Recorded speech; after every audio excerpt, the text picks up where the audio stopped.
Inflammatory bowel diseases is included in this chapter, as well as the management of patients with functional bowel disease, such as irritable bowel syndrome. The next chapter in the course involves the management of geriatric patients, specifically the complex issues involved in nursing home patient care, and the care of the terminally ill and dying patient is included as a part of the work internists do on a regular basis. The sixth chapter of the course is devoted to hematology and the treatment of patients with blood diseases. The management of patients with bleeding disorders is covered, as well as the management of the patient with bone marrow failure. The common ailment of anemia is discussed, including the workup of anemia and the treatment of anemic disorders. The seventh chapter of the course focuses on oncology care. Internists are intricately involved in the management of cancer patients receiving chemotherapy and radiation. These patients have special nutritional needs. The internist's involvement in cancer treatment is included in this chapter. The next chapter of the course involves the management of the patient with infectious diseases. Two common and serious infectious diseases covered in this chapter include the treatment of the septic patient, as well as the treatment of the patient with acute pneumonia. The ninth chapter in the course is devoted to the care of the patient with kidney disorders. There are multiple causes for kidney dysfunction. The care of patients with pre-renal disease, renal disease, and post-renal disease is covered in this chapter. The 10th chapter in this course focuses on the diagnosis and management of patients with chronic lung diseases. The most common chronic lung diseases seen by the internal medicine specialist are chronic obstructive pulmonary disease, emphysema, and chronic bronchitis. The course outlines the diagnostic criteria for each of these diseases, as well as the way each is managed. The 11th chapter in the course involves the treatment of patients with rheumatological conditions. Most patients with rheumatological disorders have joint disease, so the common conditions of osteoarthritis and the common autoimmune problem of rheumatoid arthritis is covered. The different types of autoimmune disorders seen by the rheumatologist are outlined in this chapter. The last chapter in the course is devoted to the diagnosis and treatment of patients with liver disorders. Disorders discussed as part of this chapter will include acute hepatitis, chronic hepatitis, liver cirrhosis, liver failure, and liver cancer. Chapter 1. Critical Care Medicine. This chapter is concerned with the management of critically ill patients. Patients can be critically ill from an acute illness, the exacerbation of a chronic illness, or from an acute traumatic injury. Many of these patients have damage to many organ systems requiring intensive treatment and support of organ or body systems. Critically ill patients are often cared for in the intensive care unit with one-to-one nursing and ventilator support. They are on several medications and receive treatment from many types of health professionals. Multiple organ dysfunction syndrome. Multiple organ dysfunction syndrome, or MODS, involves having dysfunction of many different organ systems at the same time. There can be several causes of multiple organ system dysfunction, the most common of which is sepsis. MODS carries a high risk of mortality. At least 2 organ systems must be dysfunctional to be classified as multiple organ system dysfunction. These include the renal system, the liver, the heart, the respiratory system, the blood, and neurologic system. Signs and symptoms of MODS can involve many of the organ systems. There may be respiratory problems with difficulty in airway gas exchange. There can be hypoxemia from poor gas exchange in the lungs. The kidneys can also be involved. There can be poor urine output even when there is adequate fluid volume in the extracellular fluid space. Dialysis is sometimes necessary to keep the kidneys functioning normally. The heart can have abnormalities. It can suffer hypoxic injury from low oxygen levels in the blood and can begin to fail.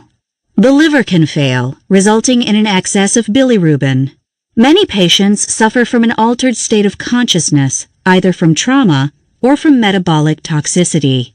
There can be blood disorders, the most common of which is thrombocytopenia or low platelet count.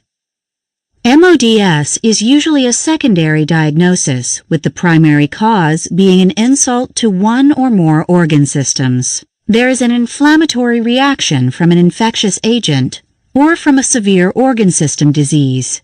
As mentioned, the most common cause of MODS is sepsis, which results in a high degree of inflammation. Trauma can cause MODS by damaging tissues and muscles, causing toxicity, or having metabolic problems. Prolonged shock from sepsis or trauma can injure organs, resulting in MODS.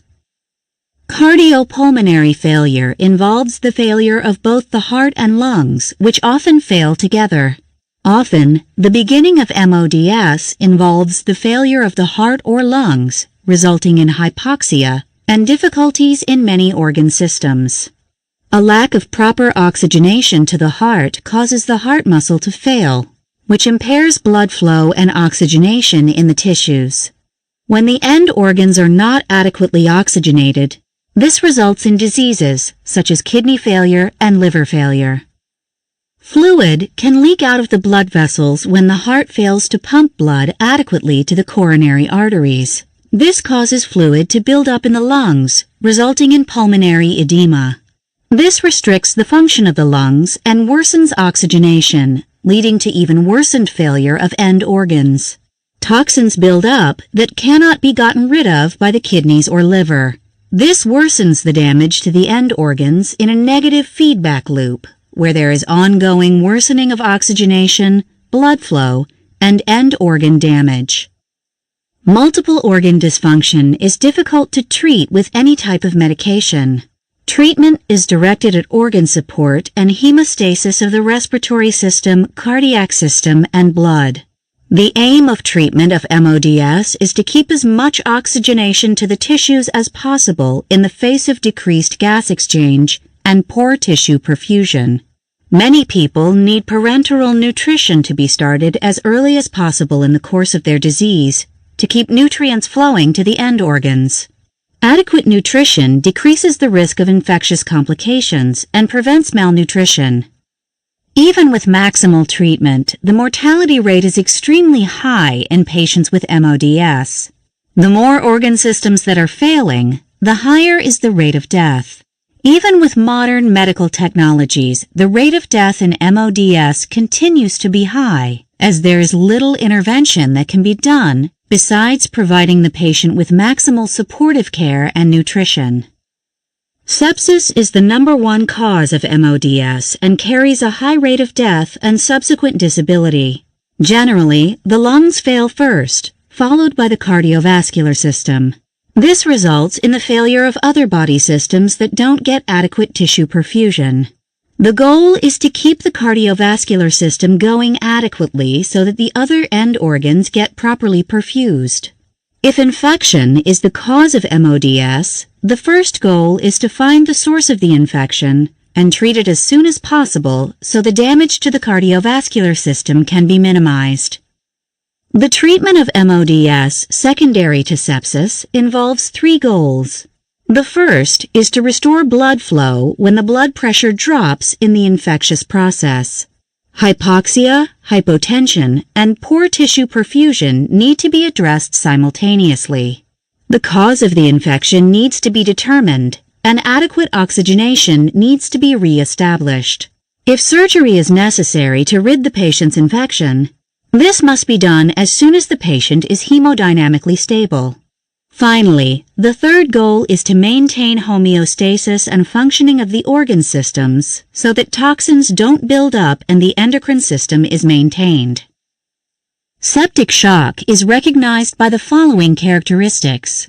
The patient generally has mental system changes consistent with brain hypoxia and toxin buildup. The patient often hyperventilates and may have either a low body temperature or a high body temperature. There may be a reduced white blood cell count or an extremely high white blood cell count. A source of infection may be obvious or difficult to identify, depending on the infection. These patients need urgent cardiovascular resuscitation with high volumes of intravenous fluid given. Vasoactive drugs may be necessary to bring the blood pressure into normal range. Many patients need endotracheal intubation and ventilator support as they have inadequate ventilation without ventilator support. Empiric intravenous antimicrobial medications must be given as soon as infection is suspected, with definitive antimicrobial medication given when cultures of the blood or infectious source are completed. Resuscitation begins with intravenous fluid therapy and medications that are directed at maintaining the blood pressure. Norepinephrine is the drug of choice for restoring blood pressure. However, if this fails, dopamine may be given. Dobutamine is another drug often used for hemodynamic stabilization. Epinephrine is not recommended in septic shock, but can be used in other types of shock, such as cardiogenic shock. Patients in shock quickly develop lactic acidosis and secondary metabolic acidosis. This can be difficult to treat as giving bicarbonate to correct the acidemia can worsen the acidosis happening inside the cells. Correcting acidemia in patients who have shock has not been found to be effective in improving homeostasis of the cardiovascular system. It is, however, recommended in patients who have an arterial pH level less than 7.20, or if the serum bicarbonate level is less than 9 millimoles per liter. The main damage from septic shock is the development of toxins and the increase in inflammation in the body secondary to widespread infection. Even though inflammation is felt to be the cause of much of the end organ damage, correcting inflammation by giving the patient high-dose corticosteroids in shock has not been found to be particularly effective. Tight glycemic control is recommended in shock patients so that the blood glucose level is never higher than 150 milligrams per deciliter. The management of MODS patients begins with resuscitation and normalization of the blood pressure to minimize hypoperfusion of the tissues. The central venous pressure should be monitored and maintained, so the central venous pressure is between 8 and 12 millimeters of mercury at all times. The mean arterial pressure must be kept above 65 millimeters of mercury, and the output should be higher than 0.5 milliliters per kilogram per hour. The oxygenation of the superior vena cava must be at least 65 to 70%. If the patient has elevated lactic acid levels, this must be brought down as fast as possible. Cultures of suspicious areas need to be done, as well as blood pressure monitoring. Antimicrobial therapy must be started even when cultures are pending, and an obvious source has not yet been identified. At least 2 sets of blood cultures should be obtained before starting antimicrobial therapy. Imaging studies need to be done to try and identify the source of the infection. IV antibiotics need to be given within the first hour that septic shock is identified to attempt to reverse the cause of the shock. 1 or more intravenous drugs should be used to cover for any bacterial or fungal agent that is causing the infection. There must be adequate tissue perfusion for the antimicrobials to get to the source of the infection. The choice of antimicrobial therapy must be continually re-evaluated as cultures come back or if the patient doesn't seem to be responding to the current antimicrobial treatment. Patients with severe neutropenia need to be on multiple antimicrobials for at least 7 to 10 days. Longer courses of antimicrobials need to be given if the patient slowly responds to the therapy or if there are documented cases of Staphylococcal aureus infections, viral infections, or fungal infections. If the patient is neutropenic, the course of antimicrobial therapy needs to be longer.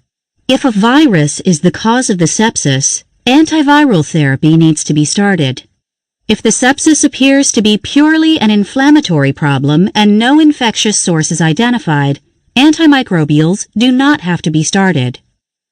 In the absence of ongoing infection, there needs to be an attempt at reducing the risk of nosocomial infections. There needs to be selective oral and digestive decontamination and efforts made to reduce ventilator-associated pneumonia, which involves adequate oxygenation and aseptic technique whenever possible. Oral chlorhexidine gluconate can be given to decontaminate the mouth, reducing the chance of oral contamination to the lungs in septic patients. Crystalloids should be used primarily in the first stages of sepsis resuscitation. Experts in sepsis treatment do not recommend using hydroxyethyl starches. Albumin can be given along with crystalloids when resuscitating the shock patient, especially when large volumes of crystalloids need to be given in the resuscitation process. The choice of antibiotic is based on what the potential source of the infection is. The antibiotic must cover for gram-positive organisms, gram-negative organisms, and anaerobic bacteria. The doses of antibiotic therapy need to be high enough to be bactericidal, as the patient's natural immune defenses can be expected to be low. It is better to give a high dose of a few or just one antibiotic than it is to give lower doses of several antibiotics. Anaerobic coverage is a priority when abdominal or perineal infections are suspected. If the patient is severely neutropenic, coverage against Pseudomonas must be given. Burn patients need this type of coverage as well. If the patient is immunocompetent, then just one high-dose antibiotic needs to be given. A third-generation cephalosporin is adequate in these types of patients. In those types of patients suspected of being immunosuppressed, 2 broad-spectrum antibiotics should be given that overlap in coverage of microorganisms. There is no selection of antibiotic therapy that has been found to be superior to any other antibiotic selection. When fluid resuscitation is inadequate to restore blood pressure, then vasopressor medication must be used. Dopamine, norepinephrine, and phenylephrine have been successfully used. These drugs are able to maintain a reasonable blood pressure despite life-threatening sepsis and hypotension. The blood pressure must be kept high enough to perfuse the kidneys and abdominal organs. The first choice of vasopressor in sepsis is norepinephrine or dopamine. Epinephrine can be used if these fail to restore a normal blood pressure. Norepinephrine is started first, followed by vasopressin, which can help reduce the dose of dopamine or norepinephrine being used. Dopamine can precipitate tachyarrhythmias, so it should be used judiciously in patients with cardiovascular disease. Phenylephrine as a vasopressor is not recommended in treating shock patients, except when the use of norepinephrine causes tachyarrhythmias or when dopamine and vasopressin fail to maintain the patient's blood pressure. Epinephrine can increase the mean arterial pressure because it increases the stroke volume of the heart, increases heart rate, increases systemic vascular resistance, and increases the cardiac index. It does, however, increase the lactic acid concentrations in the tissues, so it is only recommended if other vasopressive medications are unsuccessful in treating the hypotension. Besides increasing lactic acid concentrations, epinephrine can also worsen cardiac ischemia and can cause arrhythmias. It can decrease the flow of blood to the splanchnic organs. Dopamine can be used. It has the benefit of causing vasodilation of the kidney arteries, mesenteric arteries, and coronary arteries. It can increase the contractility of the heart and will increase the heart rate. Blood pressure will rise, and there will be an increase in vasoconstriction. It is not as effective as norepinephrine in treating hypotension in septic shock patients. The main negative effect of dopamine is tachycardia and pulmonary shunting, which decreases oxygenation of the splanchnic organs. Phenylephrine is a selective alpha-1 adrenergic receptor agonist used in anesthesia settings to increase the patient's blood pressure. It has also been found to be effective in increasing the blood pressure in patients with septic shock. The downside of phenylephrine is that it increases oxygen consumption and may decrease the cardiac output. It is a good choice when the patient is at high risk for tachyarrhythmias. Most septic shock patients respond well to an increase in fluid volume alone, so that the use of vasopressors is not always needed. The goal is to maintain oxygen delivery to the tissues using volume resuscitation first, followed by vasopressors if volume resuscitation doesn't provide good tissue perfusion. Besides dopamine, norepinephrine, phenylephrine, and epinephrine, dobutamine can be used to maximize tissue perfusion. Corticosteroids are often used in the treatment of shock even though it has not been found to be effective in reducing shock, improving mortality, or preventing infection. The routine use of corticosteroids in shock patients isn't recommended at this time. Patients with refractory shock can be tried on intravenous hydrocortisone for up to a week or until vasopressors are no longer necessary to keep the patient's blood pressure in the normal range. Trauma care.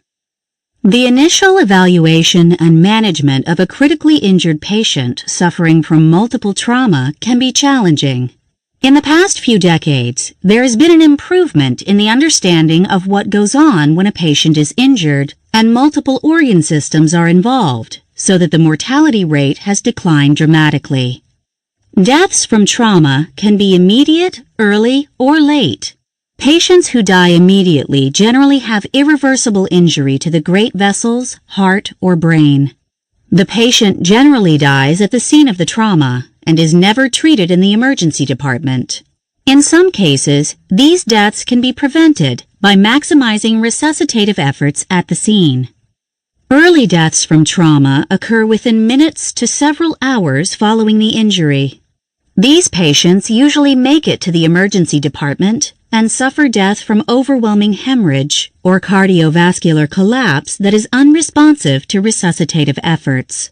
Late deaths from trauma happen days to weeks after the injury. Adequate critical care is necessary to avert these types of deaths. Early deaths secondary to trauma stem from failure to oxygenate the vital organs, from severe trauma to the nervous system, infectious diseases, or a combination of these.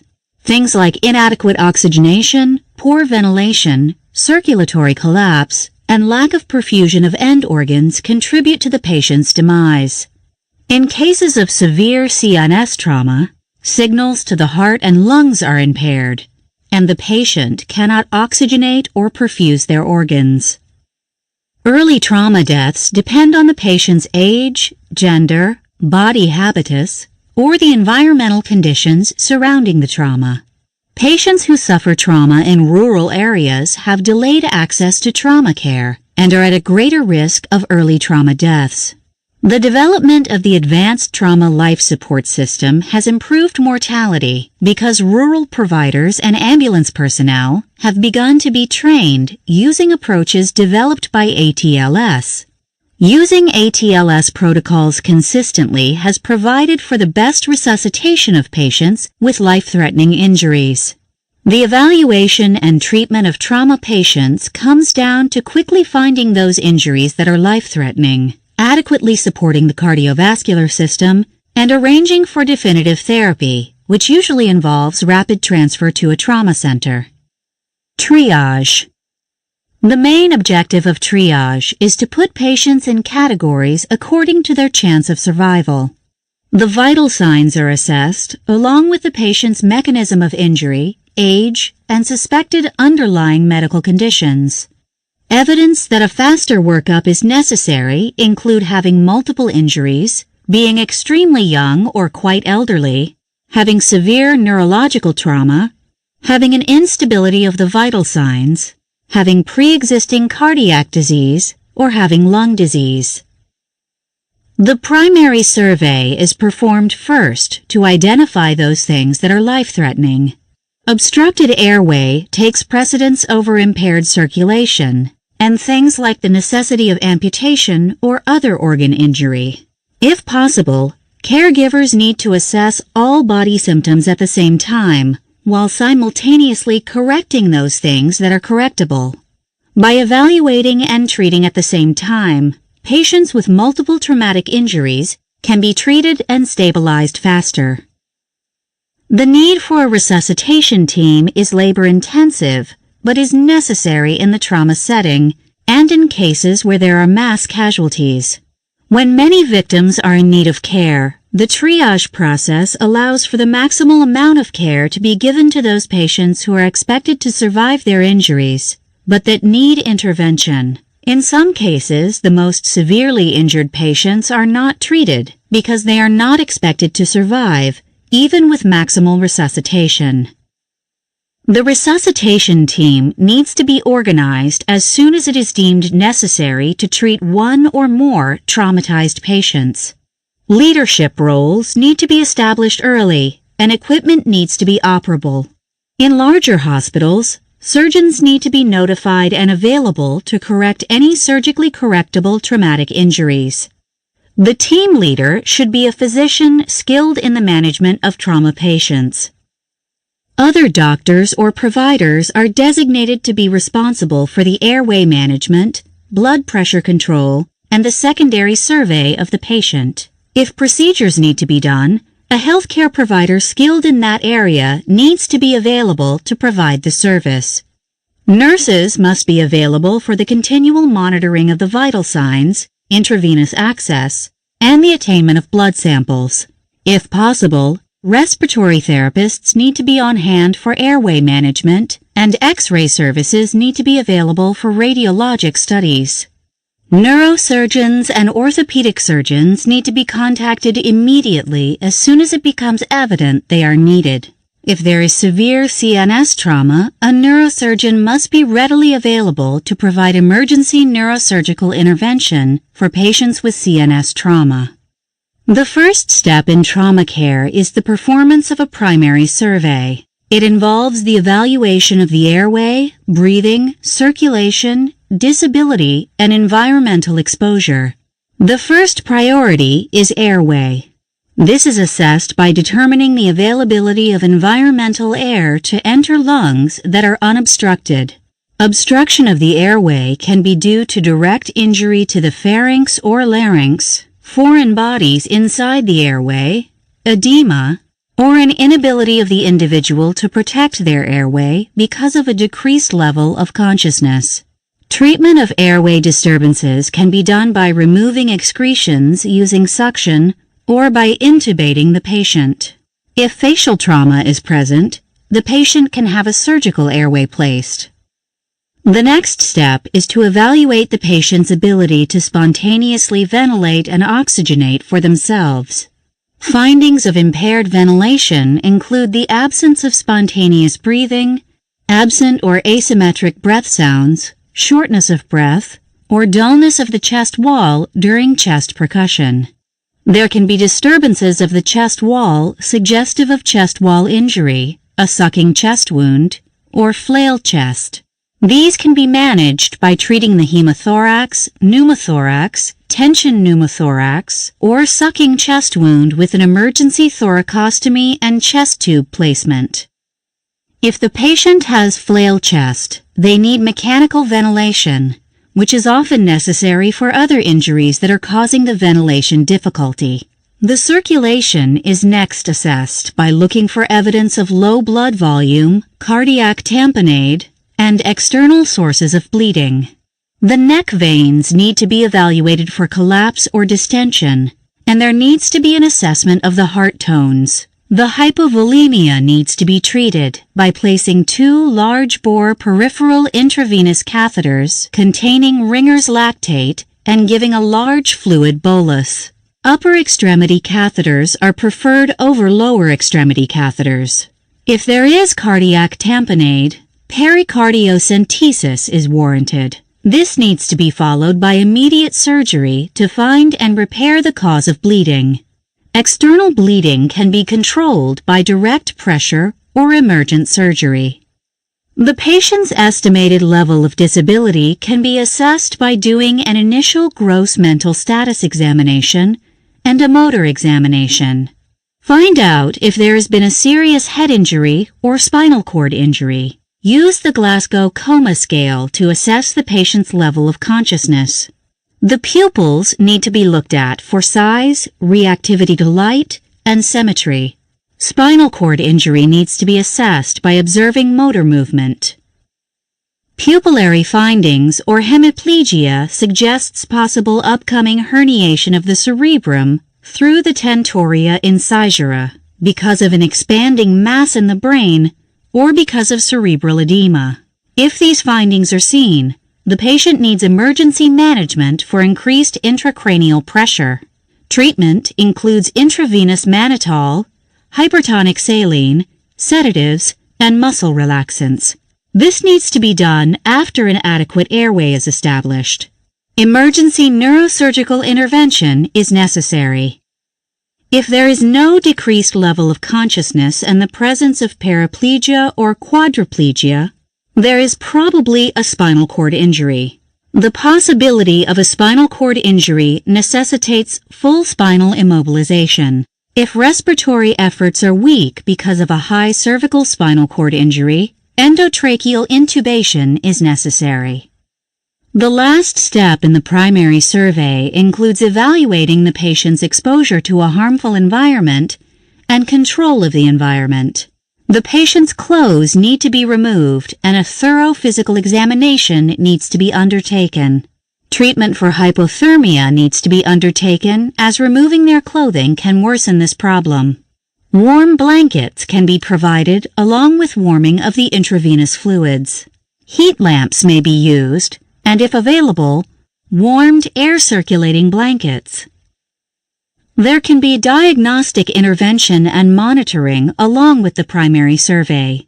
The electrocardiogram leads can be placed, and pulse oximetry can be implemented.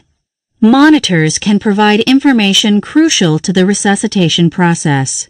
They need gastric intubation to remove excess stomach gas and fluids. If possible, a urinary catheter can be placed, which can allow for evaluation of the patient's fluid status. This can't be done in situations of a urethral injury.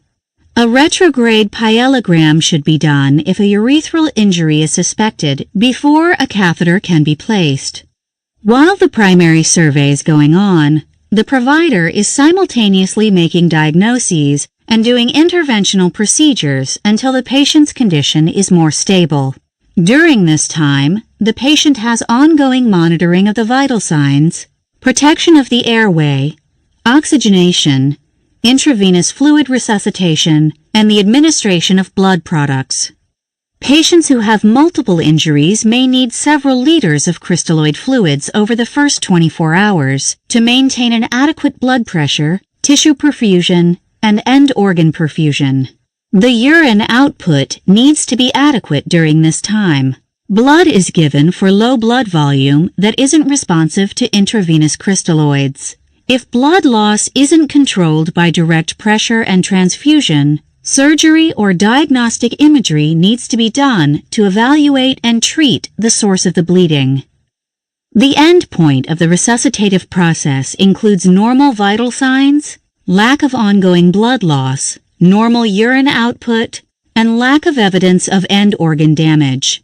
Things like base deficits found in arterial blood gases and blood lactate levels may aid in the treatment of severely injured patients. The patient with abnormal vital signs suggesting low blood pressure is at a high risk for blood loss of at least 30 to 40%. After the primary survey is finished and after resuscitation, a head-to-toe evaluation of the patient's body is performed. The vital signs are continually reviewed, and the provider needs to repeat the primary survey to assess the patient's response to the resuscitative process. The patient's history is looked at, as well as any reports from pre-hospital personnel. If family members or witnesses are available, they can enhance the patient's history. Find out if the patient has any pre-existing medical conditions and if they are on any medications. Find out their allergies, tetanus status, time of last meal, and any events related to the injury. The secondary survey is done while paying attention to the mechanism of injury, the likelihood of a coexisting cold or heat injury, and the patient's overall physical status. Each body area needs to be evaluated for evidence of injury, including the abdominal organs and bones.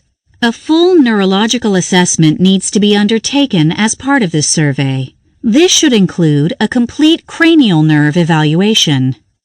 The neck should be evaluated for evidence of airway injury or damage to the great vessels. The posterior aspect of the spine should be evaluated for cervical injury or tenderness to the cervical spine. Full spinal precautions need to be undertaken if there is blunt trauma and an unknown mechanism of injury. The chest should be palpated for injury to the chest wall. Crepitation, tenderness, or instability of the chest wall suggests a chest injury. The patient's heart and lungs need to be listened to. There should be an evaluation for penetrating trauma to the chest. Chest tubes need to be evaluated to make sure they are working, and a portable chest X-ray is necessary to assess for continued pneumothorax, mediastinal trauma, bony injuries, and to assess the placement of endotracheal tubes, gastric tubes, and chest tubes. The abdomen needs to be assessed for distension or other evidence suggestive of an intra-abdominal injury or intra-abdominal bleeding.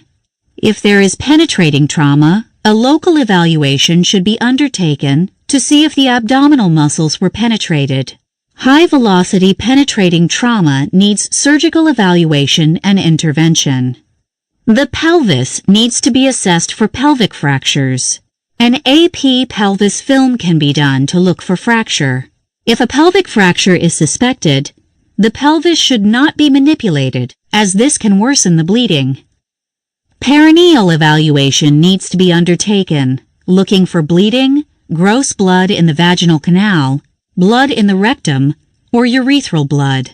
If there is no suspicion of urethral trauma, a Foley catheter can be placed. If there is a suspicion of spinal cord injury, the anal sphincter tone should be assessed during this part of the evaluation. An extremity evaluation should happen next. If long bones are fractured, these require stabilization. Plain films of the bones should be done to identify deformities, tenderness, or bone instability. Temporary splints need to be placed before discharging the patient from the emergency room to another part of the hospital. If there is extremity evidence of vascular compromise, this should be treated, as ischemic injury to the extremities can result in irreversible damage to these areas. The neurological examination is usually done during the secondary survey, but now is the time to formally assess the patient's spine for injuries. The entire spine needs to be palpated for bony abnormalities, tenderness, or deformity. A detailed evaluation of the back should be undertaken to evaluate for bruising or penetrating injuries. X-ray imaging can provide critical data that are used to guide the initial evaluation. X-rays should be done in a particular order so that life-threatening injuries are identified and treated first, with lesser injuries identified and treated last. The patient needs to be fully resuscitated before being transferred to radiology for secondary X-rays. The most important X-ray in trauma patients is the AP chest X-ray. It can be performed in the resuscitation phase and can help identify lung contusions, pneumothorax, or hemothorax. This X-ray can also identify positioning of the endotracheal tube, chest tubes, and gastric tubes. An AP portable pelvis film can be taken in the resuscitative phase, which can help identify life-threatening sources of bleeding. If the pelvis is bleeding, angiographic embolization or external fixation needs to be undertaken. After X-rays, a focused abdominal sonogram for trauma, or FAST, needs to be undertaken. This should be done by a trauma clinician who is skilled in this technique. The ultrasound does not take very much time and can identify multiple things, including pneumothorax, hemothorax, pericardial effusion, and free fluid in the peritoneal cavity. This is the fastest and most effective way of evaluating the trauma patient for chest and abdominal injuries. It is usually done in major trauma centers as it takes a lot of skill to do this examination. The CT scan can provide definitive evidence of injuries. It can evaluate the patient for abdominal, pelvic, chest, cervical spine, and cranial injuries. Overuse of the CT scan can be harmful if the patient needs emergency surgery, as this can delay the surgery and may not be helpful in treating the patient. If the patient is hypotensive and has a major abdominal injury, they need to have emergency surgery before undertaking a CT scan. When time provides, a CT scan of the head should be done to identify any intracranial injuries that need assessment by the neurosurgeon. The CT scan should be done without intravenous contrast and should be done prior to doing a contrast CT study of the pelvis and abdomen. Scanning of the cervical spine can be done at the same time as the head CT. A CT scan of the chest can be done to evaluate the patient for any mediastinal injuries. CT scanning can evaluate the patient for aortic or other great vessel trauma and is superior to doing angiographic studies of these organs. It is also a more sensitive test for evaluation of rib fractures, pneumothorax, hydrothorax, and pulmonary contusion when compared to the chest X-ray. CT scans of the pelvis, head, abdomen, or chest are enough to guide the surgeons as to which areas of the body need to be treated surgically. CT scans of the pelvis and abdomen are usually done together using oral and intravenous contrast. Abdominal and pelvic organ damage can be identified, along with retroperitoneal and pelvic injuries. This eliminates the need for angiographic study of these areas. However, angiographic interventions may still be necessary. CT scanning is a good replacement for plain radiographs in evaluating patients with spinal trauma. While CT scanning of the spine is being done, there can be simultaneous evaluation of the chest, pelvis, and abdomen. If these studies aren't done by the emergency room staff, they are often done by the consulting orthopedist or neurosurgeon. If CT scanning is unavailable, plain films of the spine may be helpful. If the patient is at low risk for spinal injury, this evaluation can be undertaken at a later time. If there is an urgent need to rule out a cervical spine injury, a portable X-ray of the lateral cervical spine can be undertaken in the emergency department during resuscitation. Eventually, a full spinal series needs to take place to evaluate the entire spine. If a cervical fracture is found, there is a 10% chance that the patient has another spinal injury. Magnetic resonance imagery can be done to rule out injuries to the ligaments and muscles around the spine. Nerve root injury can be found on an MRI scan. Angiography can be both a diagnostic test and a therapeutic test. The most common reason why an angiography is ordered in the emergency department is to identify and control bleeding from an arterial source in blood vessels supplying the pelvis or retroperitoneum. Angiographic embolization is the preferred method of treating these types of hemorrhages and helps avoid surgery to treat these things. Angiography can be done after a CT scan with contrast reveals a major bleed in the abdomen or pelvis.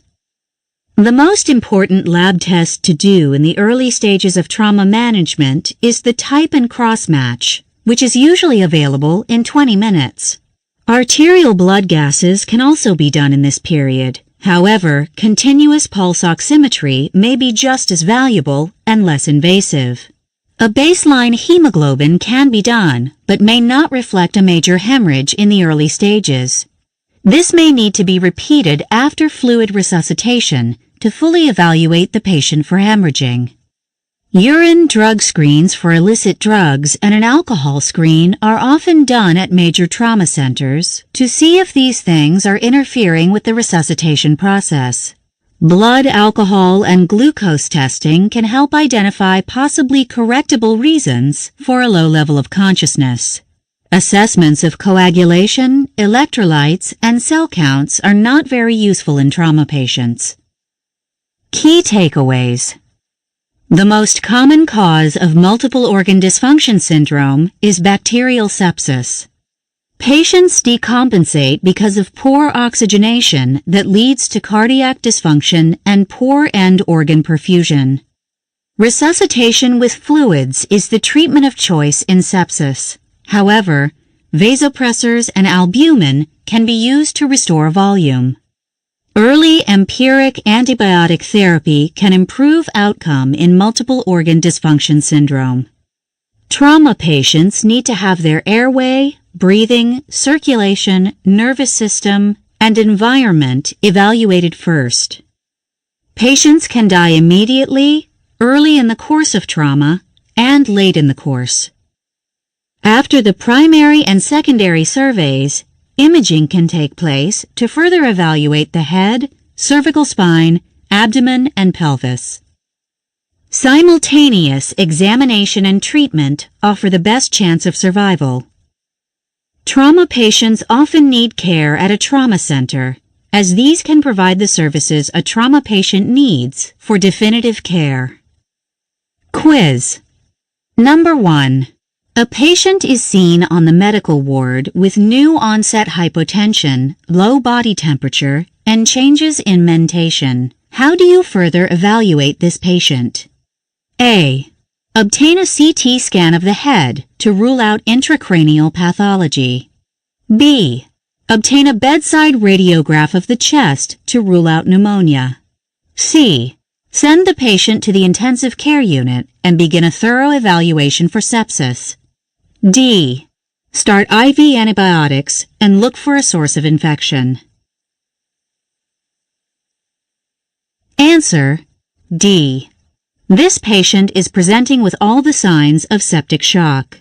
They need intensive care treatment and a thorough workup for sepsis that can only be done in the intensive care unit. Number 2. You are evaluating a patient for sepsis who is otherwise immunocompetent. Blood cultures are obtained, as are cultures of suspected infected areas. How do you further treat the patient? A. Start them on at least 2 bactericidal antibiotics while awaiting culture. B. As the patient is immunocompetent, you can await the culture results before starting the patient on an appropriate antibiotic. C. Start the patient on a 3rd-generation cephalosporin and await the results of the culture. D. Start the patient on an intravenous aminoglycoside and await the results of the culture. Answer: C. An immunocompetent patient with sepsis can be placed on a single-agent course of 3rd-generation cephalosporin while awaiting the results of the culture.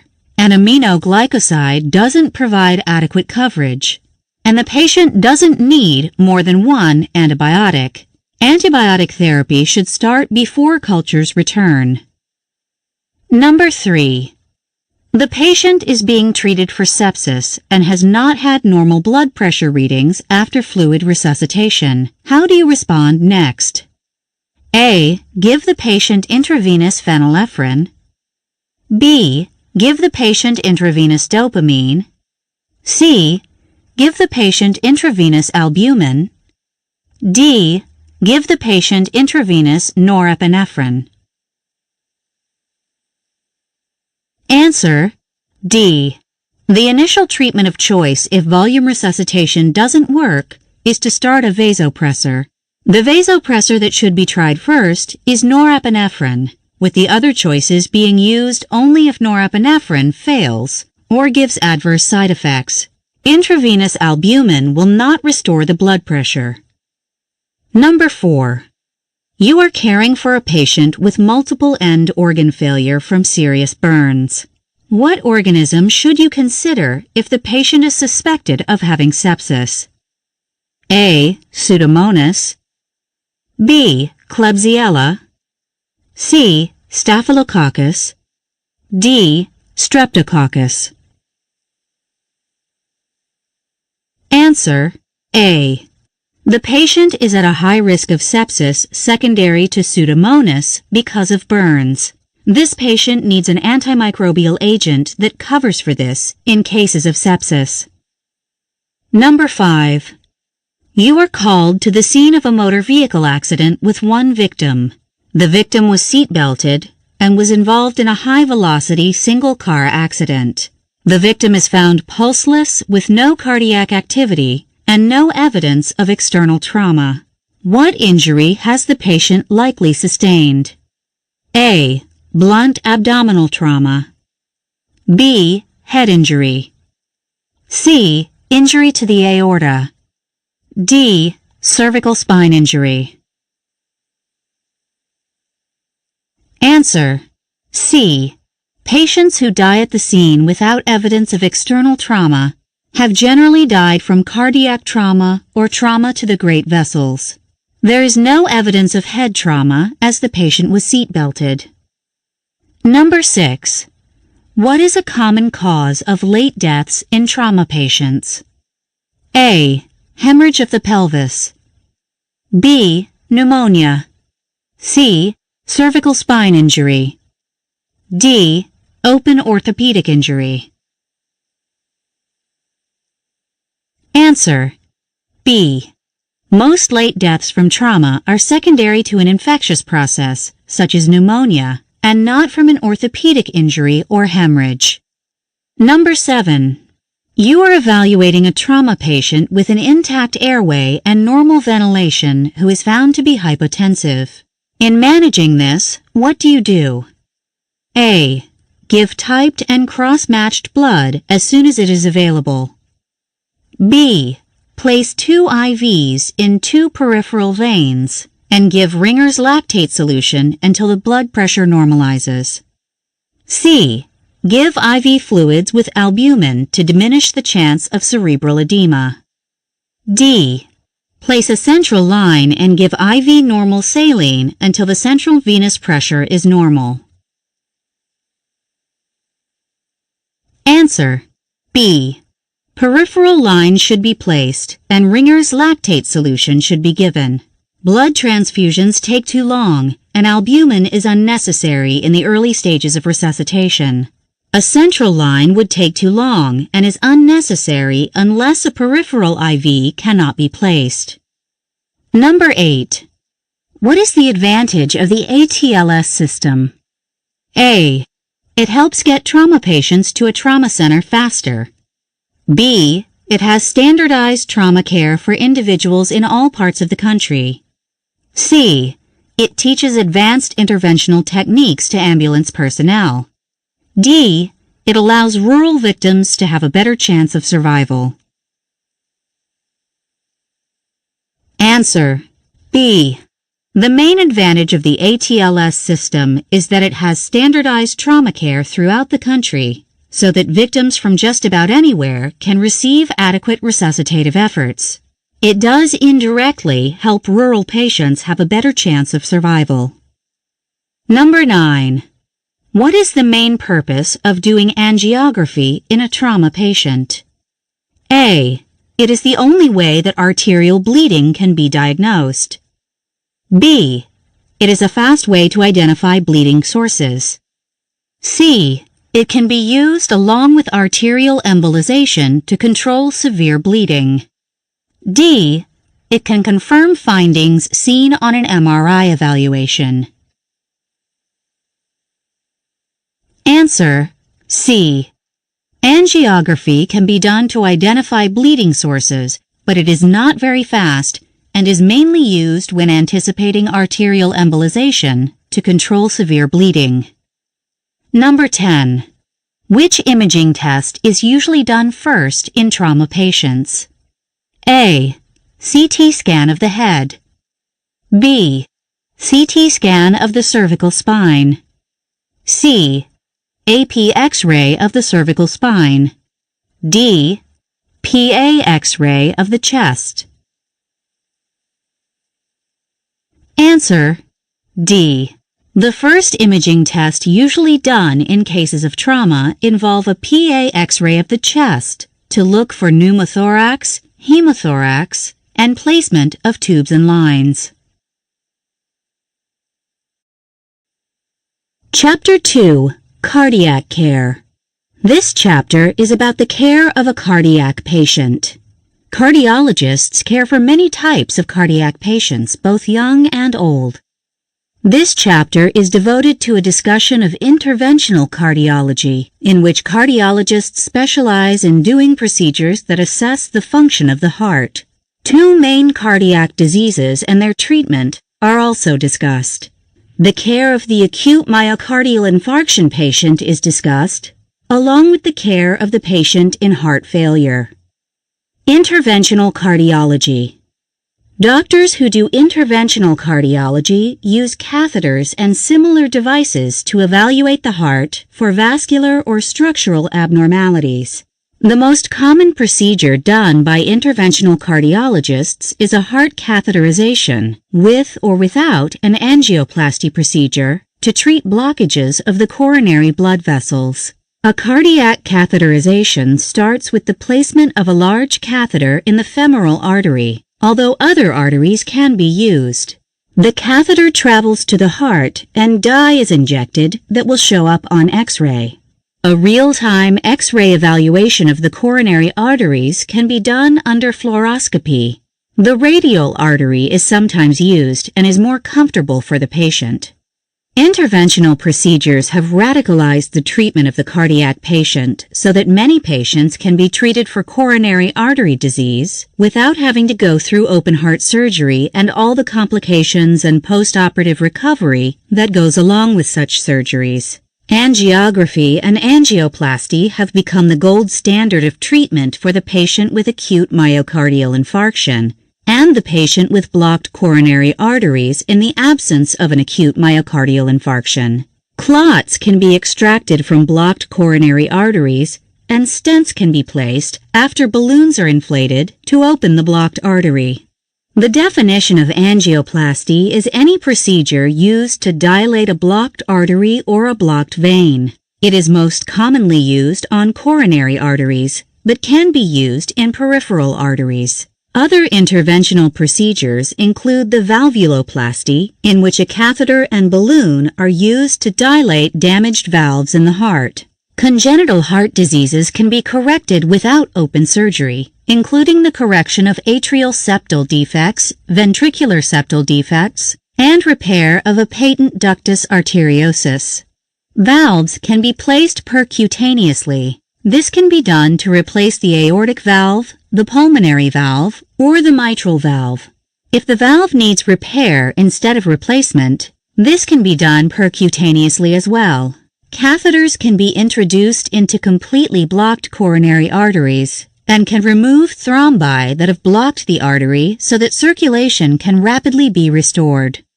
Care of the patient with an acute myocardial infarction.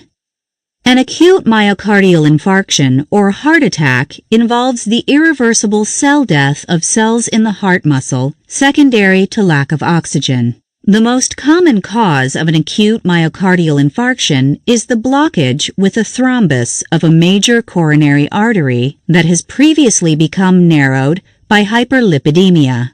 The patient with an acute myocardial infarction generally has the acute onset of chest discomfort, malaise, and fatigue. There may be shortness of breath or radiation of pain to the neck, jaw, shoulder, or left arm. The pain does not go away with rest and is usually described as a squeezing, burning, sharp, or aching pain in the sternal area. Some patients have symptoms suggestive of dyspepsia with epigastric pain and indigestion. The patient often has an increased heart rate secondary to the activation of the sympathetic branch of the sympathetic nervous system. There may be irregularities of the pulse secondary to ventricular arrhythmias. Single ectopic beats may be present, along with the possibility of an accelerated idioventricular rhythm, ventricular tachycardia, atrial flutter, atrial fibrillation, or some other type of supraventricular arrhythmias. The blood pressure is usually elevated because of constriction of the peripheral arteries. If there is a severe left-sided myocardial infarction or a right-sided myocardial infarction, the patient may have hypotension or cardiogenic shock. The respiratory rate may be increased because of anxiety or congestion in the lungs. Frothy sputum production can occur with coughing and wheezing from bronchoconstriction. Laboratory studies can be done to identify elevation of the myocardial enzymes. There are several cardiac biomarkers and enzymes that could be elevated, but the gold standard for acute myocardial infarction is due to a troponin level, which is extremely sensitive but accurate. Troponin is found in the serum only when there has been actual necrosis of myocardial tissue. A complete blood cell count can be done to check for anemia or white blood cell changes. A comprehensive metabolic panel may be done along with a lipid profile. The electrocardiogram is an invaluable tool in the initial evaluation and management of a patient suspected of having an acute myocardial infarction. It can accurately confirm the diagnosis in about 80% of documented myocardial injuries. Patients with a confirmed heart attack or highly suspected heart attack can have a coronary angiography, which can be both diagnostic of an acute myocardial infarction and can improve the outcome of an acute myocardial infarction. Patients with chest pain seen by the emergency medicine personnel should have an immediate intravenous access performed along with oxygen, particularly if the oxygen saturation is less than 90%. Aspirin should be given in the ambulance along with nitroglycerin sublingually or by spray. An electrocardiogram should be done urgently and sent by telemetry to the emergency room doctor if possible. Patients with continued chest pains should receive additional nitroglycerin and a beta blocker to control heart rate and decrease the oxygen demands on the heart. If the patient has had their symptoms for less than 90 minutes, they should be taken to the angiography department to have an emergency cardiac catheterization and possible angioplasty. If the patient has had their symptoms longer than 2 hours, then emergency fibrinolysis should be performed. Patients with EKG evidence of ST segment elevation are not good candidates to receive thrombolytic agents, but should have an angioplasty as soon as possible after admission. After emergency department treatment, the patient should be transferred to the coronary care unit for further management. Things like emergency defibrillation, the giving of thrombotic agents, and the use of angioplasty have been found to decrease the extent of the myocardial infarction by recanalizing arteries that have become blocked. This can salvage myocardial tissue that is ischemic but not yet necrotic. The diagnosis of acute myocardial infarction is made when the troponin level is elevated and there is evidence of ischemia by symptoms, ST segment or T-wave changes, the new onset of a left bundle branch block, Q waves on EKG, imaging showing loss of wall motion movement, or angiogram-documented thrombus in the coronary arteries. An acute MI can be diagnosed in cases of sudden death with a history suggestive of myocardial hypoxia.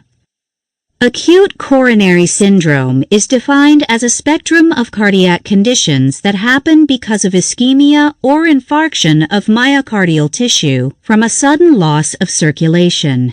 There can be non-ST segment myocardial infarctions and ST segment elevation myocardial infarctions. The patient is defined as having unstable angina if they have cardiac ischemia symptoms, no ST segment changes, and a lack of documented cardiac ischemia by biomarker evaluation.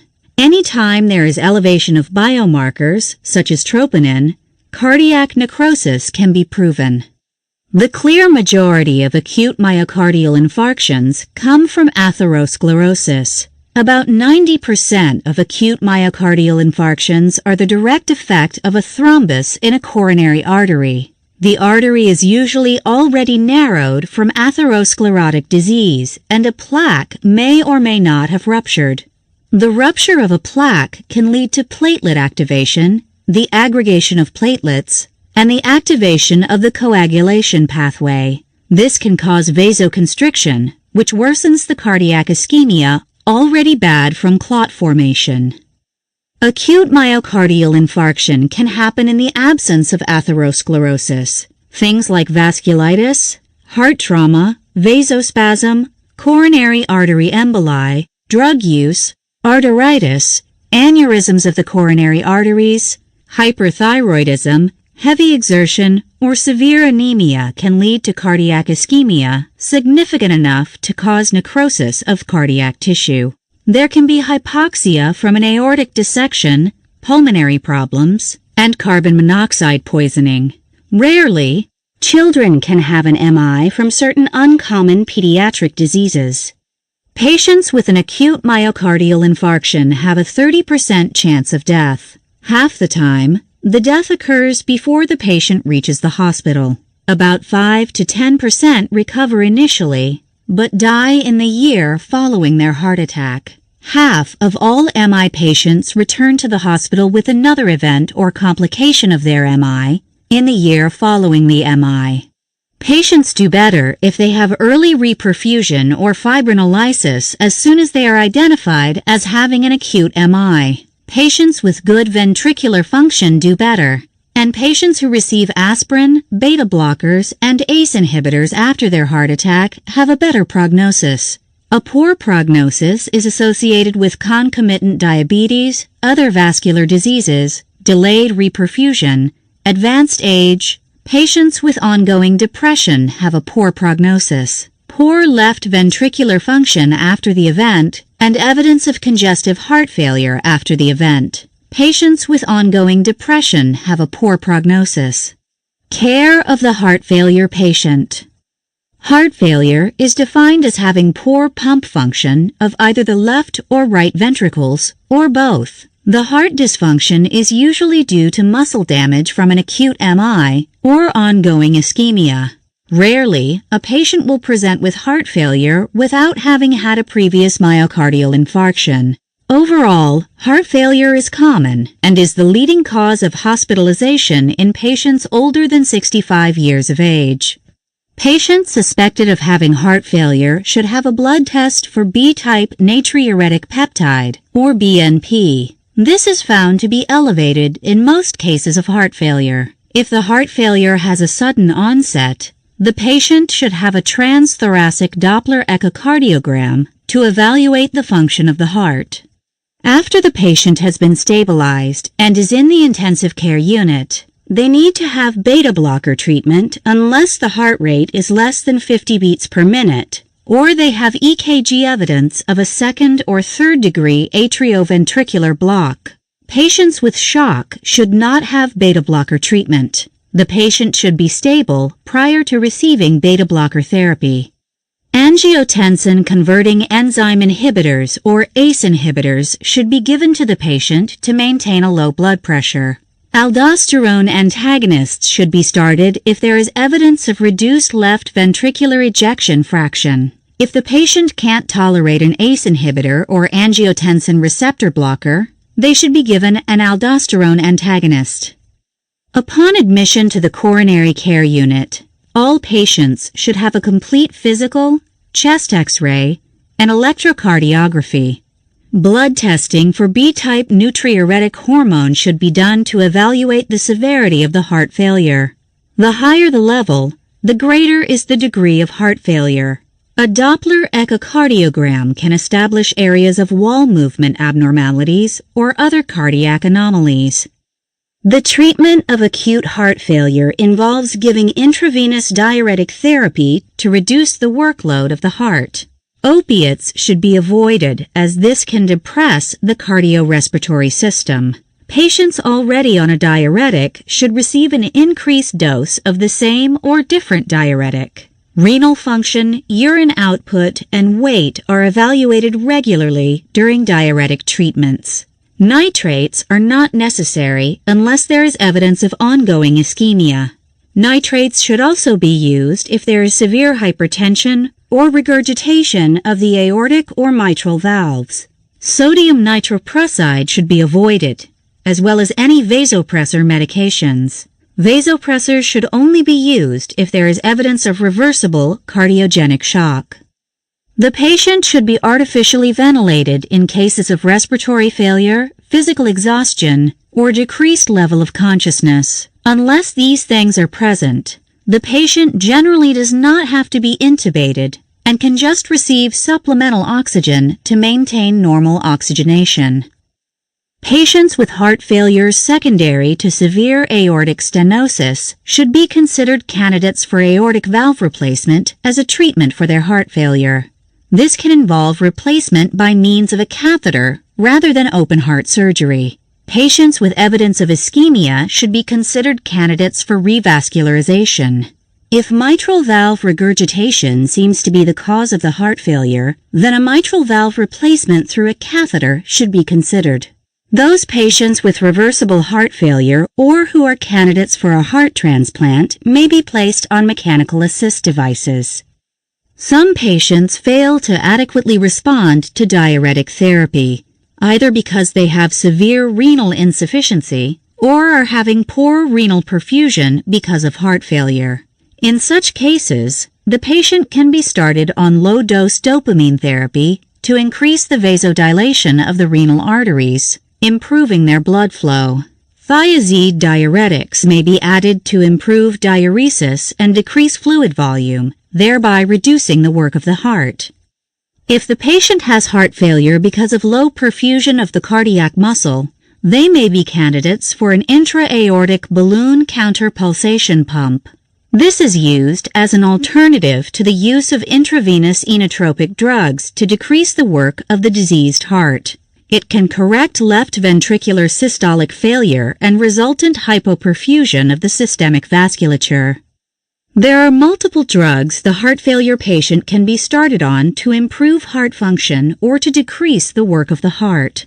Almost any kind of antihypertensive medication can be tried, including calcium channel blockers, beta blockers, diuretics, ACE inhibitors, angiotensin receptor blockers, or peripheral vasodilators. Digoxin is often given to increase cardiac output in patients with diffuse hypofunction of the heart muscle. Surgical procedures that can be attempted in the treatment of heart failure include coronary bypass surgery or angioplasty with stent placement if there is coronary artery disease. Valves can be repaired or replaced if they are dysfunctional. A door procedure can be done in which a thinning area of heart muscle is removed to prevent a cardiac aneurysm. Left ventricular assist devices can be used when the heart failure is expected to be temporary. In rare cases, a person may need a heart transplant if the heart is too diseased and the patient is otherwise healthy and not elderly. Key takeaways. Interventional cardiology involves using catheters to evaluate the coronary arteries, repair blockage to the coronary arteries, or repair damaged valves. Patients with a heart attack often present with typical signs and symptoms of cardiac ischemia, but can present atypically with epigastric pain or indigestion. Half of all myocardial infarction deaths happen prior to arrival at the emergency room and are due to a lethal cardiac arrhythmia. Myocardial infarction patients are treated with aspirin therapy. Patients with a short duration of symptoms are offered angioplasty to correct the occlusion. Patients with a long duration of symptoms are given thrombolytic therapy. Most deaths from myocardial infarction are due to an arrhythmia, but some are due to secondary pump failure. Heart failure patients can be identified by echocardiogram, chest X-ray, clinical findings, and measurement of the B-type natriuretic hormone, which is elevated in cases of heart failure. Most heart failure patients can be treated with diuretic therapy, digoxin to improve pump function, beta blockers to reduce the work of the heart, and antihypertensive medication. Quiz. Number 1. A patient presents to the emergency department with classical signs and symptoms of a heart attack of 1 hour's duration. The EKG shows no ST segment elevation. The troponin level is elevated. How should this patient be managed? A. Aspirin therapy with serial cardiac enzymes to document myocardial necrosis. B. Emergency angiogram and possible angioplasty. C. Tissue plasminogen activator by intravenous means. D. Left ventricular assist device. Answer: B. The patient has presumptive myocardial infarction by history and elevated troponin level. As the duration of symptoms is less than 90 minutes, they should be offered angioplasty to reverse any ischemia that may otherwise go on to necrosis. Number 2. Most interventional cardiologists use a catheter to evaluate and treat the heart. The catheter is usually inserted where? A. The radial artery. B. The left subclavian vein. C. The femoral artery. D. The femoral vein. Answer: C. Most catheters for angioplasty are initially placed in the femoral artery. Sometimes the radial artery is used. Number 3. What is the gold standard blood test to be done to confirm cardiac muscle necrosis? A. CPK-MB. B. CPK-MM. C. SGOT. D. Troponin. Answer: D. All of these can be elevated in myocardial necrosis except the CPK-MM level, which originates in non-cardiac muscle. The troponin level is the best test of coronary muscle necrosis and is the test most often used to evaluate an acute myocardial infarction. Number 4. Why is aspirin a standard of care in acute myocardial infarction patients? A. It causes the blood to be thinner, decreasing clot formation. B. It helps dissolve coronary artery blood clots. C. It prevents platelet aggregation, decreasing further clot formation. D. It negatively feeds back on the coagulation system of the body. Answer: C. Aspirin is given to myocardial infarction patients because it prevents platelet aggregation, decreasing further clot formation. Number 5. Which EKG finding is pathognomonic of cardiac necrosis? A. Frequent premature ventricular beats. B. Atrial fibrillation. C. ST segment elevation. D. ST segment depression. Answer: C. ST segment elevation on electrocardiogram is pathognomonic of cardiac necrosis. The other findings may be present in the absence of necrosis of the cardiac muscle. Number 6. The patient presents to the emergency department with chest pain suggestive of cardiac ischemia, a negative EKG, and a negative troponin elevation. How should they be treated? A. They should receive aspirin, nitroglycerin, and be admitted for probable myocardial infarction. B. They should have serial EKGs to evaluate for progression of their disease, as they are probably going to have changes suggestive of an MI in the near future. C. They should be sent to interventional cardiology for angiogram and possible angioplasty, as they likely have unstable angina. D. They should receive tissue plasminogen activator to prevent a completed myocardial infarction. Answer: C. The patient has clinical evidence of unstable angina. A myocardial infarction can be averted if the patient has a successful angioplasty procedure. Number 7. Heart failure patients often receive diuretic therapy. Why is this done? A. It increases renal perfusion. B. It decreases blood volume, decreasing the work of the heart. C. It lowers blood pressure, which helps strengthen the heart. D. It decreases preload of the heart. Answer: B. Diuretics decrease the total blood volume, thereby decreasing the work on the heart. Number 8. Heart failure patients often receive beta blocker therapy. When is beta blocker therapy not recommended? A. EKG evidence of ST segment elevation. B. First-degree atrioventricular block. C. Tachycardia. D. Third-degree atrioventricular block. Answer D. Beta blocker therapy is recommended in all cases shown except for third-degree atrioventricular block. Other cases in which it is not recommended include shock, second-degree atrioventricular block, and heart rate less than 50. Number 9. What imaging test is most likely to yield valuable information in cases of heart failure? A. CT scan of the chest. B. PA chest X-ray. C. Doppler echocardiogram. D. Angiogram.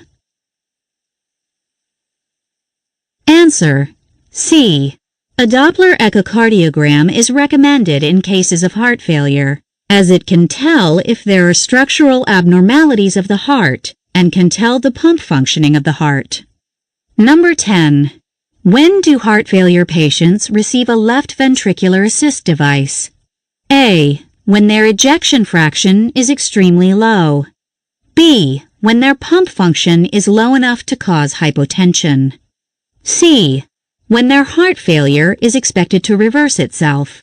D. When they have a valvular problem causing their heart failure.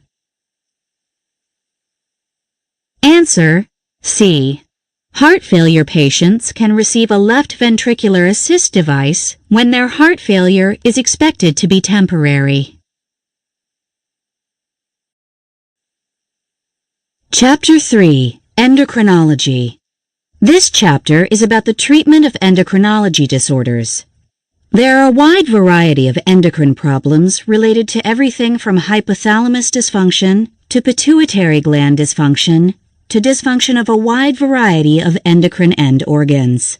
This chapter will discuss the pathophysiology and management of several of the most common endocrine disorders, including diabetes mellitus, adrenal gland disorders, thyroid disorders, and reproductive gland disorders. Management of diabetes mellitus. Diabetes mellitus involves either impaired levels of insulin secretion or differing degrees of cellular resistance to insulin, leading to elevated blood glucose levels.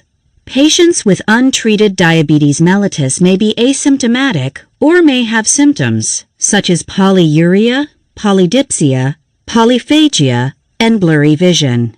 If diabetes is left untreated, there are many secondary complications, including multiple organ vascular disease, peripheral neuropathy, diabetic nephropathy, and increased risk of infection. Ultimately, most diabetics die from complications of heart disease. There are two types of diabetes, type 1 diabetes and type 2 diabetes. Of these two, only type 1 diabetes is a true endocrine disorder because it involves a lack of production of insulin by the islet cells of the pancreas. Type 2 diabetes has the same symptoms but has an intact pancreas with elevated blood sugar levels caused by cellular resistance to insulin and not due to pancreatic insufficiency. Some patients do not have full-blown diabetes mellitus but instead have impaired glucose tolerance, which is also called prediabetes. They have elevations in their blood glucose levels, but the levels are not as high as is seen in diabetes mellitus. These patients don't have the microvascular complications seen in true diabetes, but still have a high risk of coronary artery disease. Type 1 diabetes is a true endocrine function brought on by the autoimmune destruction of the beta cells in the pancreas that normally produce insulin. The insulin production is completely absent and glucose levels rise dramatically. There may be a hereditary component to getting this type of diabetes, or an unknown environmental factor that precipitates the disease. The beta cell loss starts slowly until it reaches the point where there is insufficient insulin in the body and glucose levels rise. This type of diabetes has been called childhood onset or juvenile onset diabetes mellitus because it primarily occurs in young people. In rare cases, it can occur in adulthood and is initially misrepresented as being type 2 diabetes. Less than 10% of type 1 diabetic patients are not autoimmune related but have pancreatic dysfunction nevertheless. The etiology of type 1 diagnosis is multifactorial. Certain genes have been implicated as being related to the development of this type of diabetes. Autoantigens have been suspected to be behind some cases of diabetes type 1. Viral infections such as Coxsackie viruses, rubella viruses, Epstein-Barr viruses, retroviruses, and cytomegaloviruses have been felt to be responsible in some cases. The viruses may directly destroy the beta cells or may trigger an immune response that becomes an autoimmune disease.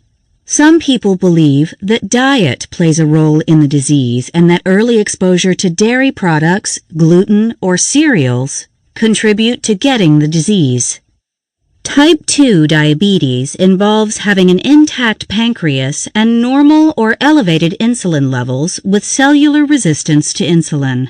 Eventually, the beta cells become so stimulated that they wear out, resulting in beta cell insufficiency and worsened disease. This is primarily a disease of adulthood, but has been increasingly seen in obese children. Now, about 40 to 50% of new cases of diabetes mellitus in children is type 2 diabetes. Type 2 diabetes has been found to run in families, but no single genetic disorder has been identified. Type 2 diabetes is highly associated with weight gain and obesity. While genetics does play a role, there is a bigger role in a person's diet, exercise pattern, and lifestyle factors. Fat cells release various factors in type 2 diabetes that negatively impact the metabolism of glucose. There is slight evidence that prenatal factors predispose a person to developing type 2 diabetes.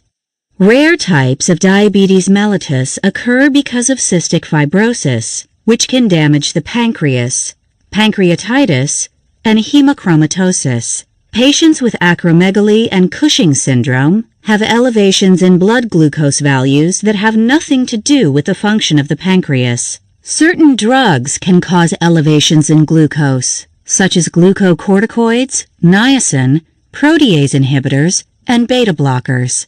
Pregnancy is a special circumstance that raises insulin resistance in every woman, but causes diabetes in a select few.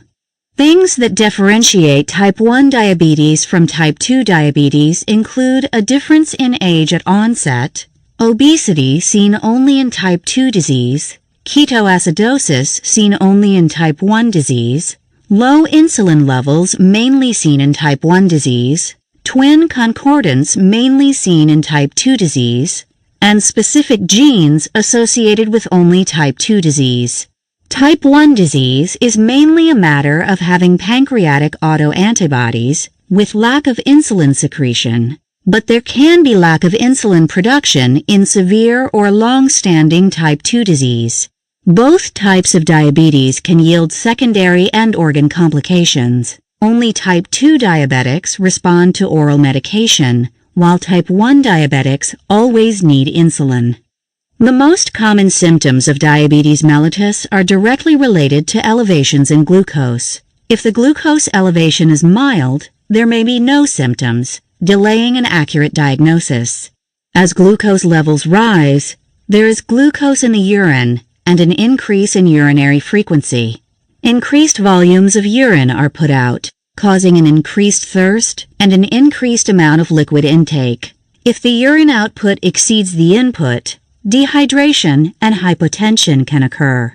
The dehydration can lead to weakness, mental status changes, and fatigue. The patient may want to eat more, although many patients with unchecked diabetes actually lose weight. High blood sugars can lead to weight loss, blurry vision, nausea, and vomiting. There is an increased risk of various types of infections. The diagnosis of type 1 diabetes usually happens because the patient is symptomatic with their high blood sugar or develops severe diabetic ketoacidosis. They have marked elevations in glucose that can only be reversed with the use of insulin. Patients with type 2 diabetes may have symptoms of high blood glucose levels, but are more often identified by blood work alone, which reveals an elevated fasting blood sugar or an elevated hemoglobin A1C level. Some patients do not have their blood checked for elevated glucose and only present as diabetics when they develop a complication of diabetes, such as heart disease or kidney disease. Rarely, a type 2 diabetic will present with hyperosmotic coma from extremely high blood glucose levels. Others are identified when they take a glucose-rising drug, such as a corticosteroid. Regardless of the type of diabetes a person has, having high blood sugar for many years leads to secondary complications, most of which are related to microvascular disease or macrovascular disease. Microvascular disease affects three main things. It can affect the kidneys, resulting in diabetic nephropathy. It can affect the eyes, resulting in diabetic retinopathy. It can affect the nerves, resulting in diabetic neuropathy. Skin healing can become impaired so that minor injuries can heal poorly and can become infected. Macrovascular disease can also affect the diabetic patient. When large vessels become impacted by disease, the result is unstable angina and acute myocardial infarction, strokes, and peripheral vascular disease.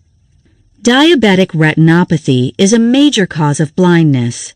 Microaneurysms form in the retinal capillaries and rupture. New vessels grow in place of damaged vessels, and this impairs vision. The macula of the eye can become edematous, and blurry vision can result. These patients are at a high risk of blindness from retinal detachment and other vision disturbances. The best way to manage diabetic retinopathy is to have regular eye examinations, regardless of the type of diabetes the patient has. The best treatment is to have tight control of blood sugars and blood pressure. In patients who already have the disease, laser surgery can be done to eliminate some of the proliferating blood vessels. There is some evidence that vascular endothelial growth factor blockers can help patients reduce blood vessel proliferation. Diabetic neuropathy can also happen. It involves thickening of the glomerular basement membrane and kidney damage leading to scar tissue on the kidneys. This decreases the filtration rate in the glomeruli and can be worsened by having high blood pressure. Most patients have no symptoms until they develop kidney failure. The diagnosis of diabetic nephropathy is made by the finding of albumin in the urine. This is monitored in known diabetics. The glomerular filtration rate is the gold standard of measurement of kidney function so that, when it is decreased, it represents worsening of the kidney function. This is followed regularly in diabetics to see if they are having a worsening of their kidney function. The best treatment for diabetic nephropathy is controlling the blood pressure and keeping the blood pressure in the normal range. ACE inhibitors are often prescribed to treat hypertension and to protect the kidneys from further damage. Angiotensin II receptor blockers also work in this regard. Diabetic neuropathy is another microvascular complication of diabetes. There are several types of diabetic neuropathy, including symmetric polyneuropathy, autonomic neuropathy, mononeuropathy, cranial neuropathy, and radiculopathy. The most common neuropathy is symmetric polyneuropathy, which involves the distal nerves of the feet and hands. These people often complain of paresthesias, pain, and decreased sensation of the extremities. They can suffer undiagnosed foot trauma from shoes that don't fit or other injuries. These foot injuries are also impaired by poor vascular status, so they develop infections relatively easily. Macrovascular disease results in atherosclerosis from elevated blood lipids and high blood sugars. This can lead to cardiac disease, strokes, and peripheral vascular disease. Patients can be regularly screened for these diseases. The best treatment is tight glucose control, control of blood pressure, control of lipids, aspirin intake, ACE inhibitor use, and avoidance of tobacco products. Other complications of diabetes include cardiomyopathy from high blood pressure, microvascular disease, obesity, and metabolic disturbances. They have a high risk of myocardial infarction and secondary heart failure. Infectious complications are also seen in both types of diabetes. High blood sugar affects the cells of the immune system, leading to an increase in both bacterial and fungal infections. Other complications seen in diabetes are foot complications, increased risk of gangrene and amputation, an increased risk of rheumatologic diseases, an increased risk of carpal tunnel syndrome, and a higher chance of having cataracts. Fatty liver disease, gallstones, and certain skin diseases develop at a higher rate in patients with diabetes. They also have an increased risk of dementia later in life, as well as depression. The diagnosis of diabetes mellitus is based on an elevated fasting blood glucose level greater than 125 milligrams per deciliter, elevations in hemoglobin A1C, or abnormalities in oral glucose tolerance testing. Most diabetics have no symptoms unless the blood sugar is extremely high, so there is a greater reliance on screening regularly for the disease, particularly in the high-risk populations. Patients can be screened for type 1 diabetes if they are a sibling of an affected patient or the child of an affected patient. The screening test doesn't measure blood sugar levels, but instead measures the amount of islet cell antibodies, or anti-glutamic acid decarboxylase antibodies, which can be seen before clinical onset of the disease. High-risk patients for type 2 diabetes include those who are overweight, those who don't exercise, those with a positive family history of type 2 diabetes, pregnant women, people with known prediabetes, and women who once had gestational diabetes. Individuals with polycystic ovarian disease, those with high blood pressure, African Americans, and people with high cholesterol levels should also be screened. Patients with known diabetes mellitus need regular screening for complications. They need regular foot examinations, eye examinations, urine screening for protein, kidney function testing, and blood lipid testing. A baseline EKG should be obtained, but there are no recommendations for routine screening for macrovascular disease other than monitoring the blood pressure and cholesterol levels. Treatment is different depending on the type of diabetes the person has. Type 1 diabetics always need some form of insulin along with ACE inhibitors, statin drugs, and aspirin. Type 2 diabetics can be managed on oral medications for the most part until their pancreas fails and they need insulin. They also need aspirin, statin drugs, and ACE inhibitors. Type 2 diabetics can have a short trial of diet and exercise to see if this controls their blood sugars. If this fails, they need a single oral medication. More medications are added as the diabetes worsens and eventually insulin is prescribed. Metformin is generally considered the first line of treatment, although there are many other oral agents. Pregnant type 2 diabetics are placed on insulin therapy, as are those who develop non-ketotic hyperosmolar coma. All type 2 diabetics should be counseled in lifestyle management, as this can reduce the risk of complications. Patient education of diabetics is mostly centered around dietary changes, exercise, medication management, and self-monitoring of blood glucose levels. All diabetics should be educated on the complications of diabetes and what to look out for. Type 1 diabetics need special counseling on how to give themselves insulin and how to manage insulin intake with things like changes in diet and exercise. Nutrition is an important educational piece in all diabetics. Exercise education is part of diabetic training. They all need to increase their activity level, but not more than they can tolerate. If hypoglycemia is seen during exercise, diabetics need to keep track of their blood sugar and should eat carbohydrates to avoid this. Type 2 diabetics or diabetics at risk for heart disease may want to undergo cardiac stress testing before partaking in an exercise program, to make sure they are stable and without hidden coronary artery disease. All type 1 diabetics need insulin and develop serum ketones if not using it. There are many types of insulin that vary in their time of onset, peak activity, and duration of action. Most insulin given today is recombinant human insulin instead of insulin derived from animals.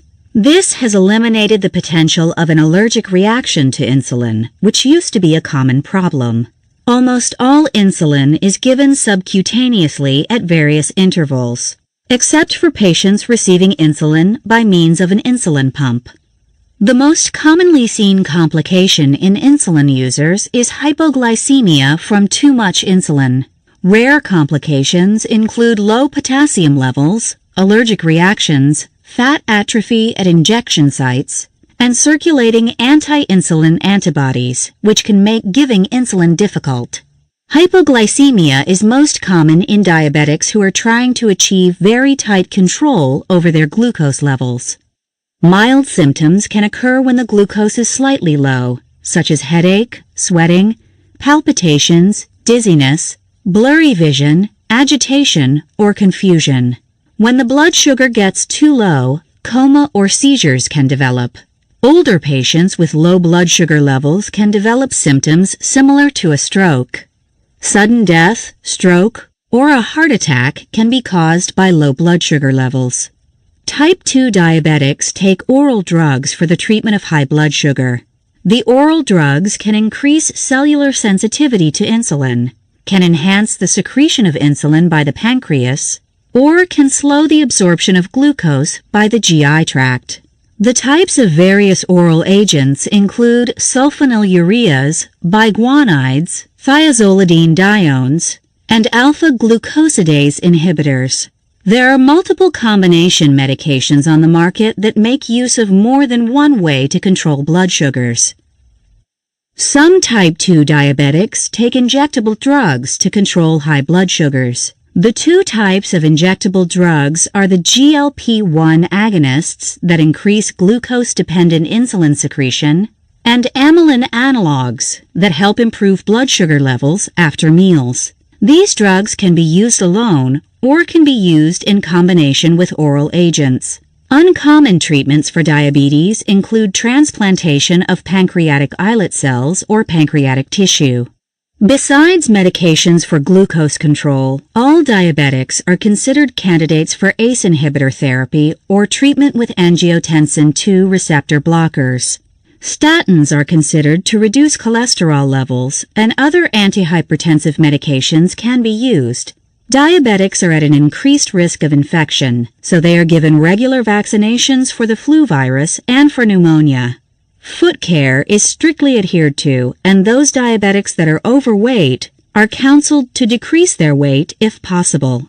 ACE inhibitors are not just used to control blood pressure. They are given to diabetics at risk for diabetic nephropathy, even if they have a normal blood pressure.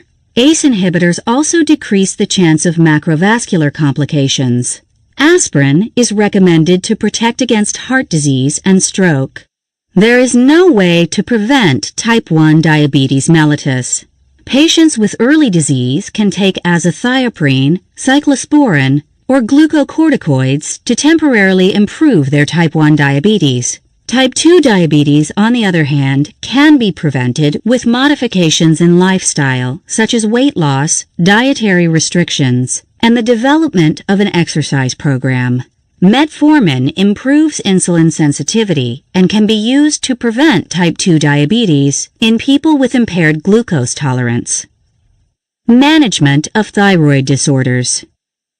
Most thyroid disorders involve direct disruption of the thyroid gland, which is a small gland located in the anterior aspect of the neck. The thyroid gland is crucial to cellular metabolism for every type of cell in the body. Rarely, thyroid disorders can be a dysfunction of the pituitary gland that results in low thyroid output of thyroid hormones.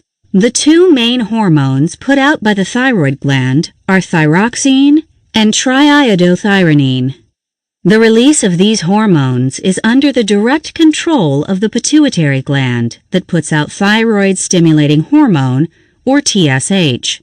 The control over the release of TSH is under the regulation of the hypothalamus, which releases thyrotropin-releasing hormone, or TRH. Damage to either the hypothyroid gland or the pituitary gland can result in thyroid dysfunction, but this is less common than an actual dysfunction of the gland itself. The main disorders of the thyroid gland are hypothyroidism, or a lack of thyroid hormone, and hyperthyroidism, or an increase in thyroid hormone. Less common thyroid problems include goiter, which is an enlarged thyroid gland, thyroid nodules, which may or may not secrete hormone, and thyroid cancer, which may or may not affect the functioning of the gland.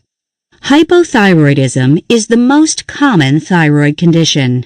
It involves an underproduction of thyroid hormone, usually stemming from an actual thyroid disorder, but possibly stemming from a pituitary gland or hypothalamic gland disorder. The main symptoms of hypothyroidism include tiredness, lack of concentration, dry skin, constipation, cold feeling, retention of fluids, muscle aches, joint pain, depression, and menstrual irregularities in women. The main causes of hypothyroidism are Hashimoto's thyroiditis, which is an autoimmune disease of the thyroid gland, resistance to thyroid hormones, and inflammation of the thyroid gland, such as postpartum thyroiditis and acute thyroiditis. Hyperthyroidism involves an increase in the secretion of thyroid hormone. It isn't as common as low thyroid problems. Elevated thyroid function can lead to an increase in metabolism. Common symptoms seen in hyperthyroidism include tremor, rapid heart rate, nervousness, heat intolerance, diarrhea, increased sweating, fatigue, difficulty concentrating, and unintentional weight loss. Common causes of an elevation in thyroid function include Graves' disease, toxic multinodular goiter, thyroid nodules that produce thyroid hormones, and syndromes of excessive iodine consumption. Rarely, high levels of thyroid function can be secondary to elevated TSH levels from the pituitary gland. A goiter is a type of thyroid condition. Having a goiter means having an enlarged thyroid gland, which can be from any number of causes. Goiters aren't actual thyroid diseases and can be associated with low thyroid hormone output, high thyroid hormone output, or normal thyroid hormone output. Thyroid nodules are lumps or nodules found within the thyroid tissue. There can be many causes of thyroid nodules, such as benign tumors, benign cysts, or cancers of the thyroid gland. There can be a single thyroid nodule or multiple thyroid nodules. Most nodules do not need to be treated unless they become very large and compress on nearby structures. Thyroid cancer is most commonly seen in women who are relatively young. There are several different types of thyroid cancer. All thyroid cancers have a relatively good prognosis, and most people survive their cancer. Thyroid cancers are generally treated by removing the thyroid gland or treating the thyroid gland with radioactive iodine or external beam radiation. Thyroid diseases can generally be detected by doing a complete history and physical examination. Blood work can confirm the diagnosis in patients with low thyroid syndromes or high thyroid syndromes. Levels of thyroxine, triiodothyronine, and TSH can tell a great deal about how the thyroid gland is functioning.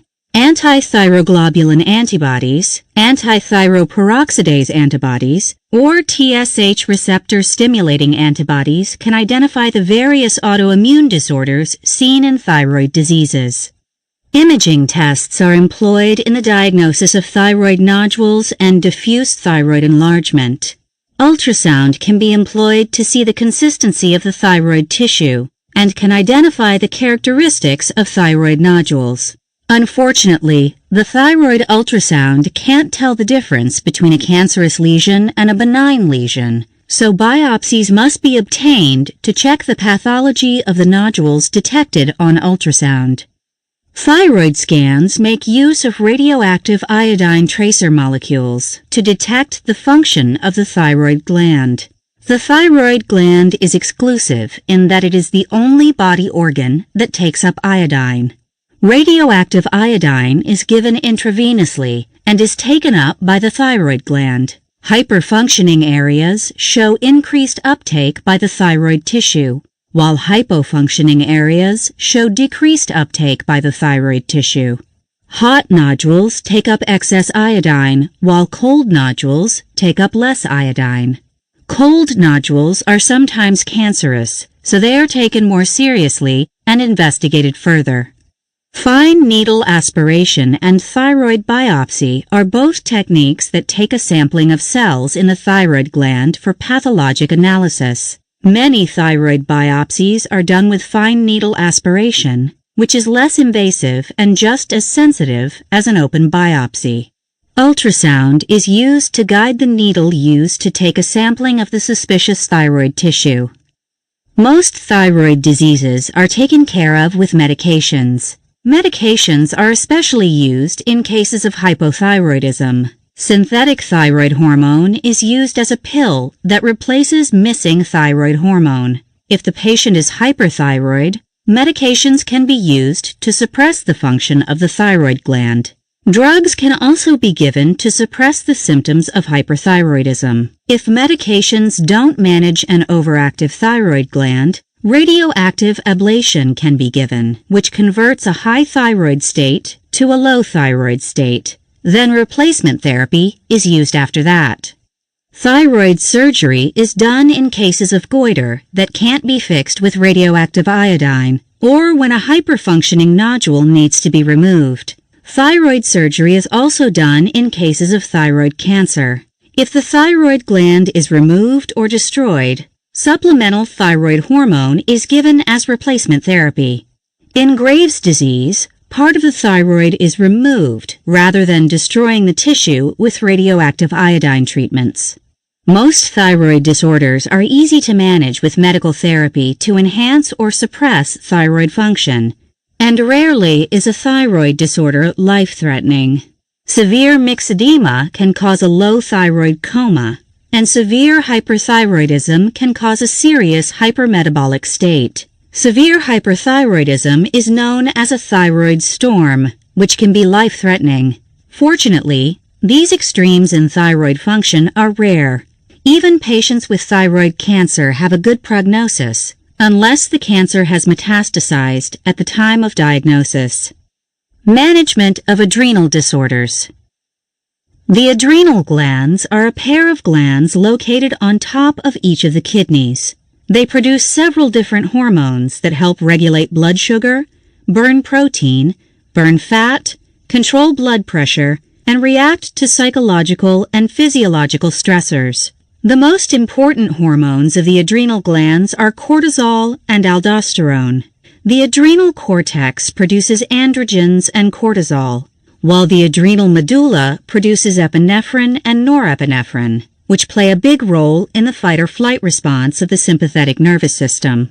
There are disorders of the adrenal medulla and disorders of the adrenal cortex. Disorders of the adrenal medulla are extremely uncommon, while disorders of the adrenal cortex are relatively more common. The two main disorders of the adrenal cortex are Addison's disease, which involves hypofunction of the adrenal cortex, and Cushing's disease, which involves hyperfunction of the adrenal cortex. A less common disease of the adrenal cortex is hyperaldosteronism, which involves an elevation of the hormone aldosterone.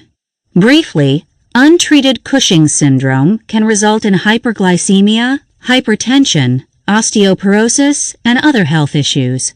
Hyperaldosteronism results in elevated blood pressure. This can result in secondary complications, such as acute myocardial infarction, stroke, heart failure, or kidney failure. Symptoms of adrenal insufficiency include tiredness, muscle weakness, poor appetite, and unintended weight loss. Severe cases result in nausea, vomiting, diarrhea, and blood pressure problems. Patients with adrenal insufficiency need adrenal replacement hormones for the rest of their lives. Another disease of the adrenal glands is congenital adrenal hyperplasia, which causes underactivity or overactivity of the adrenal cortex.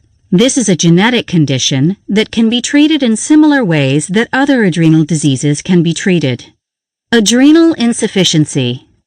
Adrenal insufficiency is also called Addison's disease.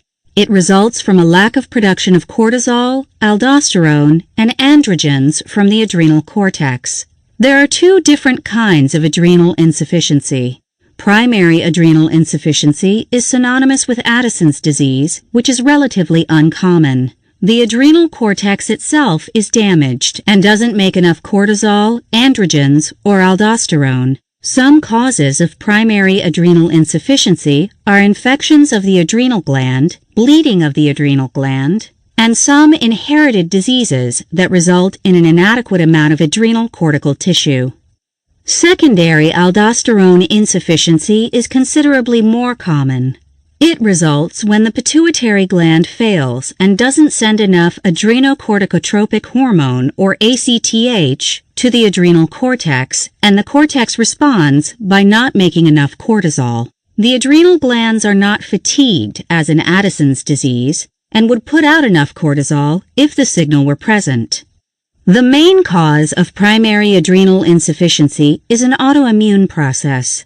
The body makes antibodies that target the adrenal cortex and cause damage to the cortical tissue. In secondary adrenal insufficiency, the damage is to the pituitary gland, resulting in inadequate serum concentrations of ACTH and cortisol. There are some temporary causes of adrenal insufficiency. For example, if a person takes dexamethasone, hydrocortisone, or prednisone for an extended period of time and then stops the medication, the adrenal gland, which has been resting during the time the medication was taken, fails to respond fast enough, and there is a temporary adrenal insufficiency. Surgery or radiation to the pituitary gland can cause temporary pituitary dysfunction. People with adrenal insufficiency have symptoms that begin rather vaguely. It starts with tiredness, poor appetite, unintended weight loss, and muscle weakness. As it progresses, the patient gets nausea, vomiting, and diarrhea. They can get joint and muscle pain, orthostatic hypotension, salt cravings, low blood glucose levels, and melanosis, which is darkening of the skin seen only in primary adrenal insufficiency. Women can have irregular menstrual cycles because of hormone imbalances. Because the symptoms are vague, many people don't know their adrenal gland is dysfunctional until they have an adrenal crisis. This happens when the person develops a physical stressor, such as surgery, illness, infection, or traumatic injury. Normally, the body would respond by putting out cortisol, but in primary adrenal insufficiency, the cortisol is lacking. They develop severe pain in the legs, abdomen, or back, along with nausea, vomiting, diarrhea, confusion, hypotension, and frequent fainting spells. When this is diagnosed properly, glucocorticoids can be given to treat the insufficiency. They may need to be on glucocorticoids indefinitely, with higher doses needed during physical stress periods. Adrenal insufficiency is detected by recognizing the signs and symptoms. The blood level of cortisol is checked along with electrolyte levels and glucose levels. The adrenal glands are analyzed with ultrasound, CT scanning, or MRI scanning. The pituitary gland may be scanned. An ACTH stimulation test is done to see if injecting ACTH causes a rise in cortisol. This would indicate secondary adrenal insufficiency. Besides the use of corticosteroids in the management of adrenal insufficiency, the patient may need to take mineralocorticoids if these are also low. When physical stressors happen or surgery is planned, the dosage of these medications are increased to compensate for the adrenal failure. The prognosis of this illness is good as long as the medication is taken. Cushing syndrome. Cushing syndrome represents an overactivity of the adrenal cortex. There are physical and mental disturbances when the cortisol level is elevated.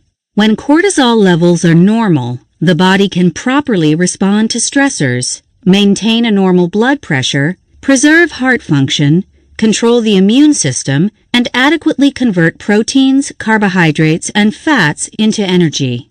In Cushing syndrome, the cortisol is harmful to the body. There are two types of Cushing syndrome. The first is exogenous, when a person takes too many glucocorticoids, which mimic cortisol in the body. The second is endogenous, caused by overactivity of the adrenal cortex.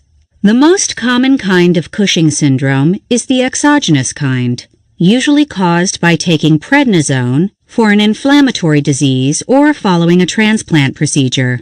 When the prednisone is stopped, the adrenal cortex eventually normalizes. Endogenous Cushing syndrome is relatively rare. It develops slowly, and most people don't know they have it until it is severe. It can be due to adrenal cortical hyperplasia, an adrenal tumor, or pituitary overactivity. A tumor on the adrenal gland can overproduce cortisol, while a tumor on the pituitary gland can overproduce ACTH. Rarely, a tumor in the lungs can make ACTH, causing endogenous Cushing syndrome. Cushing syndrome diagnosis is based on symptoms and lab work. The main symptoms are upper body weight gain, rounded face, and fatty deposits in the upper back and above the clavicles. The blood sugar is elevated, the blood pressure is high, and there may be evidence of osteoporosis. There is loss of muscle mass and frequent bruising from thin skin. There are purple striae on the abdomen and arms. Mental symptoms include mild confusion and depression. Women have irregular periods, infertility, and increased body hair. The libido is diminished. Children with the disease have short stature and obesity. Cushing syndrome testing includes testing the saliva levels of cortisol between 11 o'clock in the night to midnight. Usually, this is when the cortisol levels in normal people are the lowest. People with Cushing syndrome have elevated cortisol levels during this time. A 24-hour urine cortisol level can also be done to evaluate the disease. Another test is called the dexamethasone suppression test. Dexamethasone is given during the nighttime and the morning cortisol level is checked. In Cushing disease, the cortisol level is elevated, while in normal people, the cortisol level is suppressed. The treatment of Cushing syndrome is based on what the cause is. If it is exogenous, the glucocorticoid is tapered off and the symptoms resolve.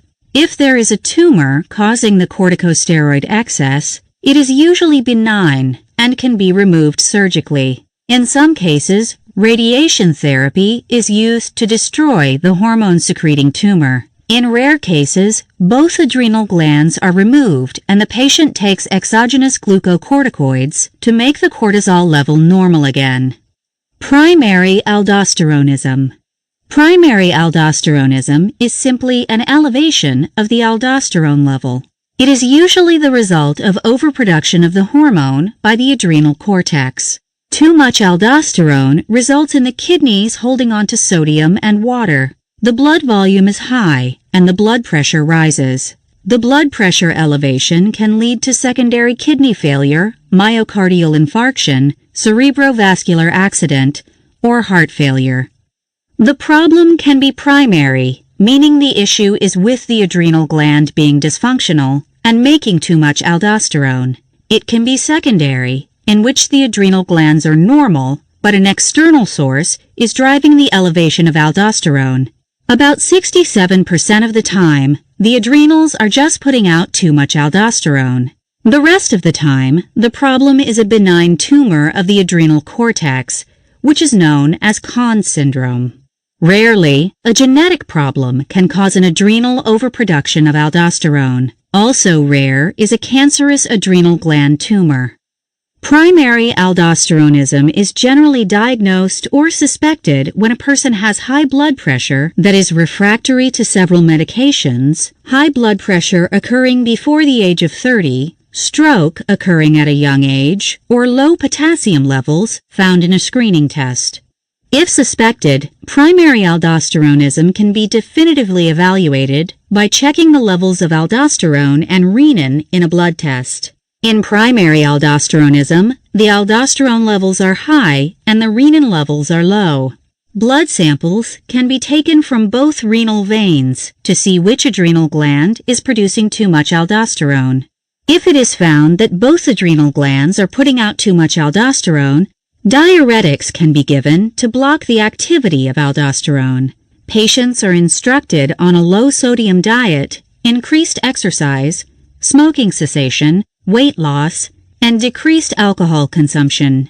If the aldosteronism is from a tumor, surgery is done to remove it, resulting in an improvement of symptoms.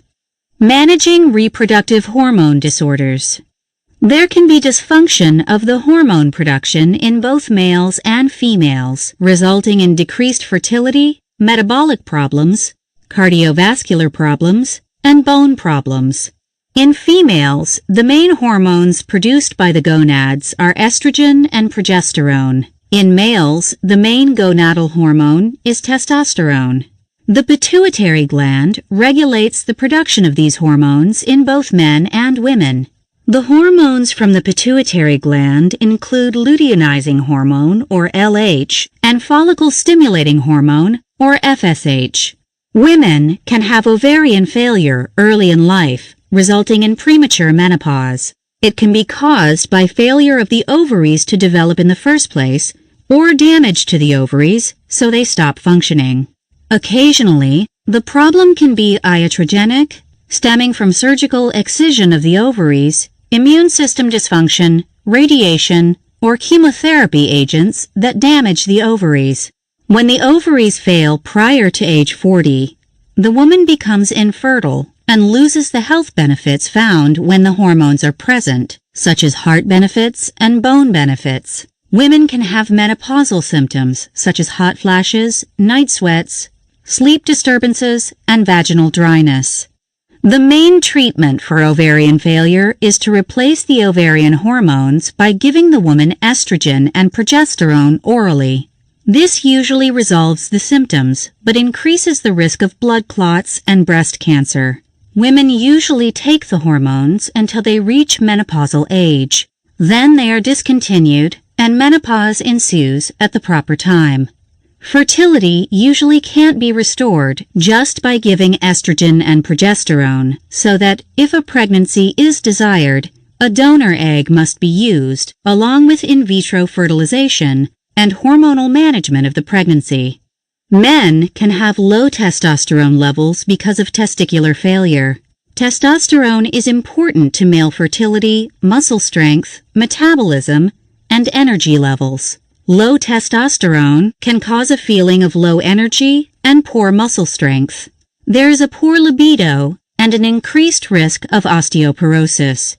The main causes of testicular failure include radiation, chemotherapy, or trauma to the testes. Some men can have low testosterone because of reduced luteinizing hormone being produced by the pituitary gland. The testosterone levels generally decline with time, but if it happens early in life, replacement of testosterone can resolve symptoms.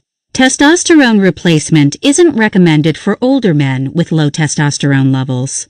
Testosterone can be challenging to take because there is no oral testosterone supplement. Testosterone can be given by regular injections, testosterone patches, or the application of testosterone gel that enters the body through the skin. There can be a risk of getting too much testosterone, so testosterone replacement therapy needs to be done by an endocrinologist or urologist. Key takeaways. The most common endocrine disorder is diabetes mellitus, in particular, type 2 diabetes mellitus. Diabetes mellitus can be from pancreatic failure or from insulin resistance, or both. High blood sugar results in many secondary complications, usually related to microvascular disease and macrovascular disease. Thyroid disorders can be from an overactive thyroid gland, an underactive thyroid gland, or dysfunction of the pituitary gland. The thyroid gland is responsible for cellular metabolism. When the thyroid gland is dysfunctional, body metabolism slows and the patient develops symptoms. Adrenal dysfunction is known as Addison's disease. Adrenal overactivity is known as Cushing disease. The adrenal cortex also makes mineralocorticoids such as aldosterone. When the aldosterone levels are too high, the patient develops hypertension, sodium retention, and water retention. Failure of the male and female gonads results in low libido and infertility. Replacement of the lost hormones can improve symptoms but does not generally restore fertility. Quiz. Number 1. You are seeing a 7-year-old female with the sudden onset of nausea, vomiting, and confusion. They have a recent history of weight loss, increased thirst, and increased urination. What test can help in the diagnosis? A. Urine glucose level. B. Anti-pancreatic antibodies. C. Urine ketone level. D. Blood glucose level. Answer C. The patient has signs and symptoms of diabetic ketoacidosis. A glucose level would help, but wouldn't diagnose ketoacidosis. The only test that provides diabetic ketoacidosis is a urine or blood ketone level, which will be elevated. Number 2. A type 2 diabetic presents with hypertension and elevated glucose levels. What is the best course of treatment? A. Start insulin to manage the elevated blood sugar. B. Increase oral diabetic medications and start an ACE inhibitor. C. Start an angiotensin receptor blocker. D. Instruct the patient on dietary measures to reduce blood sugar, which will secondarily reduce blood pressure. Answer B. The patient needs both better glucose control and better blood pressure control. The glucose can be controlled with additional oral medications. The hypertension can be improved with an ACE inhibitor, which will also protect the kidneys. Both treatments are necessary. Number 3. You are counseling a type 2 diabetic on complications to watch out for. What is not something you tell the patient to watch out for? A. Renal insufficiency. B. Peripheral vascular disease. C. Coronary valvular disease. D. Ischemic cerebrovascular accident. Answer C. Diabetics are at risk for many cardiovascular diseases, renal insufficiency, and ischemic cerebrovascular accidents. They are not high risk for coronary valvular disease. Number 4. A patient without any symptoms presents with an ulcer of the left foot and evidence of poor circulation to the feet. In evaluating the ulcer, what testing would not be indicated? A. Blood glucose testing. B. Doppler flow study of the peripheral arteries. C. Electrocardiogram. D. Left leg angiogram. Answer C.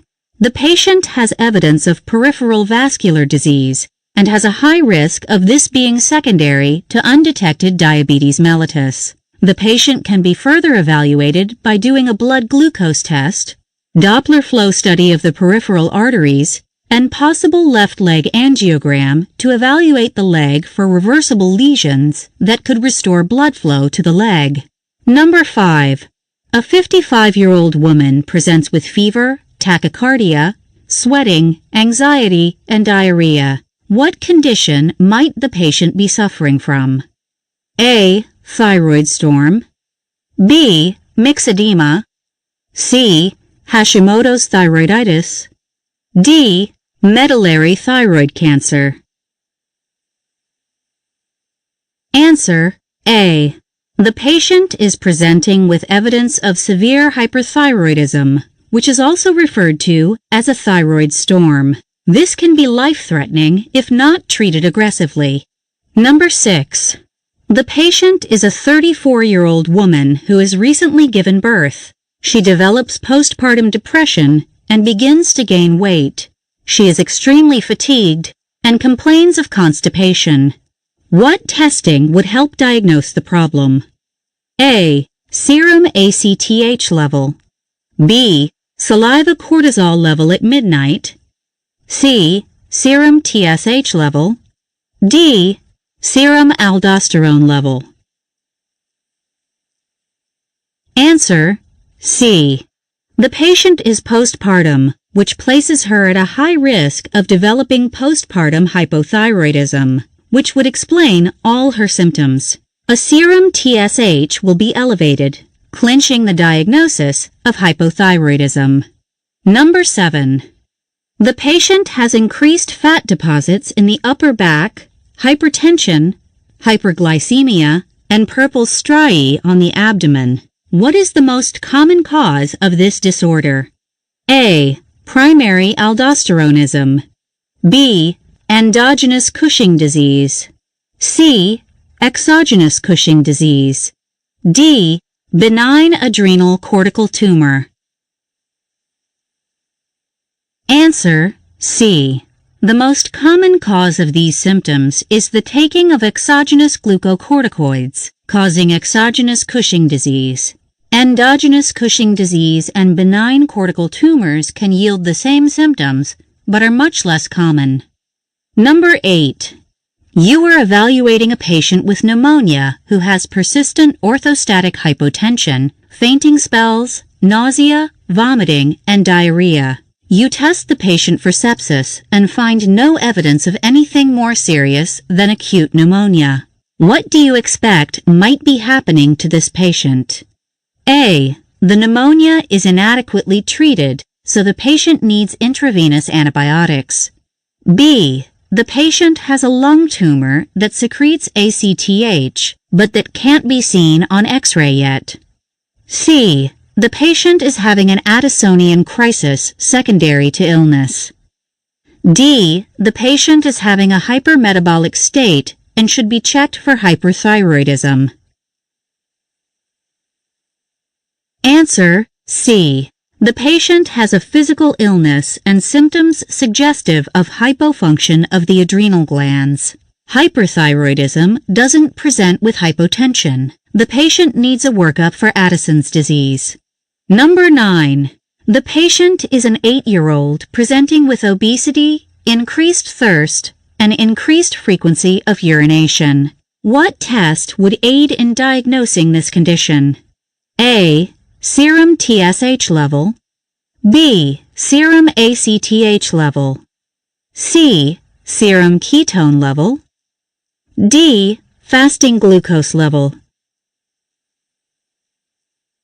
Answer: D. This patient may have type 1 diabetes or type 2 diabetes, but doesn't have evidence of diabetic ketoacidosis. The child's obesity is suggestive of childhood type 2 diabetes. The child needs a fasting glucose level and needs a workup for type 1 diabetes, but more likely has type 2 disease. Number 10. The female patient is 34 years of age and presents with night sweats, episodes of feeling extremely hot, and oligomenorrhea. What do you suspect is the problem? A. She has a pituitary adenoma impacting luteinizing hormone and follicle-stimulating hormone levels. B. She has premature ovarian failure with decreasing ovarian output of estrogen and progesterone. C. She has hyperthyroidism with clinical evidence of hypermetabolism. D. She has evidence of a thyroid storm and needs urgent intervention. Answer: B. This patient presents with clinical evidence of primary ovarian failure, happening much earlier than normal. A serum estrogen and progesterone will be low, confirming the diagnosis. Chapter 4. Gastroenterology. This chapter will discuss the various gastrointestinal diseases an internal medicine specialist might come in contact with. Many gastrointestinal diseases can be managed by an internist. Severe or complicated GI diseases need management by a gastroenterologist or general surgeon. Diseases that are most commonly seen are gastroesophageal reflux, gastric disease, irritable bowel syndrome, and inflammatory bowel diseases. Management of gastroesophageal disease. Gastroesophageal reflux disease, or GERD, happens when the contents of the stomach, including gastric acid, flow upward into the esophagus and sometimes as high as the pharynx, leading to esophageal irritation that gives classical symptoms of esophagitis, including heartburn. The main cause of GERD is a weakness in the lower esophageal sphincter, or LES, which is a band of muscle fibers at the lower end of the esophagus. It normally closes to prevent stomach acid from backing up into the esophagus. The esophageal epithelium is not capable of protecting itself from stomach acid, so it becomes irritated, leading to symptoms of esophageal reflux disease. The major risk factors for GERD include alcohol use, having a hiatal hernia, being overweight, being pregnant, having scleroderma, and being a smoker. Certain medications can increase the risk of esophageal reflux, including anticholinergic medications, calcium channel blockers, bronchodilators, progestin, dopaminergic medications, sedatives, and tricyclic antidepressants. The main symptoms of esophageal reflux include having a burning pain in the chest, a feeling that food is stuck in the esophagus, and postprandial nausea. Less common symptoms include hiccups, regurgitation, wheezing, cough, dysphagia, voice changes, or a sore throat. The symptoms tend to be worse when lying down at night or when bending over. Sometimes the disease is treated based on symptoms alone with no testing necessary. If the symptoms are particularly severe or refractive to medication, an upper gastrointestinal endoscopy can be performed to evaluate the esophageal lining for erosions or cancerous lesions. The lower gastroesophageal sphincter can be evaluated along with the lining of the stomach. Another test can evaluate the number of times acid comes back up from the stomach. Esophageal manometry can be done to evaluate the muscular tone of the esophageal muscles. Occult blood in the stool can be looked at to see if there are any indications of upper gastrointestinal bleeding. Non-medical treatments for GERD include losing weight, avoiding non-steroidal anti-inflammatory medications, and increasing water intake after taking medications. Antacids can be taken after meals for temporary relief. Antacids can result in constipation or diarrhea and are no longer considered first-line treatments for GERD. The first-line treatment for GERD involves the use of proton pump inhibitors that decrease the amount of stomach acid. Histamine 2 blockers also do this, but tend to be slightly less effective than proton pump inhibitors. Surgery, such as a laparoscopic fundoplication or a hiatal hernia repair, can correct heartburn so that medications can be reduced or stopped. Severe GERD requires periodic evaluations of the lower esophagus to check it for scarring and precancerous changes suggestive of Barrett's esophagus.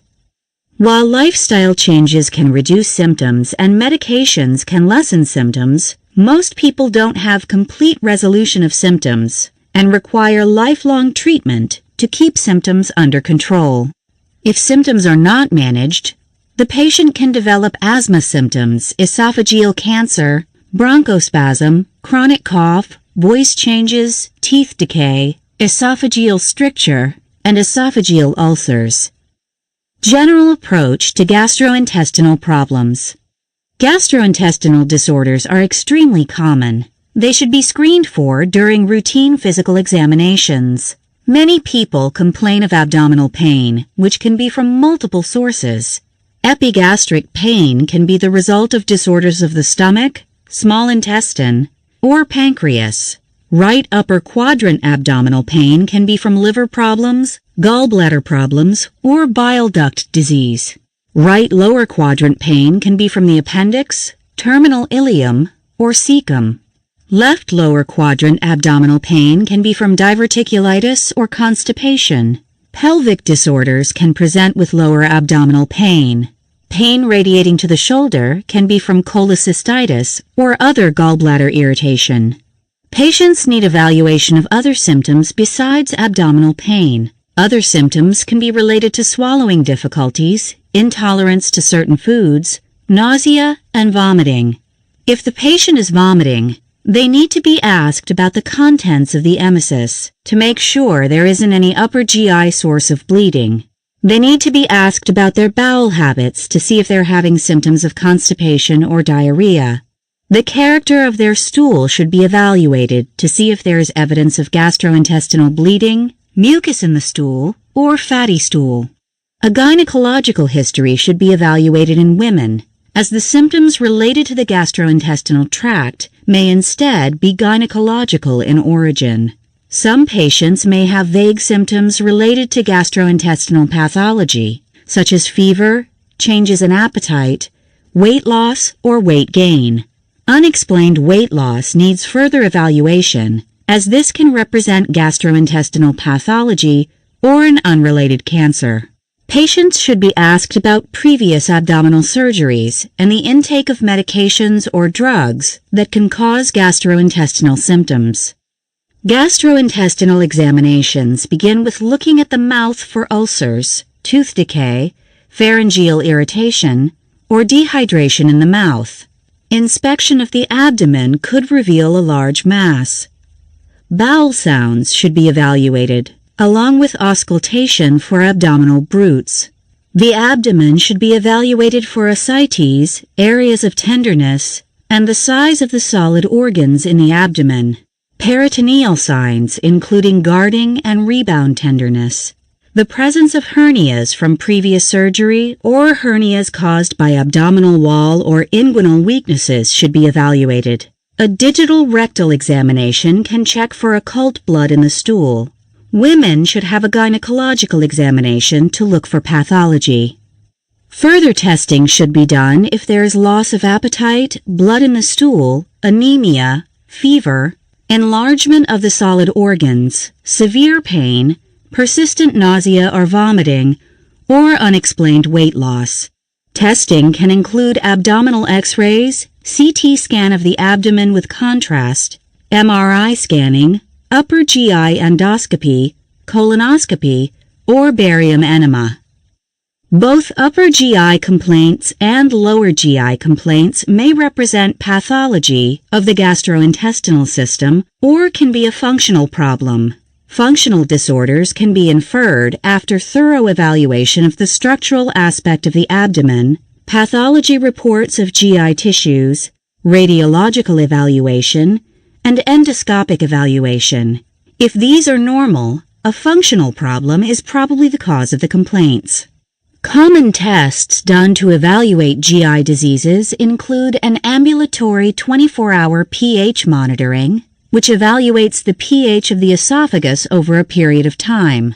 This can identify acid reflux and can correlate symptoms with documented evidence of low pH in the esophagus. This type of testing can be done after reflux surgery to evaluate the successfulness of the surgery. Tests of gastric disease can be done by using an upper GI endoscopy to look at the stomach lining. Rarely, a gastric analysis is warranted, in which a tube is used to measure the gastric acid output. This is often done after the patient has had a vagotomy for peptic ulcer disease, to see if this has reduced the amount of stomach acid. It can also diagnose Zollinger-Ellison syndrome, which manifests as elevated gastrin levels in the blood and stomach. The patient with elevated gastrin levels and hyperchlorhydria has presumptive Zollinger-Ellison syndrome.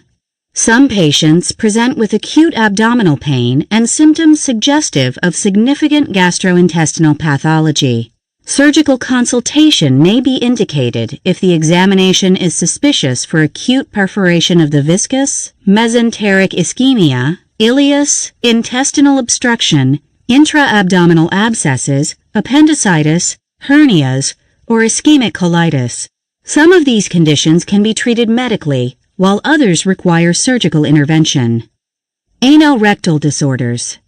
There are a variety of anorectal disorders that can lead to lower abdominal pain, anal symptoms, or a change in bowel habits.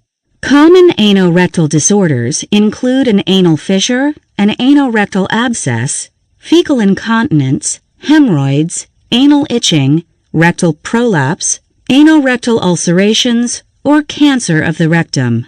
An evaluation of anorectal disorders starts with obtaining a history. The patient should be asked about frank anal bleeding, anorectal pain, incontinence, prolapse symptoms, stool frequency, characteristics of the stool, and the use of enemas or laxatives. Causes of anal irritation include anal intercourse, which should be asked about. The examination involves external inspection for irritation, hemorrhoids, or prolapse. A digital rectal examination can evaluate for occult blood or tenderness. Anoscopy can be done to look at the anus for internal hemorrhoids, trauma, or ulcerations. A flexible sigmoidoscopy can evaluate the distal aspects of the colon and rectum. Biopsies can be done if a flexible sigmoid scope is used, or if the patient undergoes a colonoscopy. If infection is suspected, cultures or gram staining can be done. Inflammatory bowel disease. There are two major classifications of inflammatory bowel disease, including Crohn's disease and ulcerative colitis. Both are chronic and relapsing conditions affecting the gastrointestinal tract, with symptoms related to the part of the GI tract that is involved. Both conditions often present with abdominal pain and diarrhea. These patients have documented evidence of inflammation of the lining of the gastrointestinal tract. This is from a cell-mediated immune response directed at the mucosa as part of an autoimmune disease. No one knows the cause of these diseases, but it is suspected that it is part genetic and part related to a change in intestinal flora that triggers an abnormal immune response. Inflammatory mediators are released, including tissue necrosis factor, interleukins, and cytokines. Crohn's disease and ulcerative colitis are both autoimmune inflammatory diseases, but have different characteristics. Besides these two diseases, a small fraction of patients has unclassified colitis that doesn't fit the criteria of either disease. Patients can have granulomatous colitis, radiation-induced colitis, ischemic colitis, and infectious colitis, but these represent only 10% of cases of colitis. Irritable bowel syndrome has symptoms similar to inflammatory bowel disease, but there is no evidence of gastrointestinal structural pathology. In Crohn's disease, the small bowel is involved 80% of the time, with only right-sided involvement of the colon and sparing of the rectosigmoid mucosa. Gross bleeding is rare, but occult bleeding can be present. Abscesses, fistulas, and inflammatory masses are common, and any part of the GI tract can be involved. Endoscopy shows patchy areas of inflammation with sparing of other areas in no particular pattern. There are focal lesions that can be deep enough to form inflammatory fistulas. In ulcerative colitis, only the colon is inflamed. The rectosigmoid mucosa is almost always involved with worsened disease on the left side of the colon. There is always gross bleeding and an absence of fistulas. The bowel wall is symmetrically affected with diffuse inflammation of the entire colon. Inflammatory bowel disease affects individuals at any age, but usually starts in young adulthood or in the late teens. It can also flare up between the ages of 50 to 70. However, this may represent a form of ischemic colitis instead of true autoimmune inflammatory disease. There is a hereditary predisposition to inflammatory bowel diseases, with first-degree relatives having up to a 20-fold risk of also having the disease. Heredity also plays a larger role in Crohn's disease than it does in ulcerative colitis, with certain genetic abnormalities having already been uncovered. Smoking worsens Crohn's disease but decreases the risk of ulcerative colitis. Previous appendectomy decreases the risk of ulcerative colitis.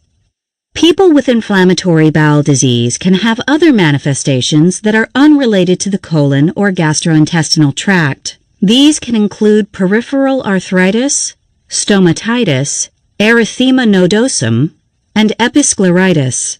Inflammation of joints, the eye, and the blood vessels has been documented. Spinal involvement with pain in the sacroiliac area can be seen with inflammatory bowel diseases. Cholangitis and biliary cancer have been associated with both types of inflammatory bowel disease. Fatty liver and autoimmune hepatitis are seen in rare cases of inflammatory bowel disease.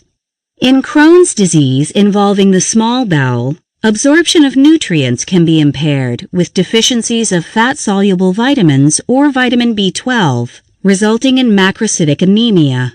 Clotting factors can be deficient, and there can be deficiencies of both calcium and magnesium, so that osteoporosis can occur. Children with Crohn's disease can have growth retardation and developmental delay. Oxalate can be absorbed to an excessive degree, resulting in oxalate kidney stones, and kidney disease secondary to obstruction by kidney stones. There can be an increase in gallstones and amyloidosis. These patients also seem to have an increased risk of thromboembolic disorders. There are a wide variety of medications and treatments for inflammatory bowel disease. Stress management and proper diet are encouraged. Management of symptoms can be supportive or can involve the use of 5-aminosalicylic acid, corticosteroids to reduce inflammation, immunomodulating drugs, biologic agents, antibiotics, probiotics, and prebiotics. These patients need a surgical referral for treatment of fistulas, abscesses, and partial removal of either the small bowel or the colon where the disease has become so inflammatory that removal of the affected area is the only effective treatment. Irritable bowel syndrome. Irritable bowel syndrome involves periods of abdominal pain that is relieved by defecation, changes in stool characteristics or frequency of bowel movements, and no structural abnormalities found on imaging and endoscopic evaluations. Because there is no inflammation, the treatment is solely focused on supportive care, including changes in diet, anticholinergic drugs, and the use of antispasmodic drugs to decrease spasm of the gastrointestinal tract. No one knows the exact cause of this disease, and there is no pathology found on lab tests, biopsies, imaging, or endoscopy. The illness may be related to emotional changes, dietary factors, adverse effects to drugs, or hormonal changes. While it has been considered a disease that is purely psychosomatic, researchers now believe that both psychological and physiological factors are involved. Evidence of psychological involvement includes the increased finding of depression, somatization, and anxiety in these patients. They often have difficulty sleeping and may have exacerbations during times of increased stress. Sexual or physical abuse may be suspected in cases that fail to respond to supportive and dietary measures. These patients also have an increased chance of having altered motility of the gastrointestinal tract and an increase in pain sensation of the viscera when the lumen of the GI tract is distended. These patients have a greater perception of pain when compared to control patients. A small number of patients have a case of gastroenteritis that ultimately leads to irritable bowel syndrome for reasons that cannot be explained. Constipation may be due to slow gut motility, while diarrhea may be due to fast gut motility. There may be something abnormal going on with the contractile muscles of the colon that leads to pain after eating. Women seem to have changes in their symptoms that are related to the different phases of the menstrual cycle. Irritable bowel syndrome usually begins in the late teens or early 20s, with times of normal bowel habits and times of symptoms. Food seems to trigger the onset of symptoms, in particular fatty foods. Stress worsens symptoms. Most patients have abdominal pain, usually found in the lower abdomen, and usually better after defecation. Diarrhea can be prominent, or constipation can be prominent. There can also be alterations between the two. Symptoms unrelated to the gastrointestinal tract are common, including chronic headaches, sleep difficulties, fibromyalgia, and fatigue. It can be difficult to diagnose irritable bowel disease. Many patients undergo an extensive workup that fails to find any pathology. If things like fever, weight loss, or rectal bleeding occur, the patient may have something other than irritable bowel syndrome. Older patients with symptoms are more likely to have actual GI pathology. Patients with irritable bowel syndrome who develop gastrointestinal or systemic symptoms suggestive of pathology need to be reevaluated. Rome criteria are used to diagnose irritable bowel disease. Patients need to have abdominal pain or discomfort for at least 3 days out of a month for 3 months duration, with either improvement with defecation, onset related to changes in stool frequency, or a change in the quality of the stool. These patients look healthy but have abdominal tenderness and no other sign of pathology. A healthy patient with evidence of irritable bowel syndrome based on the Rome criteria can have a presumptive diagnosis of irritable bowel syndrome without having a complete workup, as long as they have no other symptoms. These patients should have a CBC, metabolic panel, erythrocyte sedimentation rate, and a stool evaluation for ova and parasites at the very least. A thyroid-stimulating hormone test and calcium testing should be done on constipated patients. A flexible sigmoidoscopy or colonoscopy can be done to rule out mucosal disease. The colonoscopy exam can be diagnostic if the patient has increased pain with air insufflation. Further testing can be avoided unless there is other evidence suggestive of abdominal pathology or malabsorption. These patients can develop another gastrointestinal disorder after being diagnosed with irritable bowel syndrome, so they need to be reevaluated if there are significant changes or evidence of pathology. The treatment of irritable bowel syndrome involves having a normal diet that doesn't include foods that cause gas or increase diarrhea. Fiber should be introduced in the diet to decrease constipation. Drugs for spasmodic colon can be used. If there are concurrent psychological or mood disorders, these can be treated with the expectation of improved gastrointestinal symptoms. Besides supportive treatment, drugs can be used to manage irritable bowel syndrome. Anticholinergic drugs like hyoscyamine can be used to decrease colonic spasms. Those with chronic constipation can be given lubiprostone or linaclotide to improve stool function. Laxatives like polythene glycol can be used for patients with diarrhea. Patients with diarrhea can also receive diphenoxylate or loperamide to decrease stool frequency.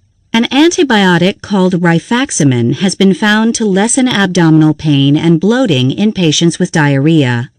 The serotonin receptor blocker called allosetron has been successfully used in patients with prominent diarrheal symptoms that don't respond to other treatments.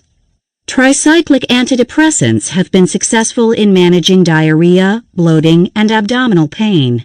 The dosage should start out very small, with increasing doses given until symptoms resolve. Selective serotonin reuptake inhibitors can help those patients with anxiety and depression, but they may make diarrheal symptoms worse.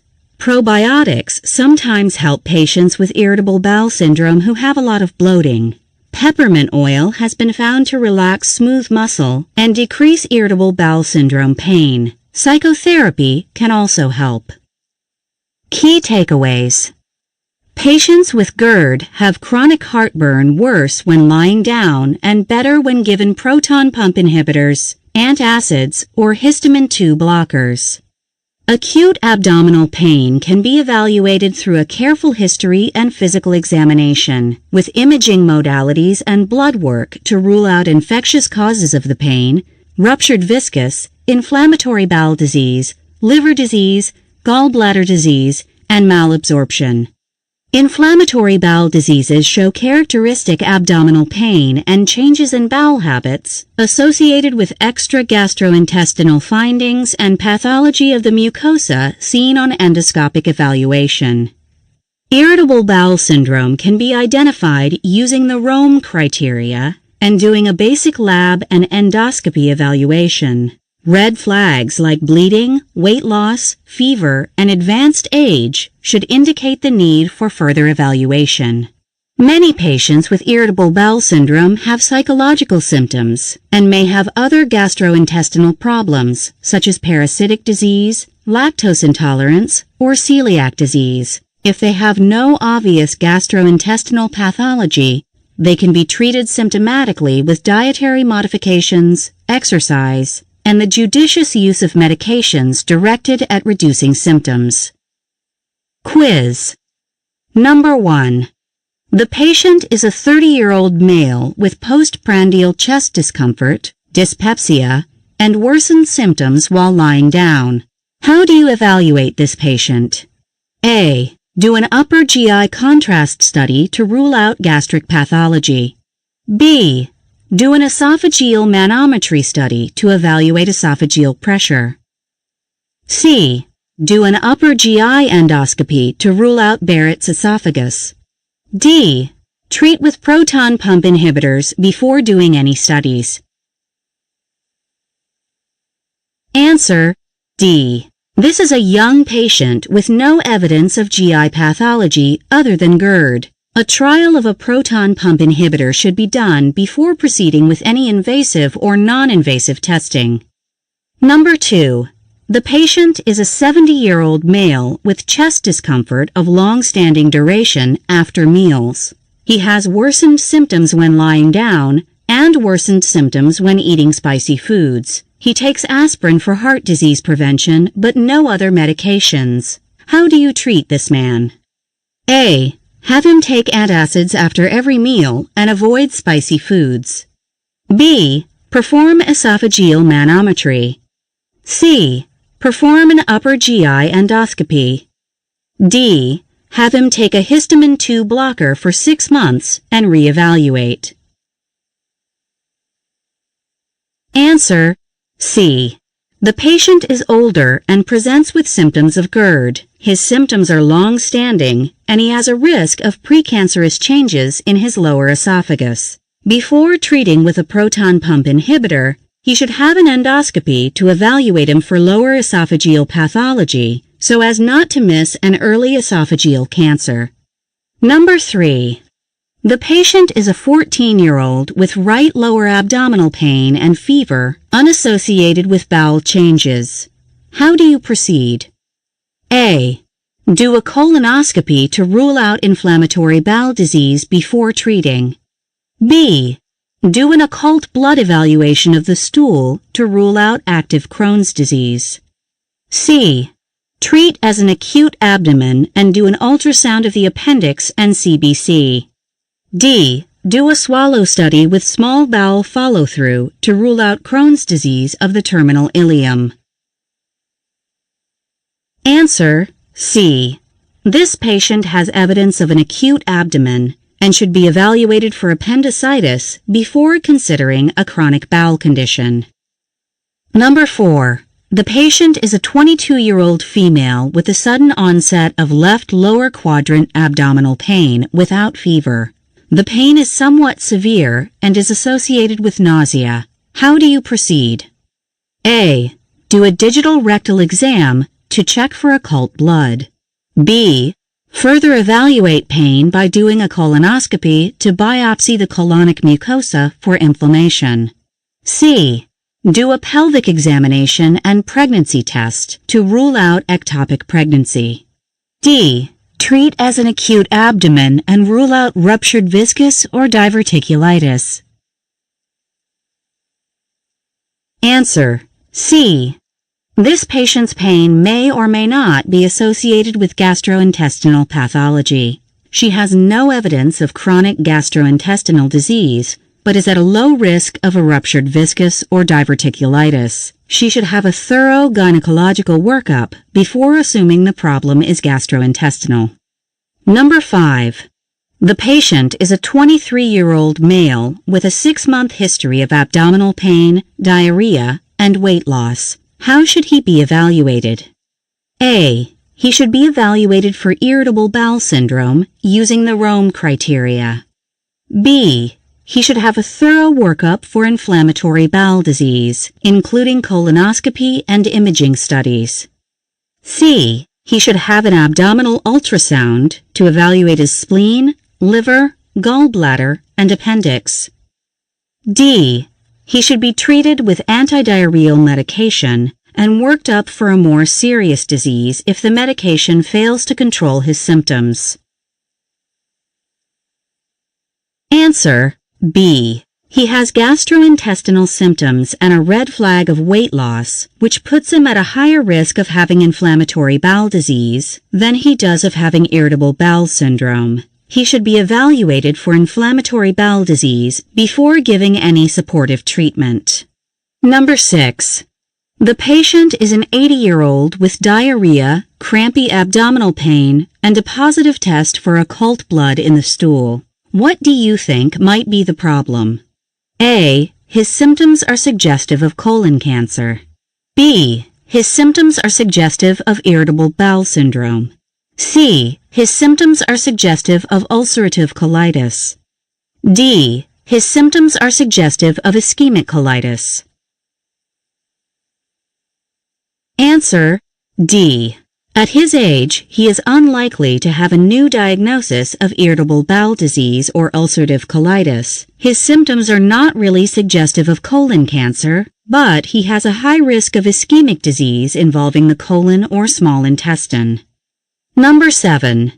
The patient complains of crampy abdominal pain, bloating, and gas relieved by defecation. There is no fever, nausea, vomiting, or weight loss. How do you proceed? A. Apply the Rome criteria and do a baseline workup for colonic pathology. B. Provide him with symptomatic relief of bloating and gas, with follow-up if the treatment fails. C. The patient should have an upper and lower GI X-ray with contrast before treating empirically.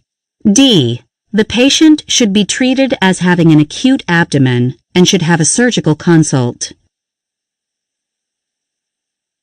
Answer A. The patient has symptoms suggestive of irritable bowel syndrome with no red flags, so they should be evaluated by the Rome criteria and then have a basic workup for colonic pathology before treating for irritable bowel syndrome. Number 8.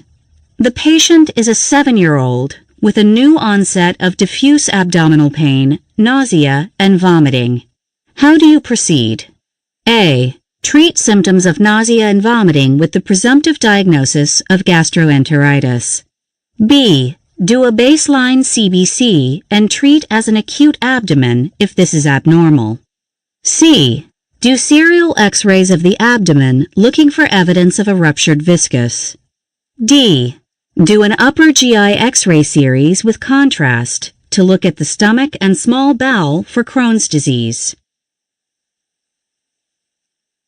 Answer B. This is a young patient who may have an early manifestation of an acute abdomen. A baseline CBC should be drawn. If this is negative, the patient can be followed with symptom relief. If this is abnormal, they need close follow-up to evaluate for progression to acute abdomen. Number 9. What is the most likely cause of occult blood in the stool without abdominal symptoms in a 40-year-old male? A. Crohn colitis. B. Chronic gastritis. C. Internal hemorrhoids. D. Colon cancer. Answer C. In a young male without abdominal symptoms, benign disease like internal hemorrhoids are most likely the cause of a positive stool test for occult blood, although pathology needs to be ruled out as colon cancer is a distant possibility. Number 10. The patient is a 10-year-old with crampy abdominal pain, fever, nausea, and vomiting. The stool is positive for occult blood. The patient is also complaining of diarrhea. what is the most likely cause of the patient's symptoms? A. Crohn's colitis. B. Ulcerative colitis. C. Bacterial gastroenteritis. D. Viral gastroenteritis. Answer C. The patient has evidence for gastrointestinal pathology because of the positive stool test, but things like ulcerative colitis or Crohn's colitis are much less likely than an acute infectious process. Bacterial gastroenteritis would show a positive occult blood test and would give the symptoms the patient is describing. Chapter 5. Geriatric Medicine. This chapter is devoted to the care of the elderly. While many elderly patients remain in their homes and are relatively healthy until they reach 80 or 90 years of age, others need confinement in a nursing home facility, either for rehabilitation after an acute injury or illness, or for long-term management of chronic diseases like Alzheimer's dementia, Parkinson's disease, or physical diseases that limit mobility. This chapter discusses the management of these types of patients in a nursing home facility, as well as the care of patients who are going through the dying and death process. Management of the nursing home patient. Nursing homes have evolved to care for not only long-term residents who are unable to care for themselves at home, but are also places where complicated patients are sent to recover from illnesses that kept them in the intensive care unit for an extended period of time. Patients are being discharged from the hospital in an already sick condition and sent to skilled nursing facilities to resolve their acute illnesses and begin the rehabilitation phase of their recovery. Even those who are there for an extended stay are at high risk for acute illnesses that are often treated in the nursing facility rather than sending them to a hospital. The result is an unhealthy population of patients residing in nursing home facilities. Because of the complexity of their care, internists need to have significant involvement in the care of these patients and must head up a team of skilled healthcare professionals dedicated to both the management of acute problems and the management of long-term conditions. Nursing homes are highly regulated by state guidelines that need to be fully understood by the internist in the context of caring for the geriatric population. The challenge is to develop a care team that has the knowledge and skills to recognize acute illnesses and can care for these illnesses in a population of people who are at a high risk of complications and the necessity of hospitalization if they fail medical treatment in the skilled nursing facility. Most of these patients have complex medical needs, requiring ongoing evaluation and management, as well as a high risk of acute illnesses that need to be addressed in the face of having underlying medical pathology and psychosocial needs. The care of the geriatric patient involves multidisciplinary collaboration with the skills of the physicians, consultants, nurses, nursing assistants, social workers, physical therapists, occupational therapists, and other allied health professionals. Presiding over all of this is the nursing home administrator, who works to hire staff, understand state and federal guidelines, manage finances, and to help maintain a high quality of care for both long-term residents and residents with complex medical problems who aren't expected to reside in the facility past their period of rehabilitation. The internist often serves as the medical director of the facility and is responsible for assisting in the creation of an environment that is conducive to recovery from major illnesses, as well as the ongoing management of high-risk patients who are generally physically well but have cognitive deficits requiring long-term observation and care. The medical director often serves as part of a team of healthcare professionals that work toward continuous quality improvement in the care of patients. Errors in medical care delivery are evaluated by the team in ways that strive to learn from errors and in ways that seek solutions to prevent additional similar errors from occurring. The facility is headed by the administrator, who works in collaboration with the medical director to create a healthcare environment that can manage the psychosocial needs of the long-term care resident as well as the acute medical needs of the patient with complex medical problems who has just been discharged from the hospital for recovery. This means that all healthcare staff need education in both the treatment of cognitive deficits over a long period of time, as well as the treatment of patients without cognitive deficits who need medical therapies and rehabilitation services to recover from an acute illness or injury. There are often multiple internists and primary care doctors managing the care of the scores of patients housed at a nursing facility. While different doctors have different preferences in how to care for patients, they all need to follow the same general guidelines so that an ongoing high quality of care is maintained for every resident. Few of these patients are managed by a geriatrician, although it should be recommended that at least one member of the nursing home staff be a geriatrician who can oversee the care provided by the various types of doctors responsible for the day-to-day management of these residents' acute and chronic health problems. This geriatrician should understand the complexities of geriatric medicine, as well as the other disciplines involved in caring for patients who have medical needs, cardiovascular needs, endocrinological needs, surgical needs, orthopedic needs, rehabilitative needs, and psychosocial needs.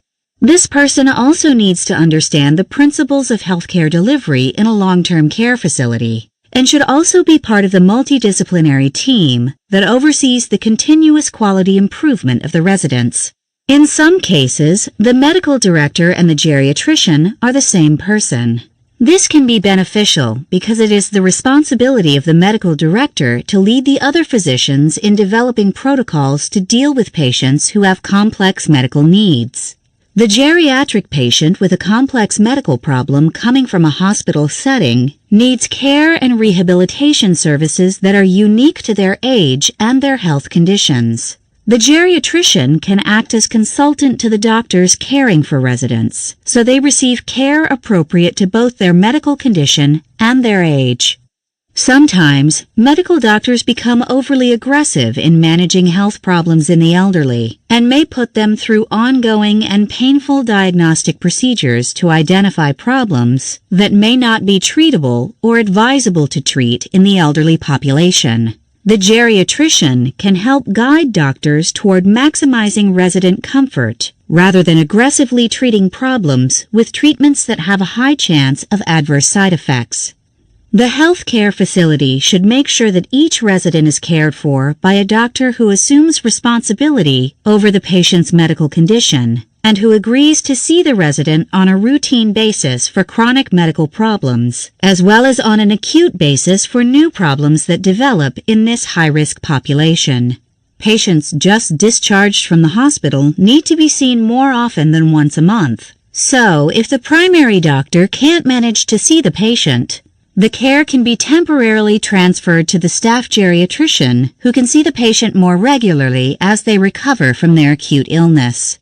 During regular visits to see the nursing home resident, the attending physician oversees the acute care needs, chronic medical needs, and ongoing rehabilitation needs of each resident. The visit can't be a superficial short-term visit, but should include a thorough evaluation of the care the resident is receiving so as not to give unnecessary care, but to provide care appropriate to the patient's age and medical condition. For stable patients, the protocol is to see each resident once every 30 days for the first 3 months of their stay, and then to see them every 60 days after that. During each visit, the resident's total program of care is reviewed, including medications being given, treatments offered, and rehabilitation given. The doctor needs to provide reasons for changing the medications or treatments during routine visits, and must make the decision to see the acute care patient more often, as these patients have a rapidly progressing and changing level of need during their stay. Because these patients have much more than just physical problems, the care must be directed at their medical needs, their psychological needs, their rehabilitative needs, and their social needs. Patients can receive medical care for their health problem, but it is up to the nursing facility to also provide psychological care, social services, occupational medicine, speech therapy, and physical therapy to patients who are expected to improve and ultimately be discharged from the facility in a better physical and emotional state than they were in during the time of their admission. Nutritional interventions need to be looked at and established for each patient, and activities need to be provided to maintain the psychosocial state of the resident. The doctor or geriatrician needs to regularly review the need for each medication the resident receives and make sure there is regular monitoring of side effects in a population at high risk for adverse reactions to medications and drug-to-drug incompatibilities. The geriatrician can work with medical staff in understanding the likelihood of adverse reactions so that medications are given judiciously with attention paid to the risk versus benefit of taking each medication. It is helpful to have a pharmacist review each patient's medical records to review them for the possibility of drug-to-drug interactions, which can be tricky given the number of medications each resident receives. Rarely is a resident on just a few medications, so the chance of an interaction between two medications is high. The head nurse should be responsible for keeping up with the patient's symptoms and to verify each of the diagnoses the patient has. Some diagnoses are present for the lifetime of the resident, while others are short-term diagnoses made to accommodate for acute illnesses or injuries. The head nurse also participates as part of the multidisciplinary quality care team and should be at least peripherally aware of the diagnoses of each resident. He or she is also responsible for managing the ancillary staff who care for the resident on a day-to-day basis to make sure they are receiving the cares ordered by the attending physician and that these cares are done as ordered. The attending doctor and head nurse can work together to set realistic goals and realistic prognoses in a population who are at the latter part of their lives and who aren't expected to always have a full and complete recovery from their acute illnesses. Some will not be able to be discharged despite the expectation that they are going to recover, but will recover to a point that puts them in a category of being chronically disabled, in need of long-term care, yet still will be in an improved state when compared to the state they were in when they were admitted. The resident's care plan addresses not only the acute needs of the sick resident, but their long-term needs as they recover to the extent that they are going to recover, given the level of severity of their intake diagnosis and the complexity of their medical problems that interfere with having a complete and total recovery. The head nurse keeps track of each patient's progress as they get better from an acute illness and enter the rehabilitative stage of recovery. Some residents will go past the rehabilitative stage and will be well enough to be discharged, while others, because of age and infirmity, will recover to a point but will not be able to return to their homes in a condition safe enough to let them be discharged. The resident and their family need to be involved in the progress of the resident's care so that their wishes and desires are kept in high regard. Residents who don't wish for aggressive medical treatment need to be heard by nursing staff and the attending physician so that their care reflects comfort measures and quality of life issues rather than aggressive management with high-risk treatments. In some cases, residents enter a stage of needing palliative care for a terminal illness. In such situations, the doctor and nurses need to readdress the need for certain medications and treatments that go against the palliative model of treatment. These medications and treatments can be discontinued in favor of providing the resident with treatments and medications not designed to prolong their life, but are instead designed to increase the quality of life for the time the resident has left to live, given their medical conditions. Documentation is necessary to explain the medical care decision-making and overall goals of treatment for each resident that reflects the resident's medical condition, prognosis, and wishes for their care. Each visit should reflect any progress the resident is making toward better health in those residents expected to be discharged, as well as the ongoing care but lack of improvement in those patients receiving terminal or end-of-life care. It is up to the charge nurse or head nurse to arrange for palliative care planning and pain management interventions when it is determined that the resident has a terminal illness or a condition that limits the resident's expected life length, who might benefit from end-of-life care rather than aggressive medical management.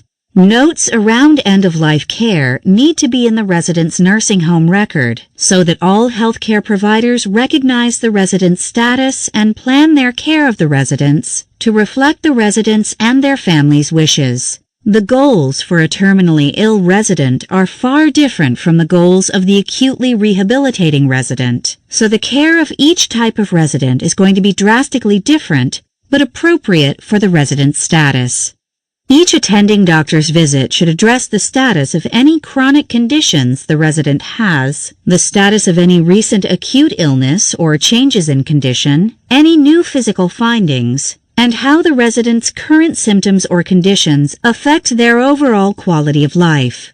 Goals around nutrition, pain control, psychosocial needs, rehabilitative needs, and medical needs all need to reflect the overall goal and prognosis of the resident's multiple ongoing health issues. If the resident needs specialized needs, such as orthotic care or dental care for maximization of quality of life, these things need to be brought to the attention of the attending physician so they can be ordered and followed through on.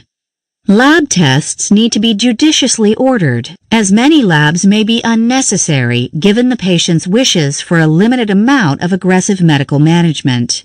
The same holds true for medications given that may adversely affect the resident's quality of life and do not work toward the resident's wishes to be managed for comfort cares only. For residents with discharge potential, each visit and each healthcare worker's documentation must reflect progress toward the goal of eventual discharge.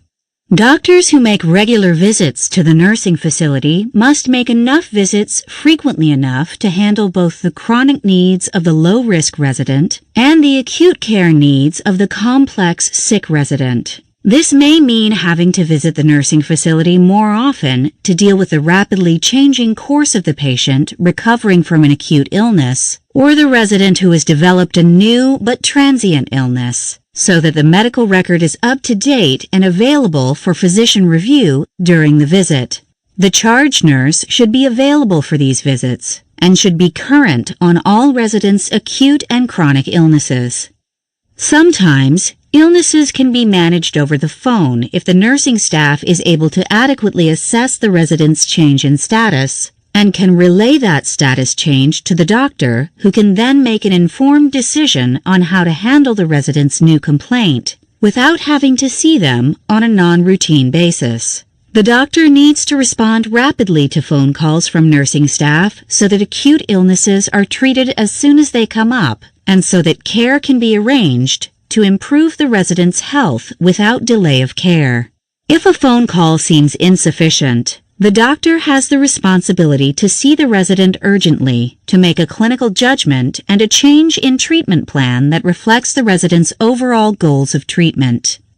Newly admitted or unstable residents may require frequent visits until their problems can be adequately treated with just a phone call. Residents who come from a hospital setting and who expect to be discharged need more aggressive and rapidly changing treatments so they can improve their medical care in a way that promotes the shortest length of stay in the facility. Sometimes the plan of care changes and the resident's condition fails to return to baseline. They then need a change in goal that doesn't reflect discharge, but reflects a maximization of health with the expectation that they will plateau at some point and become a stable but disabled resident requiring long-term chronic care.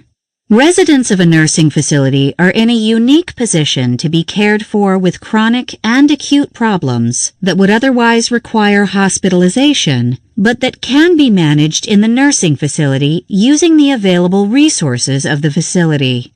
In many cases, this is enough to provide the resident with quality care without the need for a disruptive hospitalization and without the need for aggressive and unnecessary diagnostic tests and procedures. Each facility should have an admissions coordinator who identifies the appropriate physician to care for the resident and who has agreed to take on the ongoing management of the resident's needs. When this physician is identified, they are notified of the admission and must see the resident in a timely fashion to review their admission record, identify the goals for the resident's stay, and order appropriate medications and treatments that maximize the resident's quality of life and improve their function so they can be either discharged in a healthier state or maintained as a permanent resident of the nursing facility in a state of health that is optimal and in keeping with the resident's overall goals. There needs to be someone, ideally the charge nurse or other coordinating nursing staff member, who is familiar with the resident and their family, who can oversee all the resident's needs, including medical needs, rehabilitative needs, social needs, and nutritional needs. Things like routine immunizations need to be followed by this staff member so that important health issues are followed and kept up with in a timely fashion. This person should also make certain the resident's vital signs, activity level, medications, and cares are given both in accordance with the facility's policies and the resident's individual needs. The completeness of the medical record should be evaluated by a coordinating nurse or similar staff member. Ideally, each resident should have an advance directive on file that is readily accessible to the treating doctor and any medical person treating the resident. Advance directives can include wishes around being hospitalized for acute illnesses, receiving parenteral nutrition, resuscitative measures desired, and desires around end-of-life care should the resident suddenly become unable to relay that information due to an illness or injury that prevents the resident from indicating their wishes. Some residents desire maximal medical management for all their healthcare needs and may need to be transferred to the hospital in situations of an acute illness. In such cases, the primary doctor needs to hand off the care of the resident to a hospitalist. The medical record needs to be current and should be copied so the hospitalist can adequately manage both the resident's acute problem and the resident's ongoing chronic problems during their hospitalization. The resident's advance directive should be a part of the transfer summary sent to the hospital with the resident. The medical record of each resident should be kept up to date so that any covering physician can easily review the record and can make sound medical decisions in keeping with the resident's overall goals and prognosis. It is far too easy for a covering physician to make an error in judgment if the medical record is incomplete or fails to transmit the resident's wishes. Inappropriate hospitalizations, medications, lab tests, procedures, and treatments can be ordered by a covering physician if the medical record doesn't accurately reflect the overall goals of the resident's care. To decrease the chance of medical errors, the physician should attempt to write orders in person or transmit orders by facsimile or electronically so that a verbal exchange involving orders isn't misinterpreted, resulting in potentially dangerous medical mistakes. The nurses need to keep a log of all physicians' phone calls so the care can be easily understood by everyone dealing with the patient, including on-call doctors unfamiliar with the resident's case. If an order is given by phone, it should be followed up in person as soon as it is feasible to make sure no error in translation was made. If a resident is suspected of having a new infection, for example, the resident needs to be evaluated in person as soon as possible, even if an order was given for an empiric antibiotic. This can assure that the resident does indeed have an infection and that the appropriate antibiotic or treatment was ordered. Most states regulate that a physician order by phone should be followed up with an actual signed order within 48 hours of the order. This allows for the resident to be seen quickly for any change in status and the order to be reviewed by the doctor making the phone order. In the same way, there needs to be protocols in place so that if a test is ordered by a physician, someone relays the results of that test as soon as it is returned, so there isn't a delay in making a medical decision based on the results of the test. This makes sure that residents aren't simply housed in the facility, but are cared for in the same way they would be cared for if they were seen in a clinic or admitted to the hospital. If a resident does develop an acute illness and a phone order is made, it is the attending physician's responsibility to make an interim visit to evaluate the resident's change in status in person. The phone order can then be signed, and any revisions to the plan of care can be based on the doctor's visit to the resident and not on a phone call received about a change in status. This way, the resident receives optimal care and has the best chance of recovery from their acute illness.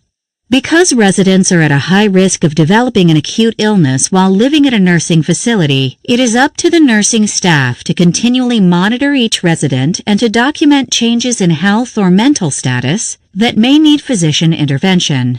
If a change in status is recognized, the treating nurse needs to both document the change in status and document any phone call or request for treatment made toward the treating physician or an on-call doctor covering for the treating physician. Changes in resident status need to be relayed as soon as they are identified so that appropriate measures can be undertaken to correct the change in status.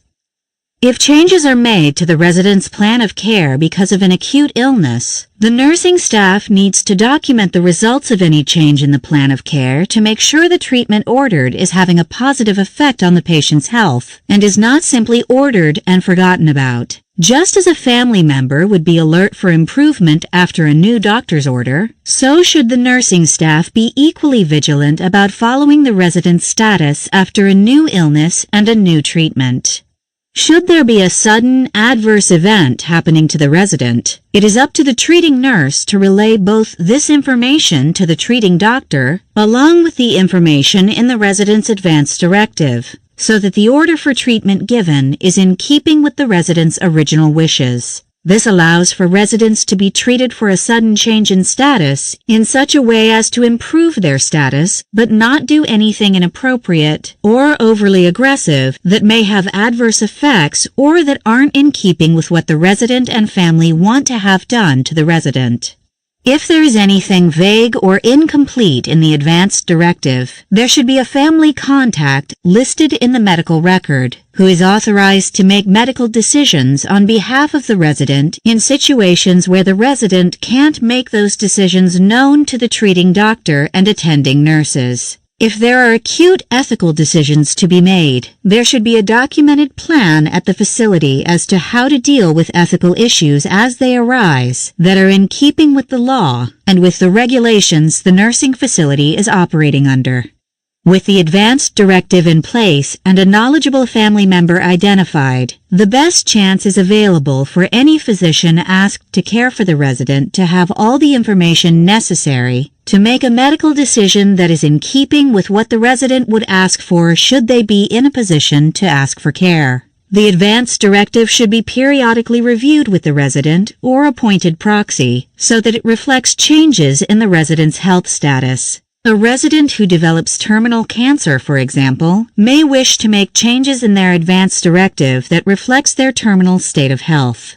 Even when the advance directive is clear and is clearly transmitted to the attending physician, the physician needs to contact relevant family members whenever there is a significant change in the resident's health status that requires the doctor to make an important ethical decision regarding the resident's treatment. This way, if there is any question about the physician's order or the resident's wishes, the family members get to discuss this with the physician at the time the decision is made.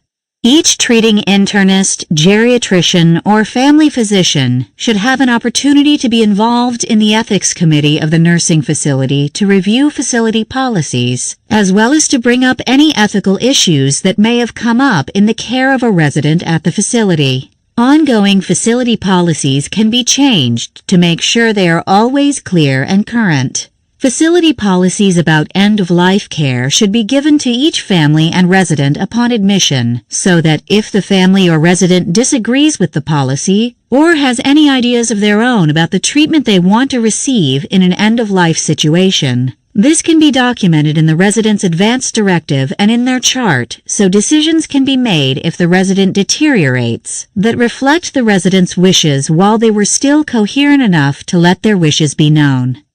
Management of death and dying.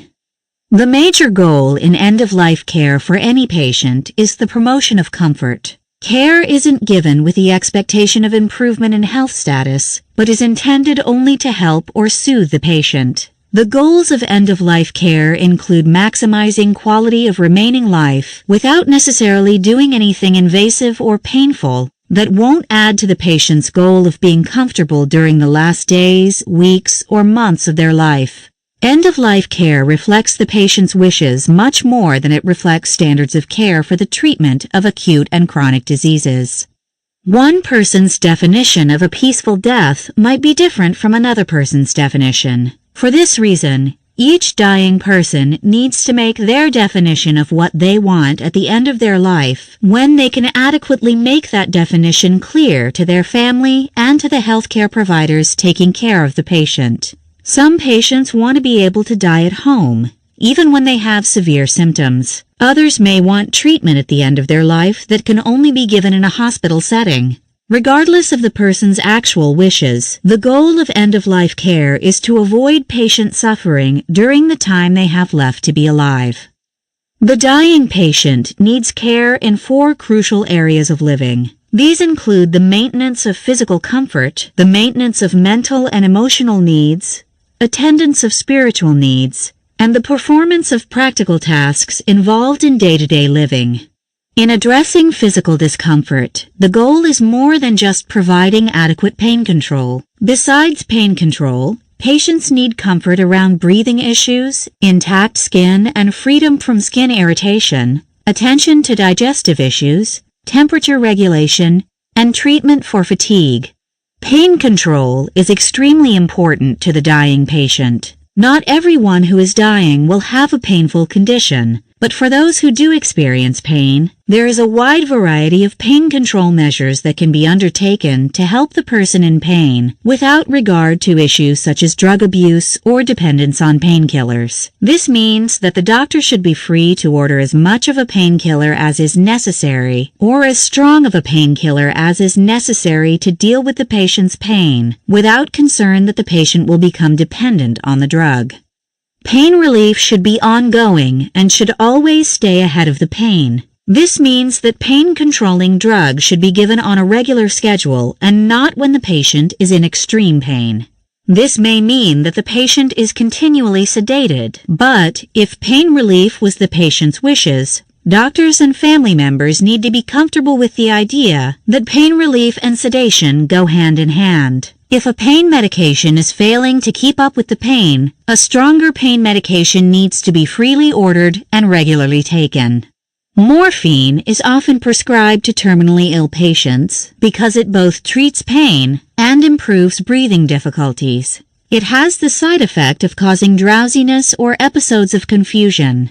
If given carefully and judiciously, it doesn't shorten a person's length of life and can be invaluable to patients who are dying of diseases that cause shortness of breath. If a patient struggles with severe pain, their focus is on the pain and not having a meaningful period of time to be with friends and loved ones. Pain can adversely affect the dying person's mood, so they become irritable and short-tempered. They can't be present in a coherent way to relay their thoughts and memories to those they care about.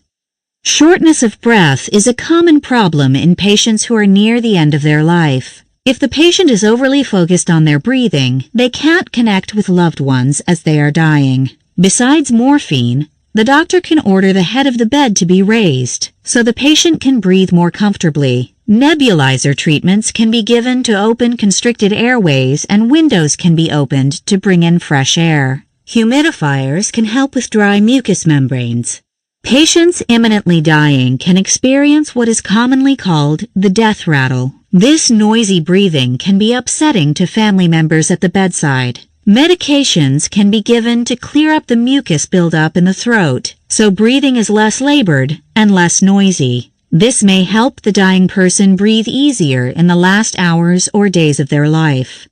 Skin irritation is another comfort problem commonly seen in the dying person. As a person ages, their skin becomes more fragile and is drier. Skin is more prone to injury as nutrition declines. Alcohol-free creams and lotions can be prescribed to decrease the itching of dry skin, and adhesives can be avoided that will pull at thin skin.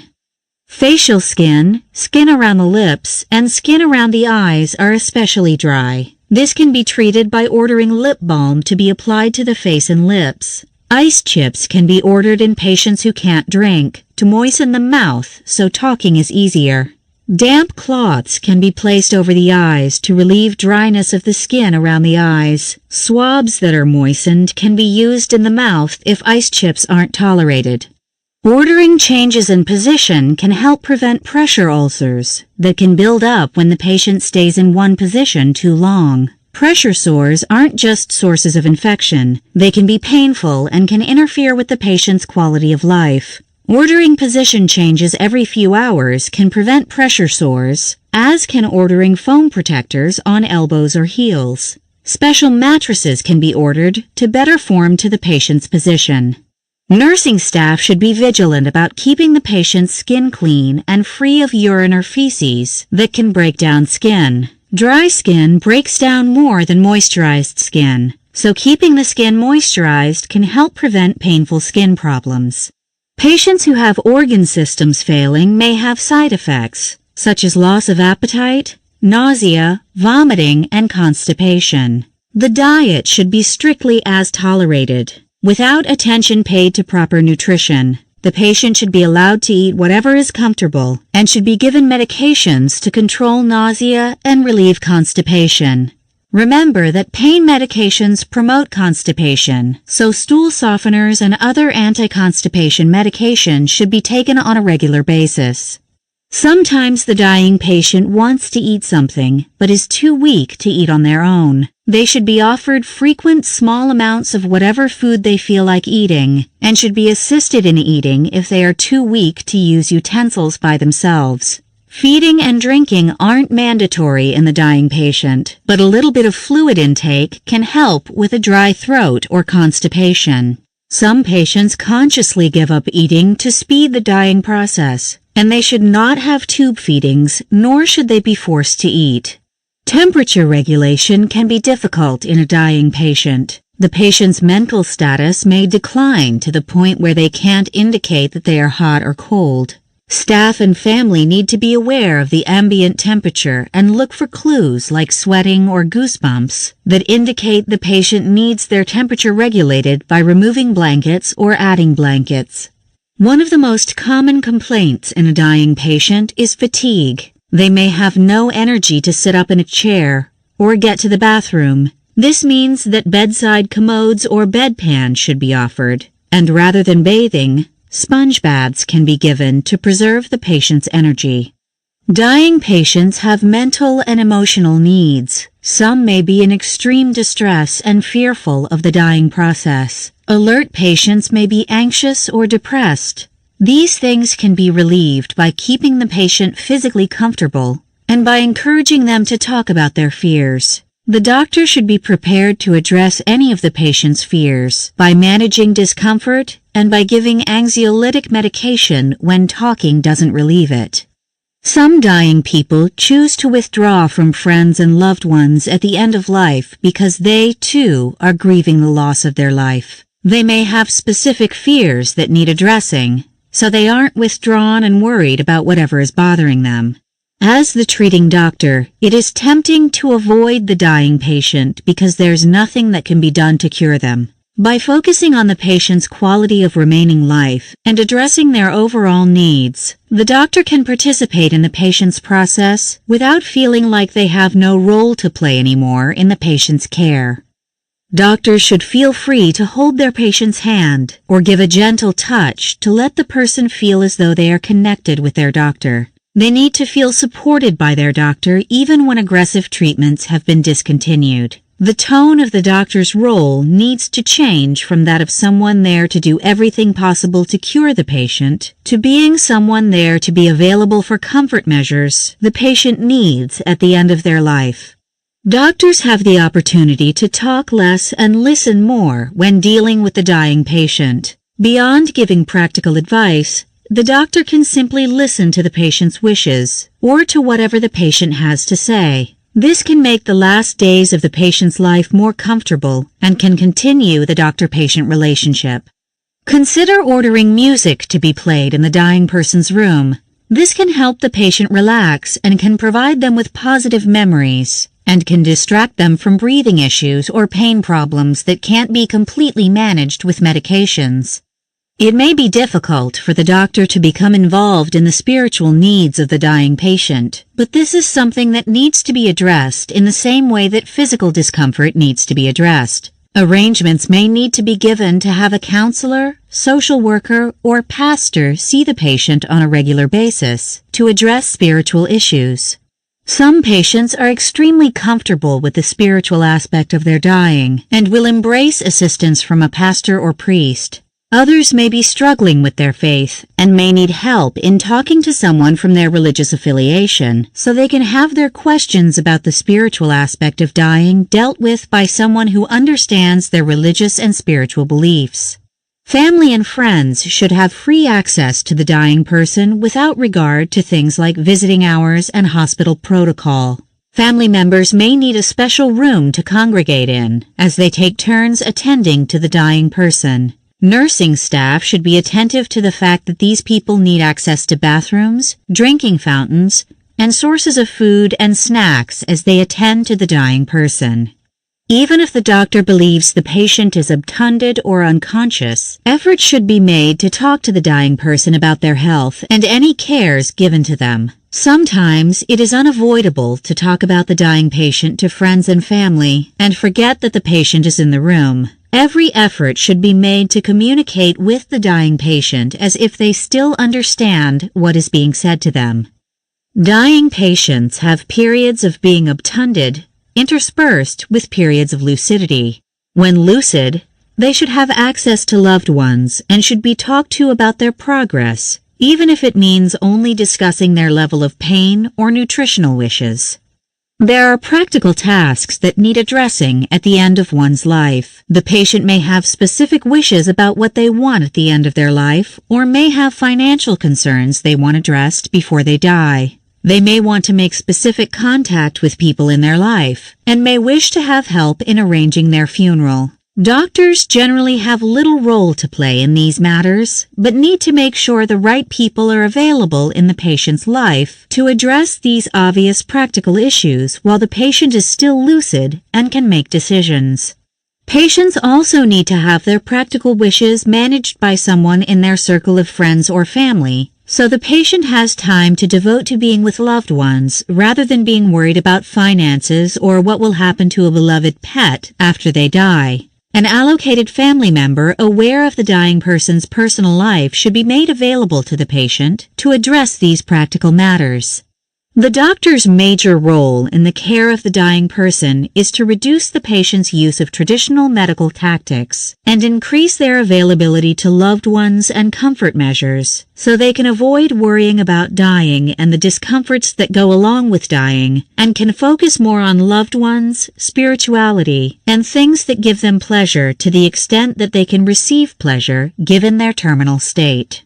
The doctor's secondary role is to keep family members and loved ones continually aware of the patient's progress. Family members may be fearful of asking about how much time the patient has left or about how to deal with a dying patient. By keeping these people informed about what is happening, they can spend more time with the dying person and less time being concerned about what to expect in the days just prior to a loved one's death. Key takeaways. Nursing facilities need a continuous quality improvement committee to oversee quality of care issues and to make policies that maximize the care of residents in acute situations and chronic situations. Nursing facilities can benefit from the services of a geriatrician who understands the complexities of caring for the elderly to be available to doctors who need assistance dealing with the care of elderly patients. Doctors need to make routine visits to stable patients, but also need to be available to see patients in the nursing facility after being hospitalized for an acute illness. The dying patient has unique needs that have nothing to do with giving the maximal amount of medical care possible. The doctor caring for the dying patient can help by ordering pain medication, oxygen, turning schedules, and dietary orders that help the dying patient have maximal comfort with a minimum amount of invasive medical orders. The doctor's primary goal in the dying patient is to maximize comfort, to help the family deal with a loved one's death, and to provide a doctor-patient relationship that is based on the quality of care given, and not on maximally treating the patient for their illness. Quiz. Number 1. The doctor is called about suspected pneumonia in a nursing facility resident with dementia. What would best help the doctor decide the best treatment to give the patient? A. A CBC taken at the bedside and sent to the local hospital for evaluation. B. The nursing home charge nurse's assessment of the resident's breath sounds.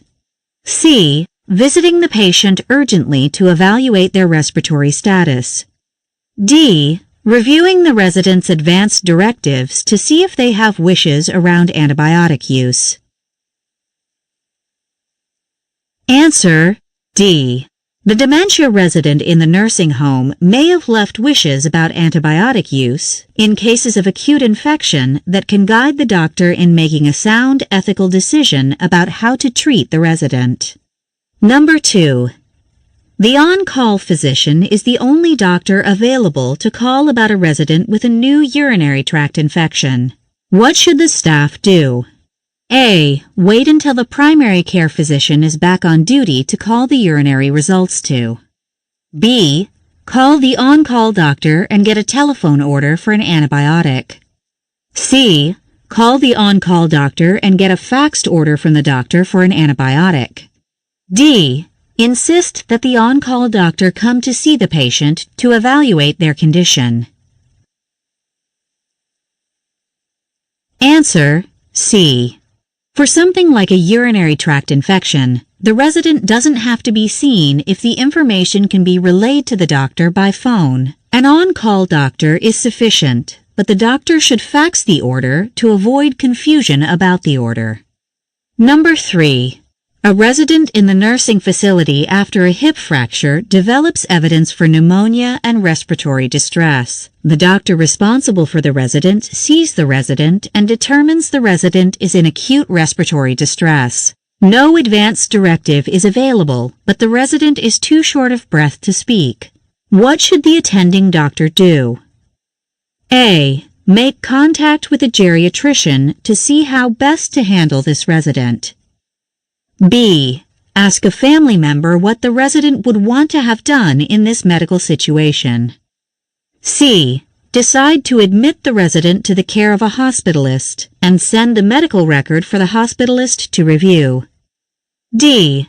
Decide to treat the resident with oral antibiotics and review the decision later with the ethics committee. Answer C. This is not an ethical dilemma as the resident is not expected to live out their life in the nursing facility. They should be maximally treated in the hospital unless there are advance directives or direct resident wishes opposing the decision. Number 4. A resident with dementia suffers a fall in the nursing facility because the nursing assistant forgot to raise the bed rails and the resident suffers a hip fracture. How should the attending doctor address the situation? A. Even if the resident has dementia, they should be treated for their fracture, and the report should be made to the Continuous Quality Control Committee. B.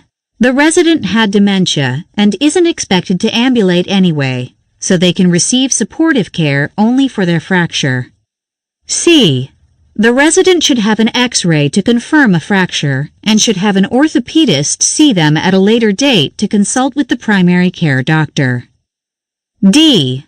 The care should revert back to the geriatrician who is better equipped to handle fracture care in elderly residents. Answer A.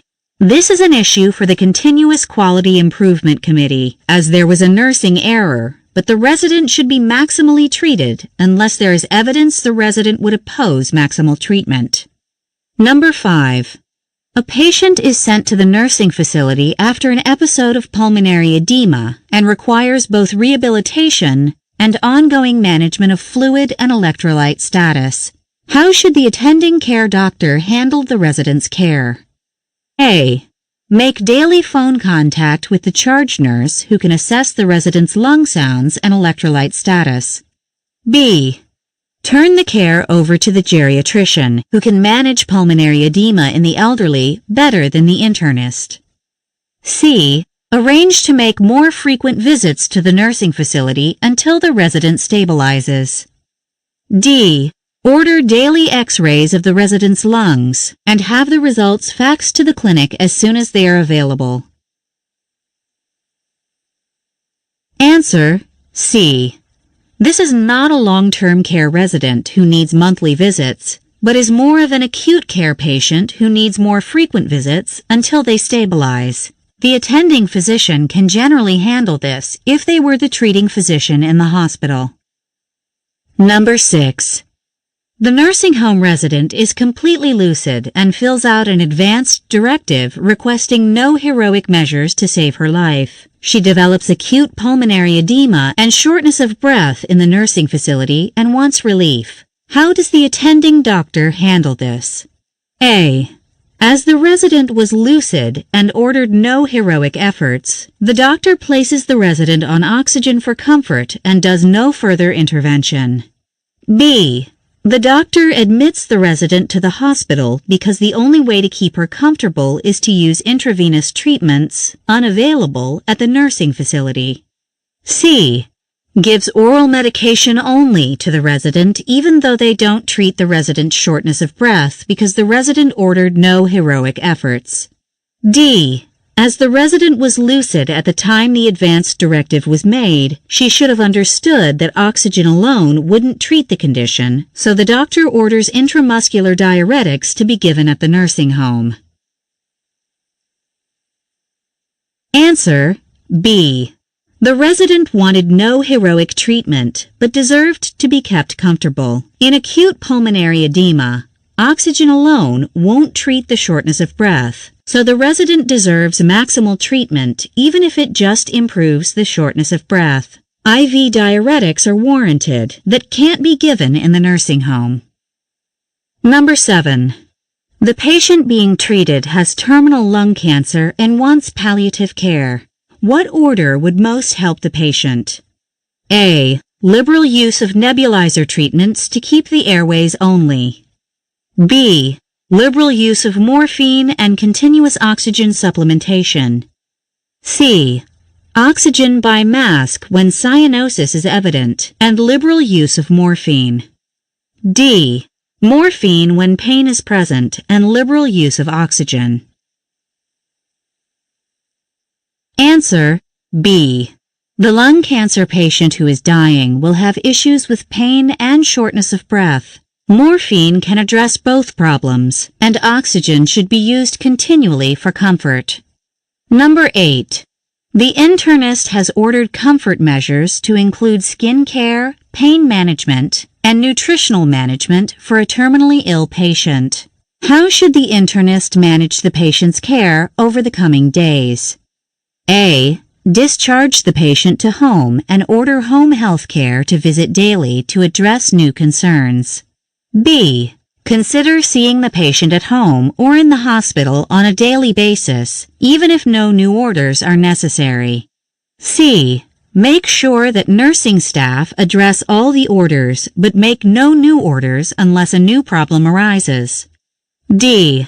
Discharge the patient to the care of the hospice team and make sure the patient is terminal before deciding not to order anything new. Answer B. The doctor still plays a big role in the dying patient's care even if no new orders are necessary. The doctor should still see the patient daily to continue the doctor-patient relationship even if no new orders are necessary. Number 9. The terminally ill patient has a bowel obstruction that can't be surgically corrected. How should the attending doctor treat the patient? A. Tell the patient they can no longer eat anything, as this will worsen the bowel obstruction. B. Treat the patient's bowel pain and order a diet to be as tolerated. C. Give the patient parenteral feedings, as this will improve skin integrity and keep nutrition up in a situation where the patient can't eat. D. Provide the patient with the option of having a colostomy to avoid the bowel obstruction, so they can continue to eat what they want in their last remaining days without discomfort. Answer B. If the patient is truly terminal, the small amount of food they take in won't worsen their bowel obstruction. They should be treated for their bowel obstruction pain, but should be allowed to eat. Anything invasive would go against the goal of palliative care, and starving the patient in their last few days is not a comfort measure. Number 10. The patient is terminally ill with brain cancer and is in hospice care. They have periods of lucidity and periods of unconsciousness. How should the attending doctor treat their pain? A. Provide them with morphine rectally on a routine schedule, regardless of their mental status. B. Provide them with subcutaneous morphine only when they are awake, even if they don't complain of pain. C. Provide them with oral morphine when they are awake, and tell their family member they have a headache. D. Provide them with oral morphine on a regular schedule regardless of their mental status. Answer A. The terminally ill patient may or may not feel pain with a decreased level of consciousness, but should receive pain and shortness of breath care with morphine rectally, regardless of their mental status. Oral morphine would be less invasive, but impossible to give to an unconscious patient.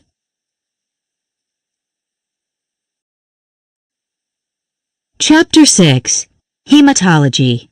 This chapter deals with the diseases best handled by an internal medicine specialist who deals with the care of patients with blood disorders. 3 of the more common disorders a hematologist deals with include bleeding disorders, bone marrow disorders, and the management of patients with anemia. These will all be addressed in this section. Management of the bleeding disorder patient. Patients with bleeding disorders can have various aspects of their clotting process inhibited by disease. Some patients can have congenital bleeding disorders from a lack of clotting factors. There are several different kinds of clotting disorders, but most of them are exceedingly rare. Other people have normal clotting factors, but have low platelet counts or other abnormalities of the clotting process that makes them prone to bleeding. Bleeding disorders can be severe and obvious to recognize. Some children with severe bleeding disorders have bleeding complications from birth and are identified early in life. Other times, the bleeding disorder is mild and is only identified when the patient has a major traumatic injury. Women can be identified as having a bleeding disorder when they have heavy menstrual periods or fail to stop bleeding after giving birth. While patients can develop clotting disorders secondary to an infection or immune process, this chapter is devoted primarily to hereditary clotting disorders. Hereditary clotting disorders can be inherited in ways that make it obvious to identify a person who can't coagulate their blood. Other bleeding disorders are hereditary, but the pattern of heredity is not easily determined. So the clotting problem comes up unexpectedly in a child or adult who doesn't suspect they are at risk for bleeding complications. The 2 most common hereditary bleeding disorders are von Willebrand disease, or VWD, and hemophilia. The most common hereditary bleeding disorder is von Willebrand disease. It can happen to males and females alike and is caused by blood clotting deficiencies that make it difficult to clot blood. It is not easily detected in childhood and can show up when a person fails to clot after a traumatic event, or when a woman is evaluated for heavy periods or postpartum hemorrhage. Hemophilia is less common but is usually identified early in life. It is an X-linked hereditary disorder that is very serious when boys are born with it. Girls can be born normally or can be carriers of the disease. Even though they don't have full-blown hemophilia, they do have impaired clotting ability and have heavy menstrual bleeding, easy bruisability, and problems with excessive bleeding after surgery or dental work. People with hereditary bleeding disorders tend to bruise easily and have frequent nosebleeds. Boys with hemophilia will have bleeding into their joints without evidence of trauma, while patients mildly affected with a hereditary bleeding disorder are only identified when they have trouble with nosebleeds, heavy vaginal bleeding, or bleeding after a traumatic event. Hemophilia.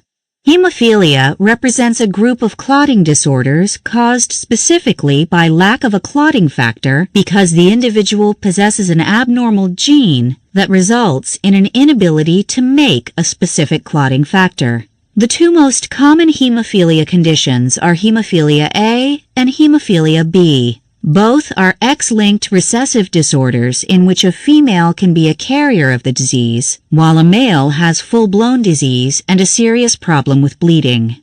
Hemophilia A happens in 1 out of every 5,000 male births. It is the most common form of hemophilia and is about 4 times as common as hemophilia B. Both disorders are caused by genetic mutations that lead to the formation of a defective clotting protein. There are about 13 different clotting proteins that are necessary for the process of clotting to occur. If any one of the clotting proteins is defective, the clotting process doesn't happen. Hemophilia A involves a deficiency of factor VIII, while hemophilia B involves a deficiency of factor IX. Hemophilia B is also known as Christmas disease. As mentioned, hemophilia A is much more common than hemophilia B. There is a rare type of hemophilia B called the Leiden phenotype, which results in severe bleeding in males that gets better by the time the child reaches puberty. When a child is severely affected with either kind of hemophilia, bleeding can occur without any trauma. Female carriers of the disease don't have hemophilia, but have an increased tendency to bleed with menstrual periods or with surgical procedures. Boys with the disease are identified prior to the age of 2 and often are identified at birth when they fail to stop bleeding after a circumcision. These boys tend to bleed with any injury and can have spontaneous bleeding into their joints with normal activity. They commonly have bleeding in the knees or ankles, which eventually destroys the joint space, leading to arthritis and the need for joint replacement. Bleeding into the muscles can occur spontaneously, leading to large blood clots in the muscles and compartment syndrome. Nosebleeds occur spontaneously, and dental procedures are complicated by excessive bleeding. Spontaneous bleeding into the gastrointestinal tract causes black stools or frank blood in the stools.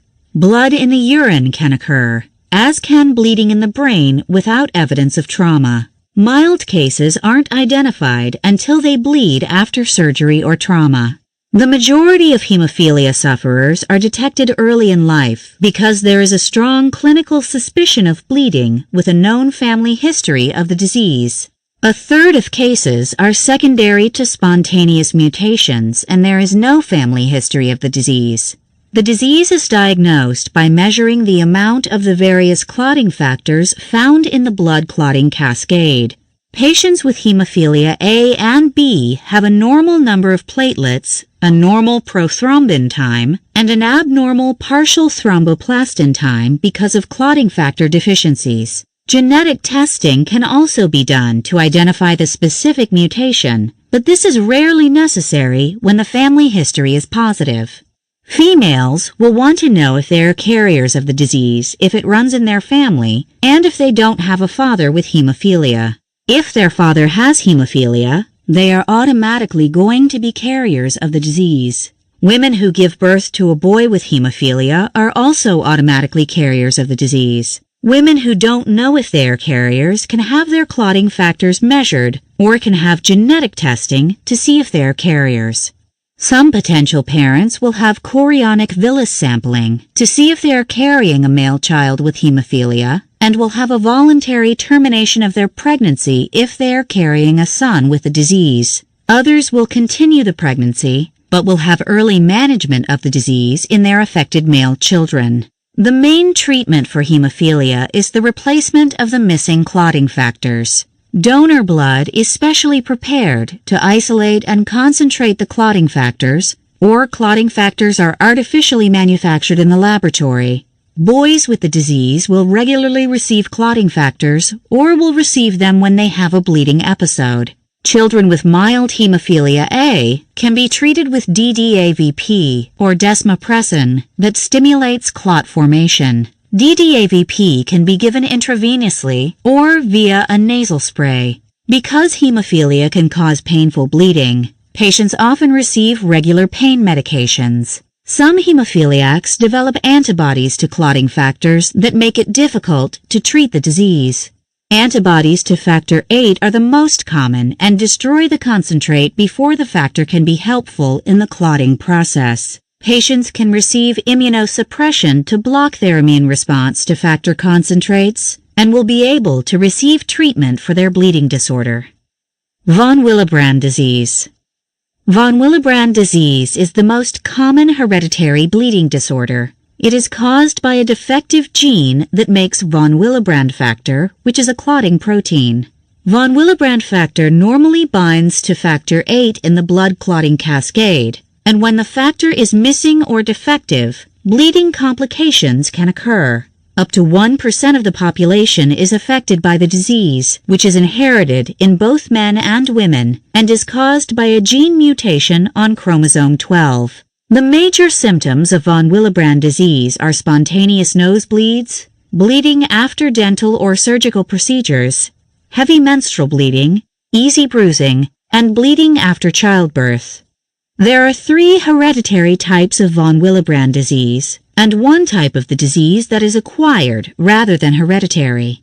Type 1 von Willebrand disease is the most common. There is a quantitative deficiency of von Willebrand factor in patients who have only about 20 to 50% of the normal amount of the protein. Because these patients have some of the protein, they have mild symptoms. Type 2 von Willebrand disease is less common. People with this disorder have von Willebrand factor, but the protein is malformed. They have some functionality of the protein, so when they bleed, they have an impaired but not absent ability to clot. They have mild to moderate disease. Type 3 von Willebrand disease has an extreme deficit of von Willebrand factor, so they have severe symptoms that include spontaneous bleeding into their muscles and joints. They tend to be diagnosed earlier in life because of the severity of their symptoms. Many patients with von Willebrand disease know early on in life that they may have the disorder because it runs in their families. A few people don't recognize a family inheritance. Patients suspected of the disease can have their bleeding time measured to see if they have a clotting problem. If the bleeding test is abnormal, levels of von Willebrand factor can be measured to see what type of bleeding disorder they have. Further testing can identify the type of disease they have. The treatment for von Willebrand disease depends on how severe the symptoms are. Many sufferers can receive DDAVP or desmopressin through a nasal spray that stimulates the release of von Willebrand factor from the cells, so they clot better. Patients on this drug have a tendency to retain water, so they need to be on fluid restrictions. Some patients have severe disease, so they need to receive clotting factor concentrate. These are given intravenously. Clotting factor concentrate used to come solely by means of donor blood. However, a recombinant form of von Willebrand factor was created in a laboratory, so patients can receive replacement factor without risk of blood-borne diseases. It can be given only to adults with the disease. Another treatment for the disorder is giving aminocaproic acid and tranexamic acid. These are antifibrinolytic agents that prevent the breakdown of blood clots. These agents are given to patients with von Willebrand disease prior to surgery or dental procedures. They are given to treat active nosebleeds and to women who have heavy vaginal bleeding. They don't enhance clot formation, but impair the breakdown of clots that have already been formed. Patients with von Willebrand disease usually have a limited ability to clot, so they only need something to keep their blood clots from breaking down. Management of patients with bone marrow disorders. There are a number of conditions that can result in bone marrow disorders. When the bone marrow fails, cells of the red blood cell line aren't made in adequate amounts, platelets aren't made, and white blood cells aren't made. This can have disastrous complications for patients on multiple levels. When the bone marrow overproduces a cell line, It can block the development of the other cell lines, so there are too many white blood cells, too many platelets, or too many red blood cells with deficiencies of the other cell lines.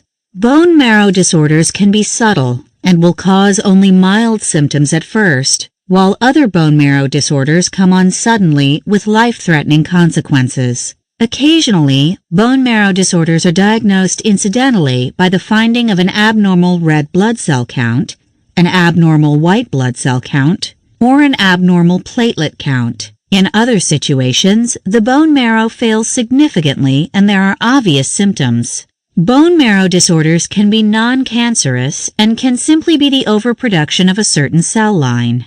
Patients with polycythemia vera make too many red blood cells, while patients with essential thrombocythemia make too many platelets. Patients can make cancerous cells that overproduce and crowd out normal bone marrow function. This is the case in leukemia and myelodysplastic diseases. In other cases, the fibrous tissue network in the bone marrow proliferates, compressing the blood-making part of the bone marrow, resulting in abnormal cells being made or low numbers of normal cells being made. This is known as myelofibrosis. The bone marrow can fail completely, so it won't make one or more of the normal cell lines, such as is seen in aplastic anemia.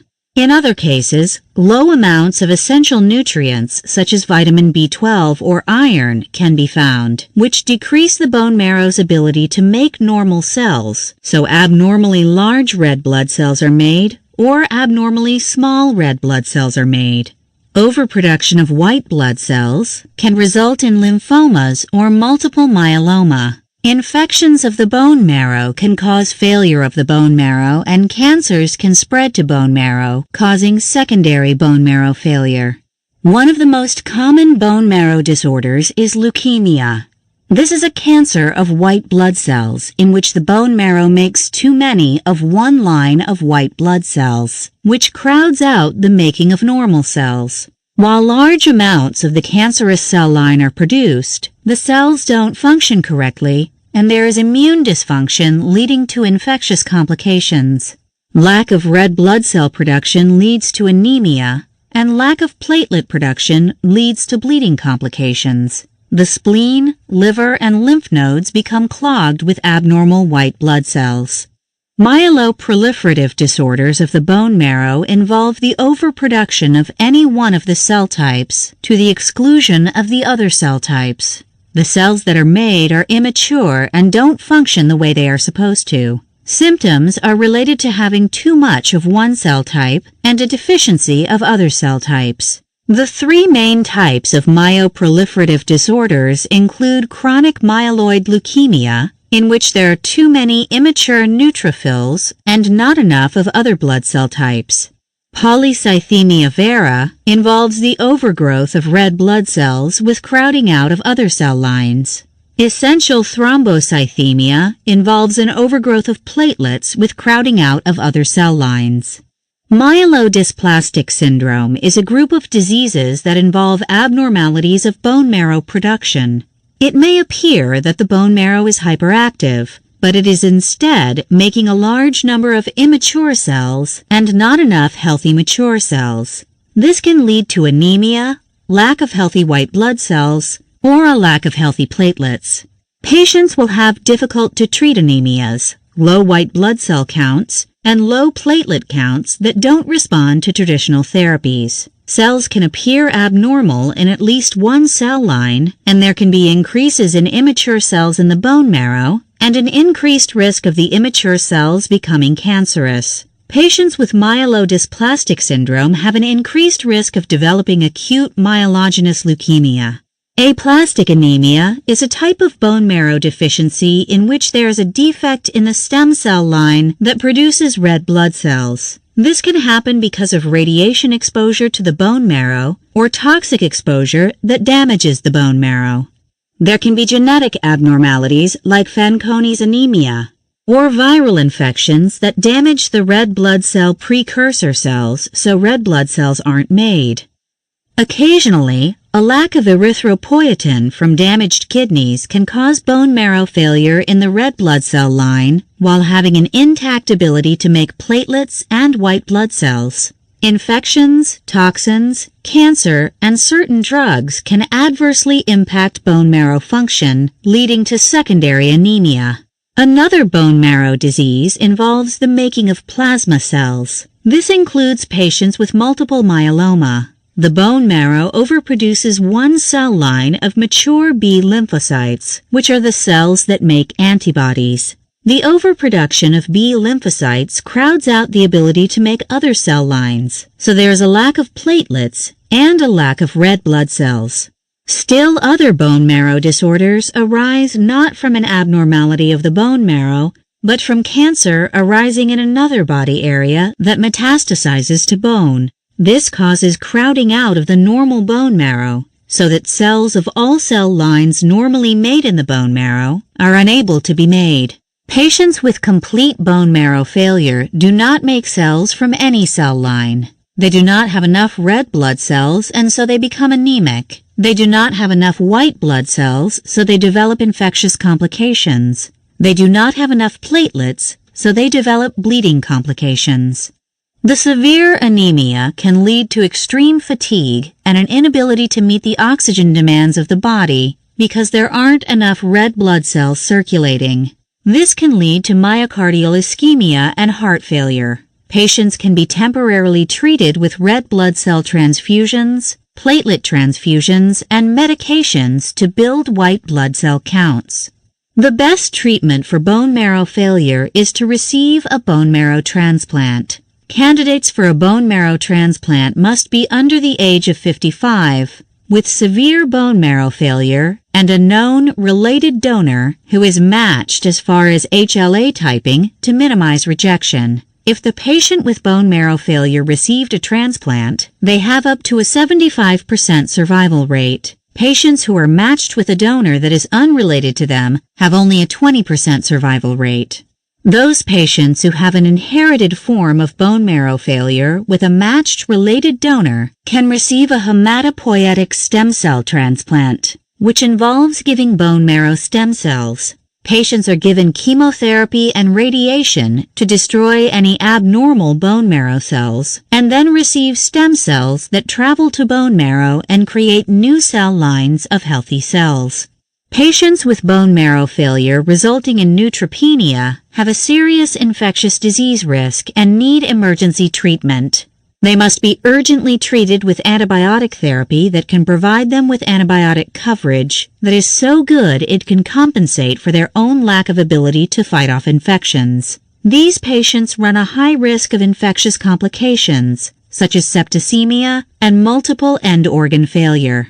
These patients also run the risk of sepsis from fungal organisms. They need antifungal medications that can compensate for their inability to fight off fungal organisms. Patients with a lack of all cell lines can receive anti-thymocyte globulin or anti-lymphocyte globulin, but have only a 50% survival rate if they don't receive a bone marrow transplant. They need corticosteroid therapy alongside their globulin therapy to prevent serum sickness disease. Patients who do not receive a bone marrow transplant for bone marrow failure can receive hematopoietic growth factors and white blood cell stimulating factor that can improve their body's ability to make red blood cells and white blood cells. Aminocaproic acid can be given to patients with bone marrow failure that have clotting problems. This is usually only a temporary measure and does not correct the complications of severe thrombocytopenia and bleeding issues that stem from an inability to make enough platelets. Patients can receive packed red blood cells to keep up their red blood cell count and hemoglobin levels. If they have heart disease, they need even more transfusions because their heart doesn't tolerate low hemoglobin levels. Treating these patients with transfusions is just a temporary measure, and the red blood cells are eventually destroyed, leaving an excess of iron. Hemorrhage is another complication of bone marrow failure. The bone marrow fails to make enough platelets, and severe bleeding can ensue. These patients can receive platelet transfusions when they are hemorrhaging, but this is only a temporary measure, and some patients develop antibodies to platelets, so giving platelets fails to be helpful. The overall approach to bone marrow failure depends on what caused the bone marrow to fail. If the patient had an immune problem resulting in bone marrow failure, they can have immunosuppressant therapy to block the abnormal immune response. Growth factors and androgens can be given to stimulate red blood cell formation. Danazol is one type of androgen that can be given to increase the bone marrow's ability to make red blood cells, but only 45% of patients respond to this therapy. Immunosuppression medications can be given that block bone marrow failure secondary to immune diseases. Medications like cyclosporin, lymphocyte immune globulin, methylprednisolone, and prednisone can be given to block the immune system's adverse reaction toward bone marrow cell production. As mentioned, androgens like danacrine can be given that stimulate red blood cell production. The goal is to choose androgens that don't cause secondary virilization in children and women with bone marrow failure. There are few androgen medications available that can be used in bone marrow failure that don't have negative side effects like virilization. The management of the patient with anemia. Patients with anemia can be treated by a hematologist. Anemia can be simply defined as having a hemoglobin less than the normal range. In men, a hemoglobin of around 13.5 milligrams per deciliter is normal, and in women, a hemoglobin of around 12 milligrams per deciliter is normal. Anemia can be caused by a reduction in the production of red blood cells or hemoglobin, a loss of hemoglobin through hemorrhage, or a destruction of red blood cells in the body. Many patients with anemia have no symptoms. Those who do have symptoms may feel overly tired, easily fatigued, be pale in appearance, have tachycardia, have shortness of breath, have hair loss, or have worsening of coronary artery disease. The detection of anemia involves having a CBC that can detect both anemia and other red blood cell disorders. The treatment of anemia depends upon the cause of the disease. Patients with long-standing anemia or chronic anemia may have an adjustment in their oxygen levels, so they have no symptoms, unless the anemia becomes extremely severe. Rapidly progressing anemia may result in the onset of extreme symptoms even when there is a mild reduction in hemoglobin. Anything that interferes with the normal lifespan of a red blood cell may result in anemia. Red cells normally last about 120 days. Red blood cells are made in the bone marrow, so failure of the bone marrow can be a primary cause of anemia. Besides a decrease in the production of red blood cells or hemoglobin, there can be an increase in red blood cell loss or a destruction of red blood cells by the spleen or liver. Anemias are classified as to their mean corpuscular volume, or MCV. The MCV represents the volume of each red blood cell. An MCV of less than 80 indicates a microcytic anemia with a low blood cell volume. If the MCV is within normal limits, 80 to 100, the anemia is referred to as a normocytic anemia. If the MCV is high, the anemia is referred to as a macrocytic anemia. An evaluation of the CBC and a close look at the MCV can aid in the diagnosis of anemia. The most common cause of anemia is iron deficiency anemia. This is because iron is crucial for the production of hemoglobin. Iron deficiency anemia can be due to a lack of dietary iron or blood loss that lowers the total iron stores. When the iron levels are low, the individual develops iron deficiency anemia. Anemia is particularly common among young women who have iron deficiency anemia because of a gradual blood loss through menstruation. These women generally have no symptoms because the blood loss is small each month and the body has a chance to compensate. Another typical cause of iron deficiency anemia is recurrent or ongoing mild bleeding problems, such as from colon cancer bleeding or blood loss due to stomach ulcers. Stomach ulcers generally occur because of an increase in use of non-steroidal anti-inflammatory medications or aspirin. They cause ulcerations of the stomach mucosa that bleed and decrease the total iron stores. This could cause a gradual loss of iron and secondary iron deficiency anemia. On the other hand, iron deficiency anemia in babies and children is not secondary to blood loss or bone marrow problems, but is secondary to dietary deficiencies of iron. This is treated completely differently from iron deficiency anemia secondary to acute or chronic blood loss. Hematologists use the complete blood count to evaluate iron deficiency anemia. The test will reveal a low hematocrit and low hemoglobin with red blood cells showing a mean corpuscular volume that is low, indicating an iron deficiency anemia. Acute blood loss secondary to internal bleeding or blood loss from external bleeding in traumatic situations can cause the rapid onset of anemia. This type of anemia can result in severe symptoms and life-threatening consequences if not quickly evaluated and treated. The major symptoms of anemia secondary to acute blood loss include lightheadedness, dizziness, tiredness, confusion, shortness of breath, and progressive loss of consciousness. Other causes of anemia include deficiency of vitamin B12, which leads to pernicious anemia. This results from an inability to absorb vitamin B12 from the intestines from being a vegetarian, in which the vitamin B12 intake is poor, being a long-term alcoholic, and having a stomach problem in which intrinsic factor is not made. There can also be an intestinal problem that limits vitamin B12 absorption even when the intake is good. Vitamin B12 deficiency leads to macrocytic or large blood cell volume anemia. Both vitamin B12 and folate are involved in the production of the hemoglobin molecule. Besides vitamin B12, folic acid deficiency can lead to macrocytic anemia. Low folic acid levels can come from poor absorption of folic acid or from eating an inadequate amount of the nutrient, seen in leafy green vegetables. Long-term alcohol use can lead to folic acid deficiency. Destruction of red blood cells leads to hemolytic anemia. This is secondary to the antibody tagging of red blood cells and the immune destruction of the cells. Other causes of hemolytic anemia include hemolytic diseases of the newborn, medications that increase the destruction of red blood cells, hemolysis occurring in transfused cells, and classical autoimmune-mediated hemolytic anemia. Bone marrow failure can lead to anemia. Cancers can spread to the bone marrow and crowd out red blood cell function.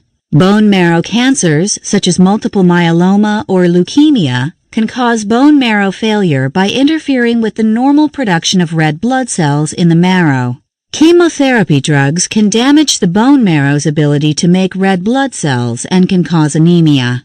Infections of the bone marrow can damage the bone marrow, resulting in anemia. Patients who have kidney disease may not make enough erythropoietin, so the signal to make red blood cells is lacking.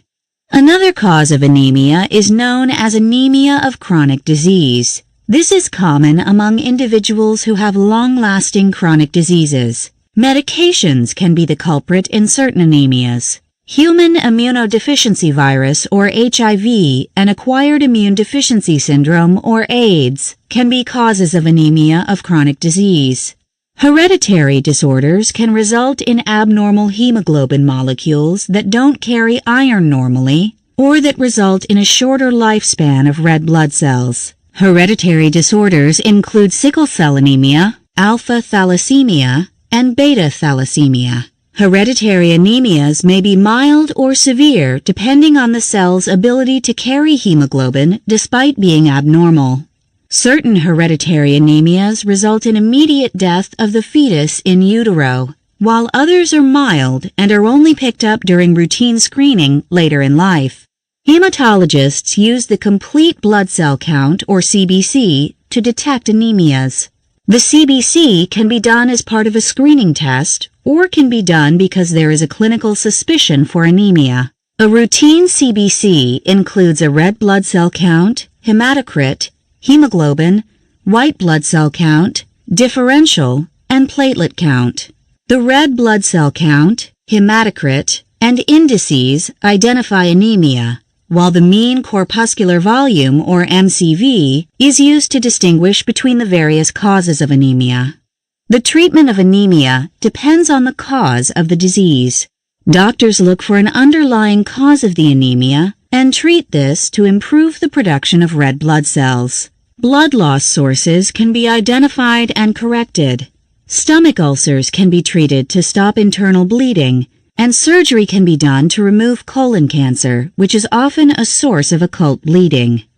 Iron supplements can also be used to correct iron deficiency anemia. Severe anemia results in the need for blood transfusions. Injections of vitamin B12 can be given to patients with pernicious anemia or anemia secondary to a lack of B12 intake.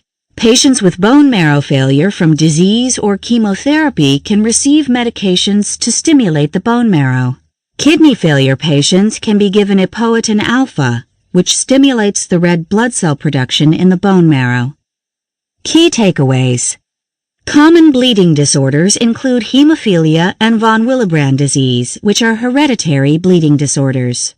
Most hereditary bleeding disorders are secondary to a lack of a clotting factor necessary for the clotting process. Bone marrow disorders can include overproduction of a blood cell line because of a cancerous or non-cancerous condition. Bone marrow failure can result in loss of all cell lines or just a loss of a single line. Treatment of bone marrow failure can be temporarily fixed with stimulatory medications or transfusions of red blood cells or platelets. Treatment of bone marrow failure can temporarily be fixed with stimulatory medications or transfusions of red blood cells or platelets. The definitive treatment for bone marrow failure is a bone marrow transplant. Anemias are defined by the size of the red blood cell. Anemia can be due to blood loss, nutrient deficiencies, or decreased nutrient absorption, or to increased destruction of red blood cells. The treatment of anemia depends on what is causing the anemia. Transfusions can treat any type of anemia. Quiz. Number 1. The patient is a 14-year-old female with menorrhagia. She has a family history of bleeding disorders, but doesn't remember what kind of bleeding disorder runs in the family. How can she be evaluated? A. Obtain a hemoglobin and serum iron level. If the iron level is low, recommend supplemental iron. B. Obtain a CBC and bleeding time to screen for a bleeding disorder. C. Obtain a hemoglobin, bleeding time, pro-time, and partial thromboplastin time. D. Obtain levels of all the clotting factors to define what bleeding disorder she has. Answer C. As it isn't clear yet that she has a bleeding disorder, she can be screened by having a hemoglobin, bleeding time, pro-time, and partial thromboplastin time. If she has abnormalities, she can be evaluated further with clotting factor levels. It would be too expensive to screen by checking the clotting factor levels. A hemoglobin and serum iron level won't address her possible bleeding disorder. Number 2. The patient is a 2-year-old male with spontaneous bleeding in his knee joint. He has no family history of a bleeding disorder. What do you suspect? A. Hemophilia B with autosomal recessive inheritance that hasn't yet been discovered in the family. B. Hemophilia A that is a new mutation, so it won't have a family history. C. Spontaneous mutation causing type 1 von Willebrand disease. D. Acquired von Willebrand disease. Answer B. As this is a male with a serious bleeding disorder, the most likely diagnosis is hemophilia A with a spontaneous mutation. Von Willebrand disease type 3 can also be the cause, as this causes severe bleeding. It is not likely to be secondary to acquired von Willebrand disease, and type 1 von Willebrand disease is generally mild. Number 3. The patient is a 66-year-old male who presents with dyspnea. He is found to have a hemoglobin of 7 milligrams per deciliter, platelet count of 50,000, and a white blood cell count of 50,000. What is likely happening? A. He has evidence of a bleeding disorder and anemia, so he probably has blood loss anemia. B. He has an elevated white blood cell count, which could represent leukemia with crowding out of the red blood cell line production and platelet production. C. He has evidence of early bone marrow failure, suggestive of aplastic anemia. D. He has fibrosis in his bone marrow that has impacted his red blood cell production and platelet production. Answer B. His elevated white blood cell count is suggestive of a leukemia that has crowded out his red blood cell production and platelet production. Number 4. The patient is a 33-year-old male with clinical evidence of anemia and bleeding issues. A CBC shows a hemoglobin of 6 milligrams per deciliter, a platelet count of 45,000, and a WBC of 1,000. How do you probably treat this patient? A. Set him up for platelet transfusion, white blood cell transfusion, and packed red blood cell transfusions. B. Find out what toxic exposures he has come in contact with and remove those toxins in the blood. C. Obtain a thorough family history and attempt to find a matched donor relative for a bone marrow transplant. D. Look through the National Bone Marrow Registry to find a suitable donor for the patient. Answer C. This patient shows evidence of aplastic anemia, which is likely not due to toxic exposure. The only definitive treatment that can lead to a long-lasting treatment is a matched bone marrow transplant with a related donor. Unrelated donor transplants have a low chance of success. Number 5. The patient has no symptoms but has a routine CBC showing a hemoglobin of 11 milligrams per deciliter, a platelet count of 750,000, and a WBC count of 3,000. What is his likely diagnosis? A. Cancer of unknown etiology with bone marrow involvement. B. Essential thrombocytosis. C. Early bone marrow failure with loss of WBC cell production and loss of RBC cell production. D. Chronic lymphoma with bone marrow involvement. Answer B. His most likely diagnosis is essential thrombocytosis, as he has no symptoms and a markedly elevated platelet count, with mild reductions in the red blood cell count and white blood cell count. Number 6. The patient has a low hemoglobin, a low white blood cell count, and a low platelet count. A bone marrow biopsy is difficult to obtain, as there doesn't seem to be a lot of red marrow in the patient's hip bone. What do you suspect the patient has? A.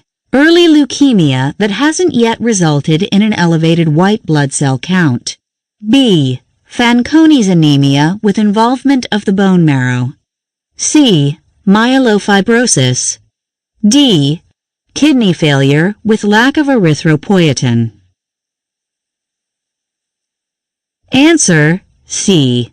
The patient is lacking in red marrow, which makes all cell lines. Because his bone marrow is difficult to aspirate, the most likely diagnosis is myelofibrosis that has decreased the amount of red marrow in the bone. Kidney failure would lead only to red blood cell loss. The same is true for Fanconi's anemia. Early leukemia would show evidence of leukemia on a bone marrow biopsy. Number 7. The patient is a 32-year-old female with an incidental lab finding of a hemoglobin of 11 milligrams per deciliter. What is the next test you would do to establish the diagnosis? A. A bone marrow biopsy. B. A serum iron level. C. A serum B12 level. D. Kidney function studies. Answer B.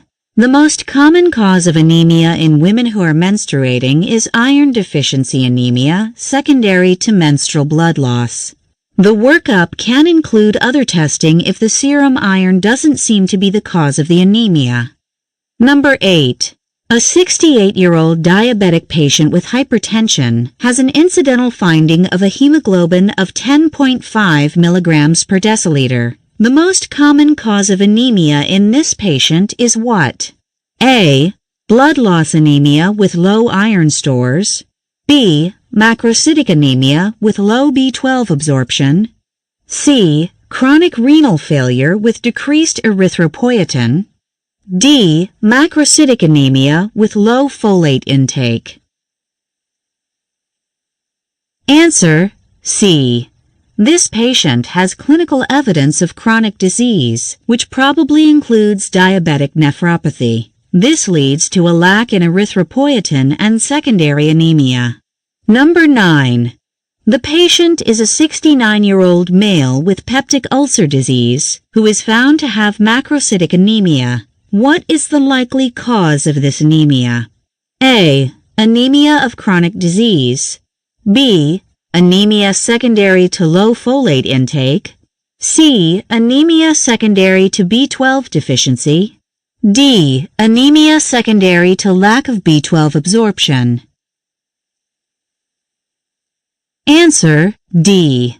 This patient has peptic ulcer disease and a high likelihood of a reduced production of intrinsic factor. This results in poor absorption of vitamin B12.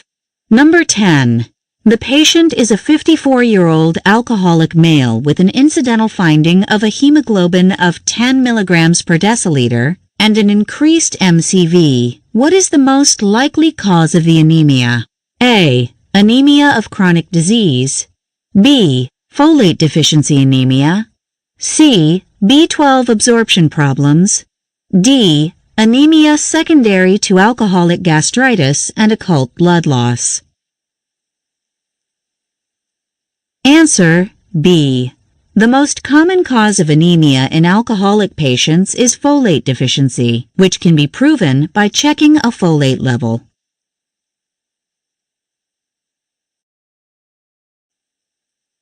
Chapter 7. Oncology. This chapter is devoted to the study of oncology and how cancer is treated. Internists see patients with cancer all the time and are intimately involved in their care from the time of diagnosis to the time of cure from cancer. Internal medicine doctors manage chemotherapy, palliative care treatments, and radiation management. They work with surgeons to effect a surgical cure for various types of cancer. In this chapter, you will learn about chemotherapy treatments, radiation treatments, immunotherapy, and nutrition for cancer patients. Chemotherapy. Chemotherapy acts specifically against rapidly growing cells. Because cancer cells are rapidly growing, they are preferentially affected by chemotherapy. Chemotherapy can be used to cure cancer in certain instances. Other times, chemotherapy is used just to shrink a cancer to make it more surgically correctable or to ease cancer pain. Chemotherapy is sometimes given alone as part of cancer treatment, but most often, it is used in combination with other therapies such as surgery, radiation therapy, and immunotherapy. There are several types of chemotherapy. Neoadjuvant chemotherapy is done to shrink a tumor so it can be better treated with radiation or surgery. Adjuvant chemotherapy involves destroying cancer cells after radiation or surgery has been used to treat the cancer. Finally, chemotherapy can be employed to kill cancer cells that have metastasized to other body areas. Chemotherapy unfortunately has side effects. Because it kills growing cells, it has an adverse effect on the growth of normal cells as well. Cells that grow quickly, such as mucosal cells of the mouth and intestinal tract, can be killed off. Hair cells are destroyed with chemotherapy, so patients often lose their hair. Things like nausea and mouth sores are common with chemotherapy treatments. Most of these are temporary and go away after the chemotherapy has discontinued. The most common side effect from chemotherapy is fatigue. For this reason, patients need to be counseled on having people drive them to and from treatments, getting plenty of rest, and arranging for meals to be prepared for them on the days they have chemotherapy. Chemotherapy can be given through several routes. Patients can have oral chemotherapy, intravenous therapy, intramuscular therapy, intrathecal therapy for brain and spinal cord tumors, intraperitoneal therapy for abdominal tumors, topical chemotherapy for skin cancers, and intra-arterial therapy, in which the drug is injected directly into the artery leading to the tumor. Patients with long-term chemotherapy can have long-term IV catheters placed that can provide chemotherapy through a catheter that remains in the vein through the duration of chemotherapy treatments. Ports can be placed in the chest wall by a surgeon. IV drugs can be given by injecting them into the port. Blood can be drawn from the port. Patients need to maintain the port, often by using blood thinners to prevent the clotting of blood within the port. Sometimes pumps are used to control the rate of infusion of the drug into the port or vein, while others are surgically implanted. The choice of chemotherapy drug is highly dependent on the type of cancer, as different cancers respond differently to chemotherapy drugs. Patients who fail on one type of chemotherapy can be given another type of chemotherapy that works on a different part of the cell cycle in cancer cells. Some patients can only tolerate certain cancer therapies because of the presence of underlying diseases, such as heart failure or diabetes. Treatment schedules for chemotherapy vary according to several factors. Different types of chemotherapy are used on local tumors than are used on advanced tumors. Chemotherapy can be directed toward a cancer cure, to control the growth of cancer, or to relieve cancer-related symptoms. Most chemotherapy regimens are given in cycles. Patients receive chemotherapy every day for a single week, followed by a couple of weeks of rest, thereby completing a cycle. Several cycles of chemotherapy are used to effect a cure. Most patients go through several cycles of chemotherapy uninterrupted. However, patients may miss a treatment or a cycle because they have untoward side effects and need a prolonged period of rest before starting another cycle. Patients on chemotherapy are followed on a regular basis. Sometimes the physical examination is enough to determine that the chemotherapy is working. Most of the time, however, some type of imaging is required. MRI scanning, CT scanning, PET scanning, and radionuclide scanning can be done to follow the course of treatment. Because chemotherapy often has an adverse effect on mouth cells and intestinal lining cells, eating can be difficult. Patients may need to meet with a dietitian or nutritionist to find healthy ways to eat when they have stomatitis or malabsorption from chemotherapy agents acting on the lining of the small bowel. Nausea and vomiting can limit what the patient can eat. Patients may need to be instructed on their ability to work and function while receiving chemotherapy. Patients with jobs requiring manual labor may have to defer working until chemotherapy treatments are over with. Other patients with sedentary jobs can continue work uninterrupted or can work from home on a part-time basis until the treatments have finished. Radiation therapy. Radiation is given in high doses to slow the growth of cancer cells.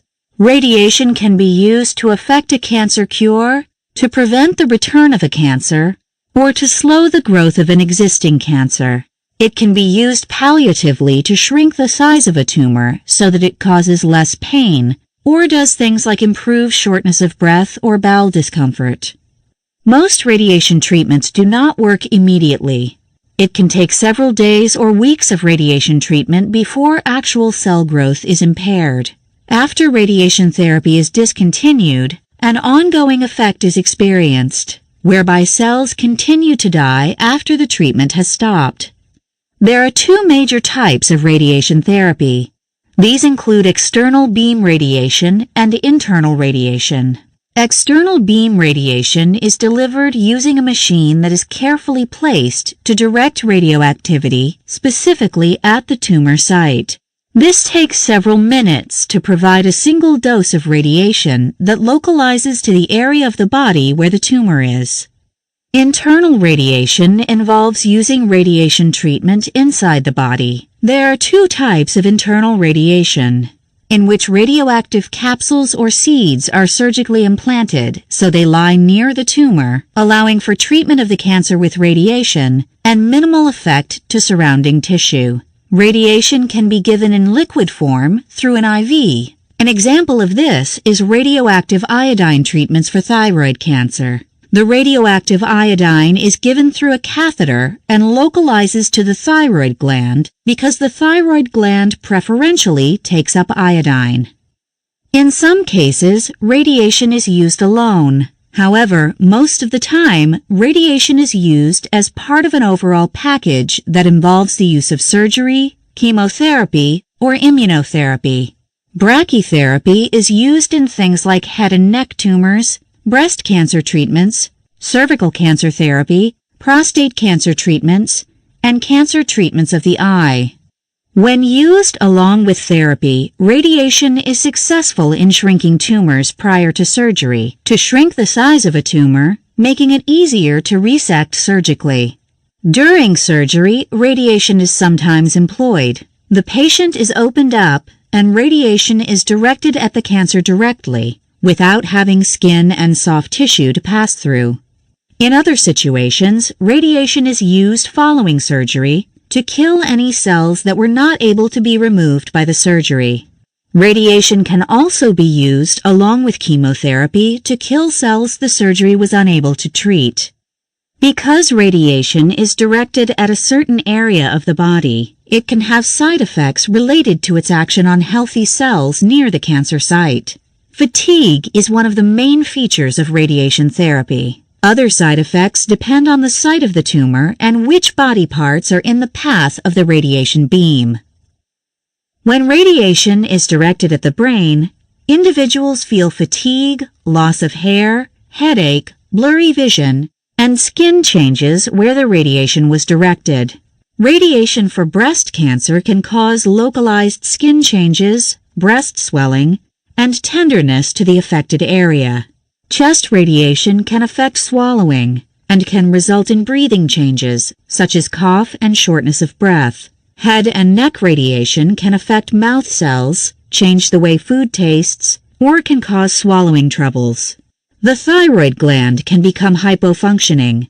Pelvic radiation can cause diarrhea, fertility problems, or bladder symptoms. Radiation directed at the colon and rectum can cause diarrhea and bladder problems. Fortunately, healthy cells are often not killed by radiation but are impaired in their growth process. These cells often recover fully after radiation has been discontinued. Late effects from radiation include things like cognitive changes and the chance of developing a malignancy in otherwise healthy tissue that was exposed to the radiation. When patients receive external beam radiation, they generally receive the same dose of radiation every day for 5 days in a row, taking the weekend off to rest. They receive ongoing treatments in this fashion for up to 6 weeks, depending on their response to the radiation and the type of cancer being treated. Accelerated fractionation can be employed to increase the total dose of radiation by giving half of the daily dose twice daily rather than all at once. Radiologists can use hypofractionation, in which a larger dose of radiation is given once daily for up to 3 weeks to push the dose of radiation to a higher level. Rarely is radiation done on an inpatient basis. Patients come from home and have brief radiation treatments before going home. Radiation is provided by a radiation oncologist and a radiation therapist, who together decide on the right treatment dose and help determine the exact site of the body to direct the radiation to. The body is marked with permanent ink so that the same site is treated repeatedly each day the treatment is given. The markings are left on the body for the duration of treatments, so there is no question as to how to position the body for treatments. Some patients are fitted with a body mold that is worn during radiation treatments. The body mold is made to properly position the body and to keep it from moving during the therapy. Patients receiving head and neck therapy may wear a mask that positions the head each time for treatments. Radiation treatments last only a few minutes. although the total time spent for the appointment can be up to an hour. The most common type of external beam radiation is known as three-dimensional conformal radiation therapy, or 3D CRT. It uses specialized computer programs designed to help the radiation be directed to a specific body area, involving as little healthy tissue as possible. Intense modulated radiation therapy, or IRMT, uses collimators, which are radiation beam-giving devices that change the intensity of radiation given to a person during treatment sessions.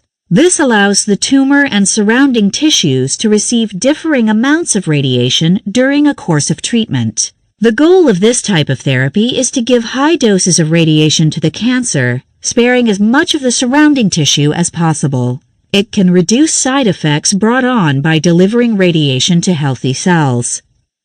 Image-guided radiation therapy, or IGRT, involves using scanning techniques such as a CT scan, MRI scan, or PET scan during the course of treatment to identify the precise position and size of the tumor so the correct amount of radiation can be given to the affected area.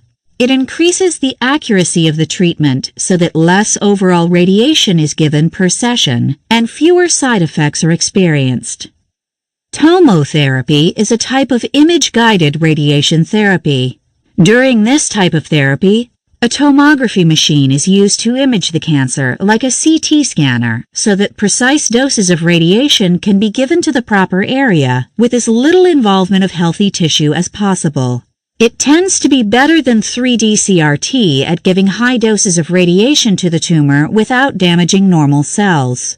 Stereotactic radiosurgery, or SRS, involves giving extremely high doses of radiation to a small tumor. It uses tumor-guiding imagery to position the patient correctly each time the radiation treatment is given.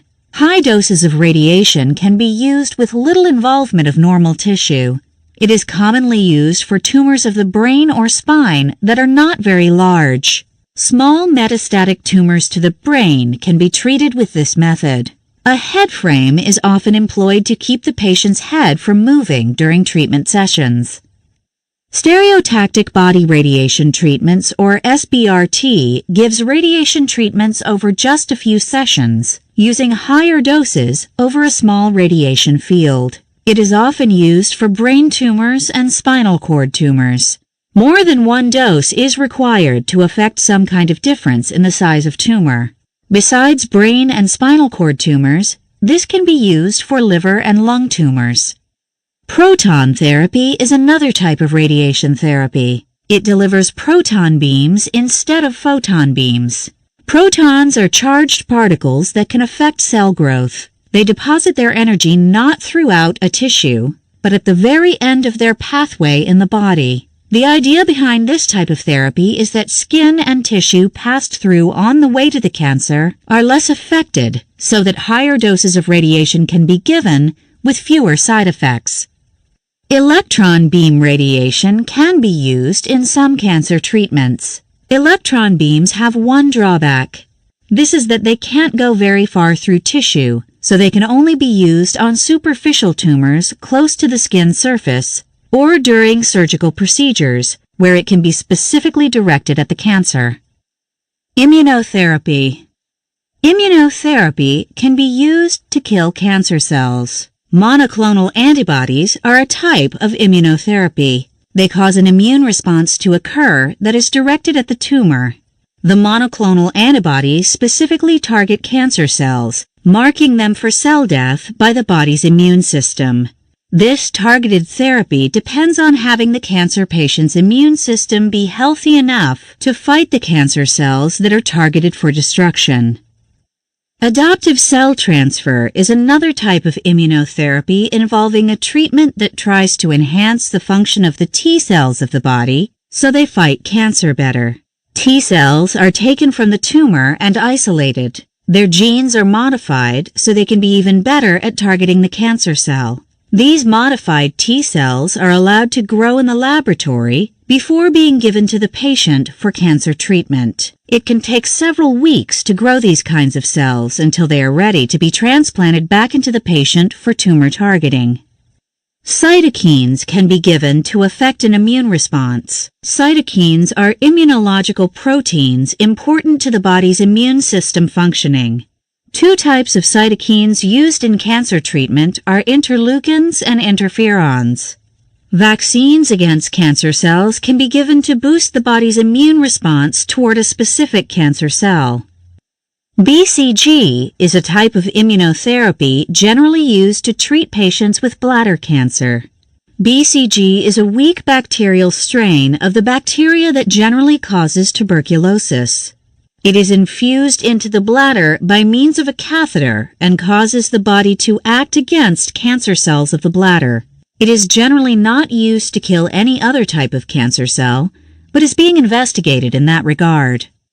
Immunotherapies work against cancer by targeting the cancer cells that are normally overlooked by the body's immune system. Cancer cells are specifically marked for destruction, but depend on a relatively healthy immune system to be functional against cancer. A few immunotherapies aren't targeting cancer cells, but work to boost the body's immune system so it can fight cancer cells more effectively. The goal of immunotherapy is to use the body's own immune system to fight the cancer. The side effects are minimal and are mainly directed at the site of injections. There can be pain at the injection site, local swelling, rashes, itching, or redness. Less commonly, a patient may experience flu-like symptoms from immunotherapy, such as fever, chills, dizziness, weakness, joint aches, nausea, vomiting, tiredness, difficulty breathing, headache, or changes in blood pressure. In extremely rare circumstances, a patient can have a severe allergic reaction to immunotherapy. Immunotherapy drugs can be given intravenously, orally, topically, or instilled into the bladder. Immunotherapy can be given in cycles, so the patient has a chance to rest between treatments. Several weeks of immunotherapy are given at a time before deciding whether or not the treatment is going to be successful. Monoclonal antibodies are perhaps the most common type of immunotherapy. There are naked monoclonal antibodies that work alone without any drug or radioactivity applied to them. They bind to antigens, usually those on cancer cells. They mark the cancer cell for destruction. Alemtuzumab is a drug for cancer that is usually a monoclonal antibody. It binds to an antigen on lymphocytes that are cancerous, causing the cancerous lymph cells to be destroyed. Trastuzumab, or Herceptin, is an antibody against a protein on breast cancer and stomach cancer cells. The drug binds to the HER2 receptor protein, inhibiting cell growth. Conjugated monoclonal antibodies, or tagged antibodies, are attached to a chemotherapy drug or particle of radiation. It binds to a receptor on a cancer cell, delivering the toxic substance attached to it directly to the cancerous cells. Ibritumumab is a radioactive monoclonal antibody that targets the CD20 protein on B lymphocytes. Patients with non-Hodgkin lymphoma can be treated with this therapy because the antibody directs radiotherapy to the cancerous B cells involved in the lymphoma. Chemo-labeled antibodies have chemotherapy drugs attached to them. They are conjugates of an antibody and a chemotherapy molecule. They deliver an extremely toxic substance just to the cancer cell, without the significant adverse effects that would happen if the drug needed to be given at higher doses in the body. Brentuximab is a drug used for Hodgkin lymphoma and anaplastic large cell lymphoma. It binds to the CD30 antigen on lymphocytes. Another drug, called adotrastuzumab emtansine, involves a chemotherapy drug bound to an antibody that attaches to the HER2 receptor. It is used in certain types of breast cancer. Bispecific monoclonal antibodies contain parts of two separate monoclonal antibodies, so they are able to bind to two separate proteins at the same time. A drug of this class is called blinatumomab, which is often used to treat acute lymphocytic leukemia. Part of the drug binds to the cancer cell, while the other part of the drug attaches to the patient's T cell so that the immune cell can be in close proximity to the cancer cell, allowing it to work against the cancer cell. Cancer nutrition. Patients with cancer have special nutritional needs. Good nutrition means eating a lot of fruits and vegetables, choosing whole grain foods, decreasing red meat intake, and cutting back on processed foods to maintain a normal weight. Cancer patients, however, often have difficulties following a healthy food regime because of side effects from the cancer itself or from side effects of cancer treatments. Cancer patients may need to alter their diet to include foods that help them maximize their strength, so they can tolerate cancer treatments and the ravages of having cancer. This may mean eating foods that aren't typically recommended in a healthy diet. Things like ice cream or milkshakes might be recommended because they're the only thing the cancer patient can take in due to mouth sores or intestinal irritation. Almost all cancer treatments have some effect on the eating process. Typical side effects of cancer treatments that affect eating include loss of appetite, dry mouth, soreness in the mouth, dental problems, smell or taste changes, nausea or vomiting, diarrhea, or constipation. These patients tend to be very tired, making the act of eating very difficult. Patients on long-term cancer treatment often have nutritional deficiencies because of poor eating habits or malabsorption of nutrients due to small bowel irritation. Because chemotherapy can cause eating difficulties, most patients are directed to eat something before having a chemotherapy treatment. This helps them build up their stamina and allows them to eat at a time when nausea and vomiting are least likely to be a problem. Chemotherapy treatments can take a while, so that eating beforehand can bring calories needed to get through a long course of chemotherapy. Many of the side effects of chemotherapy will disappear within a few hours of receiving the treatment, allowing the patient to eat again. Some side effects last longer and interfere with the cancer patient being able to maintain healthy eating habits and a normal weight. Having cancer can cause weight loss and loss of appetite even without chemotherapy. These symptoms are exacerbated by the treatment, so the patient ends up having a temporary worsening of their nutritional status. Malnutrition in a cancer patient isn't always a benign thing. It is a common medical problem in cancer patients and has been associated with poor outcomes more than just decreasing their quality of life. Low body weight has been associated with increased mortality in patients with cancer. Patients with GI cancers and lung cancers often lose a great deal of weight even prior to being diagnosed with the cancer. Patients with cancer need to try to continue good nutritional habits to get enough healthy nutrients as possible and to maintain their body weight during cancer treatments. Good nutrition can help decrease side effects of cancer treatments and can decrease the chances of having a severe infection. Unfortunately, a lot of cancer treatments have side effects that are directly related to eating and the gastrointestinal system. They may have a poor appetite, difficulty eating healthy foods, malabsorption, constipation, diarrhea, anxiety, and depression that impact the patient's ability to maintain proper nutrition. While most patients lose weight with cancer and its treatment, some patients gain weight because of a decrease in metabolism. Efforts should be made to have no significant changes in weight while being treated with cancer and to attempt to eat a balanced and healthy diet. Most patients with cancer are ultimately diagnosed with protein-calorie malnutrition from poor intake or poor absorption of nutrients. They don't get enough healthy carbohydrates, proteins, and healthy fats, which ultimately affects their weight and their metabolism. This type of malnutrition stems not only from absorption problems, but from decreased appetite and cancer-associated cachexia. The patient tends to feel fuller faster, so they don't eat as much, foods taste differently, and the small bowel absorbs food to a lesser degree. Metabolic changes in cancer can lead to malnutrition. Cancer patients can have problems with glucose intolerance, increased fat loss, and insulin resistance with increased metabolic needs for protein that can't be met through the patient's eating habits alone. Lean body mass is lost, and the patient's mortality rate from cancer is increased. Anorexia can be from the cancer itself or from the treatments designed to treat the cancer. Patients with metastatic cancer almost always have anorexia.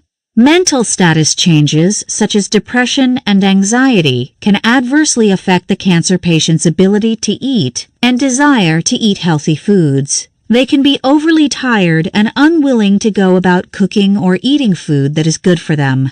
Cancer is a hypermetabolic state, which increases the protein and calorie needs of the patient. These needs are rarely met given the patient's physical and mental state during cancer treatments. Lack of appetite worsens the cancer-associated cachexia, giving the patient progressive muscle wasting, loss of lean muscle, and weight loss. About 20 to 40% of cancer deaths are directly related to being cachexic. Even patients who seemingly take in enough calories can lose weight because the cancer requires so much in the way of nutrients and uses the body's energy stores. Patients with GI cancers tend to have the greatest nutritional problems. Because of the unique metabolic problems seen in cancer patients, rapid intervention with nutritional support is necessary as soon as it is evident the patient isn't getting enough nutrition on their own, so they can obtain nutrition through other means that can help them maintain their weight and have metabolic reserves necessary to fight off cancer. Key takeaways. Treating a cancer patient involves tending to their nutritional needs and providing them with therapies directed at killing cancer cells. Most cancer therapies are targeted toward killing rapidly growing cells, so that not only are cancer cells targeted, but so are rapidly growing healthy cells of the body. Chemotherapy is directed at the cell cycle of rapidly growing cells. Radiation therapy can be given externally and will be directed at the tumor, or internally, placed in close proximity to the tumor. Immunotherapies can directly target cancer cells or can boost the body's immune system to kill cancer cells. Nutritional therapy in cancer patients is directed at giving foods easy to take in that have the maximum ability to be absorbed and that provide enough calories to meet the high metabolic demands going on inside the cancer patient's body. Quiz. Number 1. Chemotherapy kills cancer cells by what mechanism in general? A. It targets cancer cells so the immune system can destroy the cell. B. It increases programmed cell death in cancer patients. C. It interrupts the cycle of cell division. D. It acts on receptors on cancer cells, increasing the cell membrane permeability. Answer C. Chemotherapy kills cancer cells by interrupting the cell cycle of division. It kills rapidly dividing cells, which includes cancer cells, and rapidly dividing cells in the normal part of the body. Number 2. Which anatomic body system is affected the most by chemotherapy drugs? A. The urinary system. B. The reproductive system. C. The gastrointestinal system. D. The central nervous system. Answer C. The gastrointestinal system has a great many rapidly growing cells that are also killed off when chemotherapy is given, adversely affecting many aspects of the GI tract. Number 3. Which side effect is most prominently seen in patients receiving chemotherapy? A. Nausea. B. Fatigue. C. Diarrhea. D. Weight loss. Answer B. Fatigue is the most common side effect in patients receiving chemotherapy, regardless of the type of chemotherapy given. Number 4. What can enable a radiotherapist to adequately direct the radiation to the tumor site every time? A. The patient is scanned prior to every treatment to find the right place to direct the beam. B. Patients are marked with permanent ink. so the radiotherapist can direct the beam at the same place every time. C. The radiation beam is wide enough so that slight fluctuations in placement still affect the tumor. D. The patient is X-rayed before treatments, so tumors are identified before treatment. Answer B. The tumor is targeted during each visit because the patient is generally marked with permanent ink, showing the proper place to direct the radiation beam. Number 5. What is the primary benefit of brachytherapy? A. It directs radiation at tumor cells and doesn't affect healthy cells. B. It uses a type of radiation that is particularly detrimental to cancer cells. C. It avoids any chance of having a secondary malignancy from radiation exposure.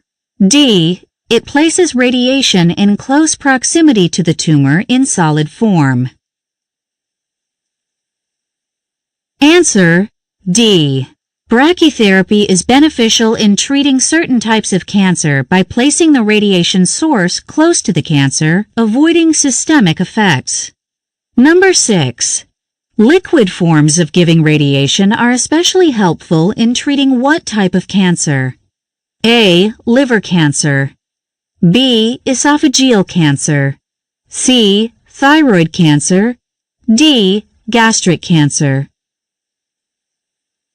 Answer C. Liquid radiation in the form of radioactive iodine is given intravenously, where it is preferentially taken up by thyroid cells, placing the radiation in close proximity to thyroid cancer cells. Number 7. How do naked monoclonal antibodies work? A. They carry a radioactive particle to the tumor site and bind to proteins on the cancer cell. B. They bind to the cancer cell, marking it for destruction by the patient's own immune system. C. They bind to the tumor and to T cells, placing T cells in close proximity to tumor cells. D. They carry chemotherapy drugs directly to the cell surface of the tumor cell. Answer B. Naked monoclonal antibodies have no drug associated with them. They bind to tumor cells, marking them for cell death by the patient's own immune system. Number 8. What is the main disadvantage of immunotherapy in treating cancer? A. It depends on the patient having an intact immune system. B. It has more side effects than chemotherapy treatments. C. It doesn't work on every type of cancer. D. It often takes several months to see any effect on the tumor growth. Answer A. The main disadvantage of immunotherapy is that it depends on the patient having an intact immune system, which isn't always the case in individuals with cancer. Number 9. How do bispecific monoclonal antibodies work? A. They bind to more than one receptor on the tumor cell membrane. B. They bind to the tumor and to the patient's T cell. C. They carry chemotherapy drugs to the tumor directly. D. They carry radiation particles directly to the site of the tumor. Answer B. Bispecific monoclonal antibodies are successful because they bind to both the tumor cell and to the patient's T cell, so the immune cell is in close proximity to the cancerous cell. Number 10. What is the biggest nutritional problem impacting the nutritional status of the cancer patient? A. Poor absorption of nutrients. B. Poor appetite. C. Insulin resistance. D. Oral stomatitis. Answer B. The biggest nutritional problem affecting cancer patients is poor appetite, which can stem from the cancer itself or from the treatment of cancer.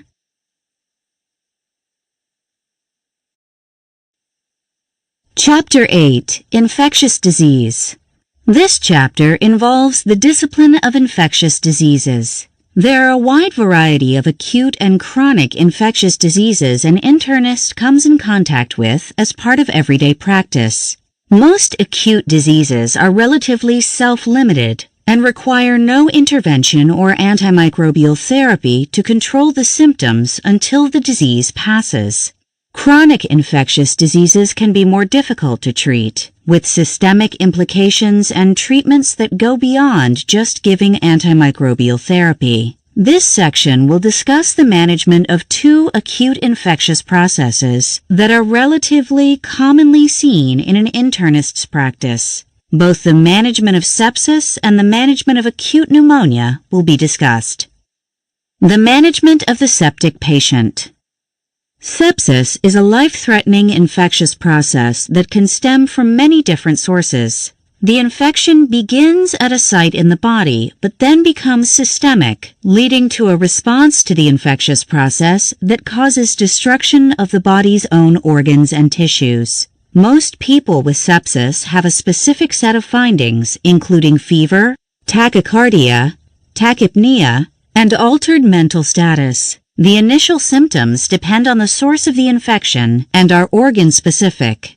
When the infectious process becomes systemic, there are changes in oxygenation that affect the cardiorespiratory system and that affect the blood flow and oxygenation of vital end organs. The lack of blood flow is evidenced by low blood pressure readings, elevated serum lactate levels from anaerobic metabolism in the muscle cells, and decreased output of urine. Sepsis leads to septic shock, in which there is persistently low blood pressure even after attempts are made to provide adequate fluid intake.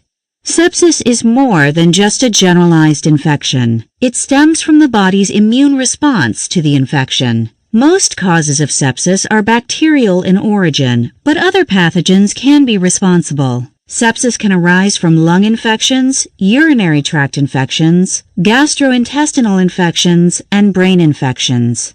Those most likely to get septic are young people and old people, as well as those with poor immune function secondary to things like traumatic injuries, diabetes, or cancer. While sepsis is a systemic condition, it does not have to mean there is a blood infection. Blood cultures should always be obtained before beginning antimicrobial therapy, but the blood culture does not have to be positive to have the diagnosis of sepsis. Besides treating the systemic response, the goal of treatment is to find the original source of the infection and treat it. Imaging studies may be necessary to find the infectious source. The mainstay of sepsis treatment is the giving of large amounts of intravenous fluids and antimicrobial medications. Antibiotics are started promptly that have coverage against the most likely organisms. Patients with sepsis are generally seen in the intensive care unit for maximal treatment.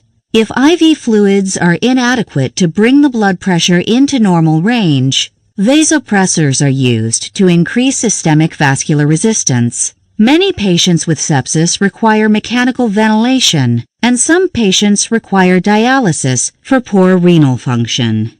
Because there is significant disruption of the vasculature, a central venous catheter is often required, along with an arterial catheter, to monitor arterial blood gases and blood pressure parameters. Secondary processes such as pulmonary emboli, pressure ulcers, and gastric ulcers need to be managed expectantly. The rate of death from sepsis is about 30 to 50%. If the patient is in active shock, the rate of death is as high as 80%.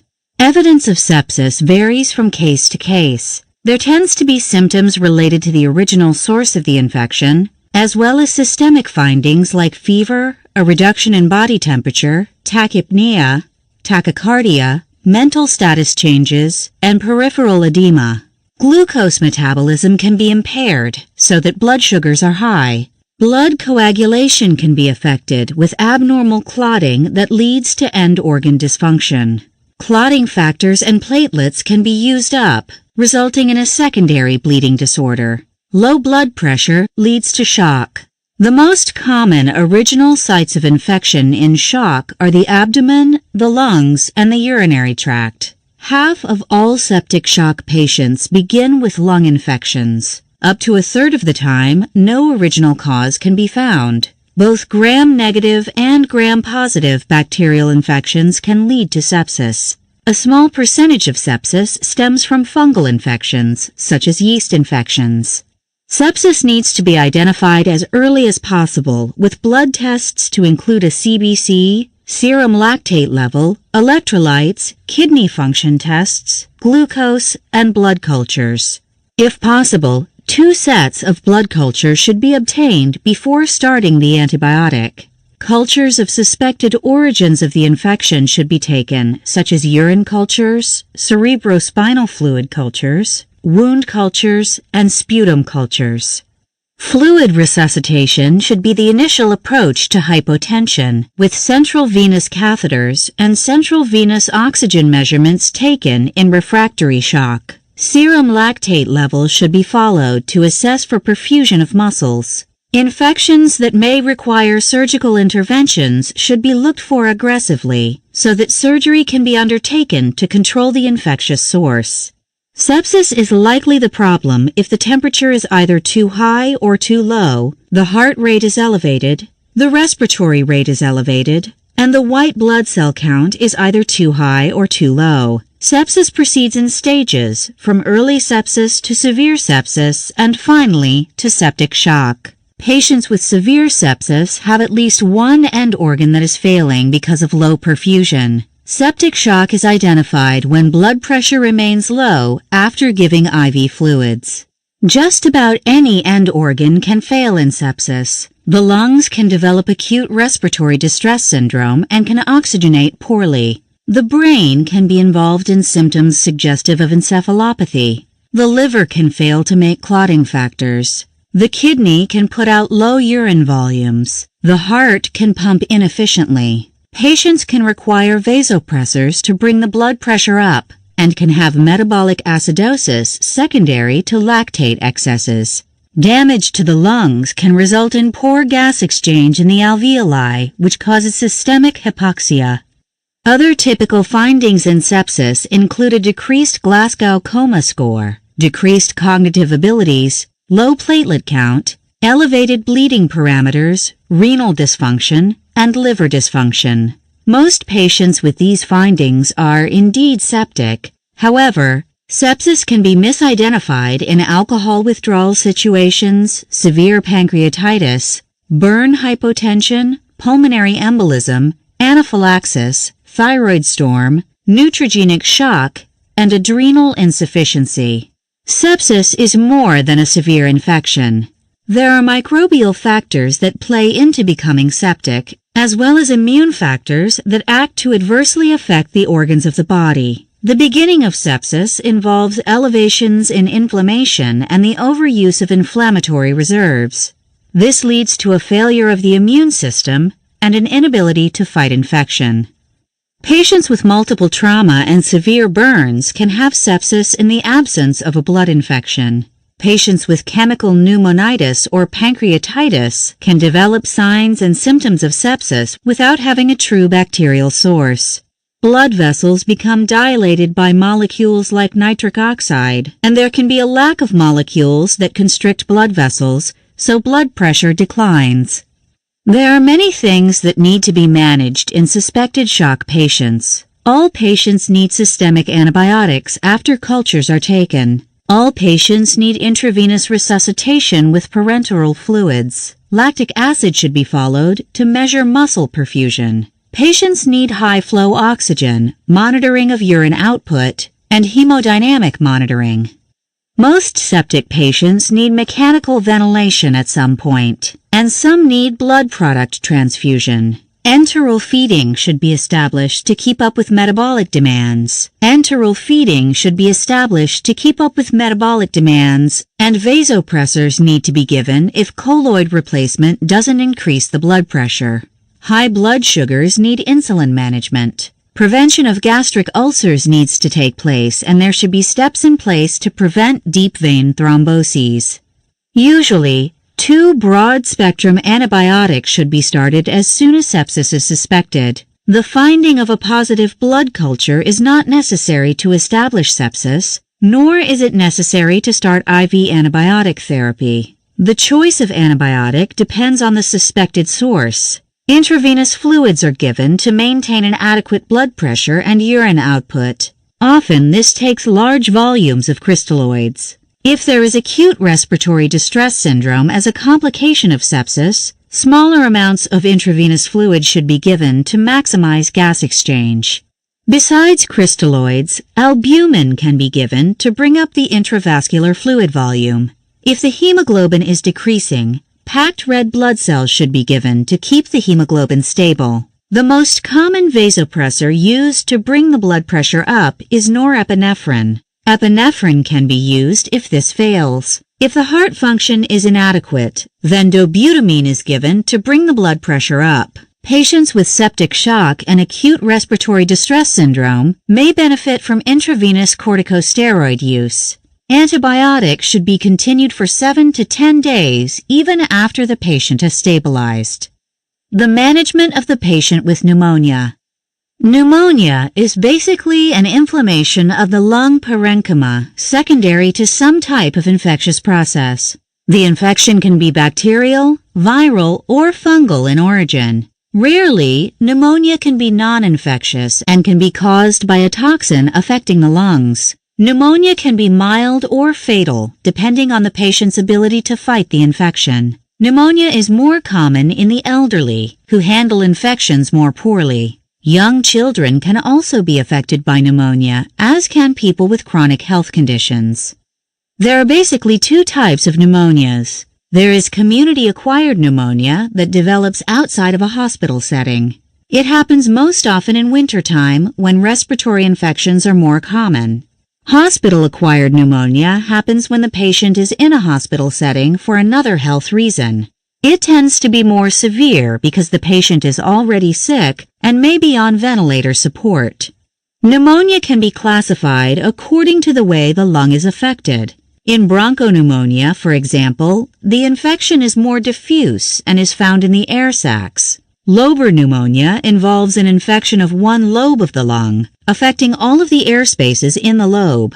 Lipoid pneumonia involves a buildup of fats in the alveoli of the lungs, caused by oil aspiration or blockage of the airways. Pneumonias can also be identified by the organism causing the infection.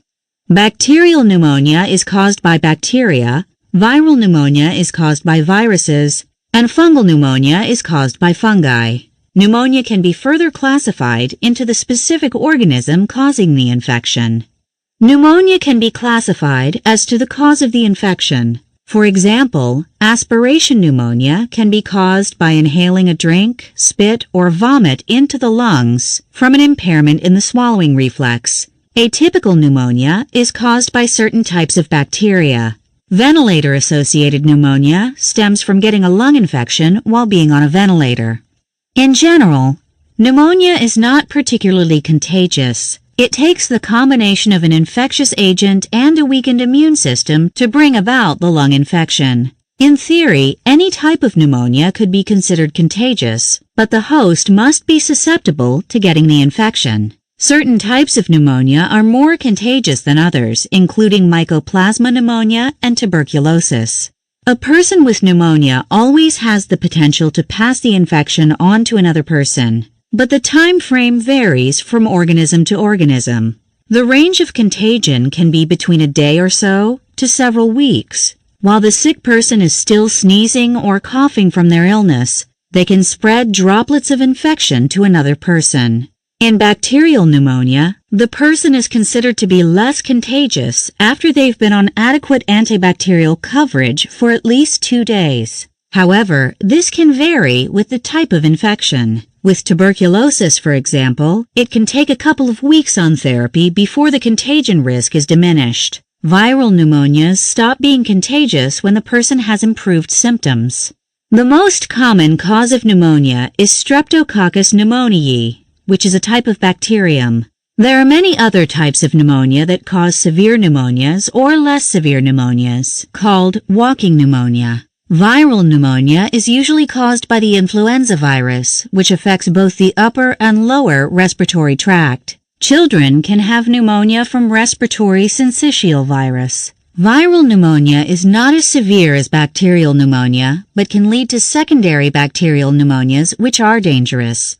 Rare causes of pneumonia include chickenpox pneumonia, measles pneumonia, and SARS, or severe acute respiratory syndrome, caused by a coronavirus. In immunosuppressed people, fungal organisms can cause pneumonia. These include Cryptococcus pneumonia, Histoplasma pneumonia, and Coccidioides pneumonia. Patients with HIV disease or AIDS are immunosuppressed and can get fungal infections. Patients taking immunosuppressive drugs are also at a high risk of getting fungal pneumonias. Pneumocystitis pneumonia is a common type of fungal pneumonia seen in HIV patients.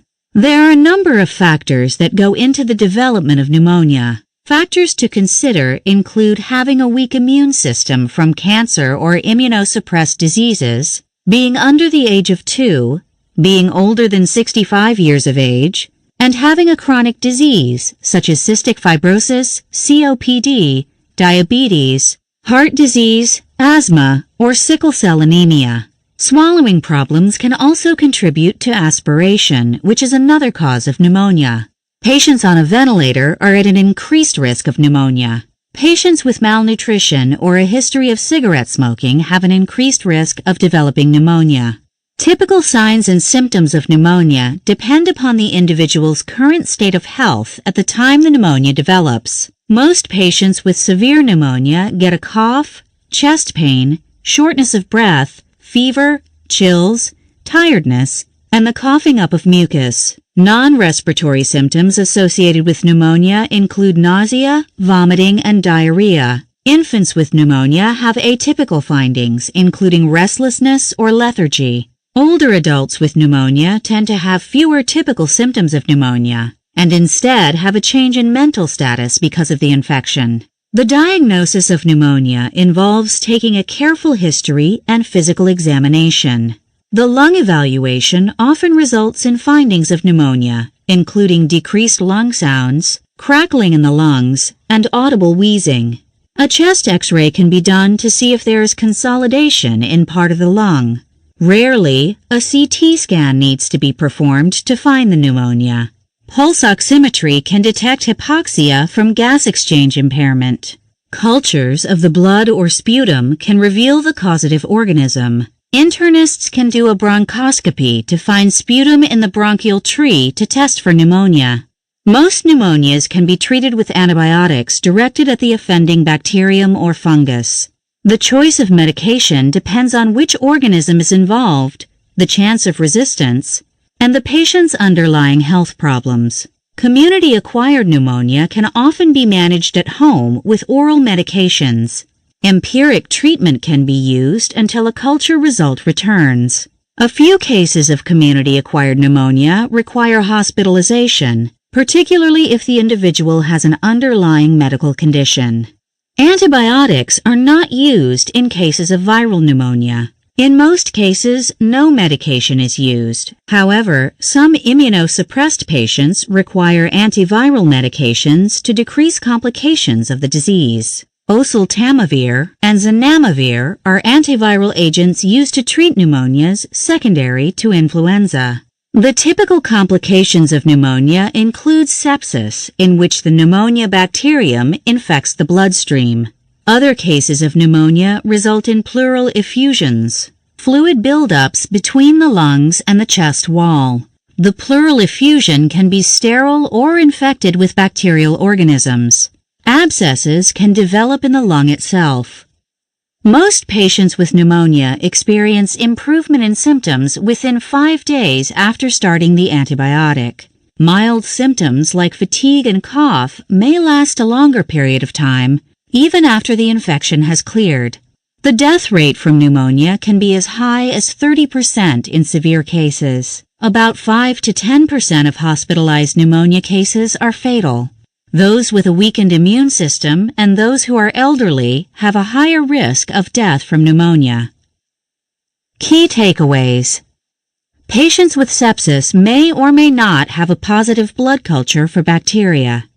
Sepsis patients are treated for both the infection and their inflammatory response to the infection. The most serious complication from sepsis is end organ damage from poor perfusion of the peripheral tissues. Pneumonia can be community-acquired or acquired in a hospital setting. Most cases of pneumonia are bacterial, although fungal and viral pneumonia can happen. Pneumonia is generally not fatal. However, up to 10% of hospitalized patients with pneumonia die from the disease. Quiz. Number 1. Which type of infection is most likely to result in a secondary sepsis? A. Acute pneumonia. B. Acute sinusitis. C. Osteomyelitis. D. Skin infection.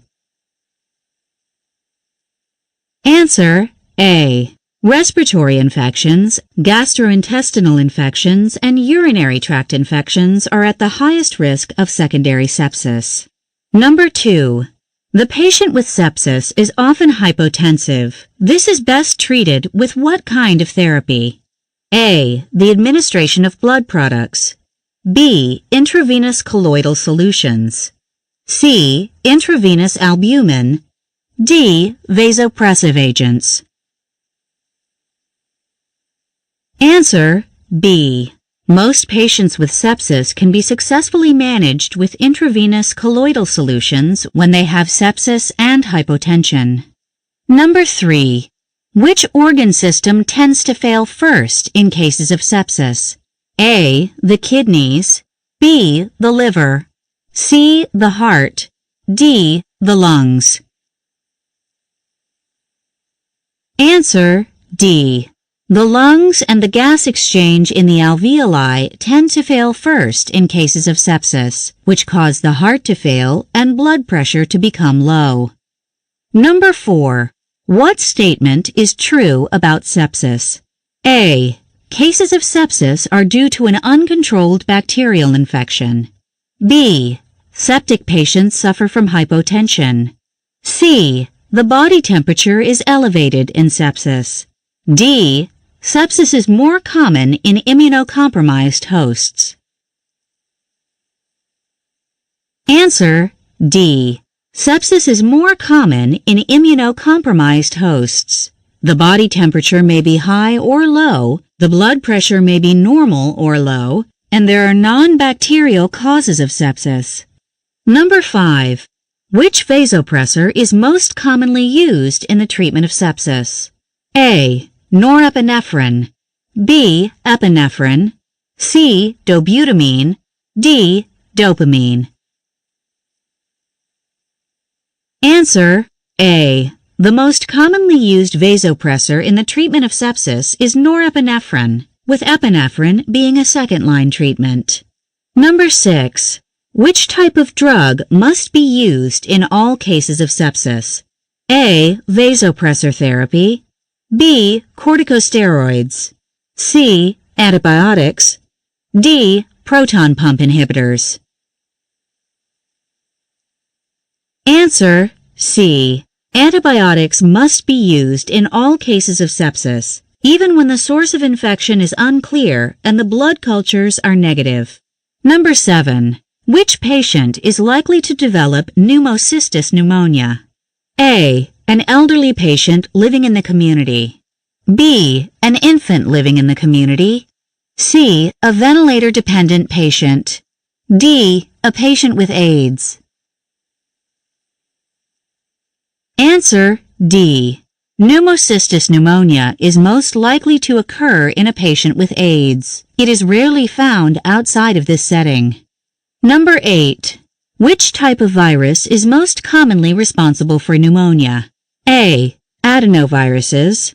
B. Influenza viruses. C. Coronaviruses. D. Human immunodeficiency viruses.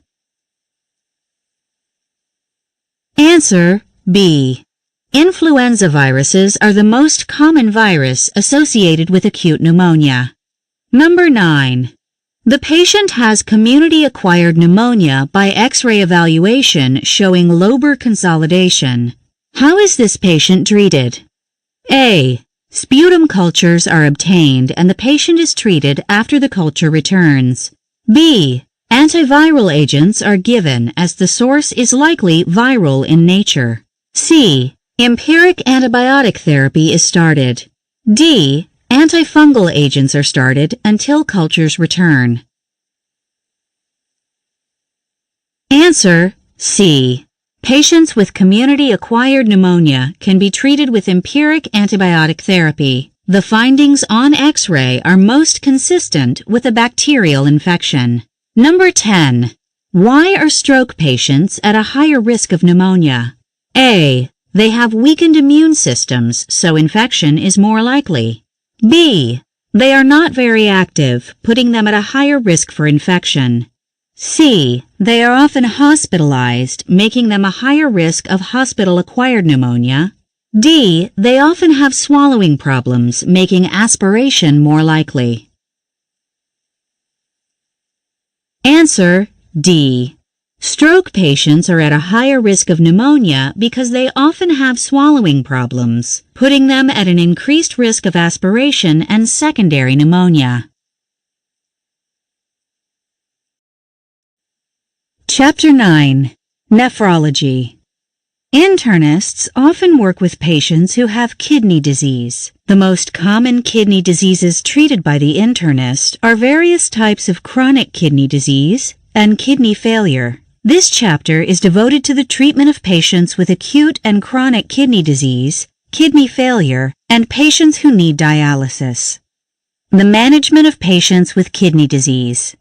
Chronic kidney disease involves problems with blood filtration and the ability of the kidneys to produce urine containing metabolic waste products, toxins, and some electrolytes. Most people with kidney disease have some underlying condition, such as diabetes, heart disease, and high blood pressure, while some just have a history in their family of some type of hereditary kidney problem. The most common causes of kidney disease are diabetes and hypertension. Both cause vascular changes in the kidneys that result in poor blood flow to the kidneys and an inability of the kidneys to filter urine properly. Patients with diabetes and high blood pressure need frequent follow-up and tight control of their diseases to prevent the onset of kidney dysfunction. Because kidney disease often has no symptoms, patients with hypertension, diabetes, heart disease, and a known family history disease should be evaluated for kidney dysfunction. The best test for kidney dysfunction is a glomerular filtration rate, which measures the ability of the kidneys to filter blood over a certain period of time. The most common test for kidney dysfunction is the glomerular filtration rate, or GFR, although the urine can also be tested for an albumin level, which is elevated when the kidneys are not functioning properly. A GFR measurement of at least 60 is considered normal for an average adult. Lower GFPs mean some degree of kidney failure, while a GFR of less than 15 is considered kidney failure, resulting in the need for dialysis or a kidney transplant. A low GFR cannot be improved upon. However, steps can be made to prevent further lowering of the level.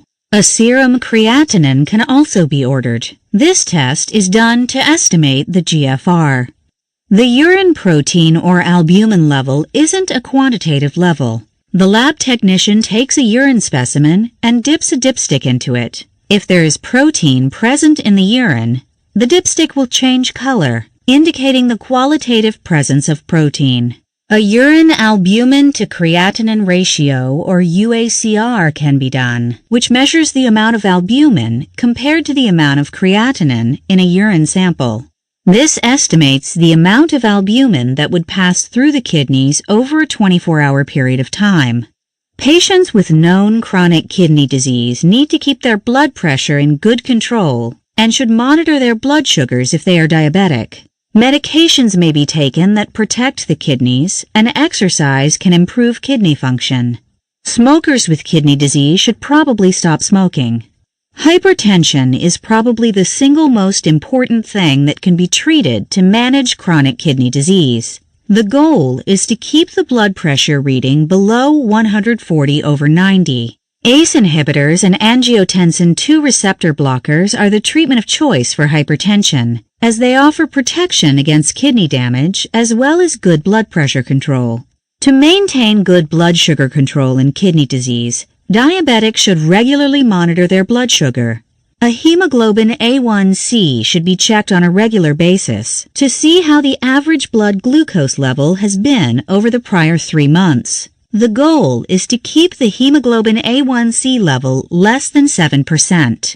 Besides blood pressure controlling medications, patients with kidney disease need to control their cholesterol. Cholesterol elevations can lead to atherosclerosis, which can decrease the blood flow to the kidneys, further worsening kidney failure. Diuretics can be used to maintain a low body fluid volume and to keep hypertension in better control. Patients with kidney disease need to keep their salt intake low so their blood pressure isn't adversely affected. Medications that might be nephrotoxic should be avoided whenever possible. Patients with kidney disease should take steps to avoid non-steroidal anti-inflammatory medications such as ibuprofen and naproxen. They are found alone or in combination with some cold medications. Patients should be educated about what over-the-counter medications contain these types of medications so they don't inadvertently take them on a regular basis. Patients with kidney disease should also strive to maintain a normal weight. Being overweight can adversely affect the kidney function, so dietary measures to control weight should be undertaken as soon as kidney disease is detected. Patients should sleep up to 8 hours a day and should stop smoking if they smoke cigarettes. As stress and depression can affect kidney dysfunction, patients with these problems should work with a mental health professional to keep their mental health as good as possible. The management of the patient with kidney failure. Patients in kidney failure have kidneys that don't function at all or function minimally. Because the kidney function is so poor, patients often need peritoneal dialysis, hemodialysis, or a kidney transplant. Kidney failure can be divided into acute kidney failure and chronic kidney failure, which both end with damage to the function of the kidneys.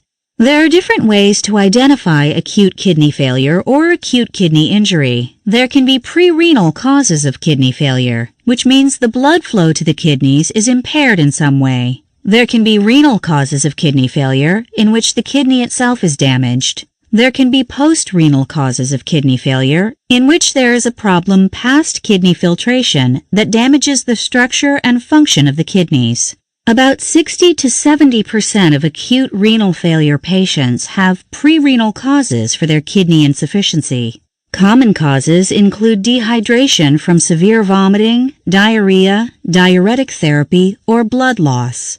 The blood supply to the kidneys can be impaired following surgical blood loss, traumatic injury, burns, or septicemia. Atherosclerotic damage to the renal arteries can cause pre-renal acute kidney failure. The heart can fail, resulting in low blood flow to the kidneys, affecting renal blood flow. Treatment of this type of kidney failure is directed at the cause of the blood flow disruption to the kidneys.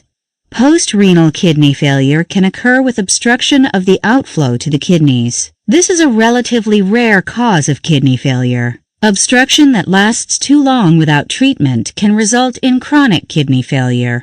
Obstructions can be found when ureteral stones block the kidney, when there is cancer blocking renal outflow, and when certain medications interfere with outflow of the urine. Blood clots in the bladder, prostatic enlargement, bladder stones, bladder cancer, and neurogenic bladder problems are bladder-related post-renal kidney failure causes. About 25 to 40% of acute renal failure cases are due to primary renal damage. These involve problems that directly affect the filtering ability of the kidneys and are the most difficult to treat. Small vessel disease can cause renal insufficiency as well as a blood clot in the kidney itself. Inflammation of the kidney from glomerulonephritis or acute interstitial nephritis can cause acute renal failure. Acute tubular necrosis and polycystic kidney disease are uncommon causes of acute renal failure. Glomerulonephritis is an inflammatory kidney disease caused by an inflammation of the glomeruli, which filter blood. Strep throat can cause an inflammatory response that adversely affects the glomerular function. This can result in acute swelling, blood in the urine, and hypertension. This type of kidney disease is difficult to treat, and patients sometimes need dialysis to manage their kidney function until kidney function resolves. Acute interstitial nephritis involves a sudden decrease in renal function by inflammation of the kidney's interstitial tissue. Antibiotics, non-steroidal anti-inflammatory medications, and diuretics can cause acute interstitial nephritis. Infections and autoimmune diseases can cause this problem. Fortunately, the problem is reversible if the underlying condition is managed as soon as it is discovered. Dialysis may be necessary if the kidneys don't respond after the cause is treated. Acute tubular necrosis involves damage to the tubules of the kidneys. This usually happens as the result of other types of acute renal failure that aren't adequately treated fast enough. The renal tubules are particularly sensitive to insult, so anything that damages the kidneys for very long can permanently damage the tubules, causing their death. 90% of all renal-related kidney failure stems from acute tubular necrosis. Shock, certain drugs, chemotherapy, toxic exposures, and radiation exposure can cause permanent damage to the tubules. Patients with this disease have oliguria, fatigue, increased swelling, nausea, abdominal pain, anorexia, and sometimes a rash. Treatment is directed at removing the insult to the kidneys and maximizing renal blood flow. Chemical imbalances contributing to kidney insufficiency need to be treated. Patients who don't recover kidney function will need ongoing dialysis. Polycystic kidney disease can cause acute renal failure. This is a hereditary disorder resulting in multiple cysts in the kidneys. The cysts replace the normal architecture of the kidneys, decreasing the function of the kidneys. It can cause acute and chronic kidney failure and is a common reason for dialysis and kidney transplant. Patients can develop chronic kidney failure for a variety of reasons. The most common cause of chronic kidney disease is diabetes, which accounts for 44% of cases. Hypertension is the next leading cause of chronic renal failure, accounting for 28% of cases. Glomerulonephritis and genetic kidney diseases like polycystic kidney disease or autoimmune diseases account for the remainder of causes for chronic kidney failure. Prolonged obstruction of the urinary tract from kidney stones, certain cancers, or enlargement of the prostate gland can be responsible for chronic renal failure. Vesicoureteral reflux on a chronic basis can cause renal failure. Lastly, recurrent cases of pyelonephritis can result in permanent damage to the kidneys. Treatment of chronic kidney disease depends on the stage of the disease. Stage 1 disease often has no symptoms. Patients need to eat a healthy, low-salt diet and need to keep their blood pressure in good control. Diabetics need to keep their blood sugars in good control, and all patients with this stage of kidney disease need to exercise and quit smoking. Patients with stage 2 disease need to take the same measures as patients with stage 1 disease. Patients in stage 3 kidney disease need ACE inhibitors or angiotensin receptor blockers to minimize disease progression. Patients in stage 4 and stage 5 kidney disease have chronic kidney failure and need some form of dialysis. The management of patients on dialysis. The main treatment for chronic kidney failure is dialysis. The most common type of dialysis is hemodialysis. Patients have an arteriovenous shunt placed to obtain IV access. Blood is filtered from the patient's shunt through a hemodialysis machine that mechanically filters the blood, returning blood that is free of toxic waste products back to the patient's arm. Peritoneal dialysis involves using the lining of the abdomen to filter blood. A catheter is placed in the abdominal cavity, and dialysis solution is allowed to drain into the belly. The solution collects waste products and excess fluid in the body before being removed from the peritoneal cavity. This is sometimes repeated several times over to have adequate removal of toxins. If peritoneal dialysis or hemodialysis fail to work, or if the patient becomes sicker, a kidney transplant is often the only option. Kidney transplantation can come from an unrelated deceased donor or from a living related donor who has tissue typing that adequately match the patient's tissues, so the chance of rejection is decreased. Key takeaways. Most cases of kidney disease stem from diabetes, although high blood pressure, heart disease, and kidney conditions can result in kidney impairment. Kidney failure can stem from acute illnesses or from chronic medical conditions that damage the kidney's ability to function. The only real treatment for severe kidney disease is dialysis. Patients who don't do well on dialysis need to be considered for renal transplantation. Quiz. Number 1. Which abnormal blood test would involve the need to investigate kidney function further? A. Glucose level of 300 milligrams per deciliter. B. Sodium level of 134. C. WBC of 14,000. D. HGB of 12 milligrams per deciliter. Answer A. Elevated blood sugars in the range of 300 milligrams per deciliter mean the patient likely has diabetes mellitus and needs to have kidney function further evaluated for evidence of chronic kidney disease. Number 2. Which drug classification is considered to be helpful in the management of chronic kidney disease? A. Beta blockers. B. Calcium channel blockers. C. ACE inhibitors. D. Vasodilators. Answer C. ACE inhibitors both decrease the blood pressure and protect a diseased kidney from suffering further insult from diabetes or other disease affecting the kidneys. Number 3. Patients with shock often develop acute renal failure. What is the mechanism of this type of renal failure? A. Inflammatory markers impair the function of the tubules. B. Infection causes damage to lung tissue. C. Blood flow to the kidney is diminished. D. Medications used to treat shock can impair kidney function. Answer C. Shock can result in kidney failure by decreasing the overall blood flow to the kidneys. Number 4. Why is it important to control cholesterol levels in chronic kidney diseases? A.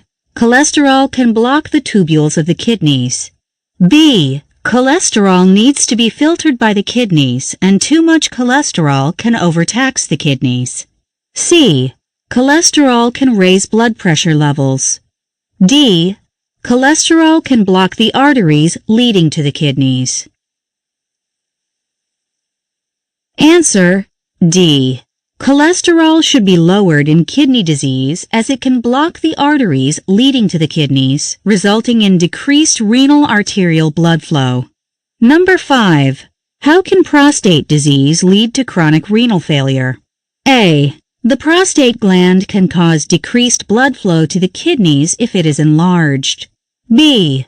The prostate gland can release factors into the blood that cause kidney damage. C. The prostate gland can secrete factors into the urine that result in kidney damage. D. The prostate gland can block urine outflow, damaging the kidneys. Answer D. The prostate gland can result in chronic renal failure by enlarging and causing blockage of urine outflow, resulting in damage to the kidneys. Number 6. What is the major cause of acute renal failure from renal causes? A. Acute glomerulonephritis. B. Acute interstitial fibrosis. C. Acute interstitial nephritis. D. Acute tubular necrosis. Answer D. The most common cause of acute renal failure from renal causes is acute tubular necrosis. It can be caused by many factors. Number 7. How can strep throat contribute to kidney disease? A.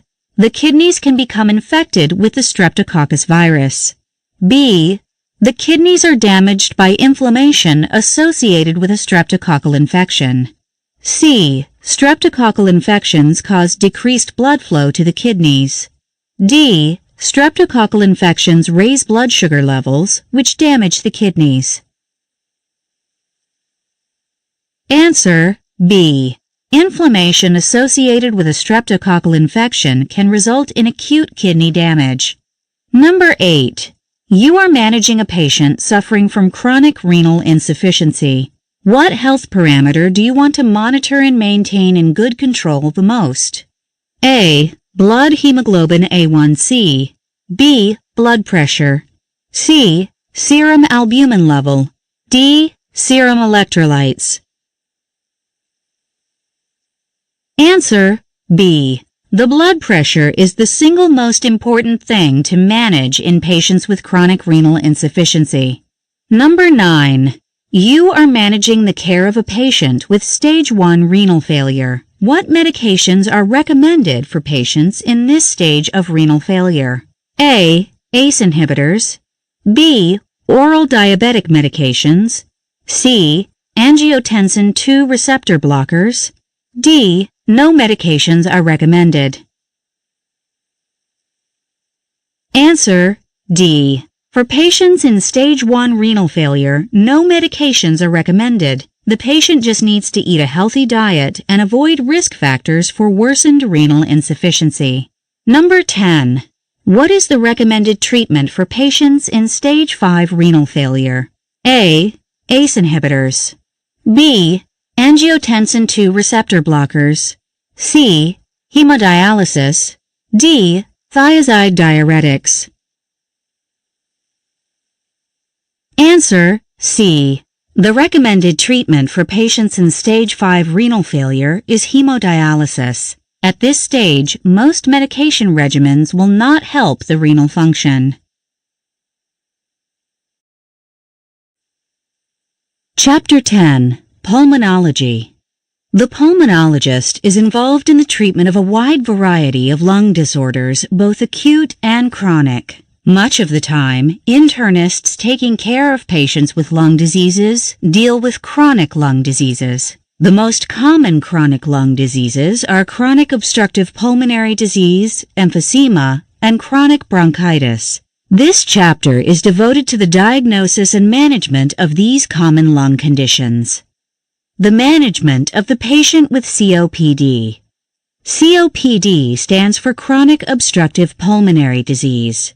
This is a chronic and slowly progressive disease that leads to impairment in outflow obstruction of the airways. There are more than 30 million individuals affected with chronic obstructive pulmonary disease. Men have the disorder slightly more often than women. The main symptom is shortness of breath. It comes on so gradually that many individuals don't know they have the disease until they are past the age of 50.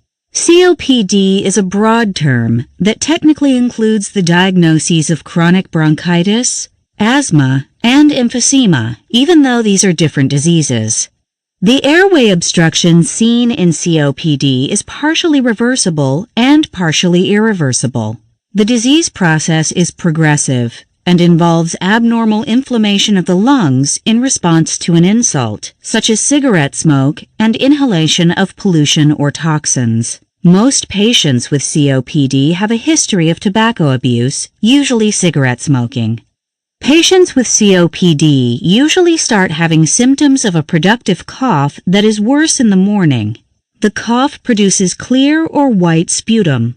After this, patients develop shortness of breath. Initially, the shortness of breath is related to exertion, but eventually, the shortness of breath comes on without any exertion. Wheezing may be noted while the patient is exerting themselves. On occasion, chest pain may be noticed. As the disease worsens, patients have respiratory distress with very little exertion, tachypnea, cyanosis, peripheral edema from right heart failure, X-ray evidence of hyperinflation of the lungs, prolonged expiratory phase of breathing, and an elevated jugular pulse pressure. The clear majority of COPD is directly related to cigarette or tobacco smoking. The affected individual may be the smoker or someone who inhales secondhand smoke on a regular basis. Other, less common causes of COPD include exposure to air pollution in the workplace and the development of a chronic infectious disease that causes damage to lung tissue. The lung damage in COPD affects the mucus-producing cells of the airways, causing obstruction of the airways with mucus. There is poor elasticity of the airways, so expansion of the lungs is impaired. Because of the lack of elasticity, air cannot get past the blockages in the airways to get to the alveoli where gas is exchanged. This irritates the lungs, causing a chronic cough and difficulty breathing.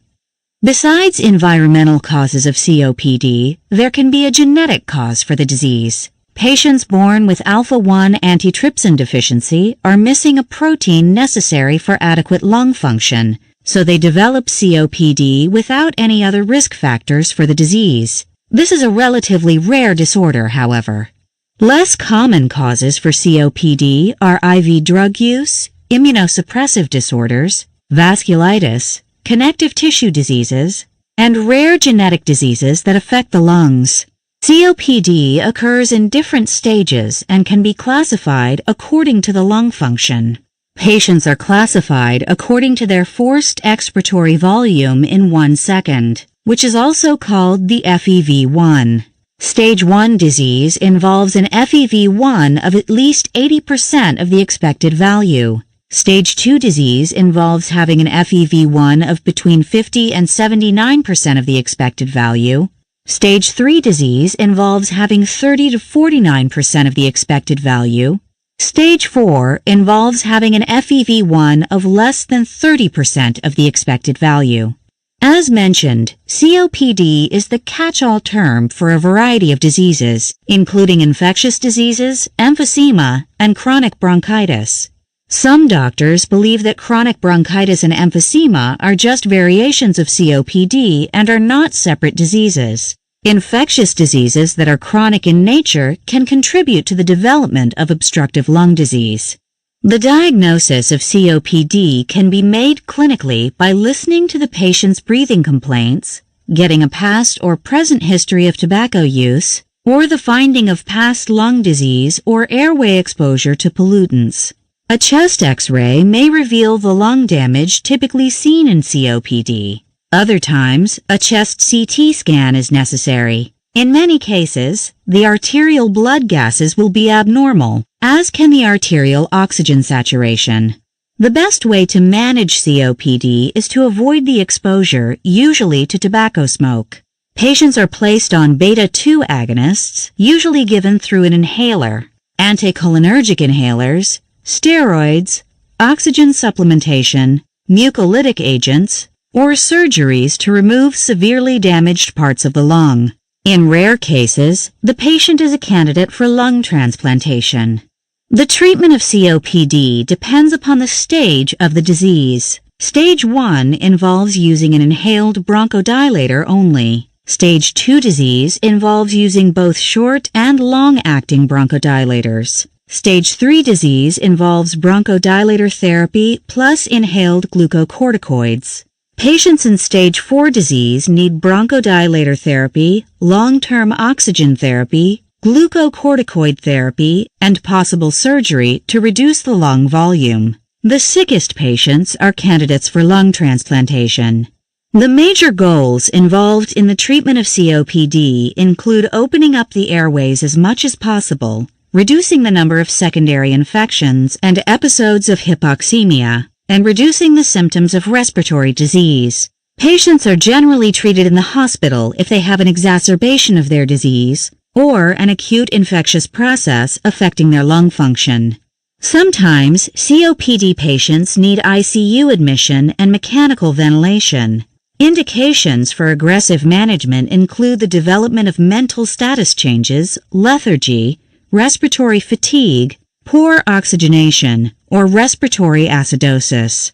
Other than medications and oxygen therapy, patients with COPD need to stop smoking and reduce their exposure to smoke. Moderate exercise that doesn't cause extreme shortness of breath is recommended for chronic patients.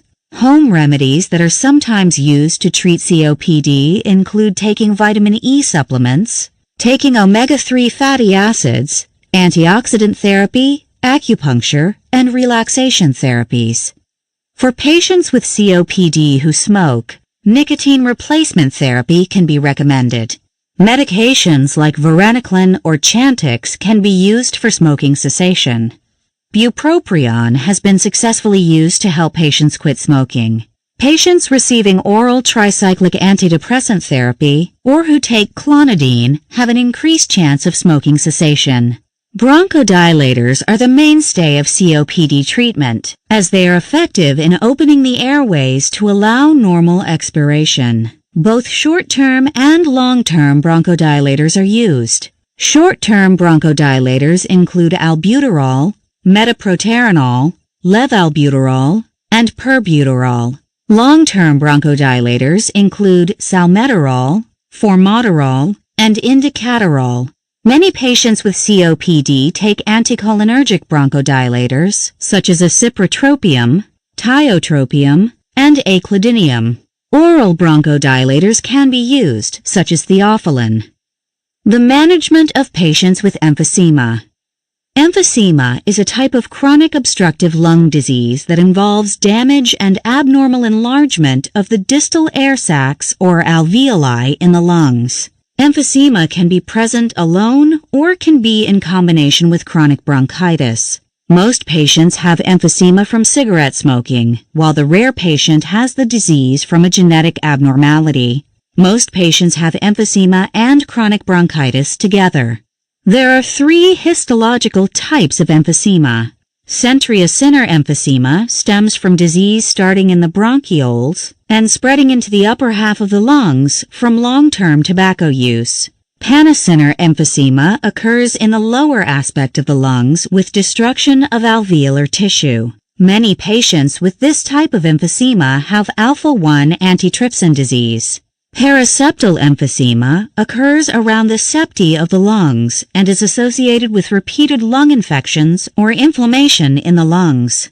There are a variety of causes of emphysema. However, the main cause is exposure to cigarette smoke. Genetics plays a small role in getting the disease.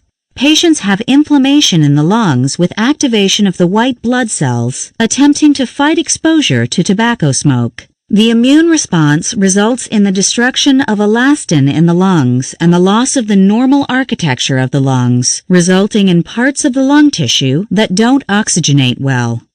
Patients with alpha-1 antitrypsin disease have an inherited reason for having emphysema. In normal circumstances, inflammatory processes are engaged during exposure to foreign irritants. White blood cells are enlarged to remove foreign particles in the lungs and use enzymes to destroy the particles.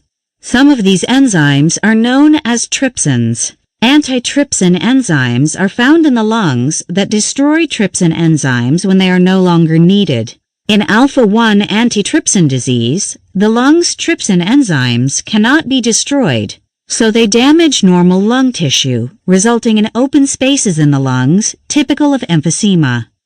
Smoking is the main risk factor for emphysema. The longer a person smokes, the greater is their risk for developing emphysema. Other patients develop the disease from inhaling secondhand smoke.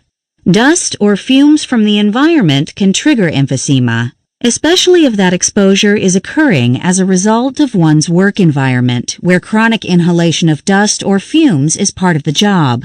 Air pollution has been suggested as a cause for emphysema.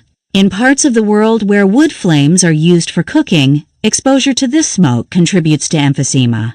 As mentioned, emphysema is a subclassification of COPD. It causes symptoms of shortness of breath, cough, wheezing, and X-ray evidence of bronchiectasis.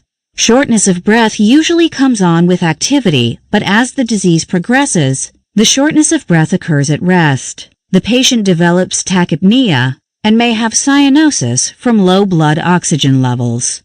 Patients are diagnosed by having a history of breathing problems, smoking history, history of smoke exposure, previous infectious diseases, or a family history of lung diseases.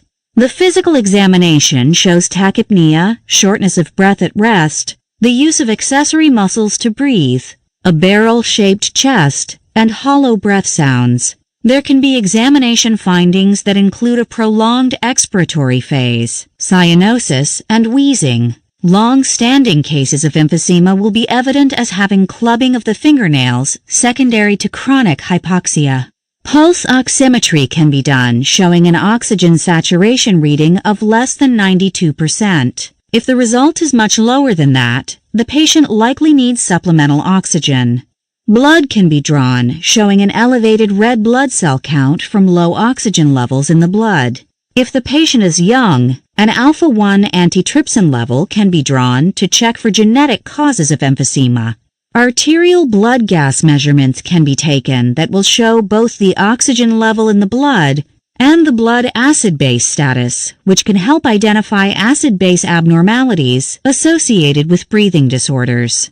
A chest X-ray can be done showing hyperinflation of the lungs and a decrease in normal lung markings from destroyed alveoli and lung parenchyma. A CT scan of the chest may help identify cases of emphysema that cannot be detected by plain X-rays of the lungs. Pulmonary function tests on emphysema will show typical breathing changes found in obstructive lung disease. Things like forced vital capacity and forced expiratory volume in 1 second are measured in pulmonary function testing to see if there are abnormalities. The initial treatment of emphysema involves quitting smoking. This is crucial for the patient to have any chance of maintaining some measure of lung function. Medications and smoking cessation programs can be used to help the patient quit smoking long-term.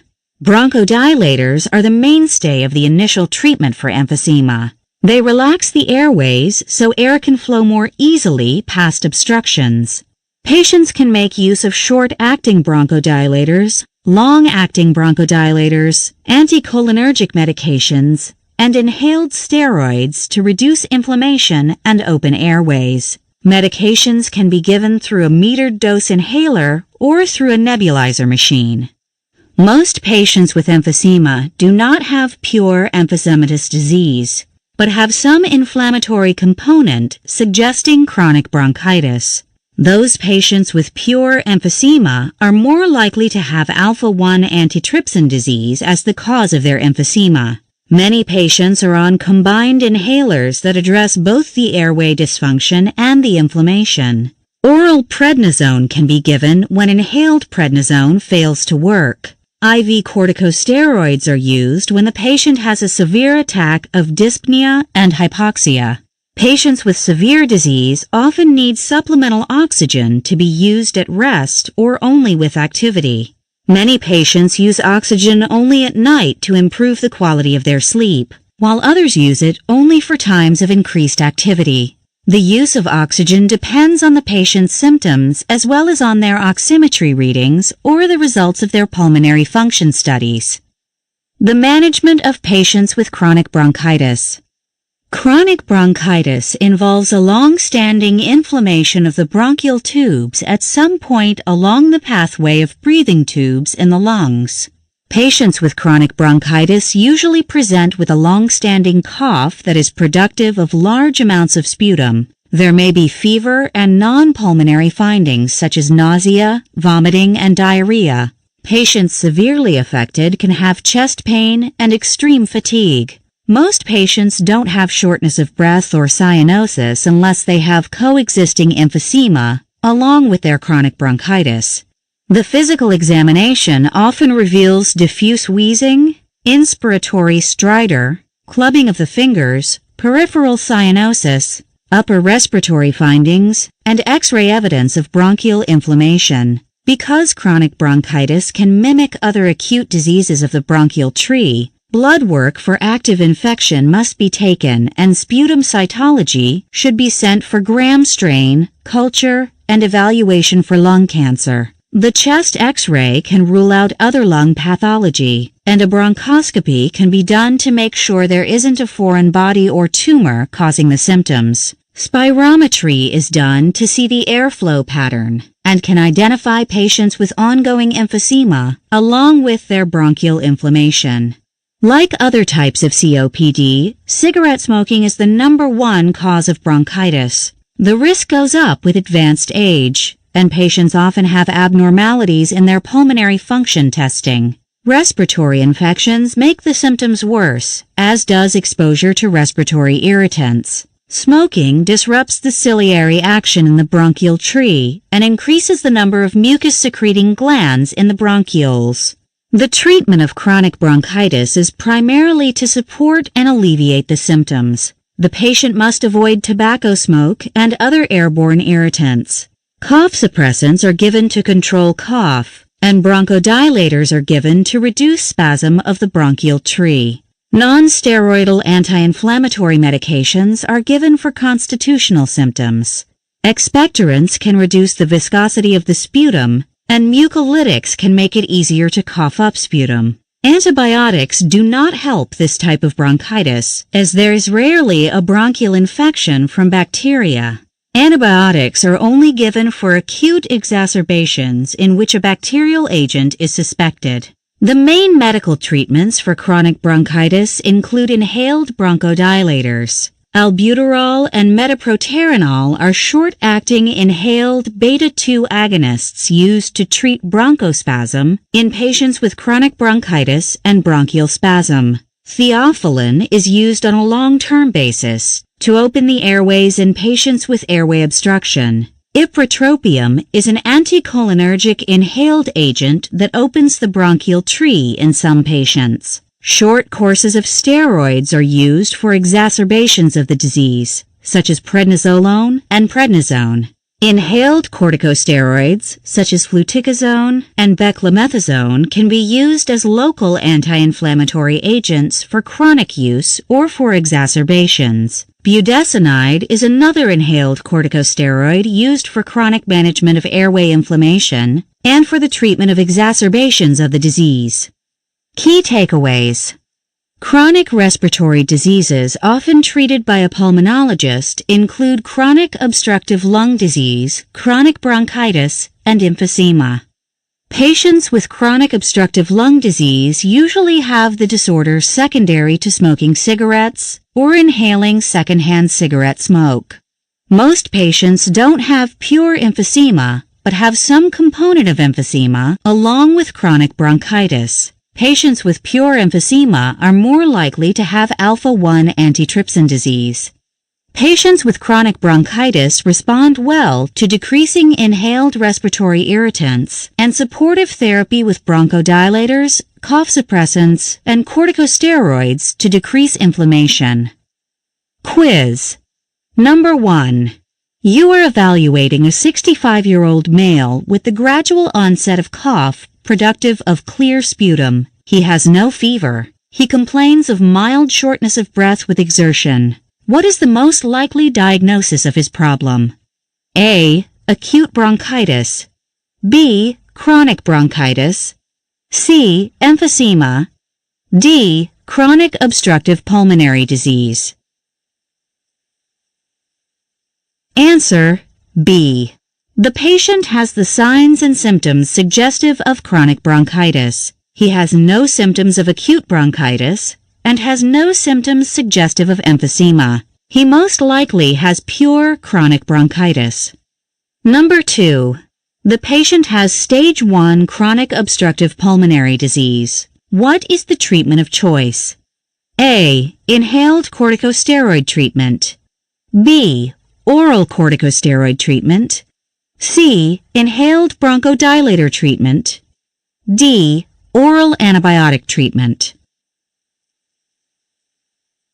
Answer C. The treatment of choice for stage 1 chronic obstructive pulmonary disease is inhaled bronchodilator therapy. The other choices are primarily used for greater stage disease. Number 3. The patient has chronic obstructive pulmonary disease. What risk factor is most likely the cause of the patient's symptoms? A. Air pollution. B. Cigarette smoking. C. Secondhand smoke. D. Chronic infections. Answer B. The most common cause of chronic obstructive pulmonary disease is cigarette smoking. The other conditions are less likely to be involved in this disease. Number 4. The patient is a 77-year-old male with a 3-year history of shortness of breath with exertion and wheezing. He is cyanotic with exertion but has no cough. What is the most likely cause of his symptoms? A. Chronic obstructive pulmonary disease. B. Chronic bronchitis. C. Emphysema. D. Chronic asthma. Answer A. The patient most likely has chronic obstructive pulmonary disease, with disease severe enough to cause cyanosis with exertion. The lack of cough points against asthma or bronchitis. Number 5. The patient is a 45-year-old with a 5-year history of emphysema. What is a possible underlying mechanism for the patient's condition? A. Secondhand smoke inhalation. B. Alpha-1 antitrypsin deficiency. C. Chronic cigarette smoking. D. Chronic respiratory infections. Answer B. The patient has a young onset of emphysematous disease. This places him at a high likelihood of having a hereditary cause for the emphysema, such as alpha-1 antitrypsin deficiency. Number 6. You are evaluating the patient for possible emphysema. The chest X-ray is unable to make the diagnosis. However, further testing is done to clarify the cause of the symptoms. What test can help in the diagnosis of the condition? A. Pulmonary function test. B. Arterial blood gases. C. CT scanning of the chest. D. Lung biopsy. Answer C. If the chest X-ray fails to make the diagnosis of emphysema, the patient can be further evaluated by having a CT scan of the chest, which can help diagnose the disease with better clarity. Number 7. Why are patients with chronic obstructive pulmonary disease often on combined therapy with other bronchodilators and corticosteroids? A. Both types of treatments are necessary to fight small airway disease. B. The patient has elements of both obstructive airway disease and chronic inflammation. C. The patient will be less short of breath if a corticosteroid is part of their therapy. D. The patient will have less bronchoconstriction on corticosteroid therapy. Answer B. Patients are on both bronchodilators and corticosteroids because of having elements of both obstructive airway disease and chronic inflammation, needing both types of medication. Number 8. For which type of lung disease is the chronic use of cough suppressants recommended? A. Chronic bronchitis. B. Chronic obstructive pulmonary disease. C. Chronic asthma. D. Emphysema. Answer A. Patients with chronic bronchitis often need to be on long-term cough suppressant therapy to manage a chronic cough. The other diseases have less of a problem with chronic cough. Number 9. The patient has stage 4 chronic obstructive pulmonary disease. What can help them have long-term resolution of their symptoms? A. Long-term bronchodilator therapy. B. Lung transplant. C. Oral corticosteroid therapy. D. Oxygen therapy. Answer B. With stage 4 chronic obstructive pulmonary disease, the only thing that can provide them with long-term resolution of their symptoms is a lung transplant. Number 10. What extrapulmonary finding can be seen in patients with long-standing lung disease who have chronic hypoxia? A. Wheezing on exertion. B. Clubbing of the fingers. C. Nausea and vomiting. D. Barrel-shaped chest. Answer B. The major extrapulmonary finding seen in chronic hypoxia is clubbing of the fingers. This can be seen in all types of chronic lung diseases. Chapter 11. Rheumatology. This chapter is devoted to the study of rheumatology. The internist who deals with patients having rheumatological disorders often works with patients who have rheumatoid arthritis and osteoarthritis, two of the most common causes of joint pain in older patients. The major cause of rheumatological disease is autoimmune disorders. This chapter discusses all three disorders in detail. The management of the patient with osteoarthritis.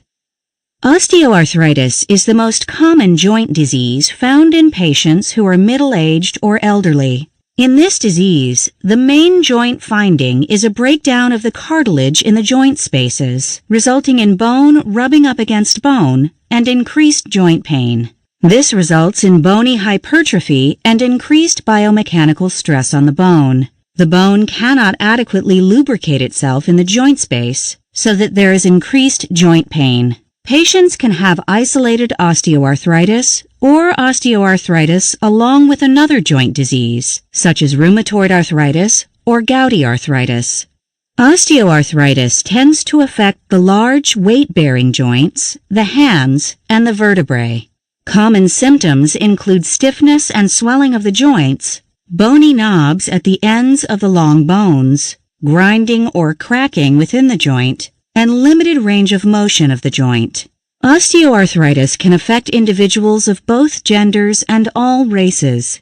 It is most commonly seen in individuals over the age of 40, but can be seen in younger individuals with more risk factors.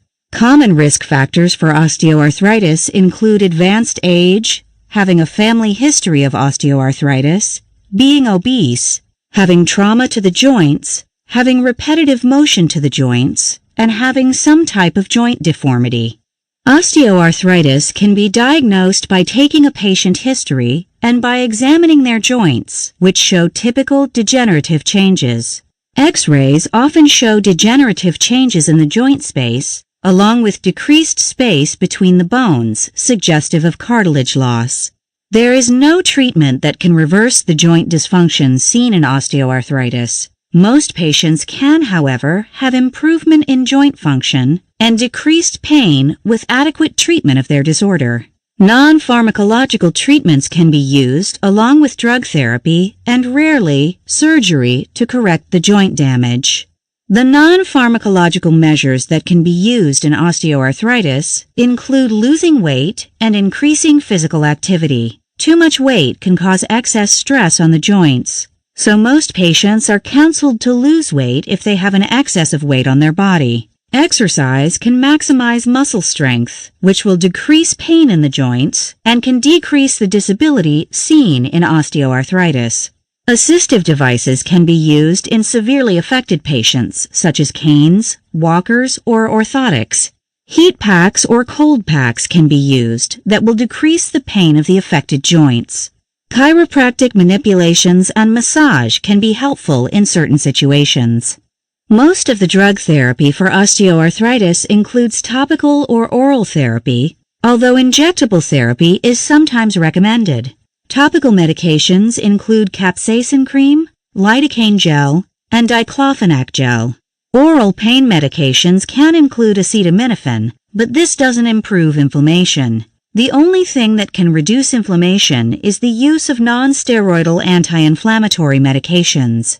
These can be taken orally and will reduce joint pain and swelling. A medication sometimes used for osteoarthritis patients that isn't of the NSAID class is duloxetine or Cymbalta that works for the management of chronic osteoarthritis pain. It can be used for other pain disorders as well. Rarely, narcotic painkillers are necessary to control osteoarthritic pain. Joint injections are sometimes used for osteoarthritis. Patients can receive intramuscular injections of corticosteroids to relieve inflammation. Hyaluronic acid can be used to manage pain by being injected directly into the affected joint. The use of hyaluronic acid can delay the replacement of an affected joint. Severe cases of osteoarthritis respond to surgery. Surgery is recommended if oral and intramuscular pain medications don't work, when exercise fails to resolve the pain, and when the joint develops irreversible loss of cartilage and joint function. In such cases, surgery can be done to replace the joint with an artificial joint. Some patients get better with over-the-counter nutritional supplements, but these are not well studied and may not work for every patient. Some nutritional supplements recommended include vitamin D supplementation, calcium supplementation, and the use of omega-3 fatty acids. They can be used along with prescription drugs to relieve pain and inflammation seen in osteoarthritis. The management of the patient with rheumatoid arthritis. Rheumatoid arthritis is the most commonly seen type of autoimmune arthritis, involving more than 1 million people in the United States. Most of the affected patients are women, with a lifetime incidence of up to 3% among all women. Most patients are affected in their 40s to 60s, but the disease can affect individuals at any age, including young people. Rheumatoid arthritis is an inflammatory disease resulting in swelling, pain, and joint stiffness of both large and small joints. The small joints of the feet and hands tend to be more involved than larger joints. Non-joint organs can be inflamed, such as the lungs or eyes.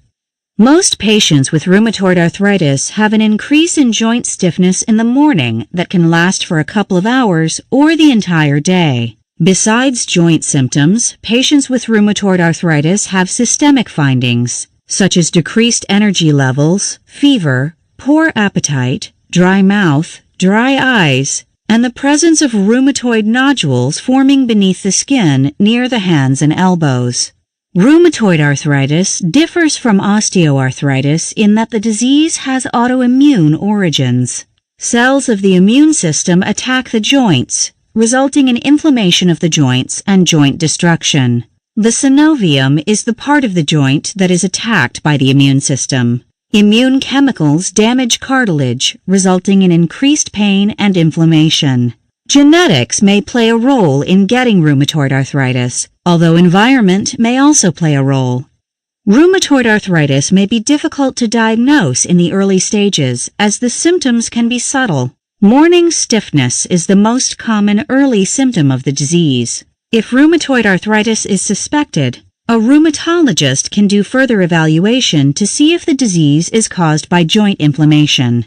Blood tests can show evidence of rheumatoid arthritis. Most patients are anemic from chronic disease, and most patients have a positive rheumatoid factor, which is an antibody seen in 80% of cases eventually, but can be missing in the early stages of the disease. Patients will also have anti-CCP, or antibodies to cyclic citrullinated peptides. This is seen in up to 70% of patients with the disease. An elevated sedimentation rate indicating inflammation is seen in the majority of patients. X-rays can be done to verify the diagnosis of rheumatoid arthritis, but may not be abnormal in early disease. X-rays are less beneficial in diagnosing early disease than they are in following the progression of the disease once joint destruction occurs. MRI scanning and ultrasound can adequately follow the progression of the disease as well. There is no single blood test or X-ray that can definitively identify rheumatoid arthritis, so the diagnosis depends on a constellation of signs and symptoms. Rheumatoid arthritis treatment is directed at improving symptoms, decreasing inflammation, and decreasing joint destruction. Some patients can have significant relief of pain and remission from active disease. Even with maximal therapy, however, there is no cure for the disease. The goal is to have lasting function with a delay in having to have the joints replaced or having severe disability from joint damage. Besides pain relief, patients with rheumatoid arthritis are treated with disease-modifying drugs or DMARDs. These can help with symptom relief and slow the progression of the disease. DMARDs are usually used along with non-steroidal anti-inflammatory medications or NSAIDs, which address both pain and inflammation. Low-dose corticosteroids are sometimes given orally to slow the progression of inflammation and joint damage. DMARDs are the mainstay of rheumatoid arthritis treatment because they actually slow disease progression. Commonly used DMARDs include methotrexate, leflunomide, hydroxychloroquine, and sulfasalazine. Some patients use gold injections to slow the progression of the disease. It is injected into the muscles or given orally to decrease inflammation and joint destruction. The antibiotic minocycline can be used as a type of DMARD therapy, and immunosuppressive drugs such as azathioprine and cyclosporin can reduce the inflammatory response. Patients with very severe disease have biologic therapies for their rheumatoid arthritis.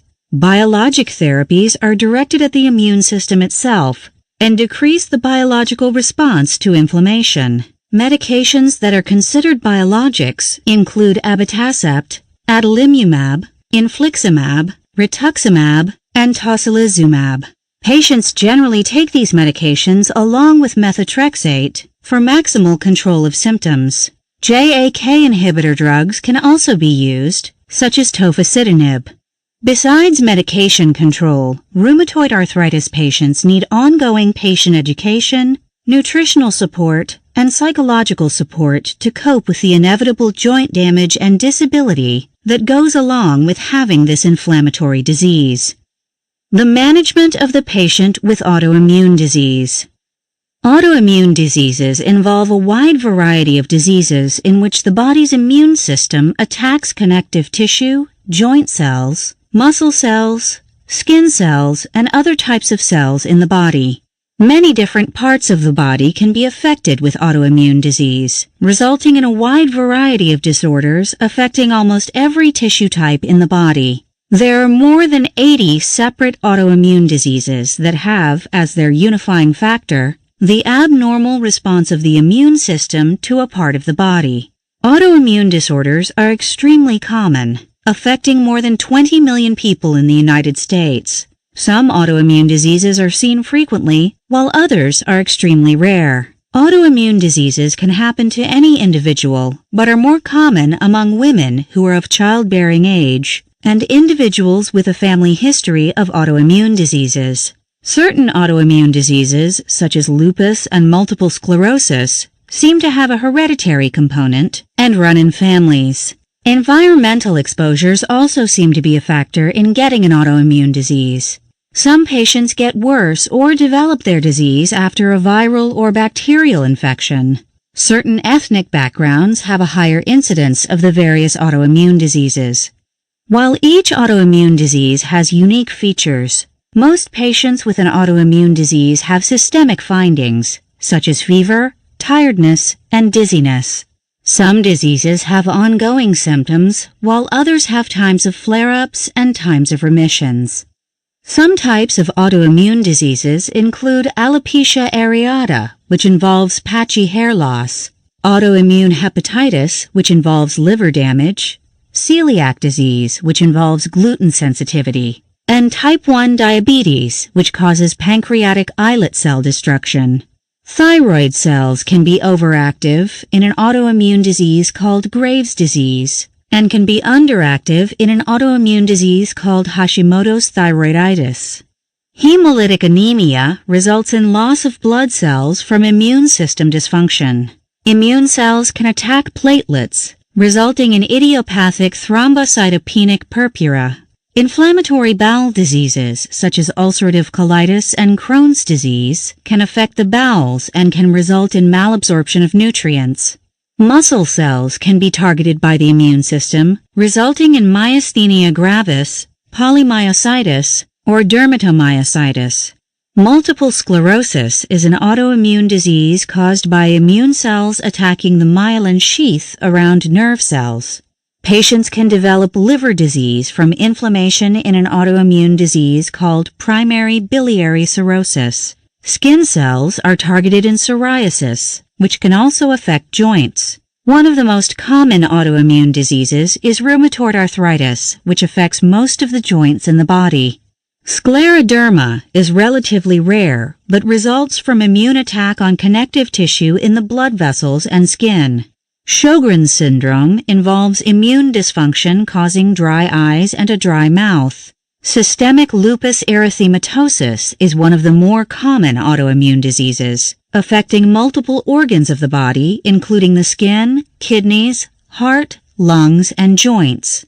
Vitiligo affects the pigment-producing cells, resulting in decreased skin pigmentation. Sometimes patients with chronic fatigue syndrome and fibromyalgia can be confused with having an autoimmune disease. Both conditions have symptoms similar to autoimmune diseases with weakness, fatigue, muscle pain, and poor concentration. The difference between these diseases and autoimmune diseases is that patients with chronic fatigue syndrome and fibromyalgia don't have evidence of immune cells attacking any part of the body. The diagnosis of an autoimmune disorder can be difficult, especially in the early stages when symptoms are mild. The diagnosis is made based on a family history of autoimmune diseases, a personal history of symptoms suggestive of immune dysfunction, and blood tests showing antibodies against various cell types in the body. Most patients can be managed by general internists with consultations made by rheumatologists who deal with autoimmune disorders all the time. Depending on the type of autoimmune disease, kidney specialists, endocrinologists, neurologists, or hematologists may become involved in the care of the patient. The treatment of autoimmune diseases depends on the type of disease the patient has. Treatments can be directed at relieving symptoms, such as non-steroidal anti-inflammatory medications and aspirin. Stronger medications, such as narcotic painkillers, can be used in severe pain. Antidepressants and anxiolytic therapy is used for the management of psychological symptoms often seen in the disorder. Sometimes, replacement hormones can be given if the disease is directed at an organ that normally produces hormones. Thyroid replacement hormones and insulin can be used to replace damaged hormone-producing tissues. The mainstay of the treatment of autoimmune diseases involves the suppression of the hyperactive immune system. Steroids and immunosuppressive drugs are given to block the immune system activity that is abnormally directed at tissues of the body. In severe cases, chemotherapy drugs are used to block the activity of immune cells. There are novel treatments for autoimmune diseases that are actively being studied, but aren't in general use for the average person. Patients with autoimmune disorders have periods of flare-ups along with periods of decreased inflammation. Patients are encouraged to look out for triggers that make their disease process worse, so they can avoid those things that adversely affect their disease process. Patients with these types of disorders need to follow a healthy lifestyle with the eating of healthy meals, getting regular exercise to reduce fatigue, decreasing stress, and getting the rest they need to be in the best health when it comes to fighting off the overactive immune system. Key takeaways. Osteoarthritis is the most common cause of joint pain, particularly in the elderly population. The joints most commonly affected in osteoarthritis are the hands, the vertebral column, and the weight-bearing joints of the body. Rheumatoid arthritis is the most common autoimmune disease seen in women. It involves autoantibodies directed at the synovium, which normally lubricates and protects joints.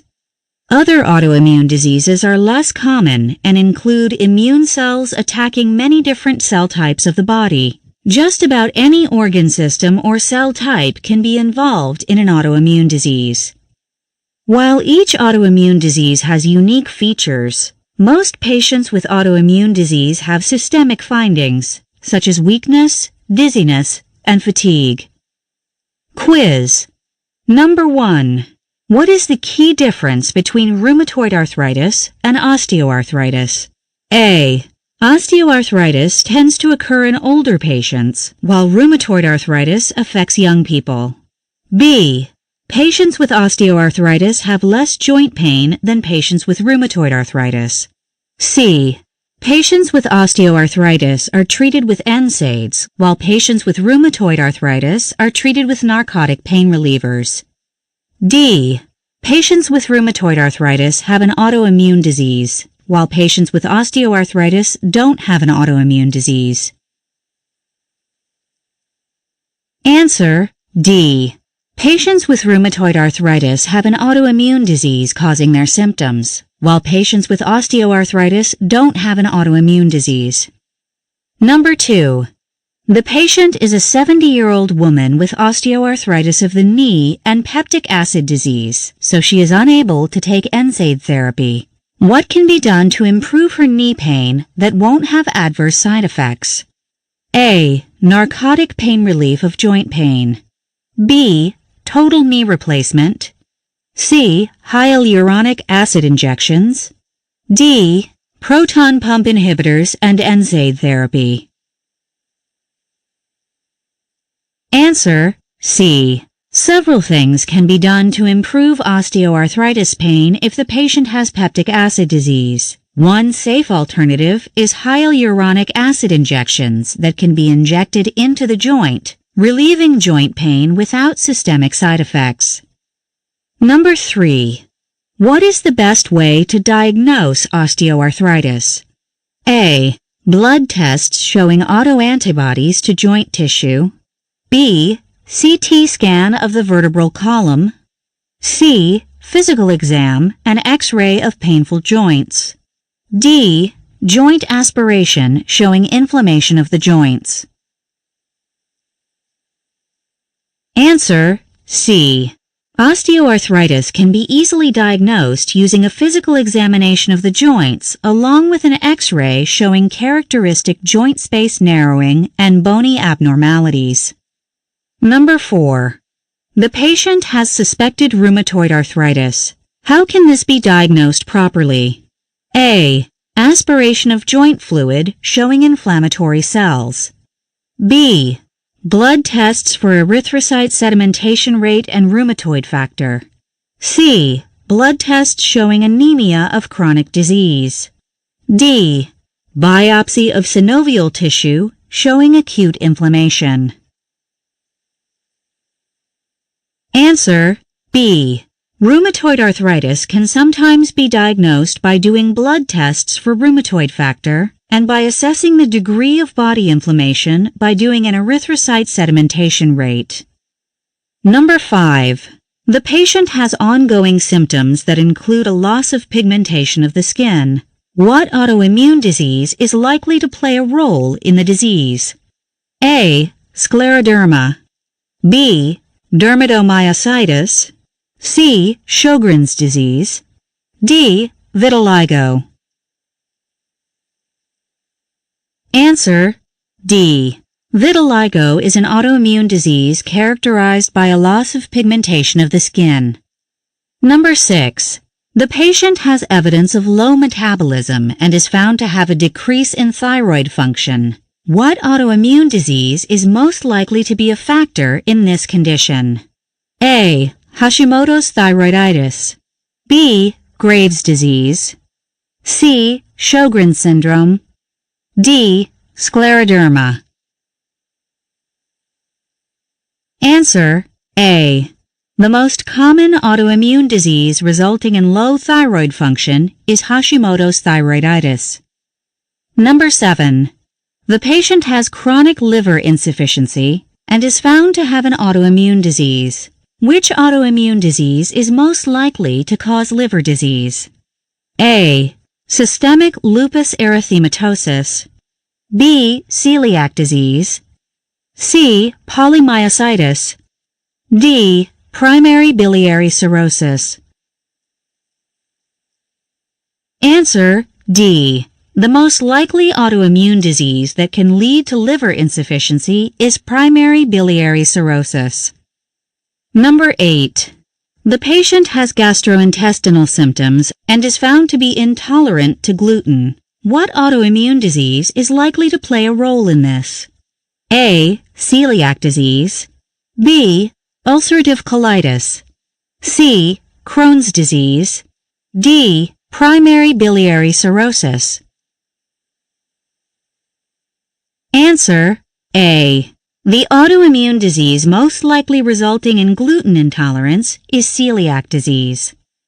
Number 9. The patient has severe autoimmune disease and isn't having improvement with immunosuppressive drugs. What treatment can be started? A. Gold injections. B. Chemotherapy drugs. C. Non-steroidal anti-inflammatory drugs. D. Corticosteroid injections. Answer B. Patients with severe autoimmune disease unresponsive to immunosuppressive drugs can be effectively treated with chemotherapy agents. The other treatments suggested are less likely to be helpful. Number 10. The patient is suspected of having an autoimmune disease directed at the thyroid gland. How can this be assessed? A. The patient can have thyroid function tests done to evaluate the function of the gland. B. The patient can have anti-thyroid antibodies evaluated. C. The patient can have an erythrocyte sedimentation rate checked. D. The patient can have a biopsy of the thyroid gland showing inflammation. Answer B. Autoimmune diseases directed at a certain tissue can be identified by having antibodies to the tissue checked in the blood. In this case, anti-thyroid antibodies can show evidence of autoimmune disease directed at the gland.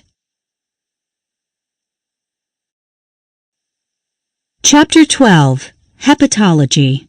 This chapter focuses on the field of hepatology. The liver is extremely important to many body systems. When the liver fails, the patient often has difficulty with many aspects of metabolism and can have clotting disorders. Inflammation and infection of the liver can adversely affect the whole body. This chapter is devoted to the management of patients with hepatitis, the management of patients with cirrhosis, as well as the management of patients with liver failure. The management of the patient with hepatitis.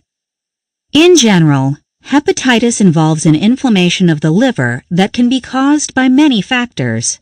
Some patients are completely asymptomatic, while others have constitutional symptoms, such as a lack of appetite, fatigue, diarrhea, jaundice, and abdominal pain. Hepatitis can be of a short duration or a long duration. Patients with acute hepatitis can resolve their symptoms or can go on to develop chronic disease involving scar tissue in the liver, cancer of the liver, or liver failure. The most common cause of hepatitis is viral hepatitis, followed by alcoholic hepatitis. In less common circumstances, hepatitis can be an autoimmune phenomenon, toxic in nature, or due to medication used. Viral hepatitis comes in 5 types, known as hepatitis A, hepatitis B, hepatitis C, hepatitis D, and hepatitis E. Both hepatitis A and hepatitis E are spread by means of food or water contamination. Hepatitis B can be spread through sharing of dirty needles, sexual contact, or via placental infection when an infected mother passes on the infection to her baby. Hepatitis C is also spread by blood or sexual contact. Patients can only get hepatitis D if they are already ill with hepatitis B.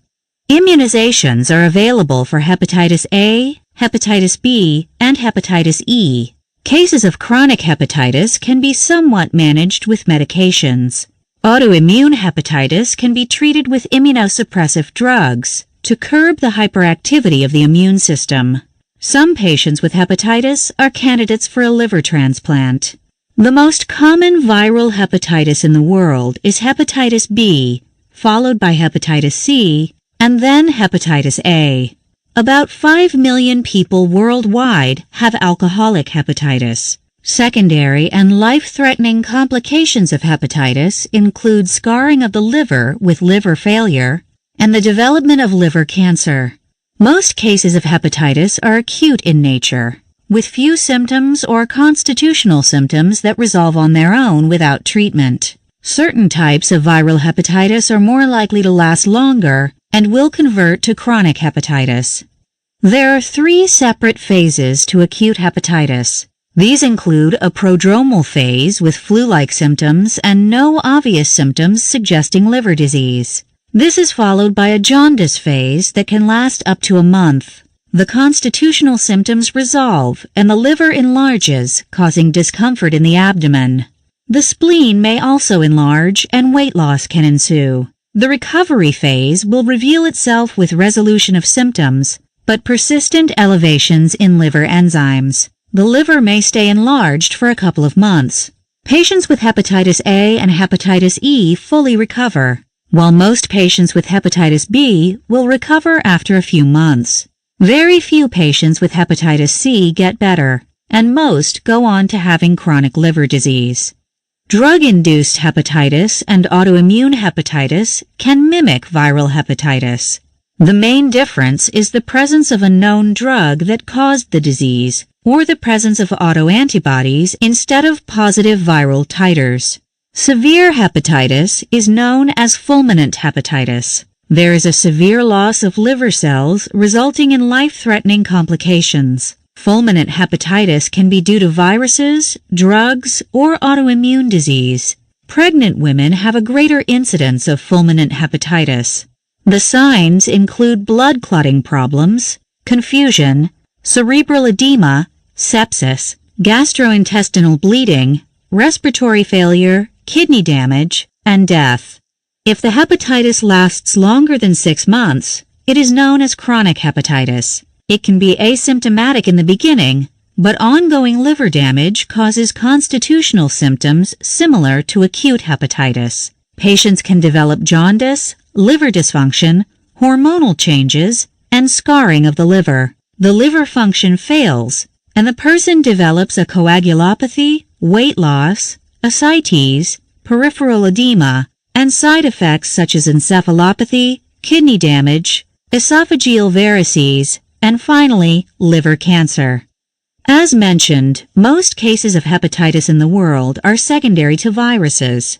Food and water contamination can lead to outbreaks of hepatitis A and hepatitis E.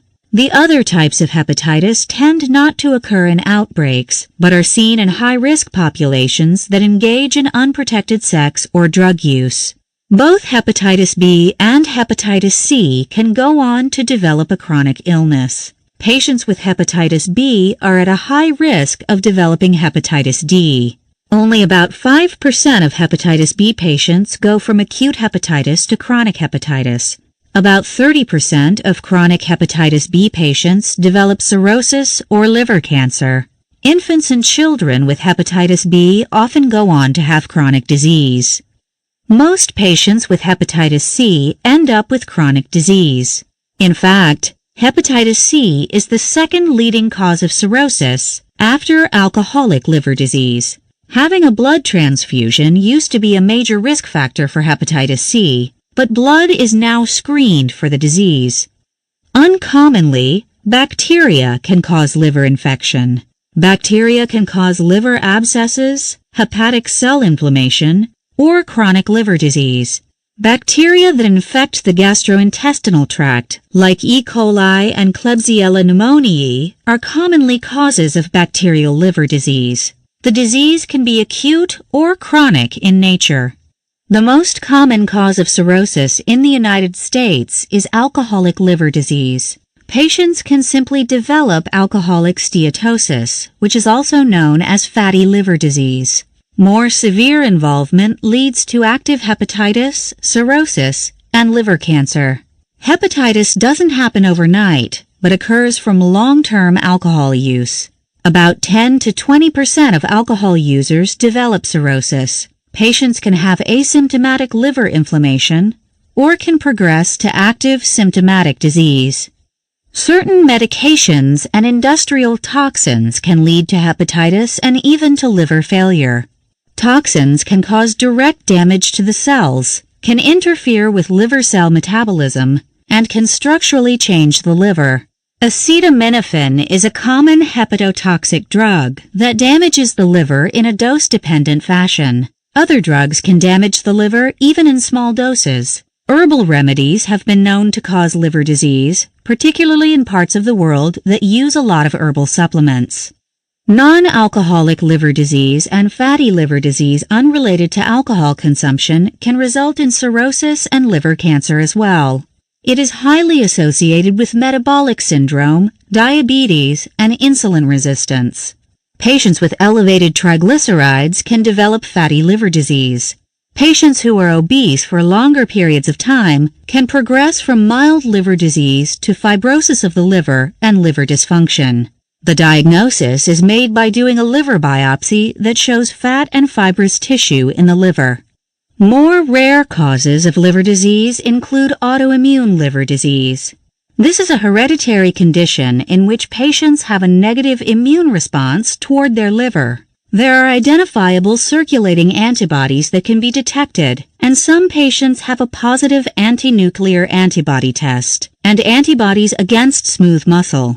Drugs such as nitrofurantoin, hydralazine, and methyl-dopa can trigger an autoimmune response, and viruses can also cause this. Some patients have asymptomatic disease, while others go on to have fulminant liver failure. Patients at the highest risk of autoimmune hepatitis are young women, but it can affect young men as well. Besides symptoms related to liver dysfunction, these patients have constitutional symptoms associated with autoimmune diseases. These patients are also at risk for developing liver cancer later in life. Hereditary causes of hepatitis include hemochromatosis, alpha-1 antitrypsin disease, and Wilson's disease. Patients with hemochromatosis develop excessive iron deposits in the liver, while patients with Wilson's disease develop excess copper deposits in both the liver and the brain. These patients are often affected in childhood, although hemochromatosis is usually seen in adulthood. Liver disease can be identified by doing liver enzymes. An elevated aminotransferase level is seen in many types of hepatitis, and the bilirubin is elevated when the liver begins to fail. Blood tests showing antigens or antibodies to the different viral types of hepatitis can be drawn and are positive in viral hepatitis. In cases where the type of hepatitis is unclear, a liver biopsy is the only way to identify the cause of the liver dysfunction. The AST and ALT are often significantly elevated in viral hepatitis, but are less elevated in alcoholic hepatitis. Ultrasound, MRI scanning, and CT scanning can be done to show fatty liver changes or fibrosis.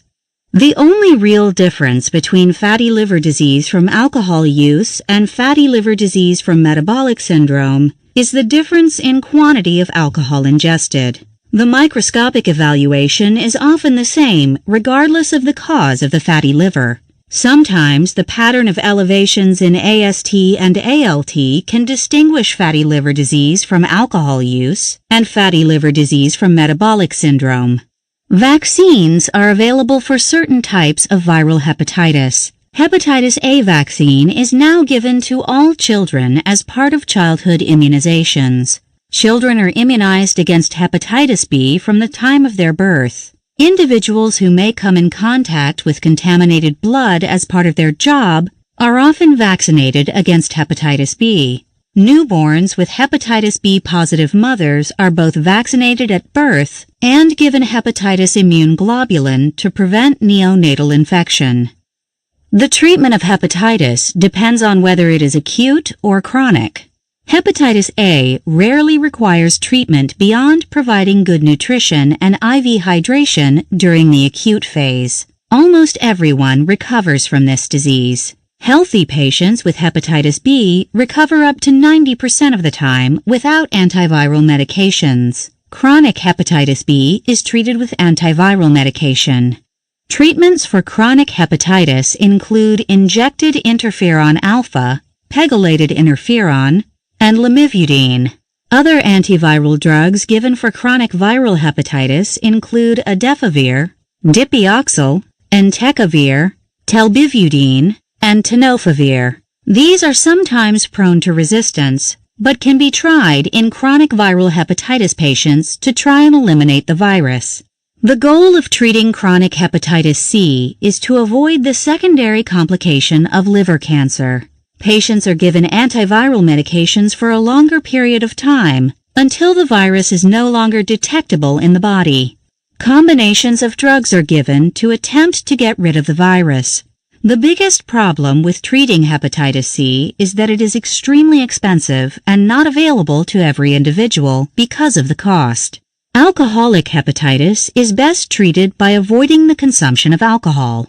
Patients who quit drinking can reverse some of their liver disease and can lengthen their life. Even patients with severe liver disease who quit drinking can have improvement in their liver function. Some patients need additional treatment for complications such as ascites, infections, and hepatic encephalopathy. Severely affected patients who don't get treated have a mortality rate of 50% within a month, and treatment with pentoxifylline can improve the liver function and may extend the life of severely affected patients. Almost all patients with hepatitis A recover completely, and most patients with hepatitis B will recover without treatment. Few patients die of these diseases unless they have a poor immune function to begin with. Patients with hepatitis C fare more poorly, with up to half developing chronic disease and cirrhosis. Patients with hepatitis B who go on to develop chronic hepatitis have a good 5-year survival rate if the disease is mild. However, half of all severely affected patients will die within 5 years of their disease. Patients with chronic hepatitis C have an even greater risk of death secondary to cirrhosis or liver cancer. The management of the patient with liver failure. Sudden liver failure involves a loss of function of the liver cells over a few days or weeks. It occurs in patients who have no history of liver disease. Chronic liver failure is more common and happens over a longer period of time. Evidence of acute liver failure includes the rapid onset of jaundice, right upper quadrant abdominal pain, ascites, nausea, vomiting, malaise, mental status changes, and fatigue. Patients become sick very quickly without any predisposing cause. Things that can result in acute liver failure include having an acetaminophen overdose, which kills liver cells very quickly, overdose of certain antibiotics and anticonvulsants, and overuse of herbal supplements such as ephedra, skullcap, pennyroyal, and kava. Rarely, viral hepatitis can lead to acute liver failure. Toxic exposures can destroy the liver, and some patients with autoimmune hepatitis can quickly progress to liver failure. Vascular diseases, metabolic diseases, and metastatic cancer can destroy the liver, leading to sudden liver failure. Acute liver failure can be diagnosed with an evaluation of liver enzymes, an evaluation of the ability of the blood to clot, imaging studies of the liver, and a liver biopsy. Unfortunately, many patients with acute liver failure have clotting problems, making a liver biopsy somewhat risky. Transjugular liver biopsies can be done in high-risk patients at risk for bleeding secondary to a regular liver biopsy. Acute liver failure is extremely difficult to treat. Patients with liver failure secondary to mushroom poisoning or acetaminophen toxicity can be treated with medications to get rid of the toxic substance. If the liver continues to fail, the only cure is to have a liver transplant. If the liver failure is not severe, it can be treated symptomatically by using medications to prevent cerebral edema, antibiotics to treat secondary infections, and clotting factors to reduce bleeding complications. The management of the patient with cirrhosis. Patients with cirrhosis have an abnormal liver architecture with a great deal of scar tissue in the liver. Cells of the liver don't function very well, and there is ongoing inflammation of the liver. There are clusters of regenerative nodules that form within the spaces made by scar tissue. The major causes of cirrhosis are alcoholic liver disease, fatty liver disease, medication-induced cirrhosis, toxic cirrhosis, and cirrhosis secondary to chronic viral infections. Iron and copper can build up in certain hereditary diseases of the liver, leading to cirrhosis. Autoimmune hepatitis can become so severe that it leads to scar tissue and cirrhotic liver disease. Some patients with cirrhosis have no evidence of liver disease or may have only constitutional symptoms such as fatigue and weight loss. Other times, the symptoms are directly associated with the liver, such as jaundice, fatigue, poor appetite, weakness, itching, and clotting problems. As cirrhosis of the liver worsens, the body begins to retain sodium and water. There is an increase in peripheral edema and an increase in the amount of fluid in the abdomen. While the patient has weakness and loss of lean muscle mass, the total body weight increases secondary to fluid overload. The fluid in the abdominal cavity can become infected with bacteria, resulting in spontaneous bacterial peritonitis. Patients with cirrhosis don't fight infections well and can develop severe abdominal infections. Most infections of the acidic fluid come from intestinal sources and lead to fever, chills, abdominal pain, diarrhea, and an increase in fluid buildup. Scar tissue causes an increase in the pressure in the portal vein, leading to portal hypertension. The increased pressure causes enlargement of the veins in the esophagus and stomach. Esophageal varices can be asymptomatic or can suddenly bleed, resulting in the vomiting of bright red blood and imminent shock if the bleeding is severe, or the patient has a coagulation defect from liver disease. Rarely, colonic varices can develop and can result in lower gastrointestinal bleeding. A major complication of cirrhosis is hepatic encephalopathy. Bacteria build up in the intestines and release ammonia that isn't cleared by the damaged liver. Elevated ammonia levels cause dysfunction of the brain and secondary mental status changes. Patients become sleepy, more irritable, and have memory loss. Severe encephalopathy leads to a decreased level of consciousness, coma, and even death. Patients with severe cirrhosis can develop hepatorenal syndrome.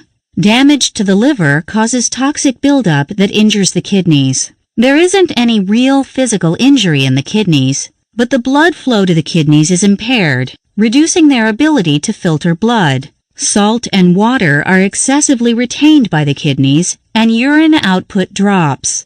If the liver function is restored, the kidneys can usually recover. Another complication of cirrhosis is called hepatopulmonary syndrome. The major symptom of this is a shortness of breath secondary to a buildup of hormones that interfere with lung function.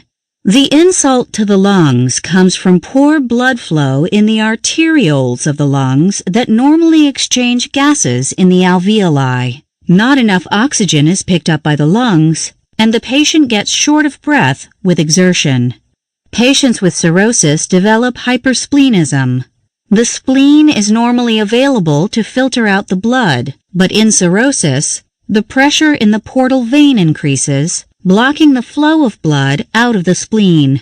The blood accumulates in the spleen, resulting in an enlargement of the spleen that can be painful. The spleen retains white blood cells and platelets so that there is a reduction in red blood cell count, white blood cell count, and platelet count. This can lead to symptomatic anemia, infectious complications, and prolonged bleeding time. Cirrhosis can lead to an increased risk of liver cancer. The cancer is a primary liver cancer, stemming from mutation of the liver cells. Patients develop acute or chronic liver pain, enlargement of the liver, weight loss, and fever. Liver cancers can produce abnormal proteins that lead to elevated red blood cell counts, hypoglycemia, and elevated calcium levels in the blood. The most common cause of cirrhosis is alcohol consumption. Chronic alcohol intake causes a fatty liver in mild cases. This inflames the liver, leading to scar tissue and liver inflammation. Some patients can have a fatty liver secondary to metabolic disease. This leads to non-alcoholic steatohepatitis and non-alcoholic cirrhosis. The microscopic picture is identical to alcoholic liver disease, but the patient doesn't drink alcohol. About a quarter of all liver disease is secondary to obesity and metabolic syndrome. Because obesity is epidemic, the incidence of liver disease and liver transplants for non-alcoholic cirrhosis is increasing. Liver transplants secondary to cryptogenic cirrhosis are common. Cryptogenic cirrhosis is defined as cirrhosis of unknown etiology. Experts have begun to believe that these cases are probably secondary to obesity and metabolic syndrome, but that the fatty deposits have disappeared, leaving behind scar tissue that doesn't show previous evidence of fatty liver disease. Patients develop cirrhosis slowly and don't show symptoms until they're past 60 years of age. Cirrhosis can come from chronic hepatitis B or hepatitis C infections. This is a relatively rare cause of cirrhosis, as most patients with viral hepatitis recover, or simply have chronic inflammation of the liver without scar tissue. Patients with hepatitis C are more likely to have cirrhosis as a complication than patients with hepatitis B. Genetic diseases can lead to cirrhosis of the liver. Patients with hemochromatosis develop iron deposits in the liver that lead to cirrhosis, while patients with Wilson's disease develop copper deposits in the liver that lead to cirrhosis. Patients with hemochromatosis are treated with periodic phlebotomy to drive down their iron stores, and patients with Wilson's disease are treated with medications to increase their urinary output of copper. Another cause of cirrhosis is called primary biliary cirrhosis. It is an immune disease seen mainly in women. There is hepatic inflammation and destruction of the bile ducts leading from the liver. The flow of bile to the intestines is disrupted, causing bile to build up and inflame the liver. Liver cells die off and scar tissue forms, leading to cirrhosis and liver dysfunction. Primary sclerosing cholangitis, or PSC, is a rare cause of cirrhosis seen in patients with underlying inflammatory bowel diseases, such as Crohn's disease and ulcerative colitis. There is inflammation of the large bile ducts and secondary jaundice. Scar tissue develops in the liver, leading to cirrhosis. Autoimmune hepatitis can be a cause of cirrhosis. It mainly affects young women who are otherwise healthy. Autoimmune dysfunction leads to inflammation of the liver, death of liver cells, and secondary scar tissue formation.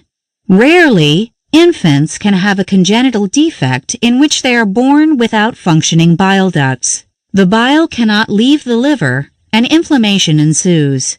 This ultimately results in cirrhosis at a very young age. People born with alpha-1 antitrypsin disease develop cirrhosis at a very young age as well. The only way to adequately diagnose cirrhosis is to do a liver biopsy, which can be risky because many of these patients also have a bleeding disorder secondary to liver dysfunction. Because of the risk, some patients are diagnosed based on history, physical examination, lab tests, and imaging studies.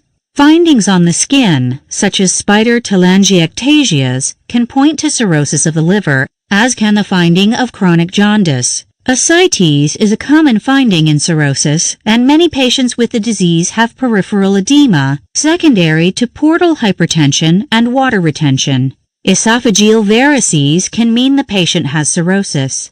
CT scanning or MRI scanning can be done, which will suggest cirrhosis of the liver. Ultrasound of the cirrhotic liver will be abnormal and will show a nodular liver, fluid in the abdomen, and splenomegaly, strongly pointing to liver cirrhosis. There will often be clotting factor reduction, prolonged bleeding time, and low albumin levels in the blood. The liver enzymes may be slightly elevated in some types of cirrhosis and very elevated in other types of cirrhosis. Antinuclear antibody testing, anti-smooth muscle testing, and antimitochondrial testing will point to autoimmune causes of cirrhosis or primary biliary cirrhosis. Patients with long-standing disease may show liver cancer on imaging studies. Tumor markers, such as alpha-fetoprotein levels, will be elevated in liver cancer. The treatment of cirrhosis involves attempting to reduce ongoing liver cell damage, treating the complications of the disease, finding and treating liver cancer in the early stages, and transplanting the liver if possible.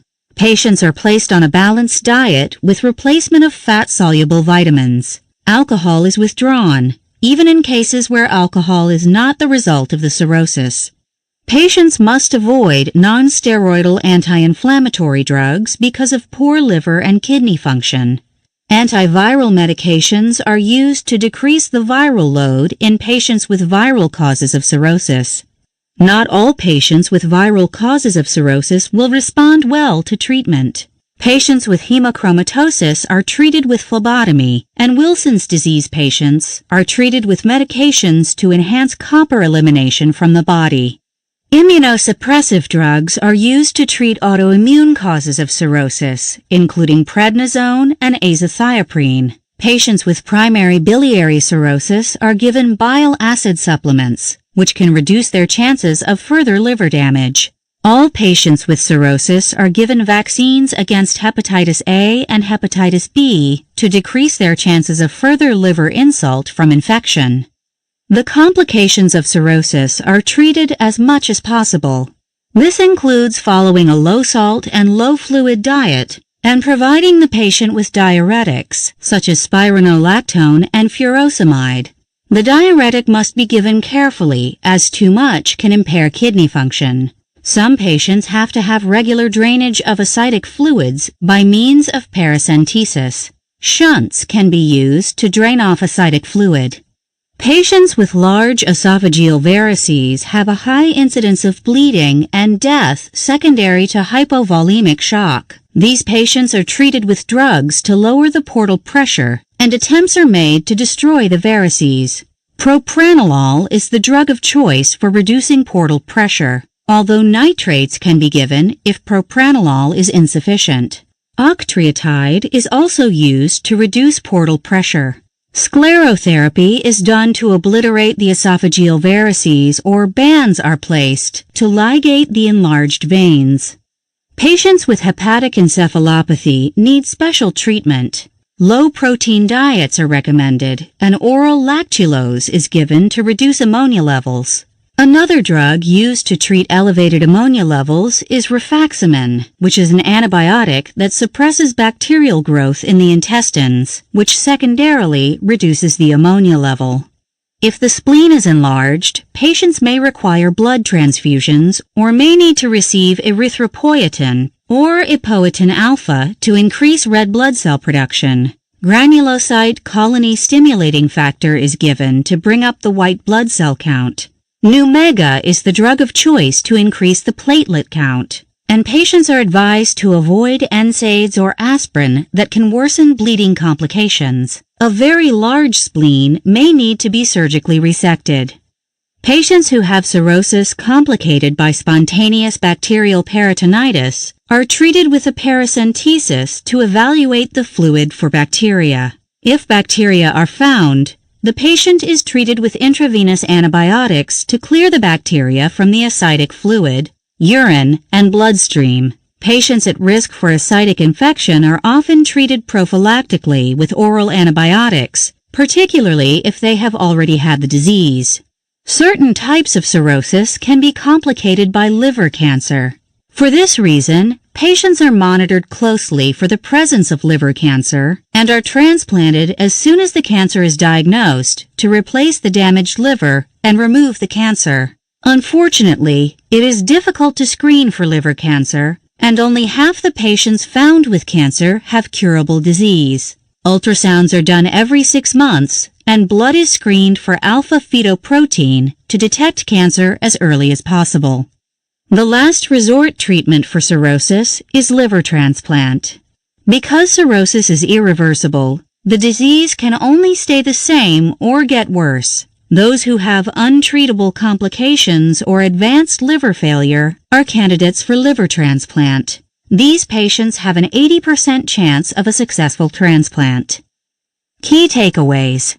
The most common causes of hepatitis are viral hepatitis and alcoholic hepatitis. In the developing countries, viral hepatitis is more common, and in developed countries, alcoholic hepatitis is more common. Immunizations are available for hepatitis A, hepatitis B, and hepatitis E. Infants and children are routinely immunized against hepatitis A and hepatitis B. High-risk healthcare workers are immunized against hepatitis B. Both hepatitis B and hepatitis C can lead to chronic viral hepatitis and secondary cirrhosis. Hepatitis C commonly develops into chronic disease, cirrhosis, and liver cancer. There are multiple causes for non-viral hepatitis and non-viral cirrhosis, including autoimmune diseases, metabolic syndrome, and genetic diseases. Liver failure can be acute and can stem from toxic exposures. Most liver failure is chronic and stems from cirrhosis or inflammation of the liver tissue. Cirrhosis is irreversible. Treatment is directed at preventing progression of the disease and at treating the complications of the disease. Patients with chronic liver disease are routinely screened for liver cancer and treated with transplantation if liver cancer is found. Quiz. Number 1. The patient has markedly elevated liver enzymes and admits to intravenous drug use. Which blood test can identify the most common liver ailment caused by intravenous drug use? A. Alanine aminotransferase levels. B. Hepatitis C IgM antibody. C. Hepatitis B IgM antibody. D. Hepatitis A IgM antibody. Answer C. The most common cause of markedly elevated liver enzymes in intravenous drug users is hepatitis B, which can be tested for by doing a hepatitis B IgM antibody test. Number 2. The patient has a history of chronic alcohol use. Which test can cinch the diagnosis of alcoholic cirrhosis? A. Ultrasound of the liver. B. AST and ALT levels in the blood. C. MRI scan of the abdomen. D. Biopsy of the liver tissue. Answer D. The only accurate way of proving the diagnosis of cirrhosis of the liver is to do a liver biopsy, although other tests may strongly suggest the disease. Number 3. The patient has enlarged esophageal veins but has not yet had any bleeding episodes. How is this patient managed? A. Routine paracentesis to draw ascitic fluid off the abdomen. B. Propranolol to decrease portal hypertension. C. Avoidance of non-steroidal anti-inflammatory agents. D. Proton pump inhibitors. Answer B. The best way to avoid bleeding from esophageal varices is to decrease portal hypertension with propranolol, although some varices can be treated with banding or sclerotherapy. Number 4. The patient has cirrhosis with splenomegaly. How is this patient monitored for complications? A. Routine paracentesis to draw off ascitic fluid. B. Routine ultrasounds to follow splenic size. C. Routine CBCs to monitor for low cell counts. D. Routine CT scans to monitor splenic size. Answer C. The biggest complication of splenomegaly is low cell counts due to splenic sequestration. Regardless of the size of the spleen, the cell counts need monitoring for evidence of low counts. Number 5. What is the most aggressive way to manage hepatic encephalopathy? A. Following a low-protein diet. B. Oral lactulose therapy. C. Oral rifaximin therapy. D. Intravenous aminoglycoside therapy. Answer C. The most aggressive way to manage hepatic encephalopathy is to give oral rifaximin therapy, which suppresses bacterial growth and ammonia levels in patients with altered mental status. Number 6. While liver biopsy is the best way to detect cirrhosis, it is not often employed. Why is this the case? A. The diagnosis can easily be made using non-invasive techniques. B. The risk of bleeding is high with liver biopsies. C. Liver biopsies often fail to detect advanced disease. D. The liver is shrunk in cirrhosis, making it hard to access for a biopsy.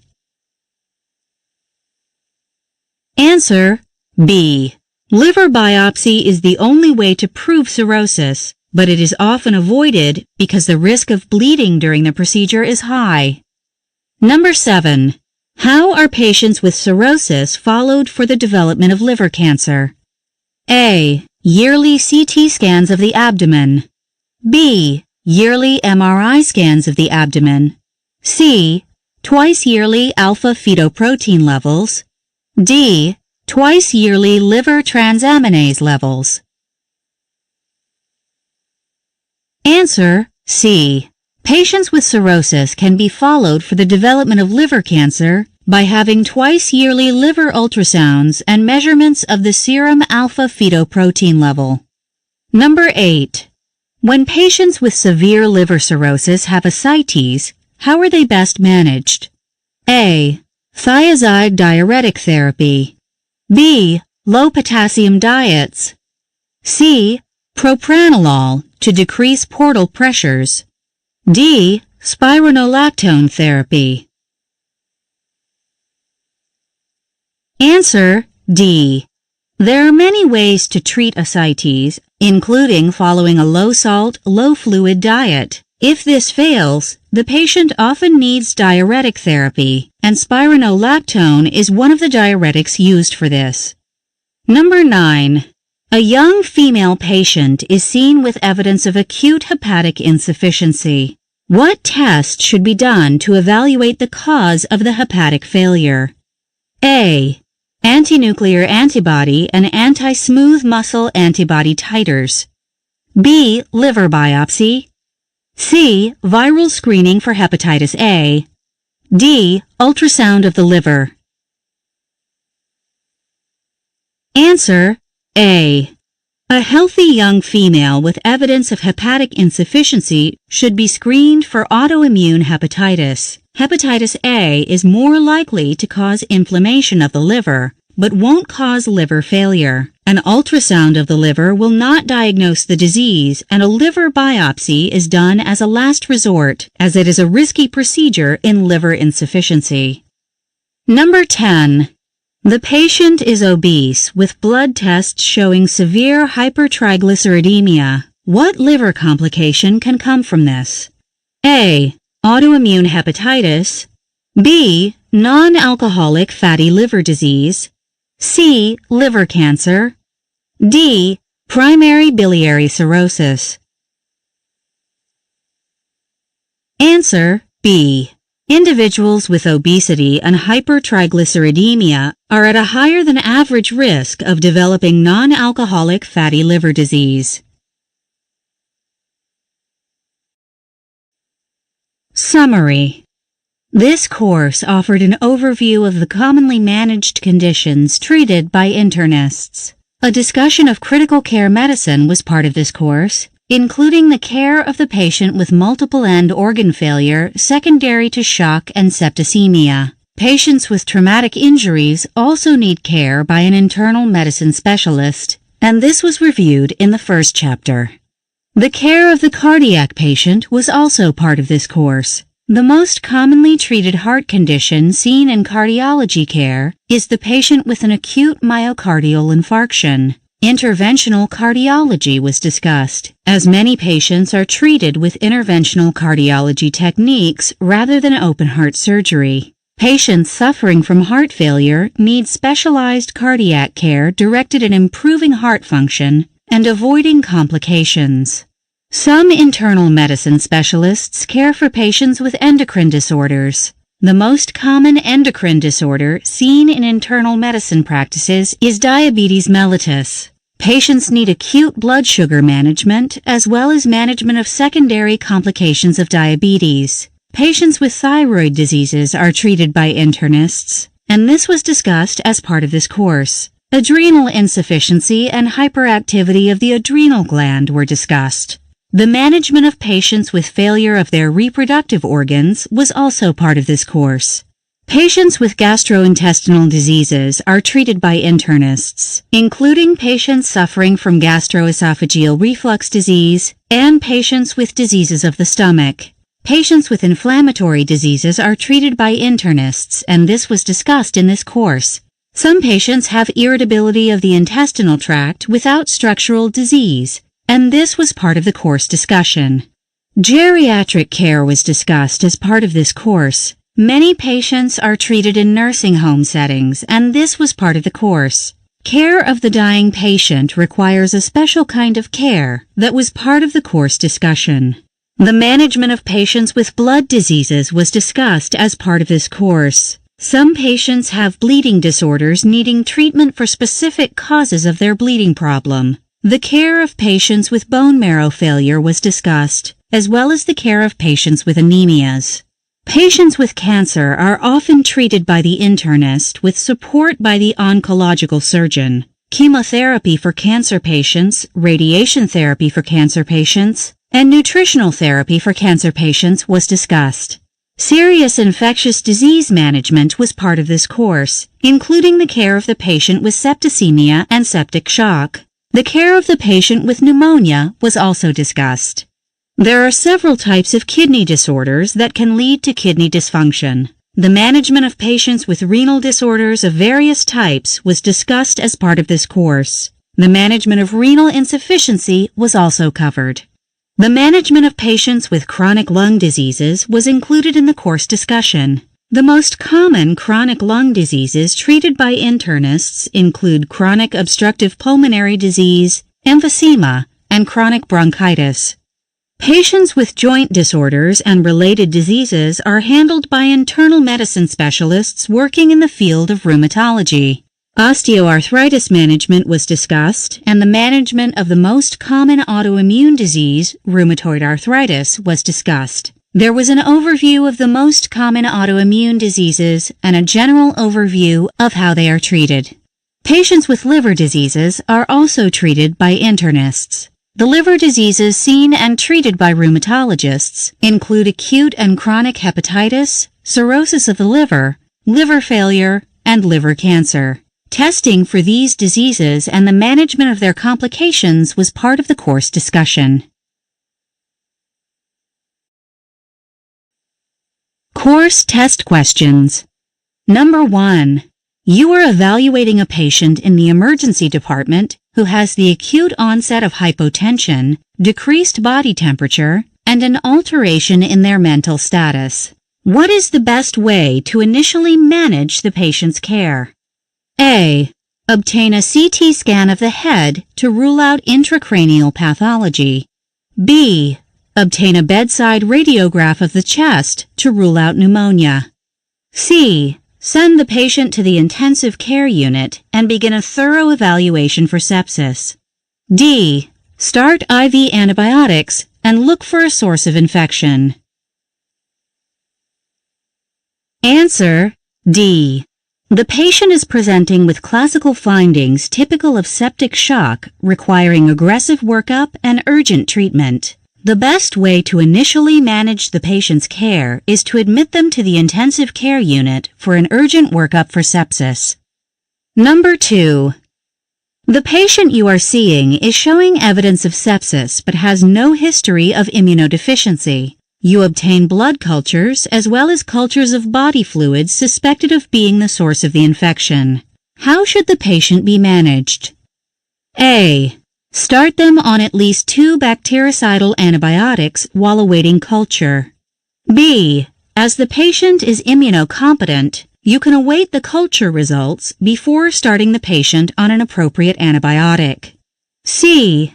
Start the patient on a 3rd-generation cephalosporin and await the results of the culture. D. Start the patient on an intravenous aminoglycoside and await the results of the culture. Answer C. The patient with suspected sepsis and no evidence of immunodeficiency can be begun on a course of single 3rd-generation cephalosporin until the results of the cultures return. You can't use an aminoglycoside as this class of antibiotic doesn't provide enough bacterial coverage, and the patient needs to be started on only a single antibiotic. Treatment with an empiric antibiotic needs to be started prior to the return of the cultures. Number 3. You are treating a hospitalized patient for suspected sepsis who still has low blood pressure readings after giving adequate intravenous fluids. What is the next step in the patient's treatment? A. Give the patient intravenous phenylephrine. B. Give the patient intravenous dopamine. C. Give the patient intravenous albumin. D. Give the patient intravenous norepinephrine. Answer D. The next step in treating the septic patient who doesn't respond to fluid resuscitation is to begin treating with a vasopressive agent. The initial vasopressive agent of choice should be norepinephrine. The other options are possible, but are only given if norepinephrine doesn't work or causes negative side effects. The use of IV albumin won't work to improve the patient's blood pressure. Number 4. The patient you are treating is suffering from multiple end organ failure secondary to complications from burns. What organism should be suspected if the patient develops signs and symptoms of sepsis? A. Pseudomonas. B. Klebsiella. C. Staphylococcus. D. Streptococcus. Answer A. The patient is suffering from burns and is at a risk of secondary sepsis from Pseudomonas. The patient needs an antibiotic treatment that covers for this organism if he exhibits signs of sepsis. Number 5. The patient is the driver involved in a one-car motor vehicle accident. The victim was seatbelted and struck a tree at a high velocity. Upon evaluating the patient at the scene, you find that the victim is pulseless without any cardiac activity, but shows no sign of external trauma. What injury do you suspect the patient has suffered from, given the findings? A. Blunt abdominal trauma. B. Head injury. C. Injury to the aorta. D. Cervical spine injury. Answer C. The patient has died suddenly at the scene of the accident without documentation of external trauma. Because of this, you suspect the patient has suffered cardiac trauma or trauma to the great vessels. Because the patient was found belted in the vehicle, the chance of an acute head injury is unlikely. Number 6. The patient is a multiple trauma victim who survives the initial management but dies later in the hospital. What is the most common cause of deaths late in the management of trauma? A. Hemorrhage of the pelvis. B. Pneumonia. C. Cervical spine injury. D. Open orthopedic injury. Answer B. Most late deaths in patients who survive the initial trauma and are admitted to the hospital die later from an infectious process such as pneumonia. Rarely would they succumb from an orthopedic injury or occult hemorrhage. Number 7.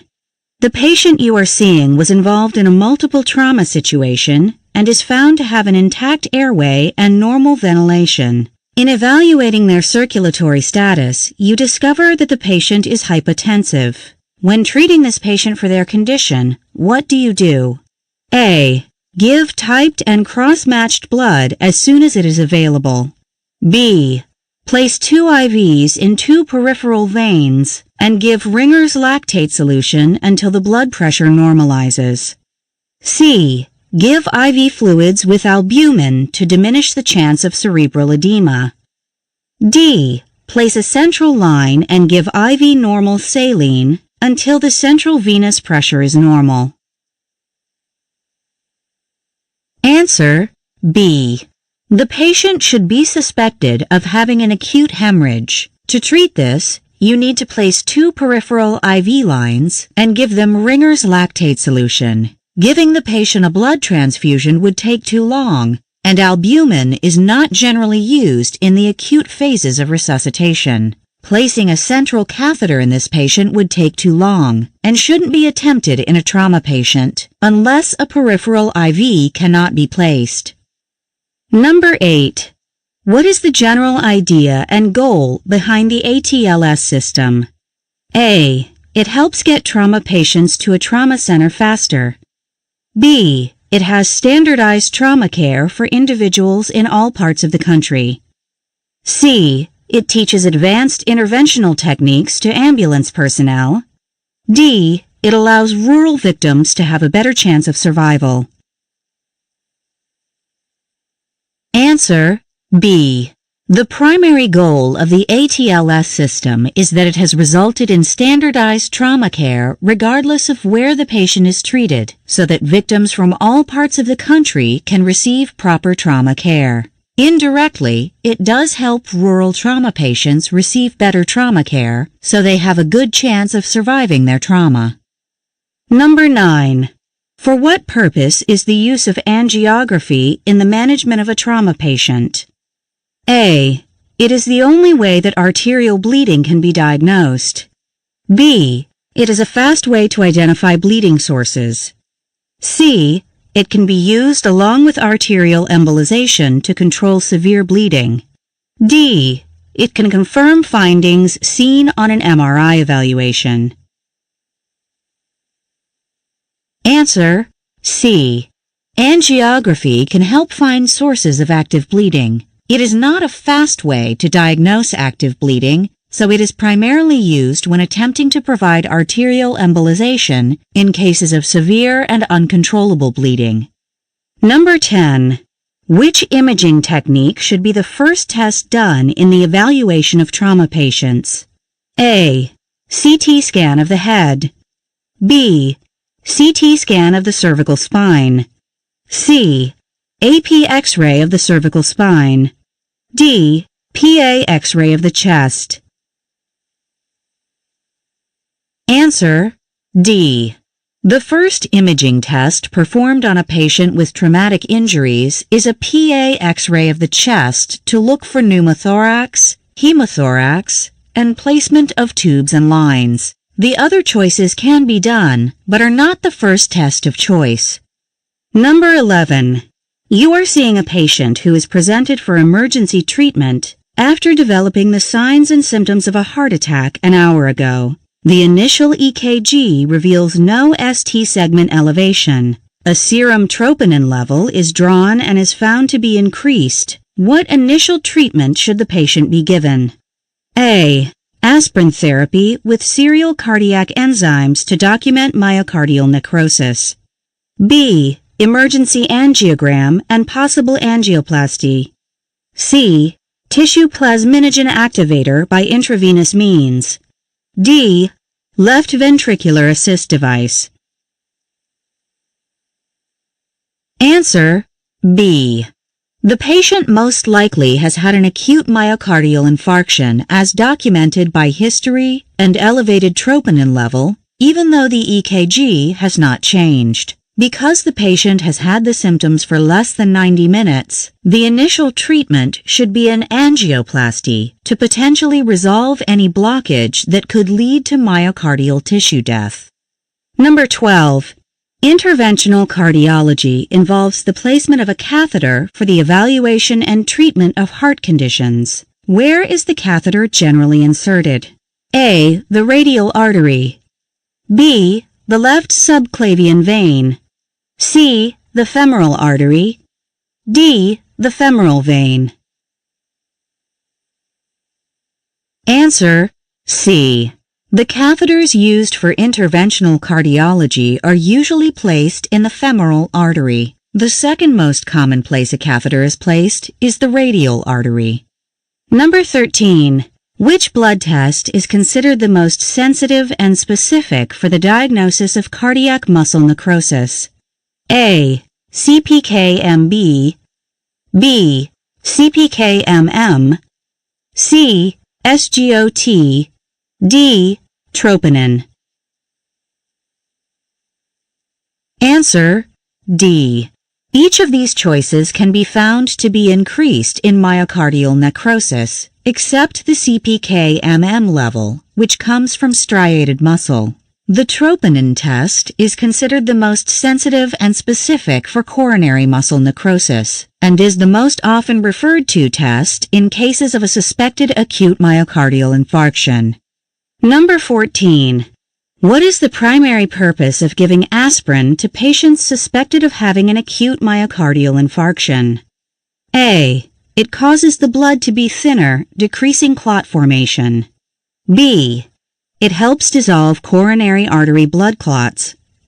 C. It prevents platelet aggregation, decreasing further clot formation. D. It negatively feeds back on the coagulation system of the body.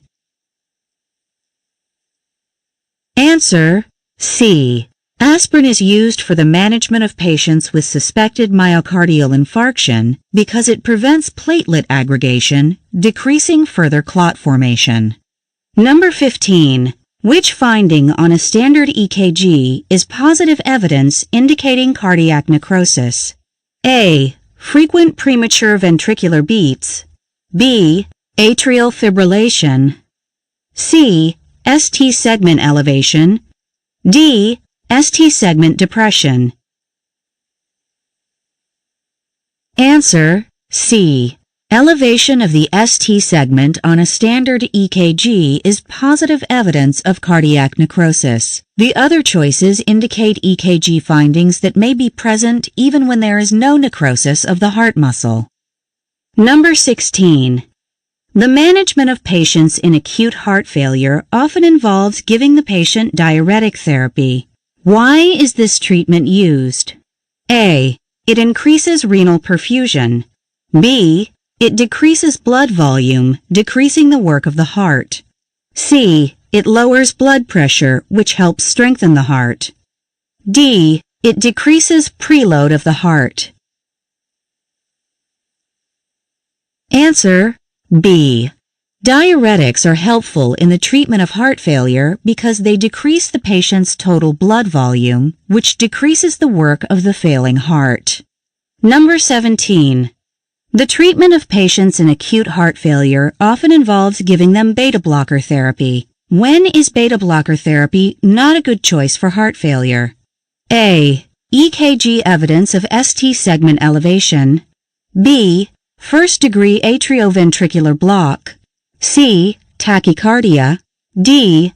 Third-degree atrioventricular block. Answer D. Beta blocker therapy is a good choice for heart failure in all of the choices except for third-degree atrioventricular block. Beta blocker therapy is also not recommended when the patient shows evidence of second-degree atrioventricular block or has a heart rate less than 50. Number 18. What imaging test is the most valuable in the management of patients with acute heart failure? A. CT scan of the chest. B. PA chest X-ray. C. Doppler echocardiogram. D. Angiogram. Answer C. A Doppler echocardiogram is the most valuable test in the management of acute heart failure because it can show if there are structural abnormalities of the heart and can evaluate the pump function of the heart. Number 19. Under what circumstances does a heart failure patient benefit from a left ventricular assist device? A. When their ejection fraction is extremely low. B. When their pump function is low enough to cause hypotension. C. When their heart failure is expected to reverse itself. D. When they have a valvular problem causing their heart failure. Answer C. Heart failure patients can most benefit from receiving a left ventricular assist device when the cause of their heart failure is not expected to last very long and when it is expected to reverse itself. Number 20. The patient you are seeing is an 8-year-old girl who has the acute onset of nausea, vomiting, and confusion. She has evidence of a recent history of weight loss, increased thirst, and increased urination. What is the best test to evaluate this child? A. Urine glucose level. B. Anti-pancreatic antibodies. C. Urine ketone level. D. Blood glucose level. Answer C. This child has history and clinical symptoms of diabetic ketoacidosis. A blood glucose level would be elevated, but wouldn't indicate she has diabetic ketoacidosis. The only test that would positively make the diagnosis of diabetic ketoacidosis would be a urine or blood ketone level, which should be elevated only if the patient has diabetic ketoacidosis. Number 21. A patient presenting with type 2 diabetes has evidence of hypertension and elevated glucose levels. What treatment modality should be considered in this patient? A. Start insulin to manage the elevated blood sugar. B. Decrease oral diabetic medications and start an ACE inhibitor. C. Start an angiotensin receptor blocker. D. Instruct the patient on dietary measures to reduce blood sugar, which will secondarily reduce blood pressure. Answer B.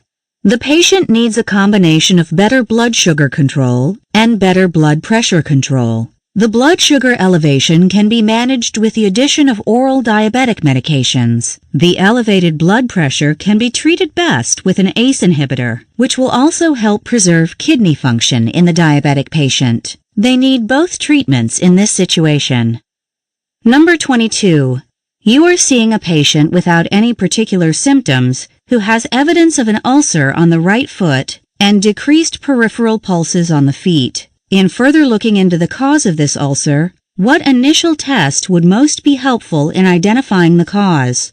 A. Blood glucose testing. B. Doppler flow study of the peripheral arteries. C. Electrocardiogram. D. Left leg angiogram. Answer C. This patient is showing findings indicative of peripheral vascular disease and is likely to have the ulcer of the foot secondary to undiagnosed diabetes mellitus. Further evaluation of the cause of the ulcer can be done by doing a blood glucose test, followed by a Doppler flow study of the peripheral arteries, which would then be followed by a right leg angiogram to see if the patient has a reversible vascular condition that could be fixed to restore blood flow to the leg. Number 23. The patient you are seeing has the relatively acute onset of fever, tachycardia, sweating, anxiety, and diarrhea. What endocrine condition is likely the cause of the patient's symptoms? A. Thyroid storm. B. Myxedema. C. Hashimoto's thyroiditis. D. Medullary thyroid cancer. Answer A. The patient has signs and symptoms highly suggestive of severe hyperthyroidism, also known as a thyroid storm. This is potentially life-threatening and needs emergency medical treatment. Number 24. You are asked to evaluate a 30-year-old woman who has recently had a child. She shows signs and symptoms of postpartum depression and gains some weight. She is very tired with any activity and indicates that she has constipation. What test would be the most helpful in evaluating the patient's problem? A. Serum ACTH level. B. Saliva cortisol level at midnight. C. Serum TSH level. D. Serum aldosterone level. Answer C. The patient has recently given birth, which puts her at an increased chance of developing postpartum hypothyroidism, which would explain each of her symptoms. Testing of a serum TSH level would be indicated. The serum TSH level would likely be high, establishing the diagnosis of hypothyroidism. Number 25. You are seeing a woman who has developed increased fat deposits in the upper back, hypertension, hyperglycemia, and purple striae on the abdomen over a short period of time. What endocrine problem would best explain her symptoms? A. Primary aldosteronism. B. Endogenous Cushing disease. C. Exogenous Cushing disease. C. Exogenous Cushing disease. D. Benign adrenal cortical tumor. Answer C. The endocrine finding that would most explain the woman's symptoms is the taking of exogenous glucocorticoids, resulting in a diagnosis of exogenous Cushing disease. Endocrine conditions such as endogenous Cushing disease and benign cortical adrenal tumors can also have the same symptoms, but are much less likely to explain the patient's symptoms.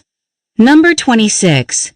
The patient you are seeing in consultation has a history of acute pneumonia with coexisting findings of orthostatic hypotension, fainting spells, nausea, vomiting, and diarrhea. The patient is evaluated for sepsis and is found to have nothing more than a serious case of acute pneumonia. What endocrine problem could explain the patient's unusual symptoms? A. The pneumonia is inadequately treated, so the patient needs intravenous antibiotics. B. The patient has a lung tumor that secretes ACTH, but that can't be seen on X-ray yet. C. The patient is having an Addisonian crisis secondary to illness. D. The patient is having a hypermetabolic state and should be checked for hyperthyroidism. Answer: C. The patient has an acute infectious illness and additional symptoms which are suggestive of decreased functioning of the adrenal glands. Hyperthyroidism isn't the answer because it doesn't have clinical findings of hypotension. The patient needs to be further evaluated for the possibility of having Addison's disease. Number 27. You are the internist evaluating a 9-year-old male who has obesity, a history of increased thirst, and a history of increased frequency of urination. How would you further evaluate this child? A. Serum TSH level. B. Serum ACTH level. C. Serum ketone level. D. Fasting glucose level. Answer: D. The child has a good chance of having either type 1 diabetes or type 2 diabetes, but doesn't show signs of having diabetic ketoacidosis. He is obese, so he is at risk for type 2 diabetes. A good test to evaluate the child would be a fasting blood glucose level. As he is a child, he should also have an evaluation for type 1 diabetes, but more likely has type 2 disease. Number 28. The patient you are seeing is a 32-year-old female who shows a history of night sweats, periods of feeling very hot, and a menstrual history indicating oligomenorrhea. What endocrine disorder might she have? A. She has a pituitary adenoma, impacting luteinizing hormone and follicle-stimulating hormone levels. B. She has premature ovarian failure with decreasing ovarian output of estrogen and progesterone. C. She has hyperthyroidism with clinical evidence of hypermetabolism. D. She has evidence of a thyroid storm and needs urgent intervention. Answer: B. The patient is at an age where she might have primary ovarian failure happening before menopause should occur. A serum estrogen and progesterone level can be drawn. These will be decreased, revealing premature ovarian failure as the diagnosis. Number 29. You are the internist caring for a 45-year-old male who presents with chest discomfort after meals, indigestion, and an increase in pain while lying down. What is the best way to find out the patient's problem? A. Do an upper GI contrast study to rule out gastric pathology. B. Do an esophageal manometry study to evaluate esophageal pressure. C. Do an upper GI endoscopy to rule out Barrett's esophagus. D. Treat with proton pump inhibitors before doing any studies. Answer: D. The patient is young and has no symptoms other than the symptoms of GERD. He can easily be managed with a simple trial of a proton pump inhibitor to see if this eases his symptoms without having to have a workup for GERD. Number 30. You are evaluating a 75-year-old male who tells you he has chest pain after eating that has been ongoing for a long period of time. His symptoms are worse when he lies down and are worse when he eats foods that are spicy. He is taking aspirin every day for heart disease prevention, but doesn't take anything else. How should he be managed? A. Have him take antacids after every meal and avoid spicy foods. B. Perform esophageal manometry. C. Perform an upper GI endoscopy. D. Have him take a histamine 2 blocker for 6 months and reevaluate. Answer: C. This is an older patient who has signs and symptoms suggestive of GERD. His symptoms have lasted a long time, so he is at an increased chance of having precancerous changes in his lower esophagus. Prior to prescribing him a proton pump inhibitor, You need to do an upper GI endoscopy to make sure he doesn't have pathology in his lower esophagus that might suggest esophageal cancer. Number 31. You are evaluating a 12-year-old female who presents with lower abdominal pain and fever without bowel habit changes. How do you further evaluate this child's symptoms? A. Do a colonoscopy to rule out inflammatory bowel disease before treating. B. Do an occult blood evaluation of the stool to rule out active Crohn's disease. C. Treat as an acute abdomen and do an ultrasound of the appendix and CBC. D. Do a swallow study with small bowel follow-through to rule out Crohn's disease of the terminal ileum. Answer C. This child is presenting with clinical evidence suggesting an acute abdomen. For this reason, she needs to have a full evaluation for infectious processes, such as appendicitis, before doing an evaluation for a chronic bowel condition. Number 32. You are the internist seeing a 24-year-old woman who has symptoms of a sudden onset of pain in the left lower quadrant of the abdomen without any fever. Her pain is very severe, and she also has symptoms of nausea. How would she be further evaluated in the emergency department? A. Do a digital rectal exam to check for occult blood. B. Further evaluate pain by doing a colonoscopy to biopsy the colonic mucosa for inflammation. C. Do a pelvic examination and pregnancy test to rule out ectopic pregnancy. D. Treat as an acute abdomen and rule out ruptured viscus or diverticulitis. Answer C. This is a woman who might have pain because of gastrointestinal pathology or a problem unassociated with the GI tract. She doesn't show signs of disease in the colon and carries a low chance of having a ruptured viscus or diverticulitis. She needs to have a workup for a gynecological problem, such as a ruptured ectopic pregnancy, before evaluating her for a gastrointestinal problem. Number 33. You are evaluating a 24-year-old male patient with several months' history of pain in his abdomen, weight loss, and diarrhea. What should be done to further evaluate the cause of this young man's gastrointestinal symptoms? A. He should be evaluated for irritable bowel syndrome using the Rome criteria. B. He should have a thorough workup for inflammatory bowel disease, including colonoscopy and imaging studies.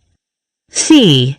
He should have an abdominal ultrasound to evaluate his spleen, liver, gallbladder, and appendix. D. He should be treated with antidiarrheal medication and worked up for more serious disease if the medication fails to control his symptoms. Answer B. This is a young man with GI symptomology and a constitutional finding of weight loss, which makes him a good candidate for having inflammatory bowel disease rather than irritable bowel syndrome. He needs a workup for inflammatory bowel disease before assuming he just has irritable bowel syndrome. Number 34. You are evaluating an 81-year-old man who complains of diarrhea, crampy lower abdominal pain, and has an exam showing a positive test for occult blood in the stool. What might be the cause of his symptoms? A. His symptoms are suggestive of colon cancer. B. His symptoms are suggestive of irritable bowel syndrome. C. His symptoms are suggestive of ulcerative colitis. D. His symptoms are suggestive of ischemic colitis. Answer D. As he is elderly, he is low risk for a new diagnosis of irritable bowel disease or ulcerative colitis. His symptoms don't indicate the possibility of colon cancer, but instead are suggestive of ischemic disease in the intestinal tract or diverticulitis. Number 35. You are evaluating a patient with abdominal pain that feels crampy and symptoms of bloating and gas that get better after defecation. He has no symptoms indicating fever, nausea, vomiting, or weight loss. How should this patient be managed further? A. Apply the Rome criteria and do a baseline workup for colonic pathology. B. Provide him with symptomatic relief of bloating and gas with follow-up if the treatment fails. C. The patient should have an upper and lower GI X-ray with contrast before treating empirically. D. The patient should be treated as having an acute abdomen and should have a surgical consult. Answer A. The patient has classic symptomology suggestive of irritable bowel syndrome with no high-risk GI symptomology, so he should have the Rome criteria applied before having a simple workup for colon disease, before giving him medical management for irritable bowel syndrome. Number 36. You are seeing an 8-year-old male patient who has developed an acute onset of nonspecific abdominal pain, nausea, and vomiting. How should this young man be further managed? A.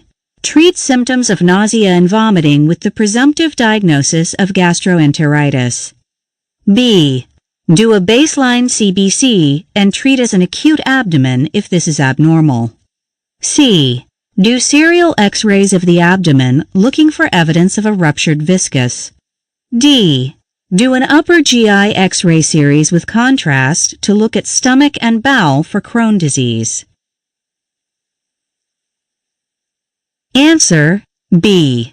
The patient is a young male who may or may not have evidence of an acute abdomen. He should have a CBC drawn to see if this is elevated. If the CBC is normal, the child can be treated only with symptom relief. If this doesn't relieve his symptoms, he needs to be further monitored to see if he has an acute abdomen. Number 37. The patient is seen who has a test positive for occult blood in the stool without abdominal symptoms. He is a 40-year-old male.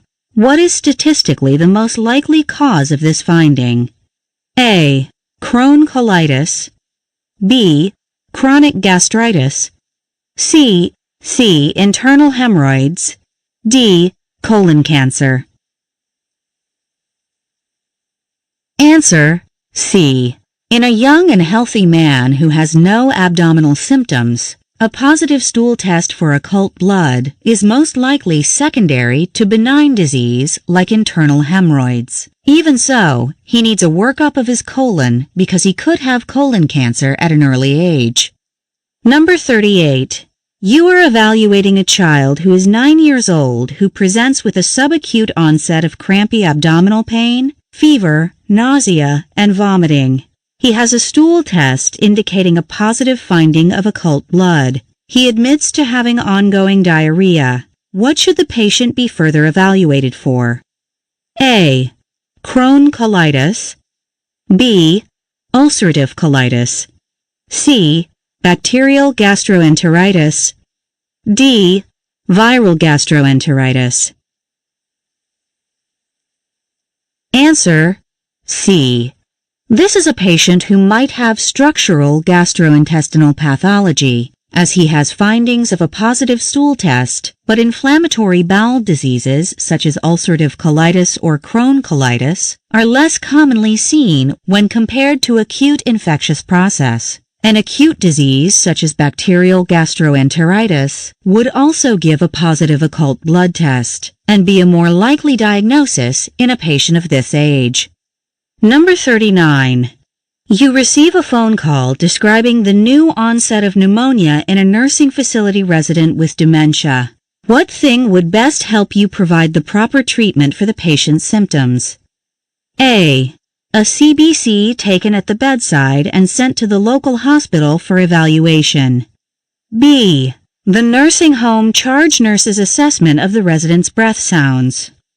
C. Visiting the patient urgently to evaluate their respiratory status. D. Reviewing the resident's advance directives to see if they have wishes around antibiotic use. Answer D. The resident has clinical findings of dementia in the nursing home and might have left instructions in the advance directive about antibiotic use if an infection is found. This can guide you in making the proper clinical decision and ethical decision about how to manage the problem. Number 40. The nursing home staff is caring for an elderly resident. They find that the on-call doctor is the only doctor that can be contacted about a resident who presents with symptoms of a new urinary tract infection. What can the staff do in this situation? A. Wait until the primary care physician is back on duty to call the urinary results to. B. Call the on-call doctor and get a telephone order for an antibiotic. C. Call the on-call doctor and get a faxed order from the doctor for an antibiotic. D. Insist that the on-call doctor come to see the patient to evaluate their condition.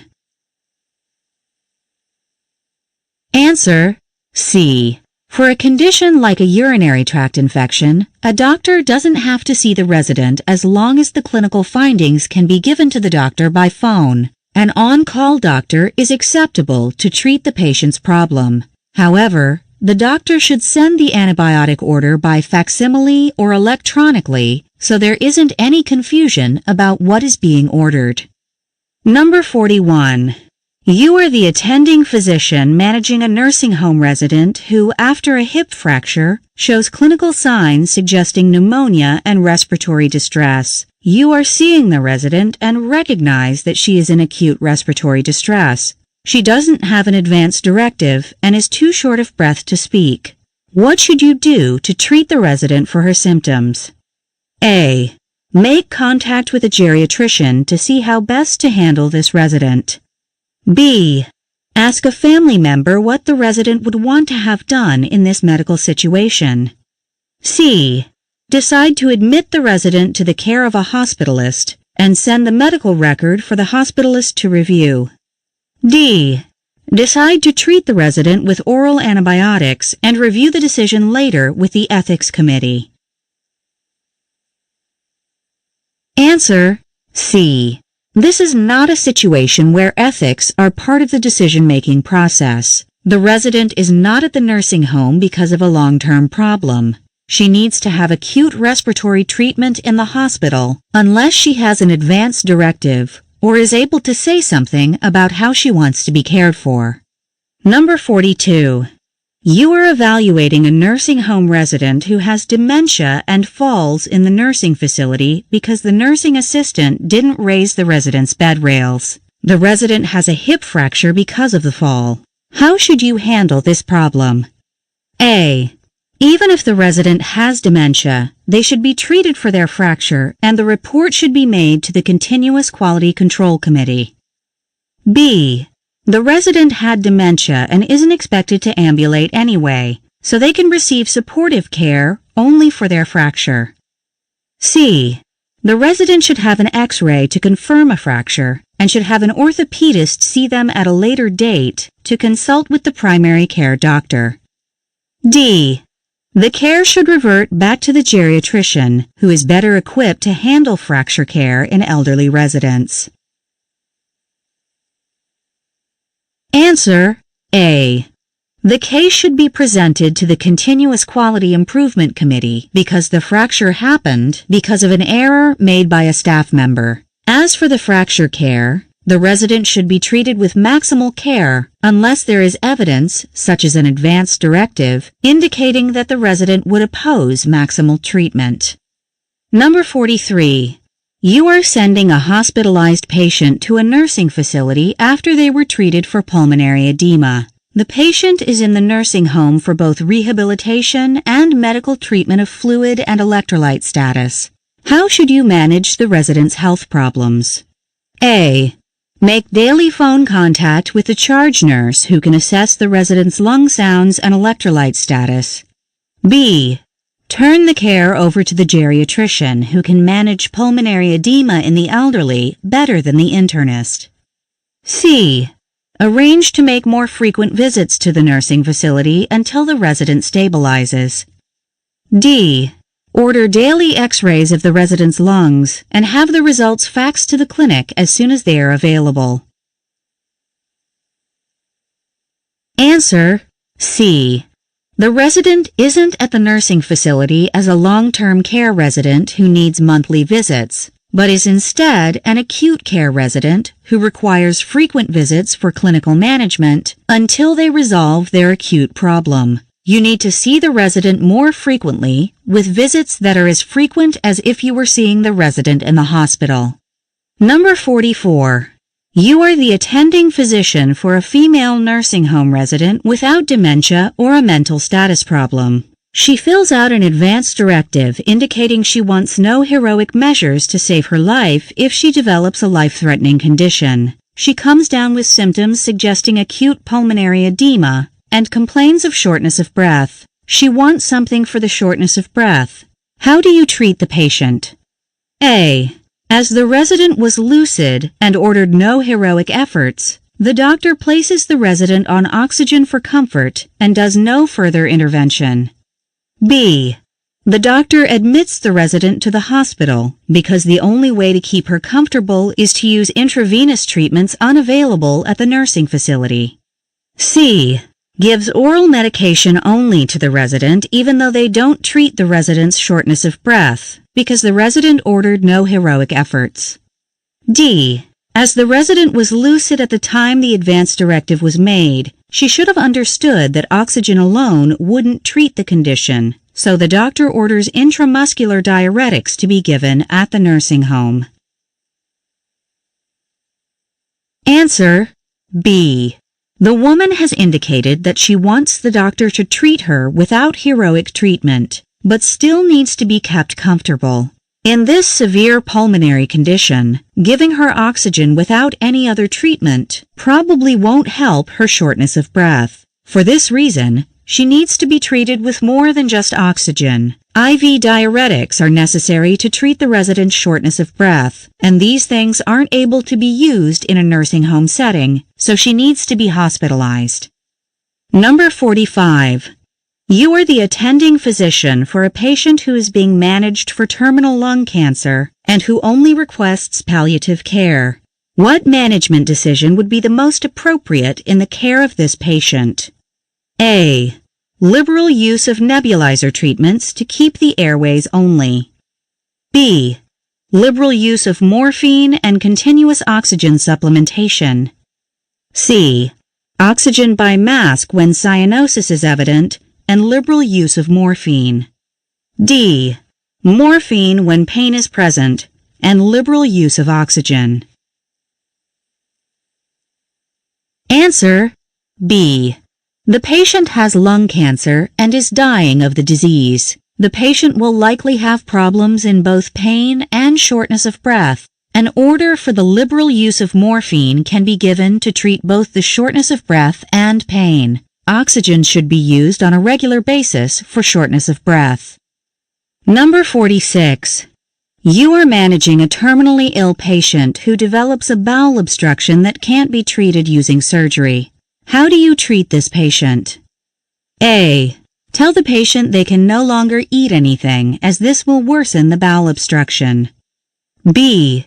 Treat the patient's bowel pain and order a diet to be as tolerated. C.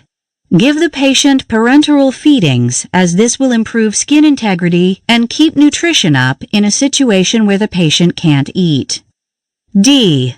Provide the patient with the option of having a colostomy to avoid the bowel obstruction so they can continue to eat what they want in their last remaining days without discomfort.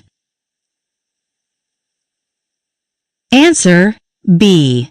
If the patient has a terminal illness and isn't expected to live very long, the little bit of food they eat probably won't worsen their bowel obstruction. They need medical management for their bowel obstruction pain, but rather than deny them food, they should be allowed to eat anyway. Invasive procedures are not in keeping with the goal of palliative care, and forcing the patient to avoid eating in a terminal state would not be a comfort measure. Number 47. You are the attending physician for a terminally ill patient who has brain cancer and is being managed by hospice. They are lucid some of the time and unconscious at other times. How should you go about managing their pain? A. Provide them with morphine rectally on a routine schedule regardless of their mental status. B.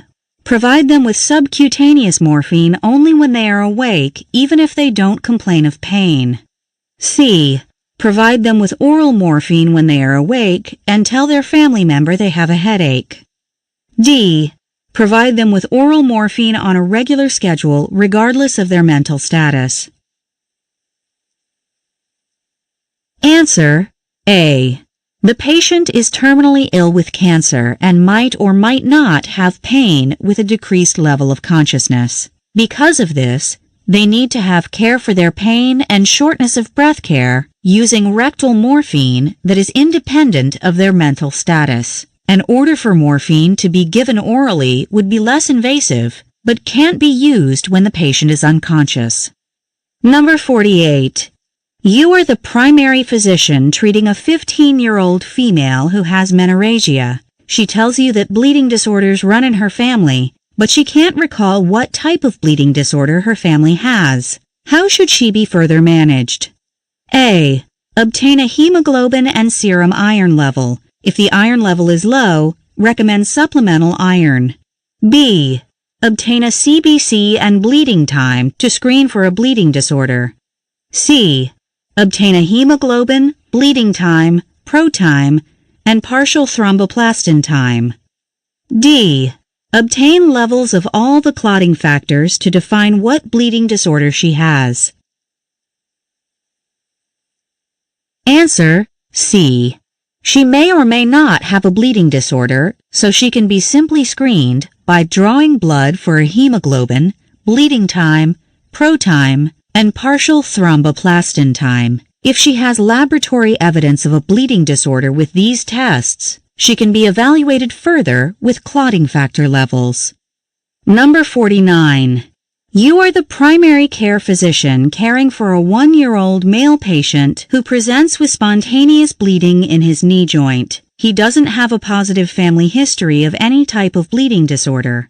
What do you think is the patient's diagnosis? A. Hemophilia B with autosomal recessive inheritance that hasn't yet been discovered in the family. B. Hemophilia A that is a new mutation, so it won't have a family history. C. Spontaneous mutation causing type 1 von Willebrand disease. D. Acquired von Willebrand disease. Answer B. The patient is male and shows evidence consistent with a serious bleeding disorder rather than a minor problem with bleeding. The most likely diagnosis in this patient's case is hemophilia A with a spontaneous mutation. Less likely diagnoses would be von Willebrand's disease type 3 because this also causes severe bleeding. He has a low risk for acquired von Willebrand disease, and the diagnosis of type 1 von Willebrand disease is incorrect because this condition is usually mild and wouldn't present with spontaneous joint bleeding. Number 50.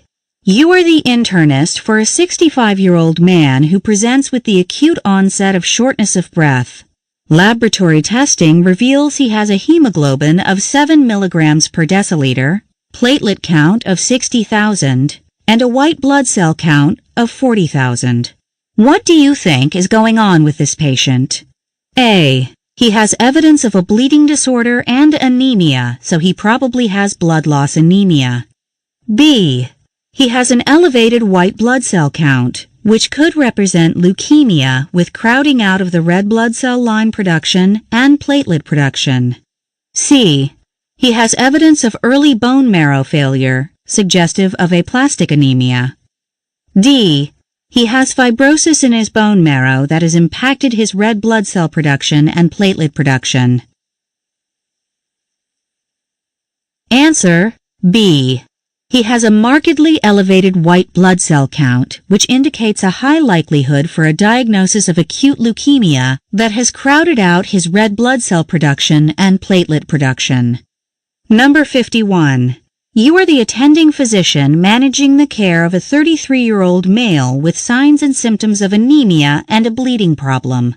A CBC is drawn, which reveals a hemoglobin of 6 milligrams per deciliter, a platelet count of 45,000, and a WBC of 1,000. How should you manage these findings? A. Set him up for platelet transfusion, white blood cell transfusion, and packed red blood cell transfusions.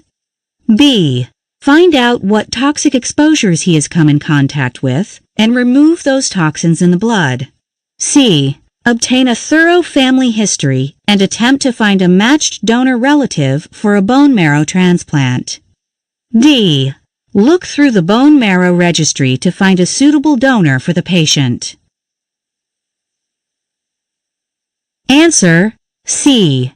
You feel that this patient has a diagnosis of aplastic anemia, which is probably not secondary to any kind of toxic exposure. The only way you can manage this patient so he can have a long-lasting resolution of his problem is to suggest a matched bone marrow transplant with a related donor. Transplants of the bone marrow using an unrelated donor have a low chance of success, so this is not a good recommendation.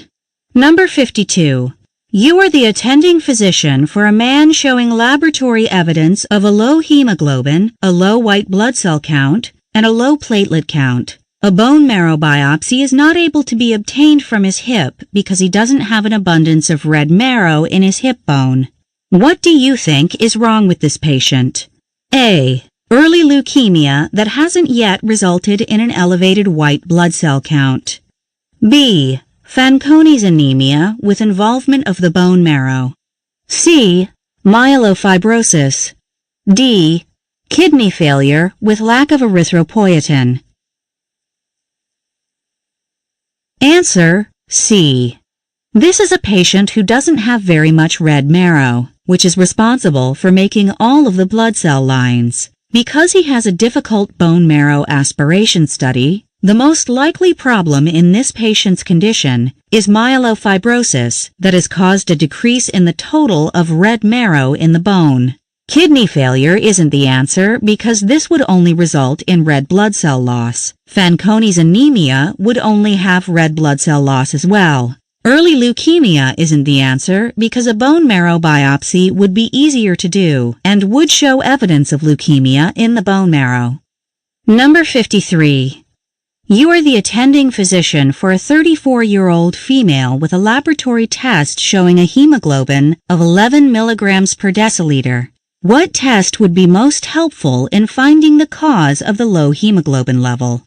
A. A bone marrow biopsy. B. A serum iron level. C. A serum B12 level. D. Kidney function studies. Answer B. The most likely diagnosis in a menstruating woman without other findings would be iron deficiency anemia, secondary to menstrual blood loss. You can do a serum iron level and do more testing only if the serum iron doesn't seem to be decreased. Number 54. You are the attending physician for a 70-year-old female patient with diabetes and hypertension who also has labs showing a hemoglobin of 10.5 milligrams per deciliter. What do you expect the patient's anemia is due to in this case? A. Blood loss anemia with low iron stores. B. Macrocytic anemia with low B12 absorption. C. Chronic renal failure with decreased erythropoietin. D. Macrocytic anemia with low folate intake. Answer C. This patient has a history and clinical findings suggestive of chronic disease, which probably means she has diabetic neuropathy. This results in kidney disease and a deficiency of erythropoietin, which would normally stimulate red blood cell growth. With kidney disease, she has secondary anemia. Number 55. You are the attending physician managing the care of a 72-year-old male who has peptic ulcer disease and laboratory evidence of macrocytic anemia. What do you think is the mechanism behind his anemia? A. Anemia of chronic disease. B. Anemia secondary to low folate intake. C. Anemia secondary to B12 deficiency. D. Anemia secondary to lack of B12 absorption. Answer: D. The patient is a man who has peptic ulcer disease. With this disease, there is an increased chance of a reduction in the gastric production of intrinsic factor. This will secondarily result in poor absorption of vitamin B12 and macrocytic anemia. Number 56. You are the attending physician caring for a 57-year-old alcoholic male who has a laboratory test revealing a hemoglobin of 10 milligrams per deciliter with a high MCV value. What do you think is the cause of this patient's low hemoglobin value? A. Anemia of chronic disease. B. Folate deficiency anemia. C. B12 absorption problems. D. Anemia secondary to alcoholic gastritis and occult blood loss. Answer: B. The most likely cause of a low hemoglobin value in a patient with alcoholism is folate deficiency, which can be further evaluated by drawing a blood level for folate. Number 57. Which area of the body is most injured when a patient is given chemotherapy drugs? A. The urinary system. B. The reproductive system. C. The gastrointestinal system. D. The central nervous system. Answer: C. The cells of the gastrointestinal system divide rapidly in the same way that cancer cells divide, so they are greatly injured when chemotherapy is given. This is why chemotherapy patients have a lot of gastrointestinal symptoms. Number 58. What can be done to help the radiotherapist precisely direct the external radiation beam to the tumor site every time radiation treatments are given? A. The patient is scanned prior to every treatment to find the right place to direct the beam. B. Patients are marked with permanent ink so the radiotherapist can direct the beam at the same place every time. C. The radiation beam is wide enough so that slight fluctuations in placement still affect the tumor. D. The patient is X-rayed before treatments, so tumors are identified before treatment. Answer: B. The tumor can be precisely targeted each time radiation is given, because the patient can be marked using permanent ink that shows the exact place to give the radiation on the body. Number 59. Why is brachytherapy such a helpful way to give a patient with cancer radiation therapy? A. It directs radiation at tumor cells and doesn't affect healthy cells. B. It uses a type of radiation that is particularly detrimental to cancer cells. C. It avoids any chance of having a secondary malignancy from radiation exposure. D. It places radiation in close proximity to the tumor in solid form. Answer: D. Brachytherapy is helpful in treating certain types of cancer because it allows the radiation source to be near the cancer cells without giving the patient systemic side effects. Number 60. Naked monoclonal antibodies are used in some forms of cancer treatment. How do they work to fight cancer? A. They carry a radioactive particle to the tumor site and bind to the proteins on the cancer cell. B. They bind to the cancer cell, marking it for destruction by the patient's own immune system. C. They bind to the tumor and to T cells, placing T cells in close proximity to tumor cells. D. They carry chemotherapy drugs directly to the cell surface of the tumor cell. Answer: B. Naked monoclonal antibodies are just antibodies directed toward tumor cells without a drug or radiation source attached to them. They are able to attach to receptors on cancer cells, causing them to be marked for immune activation and secondary cell death by the patient's own immune system. Number 61. What is the biggest problem with the use of immunotherapy in the management of patients with cancer? A. It depends on the patient having an intact immune system. B.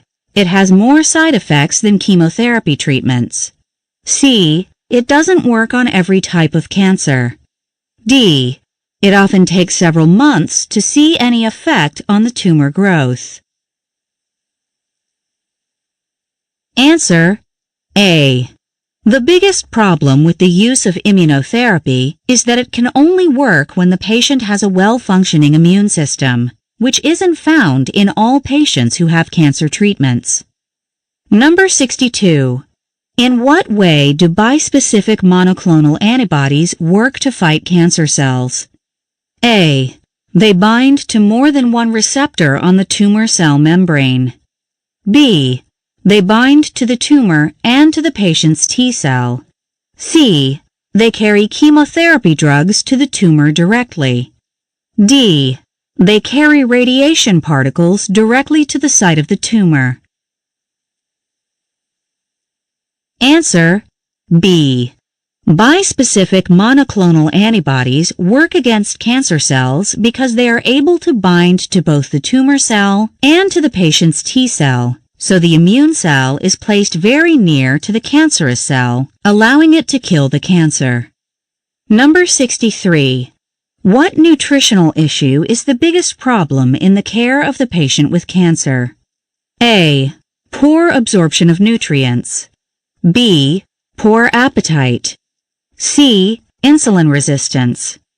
D. Oral stomatitis. Answer: B. The biggest nutritional issue in patients suffering from cancer is poor appetite, which can be secondary to the cancer or to the treatments given to fight the cancer. Number 64. You are treating a septic patient who is found to be hypotensive. What type of therapy is best used in this situation? A. The administration of blood products. B. Intravenous colloidal solutions. C. Intravenous albumin. D. Vasopressive agents. Answer: B. A patient with sepsis and low blood pressure should initially be treated with intravenous colloidal solutions first, with the use of other treatments only if this fails. Number 65. Which part of the body tends to fail first when a patient is suffering from septicemia? A. The kidneys. B. The liver. C. The heart. D. The lungs. Answer: D. The gas exchange function in the alveoli of the lungs is the part of the body that fails first in septicemia, which results in damage to the heart and heart failure. This causes the low blood pressure seen in these patients. Number 66. Which statement is the most correct when it comes to patients with sepsis? A. Cases of sepsis are due to an uncontrolled bacterial infection. B. Septic patients suffer from hypotension. C. The body temperature is elevated in sepsis. D. Sepsis is more common in immunocompromised hosts. Answer: D. The patient with sepsis is likely to be immunocompromised. Because of this, you may find that the patient's body temperature will be high or low, their blood pressure may be normal or low, and the patient can suffer from sepsis unrelated to infection. Number 67. Which kind of vasopressive agent is the treatment of choice in the management of the septic patient with hypotension? A. Norepinephrine. B. Epinephrine. C. Dobutamine. D. Dopamine. Answer: A. The vasopressive agent of choice in the management of the patient with sepsis is norepinephrine. Epinephrine can be used as a second-line treatment. Number 68.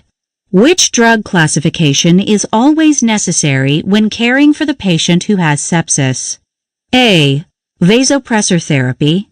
B. Corticosteroids. C. Antibiotics. D. Proton pump inhibitors. Answer C. The drug classification that must be used in septic patients is antibiotics, which need to be used in all patients even when you can't find a source for the infection, and even if the blood cultures are negative. Number 69. Which of the following patients is more likely to have pneumonia secondary to and infection with pneumocystitis? A. An elderly patient living in the community. B. An infant living in the community. C. A ventilator-dependent patient. D. A patient with AIDS. Answer D. Pneumocystis pneumonia is almost exclusively seen in patients suffering from AIDS. It is rare to be seen in any patients without the finding of AIDS. Number 70. You are the primary caregiver for a patient who has evidence of community-acquired pneumonia by X-ray evaluation, which reveals a lobar consolidation. How can you further manage this patient's care? A. Sputum cultures are obtained and the patient is treated after the culture returns. B. Antiviral agents are given, as the source is likely viral in nature. C. Empiric antibiotic therapy is started. D. Antifungal agents are started until cultures return. Answer C. The patient has signs and X-ray evidence suggesting community-acquired pneumonia. They can be easily managed by giving them empiric antibiotic therapy. The findings of a lobar pneumonia indicate that the source of the infection is most likely to be bacterial. Number 71. Which finding on a patient's blood evaluation would lead you to further evaluate the patient's kidney function? A. Glucose level of 300 milligrams per deciliter. B. Sodium level of 134. C. WBC of 14,000. D. HGB of 12 milligrams per deciliter. Answer A. The finding of a blood glucose level as high as 300 milligrams per deciliter would lead you to believe that the patient is suffering from diabetes mellitus. Because of this, they should have their kidney function evaluated, as they are at a high risk for developing chronic kidney disease. Number 72. Which type of drug is primarily used in the management of patients who have chronic kidney disease? A. Beta blockers. B. Calcium channel blockers. C. ACE inhibitors. D. Vasodilators. Answer C. ACE inhibitors are used in most patients with chronic kidney disease because they are able to lower the blood pressure and can protect the kidneys from being damaged by the patient's diabetes or other disease affecting the kidneys. Number 73. You are treating a patient who is suffering from shock and has evidence for also having acute renal failure. Why would such a patient develop acute renal failure? A. Inflammatory markers impair the function of the tubules. B. Infection causes damage to lung tissue. C. Blood flow to the kidneys is diminished. D. Medications used to treat shock can impair kidney function. Answer C. The patient suffering from shock often suffers from acute kidney failure because of a decrease in the overall blood flow to the kidneys, causing kidney damage. Number 74. Why should patients with chronic kidney disease have evaluation and treatment of elevated cholesterol levels? A. Cholesterol can block the tubules of the kidneys. B. Cholesterol needs to be filtered by the kidneys and too much cholesterol can overtax the kidneys. C. Cholesterol can raise blood pressure levels. D. Cholesterol can block the arteries leading to the kidneys. Answer D. Patients with chronic kidney disease need management of high cholesterol levels because cholesterol plaques can block the arteries leading to the kidneys, leading to macrovascular disease that can decrease the renal arterial blood flow. Number 75. You are treating a patient with prostate disease. How can this patient also have clinical findings suggestive of chronic renal failure? A. The prostate gland can cause decreased blood flow to the kidneys if it is enlarged.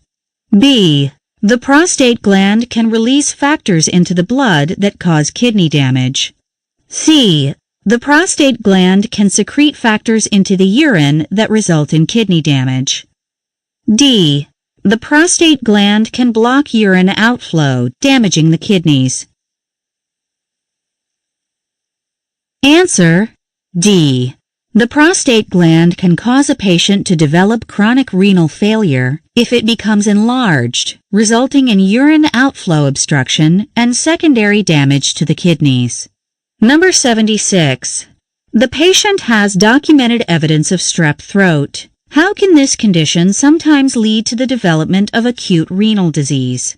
A. The kidneys can become infected with the Streptococcus virus. B. The kidneys are damaged by inflammation associated with a streptococcal infection. C. Streptococcal infections cause decreased blood flow to the kidneys. D. Streptococcal infections raise blood sugar levels, which damage the kidneys. Answer B. Strep throat sometimes causes systemic inflammation that can secondarily cause acute kidney damage. Number 77. You are the primary internist managing the care of a 40-year-old patient who has chronic renal insufficiency. What aspect of their health needs monitoring and optimization the most to keep their kidney function stable? A. Blood hemoglobin A1C. B. Blood pressure. C. Serum albumin level. D. Serum electrolytes. Answer B. Monitoring and maintaining a blood pressure in chronic renal insufficiency patients is the most important part of their management. Number 78. You are the primary internist caring for a 55-year-old patient suffering from stage 1 renal failure. What type of medication would you prescribe for this patient who has this stage of renal failure? A. ACE inhibitors. B. Oral diabetic medications. C. Angiotensin II receptor blockers. D. No medications are recommended. Answer D. A patient who has evidence of stage 1 renal failure doesn't need any medications. Instead of medications, the patient just needs to be advised to eat a healthy diet and avoid risk factors for worsened renal insufficiency. Number 79. What is the treatment of choice for a patient you are treating who has stage 5 renal failure? A. ACE inhibitors. B. Angiotensin II receptor blockers. C. Hemodialysis. D. Thiazide diuretics. Answer C. The treatment most helpful in a patient who has stage 5 renal failure is hemodialysis. At this stage of renal failure, the use of any type of medication won't be helpful in improving the kidney function. Number 80. You are the primary internist managing the care of a 70-year-old male who describes the gradual onset of frequent cough that is productive of clear sputum. He shows no evidence of fever, but tells you he is mildly short of breath with exertion. What do you think is most likely wrong with the patient? A. Acute bronchitis. B. Chronic bronchitis. C. Emphysema. D. Chronic obstructive pulmonary disease. Answer B. This is a patient who has a history and clinical evidence suggesting chronic bronchitis. He doesn't have any symptoms indicating a case of acute bronchitis and doesn't really have any symptoms of emphysema. The most likely diagnosis, then, is chronic bronchitis. Number 81. You are managing the treatment of a 78-year-old male who is found to be in stage 1 chronic obstructive pulmonary disease. What type of treatment would you prescribe for this patient? A. Inhaled corticosteroid treatment. B. Oral corticosteroid treatment. C. Inhaled bronchodilator treatment.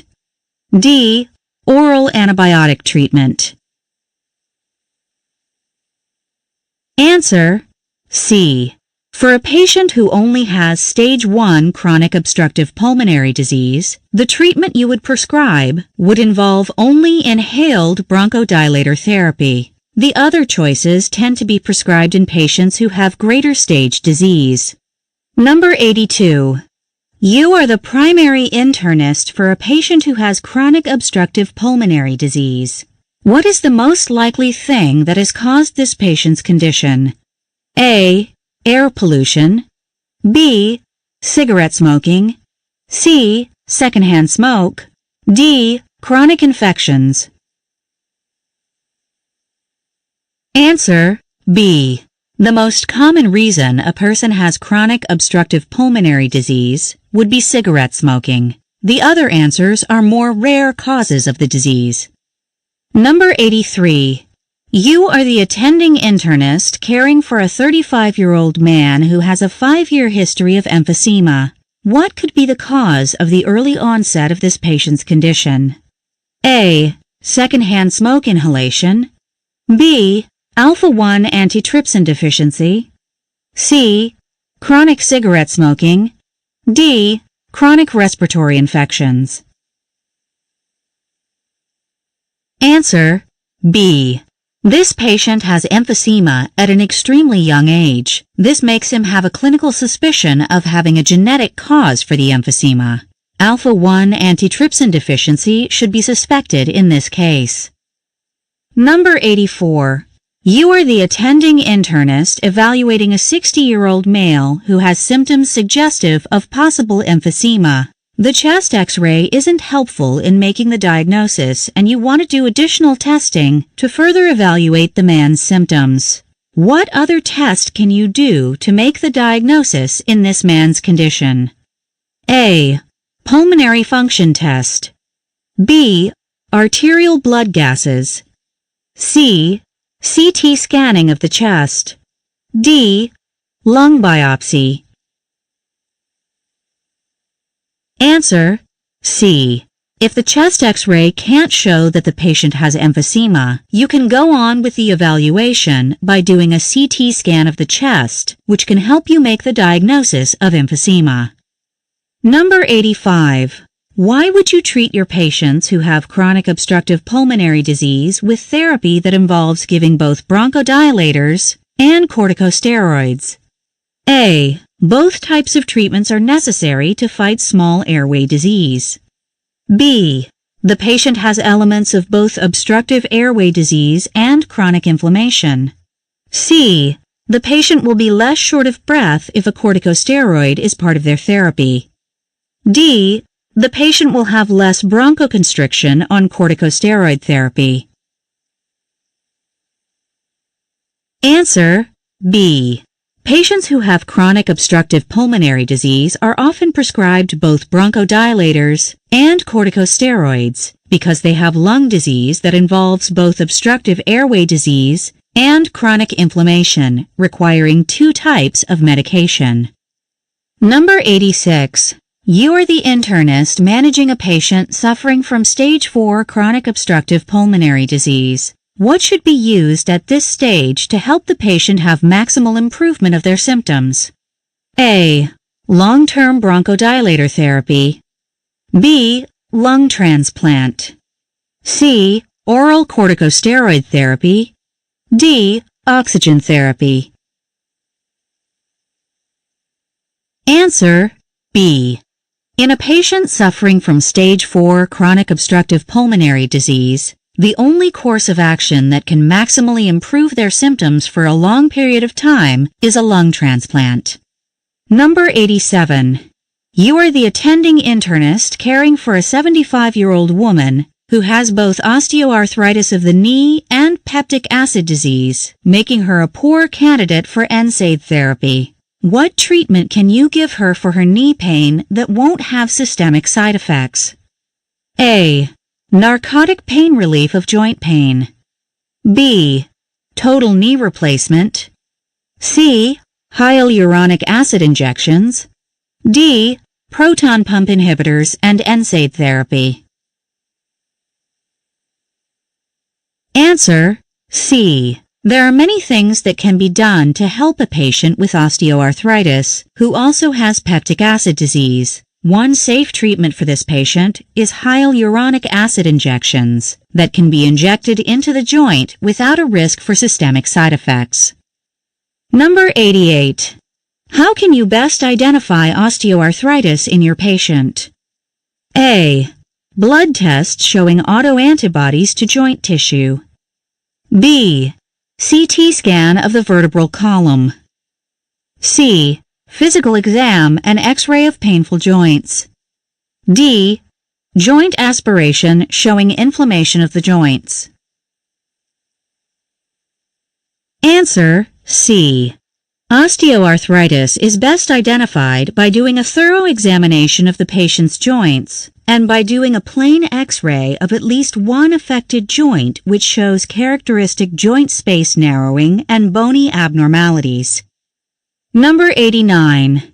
You are evaluating a 65-year-old female with possible rheumatoid arthritis. How do you go about evaluating this patient if you suspect this disease? A. Aspiration of joint fluid showing inflammatory cells. B. Blood tests for erythrocyte sedimentation rate and rheumatoid factor. C. Blood tests showing anemia of chronic disease. D. Biopsy of synovial tissue showing acute inflammation. C. Sjogren's disease. D. Vitiligo. Vitiligo. Answer D. Vitiligo is the only autoimmune disease that would give you these symptoms without any other symptoms. Number 91. You are evaluating a young patient who has signs and laboratory evidence of chronic liver insufficiency and probable autoimmune disease. Which autoimmune disease do you think is causing this patient's liver disease? A. Systemic lupus erythematosus. B. Celiac disease. C. Polymyositis. D. Primary biliary cirrhosis. Answer D. The most common autoimmune disease listed that would result in liver insufficiency is primary biliary cirrhosis. Number 92. You are treating a 55-year-old woman who is believed to have an autoimmune disease affecting the thyroid gland. How do you further evaluate this patient? A. The patient can have thyroid function tests done to evaluate the function of the gland. B. The patient can have antithyroid antibodies evaluated. C. The patient can have an erythrocyte sedimentation rate checked. D. The patient can have a biopsy of the thyroid gland showing inflammation. Answer B. Autoimmune diseases affecting the thyroid gland will show evidence of antithyroid antibodies in a blood test. The finding of antithyroid antibodies in the blood will prove an autoimmune-related thyroid disease. Number 93. You are the primary healthcare provider to a patient with laboratory studies showing extremely high liver enzymes and who has a history of intravenous drug use. What laboratory value is most likely to be found to be positive and helpful in diagnosing this patient given their history? A. Alanine aminotransferase levels. B. Hepatitis C IgM antibody. B. Hepatitis B IgM antibody. D. Hepatitis A IgM antibody. Answer C. The most common blood test that would help identify the cause of the patient's elevated liver enzymes is a hepatitis B IgM antibody test, which will be elevated in acute cases of viral hepatitis. Number 94. You are the internist managing the care of a patient with a long history of chronic alcohol use. What test can you do to prove the patient has alcoholic cirrhosis? A. Ultrasound of the liver. B. AST and ALT levels in the blood. C. MRI scan of the abdomen. D. Biopsy of the liver tissue. Answer D. The only way to accurately show that the patient has cirrhosis of the liver is a liver biopsy. The other tests may suggest cirrhosis, but won't prove it. Number 95. You are managing the care of a patient who presents with enlarged esophageal veins, but no history of upper GI bleeding episodes. How can you treat this patient? A. Routine paracentesis to draw ascitic fluid off the abdomen. B. Propranolol to decrease portal hypertension. C. Avoidance of non-steroidal anti-inflammatory agents. D. Proton pump inhibitors. Answer B. You can help the patient with esophageal varices by decreasing the portal blood pressure through the use of propranolol. Another treatment you can give involves treating the varices with banding or sclerotherapy. Number 96. You are managing the care of a patient with cirrhosis and secondary splenomegaly. How do you follow this patient to identify secondary complications of their condition? A. Routine paracentesis to draw off ascitic fluid. B. Routine ultrasounds to follow splenic size. C. Routine CBCs to monitor for low cell counts. D. Routine CT scans to monitor splenic size. Answer C. The main secondary problem in patients who have cirrhosis and splenomegaly is low cell counts due to splenic sequestration. The size of the spleen is not important. However, blood needs to be drawn periodically for monitoring of low counts. Number 97. The best way to prove the diagnosis of cirrhosis is a liver biopsy. However, it is not often performed. Why is it not often done? A. The diagnosis can easily be made using non-invasive techniques. B. The risk of bleeding is high with liver biopsies. C. Liver biopsies often fail to detect advanced disease. D. The liver is shrunk in cirrhosis, making it hard to access for biopsy. Answer B. Even though a liver biopsy is the only way to prove a patient has cirrhosis of the liver, it is not usually performed when diagnosing the disease because the risk of bleeding during the procedure is high. Number 98. How do you manage high-risk cirrhosis patients to find liver cancer at the earliest possible time? A. Yearly CT scans of the abdomen. B. Yearly MRI scans of the abdomen. C. Twice-yearly alpha-fetoprotein levels. D. Twice-yearly liver transaminase levels. Answer C. Patients who have cirrhosis and a high risk for having secondary liver cancer can be monitored by having twice-yearly liver ultrasounds and measurements of the serum alpha-fetoprotein level. Number 99. You are caring for a cirrhotic patient with chronic abdominal ascites. What is the best way to manage this patient's problem? A. Thiazide diuretic therapy. B. Low potassium diets. C. Propranolol to decrease portal pressures. D. Spironolactone therapy.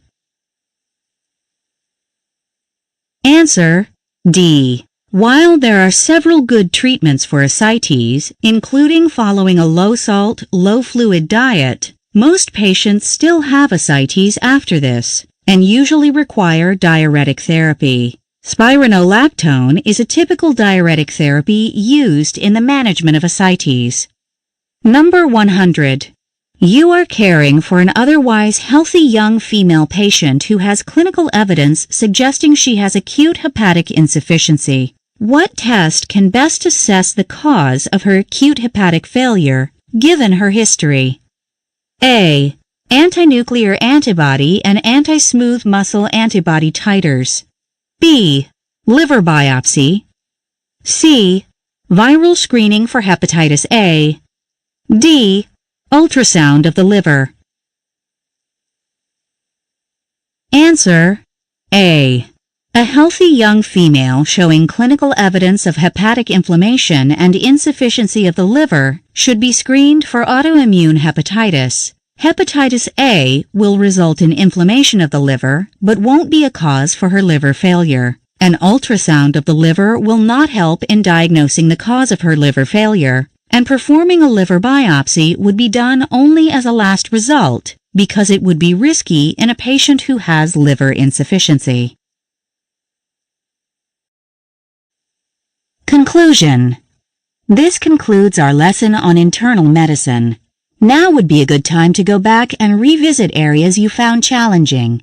We hope you found this to be a great learning experience and invite you to check out our other titles in this series, including Human Anatomy, Biochemistry, Cell Biology and Histology, Embryology, Genetics, Microbiology and Immunology, Behavioral Sciences, Pharmacology, Pathology, Human Physiology, Nutrition, Psychiatry, Pediatrics, OBGYN, Surgery, and Preventive Medicine.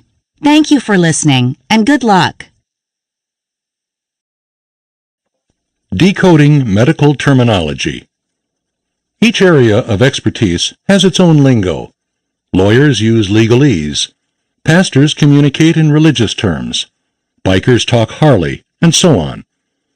To hike around in the healthcare field, you will have to know how to ask for directions, so to speak. As healthcare professionals, you will be expected to know the pronunciation and meaning of medical terms. Spelling counts too, but you're on your own for that. These tapes will provide many of those terms more commonly used. Furthermore, we will give you a system that should help you figure out what almost any unfamiliar term means. Medical terms are made up of root words, plus prefixes, suffixes, or both. Once you know the meaning of the parts, you can deduce the meaning of the entire term. Latin and Greek form the basis of most of the commonly used terms. If you have taken Spanish in school, or Latin where it is still offered, you will recognize a good share of these prefixes, suffixes, and root words. For example, take the term pericarditis. It's made up of a prefix, para, meaning surrounding, the root word card, the heart, and a suffix, itis, meaning inflammation. So we deduce that pericarditis means inflammation of the membrane surrounding the heart. If you know the meaning of a word you are searching for, you can even construct it, sort of a do-it-yourself project, if you will. Let's say you needed a term meaning an instrument used to inspect the cartilage inside a joint.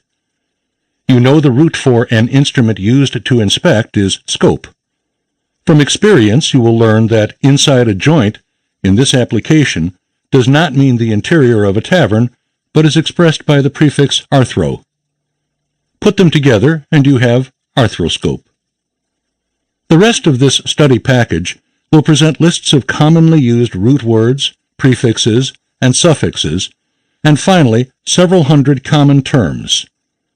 While these tapes are by no means a comprehensive listing, they will serve to familiarize you with the language you'll be using in your career. Prefixes indicate position, super, above. Existing environmental conditions, zera, dry. Location, acro, top or summit. Action, ad, to or toward. Amount, mille, thousandth of a part, and so on. Here is a listing of common prefixes and their meanings. an, without or absence of. Ab, from, away from. Acro, top, summit, furthest out, extremities, as arms or legs. Ad, to or toward. Air, aero, air.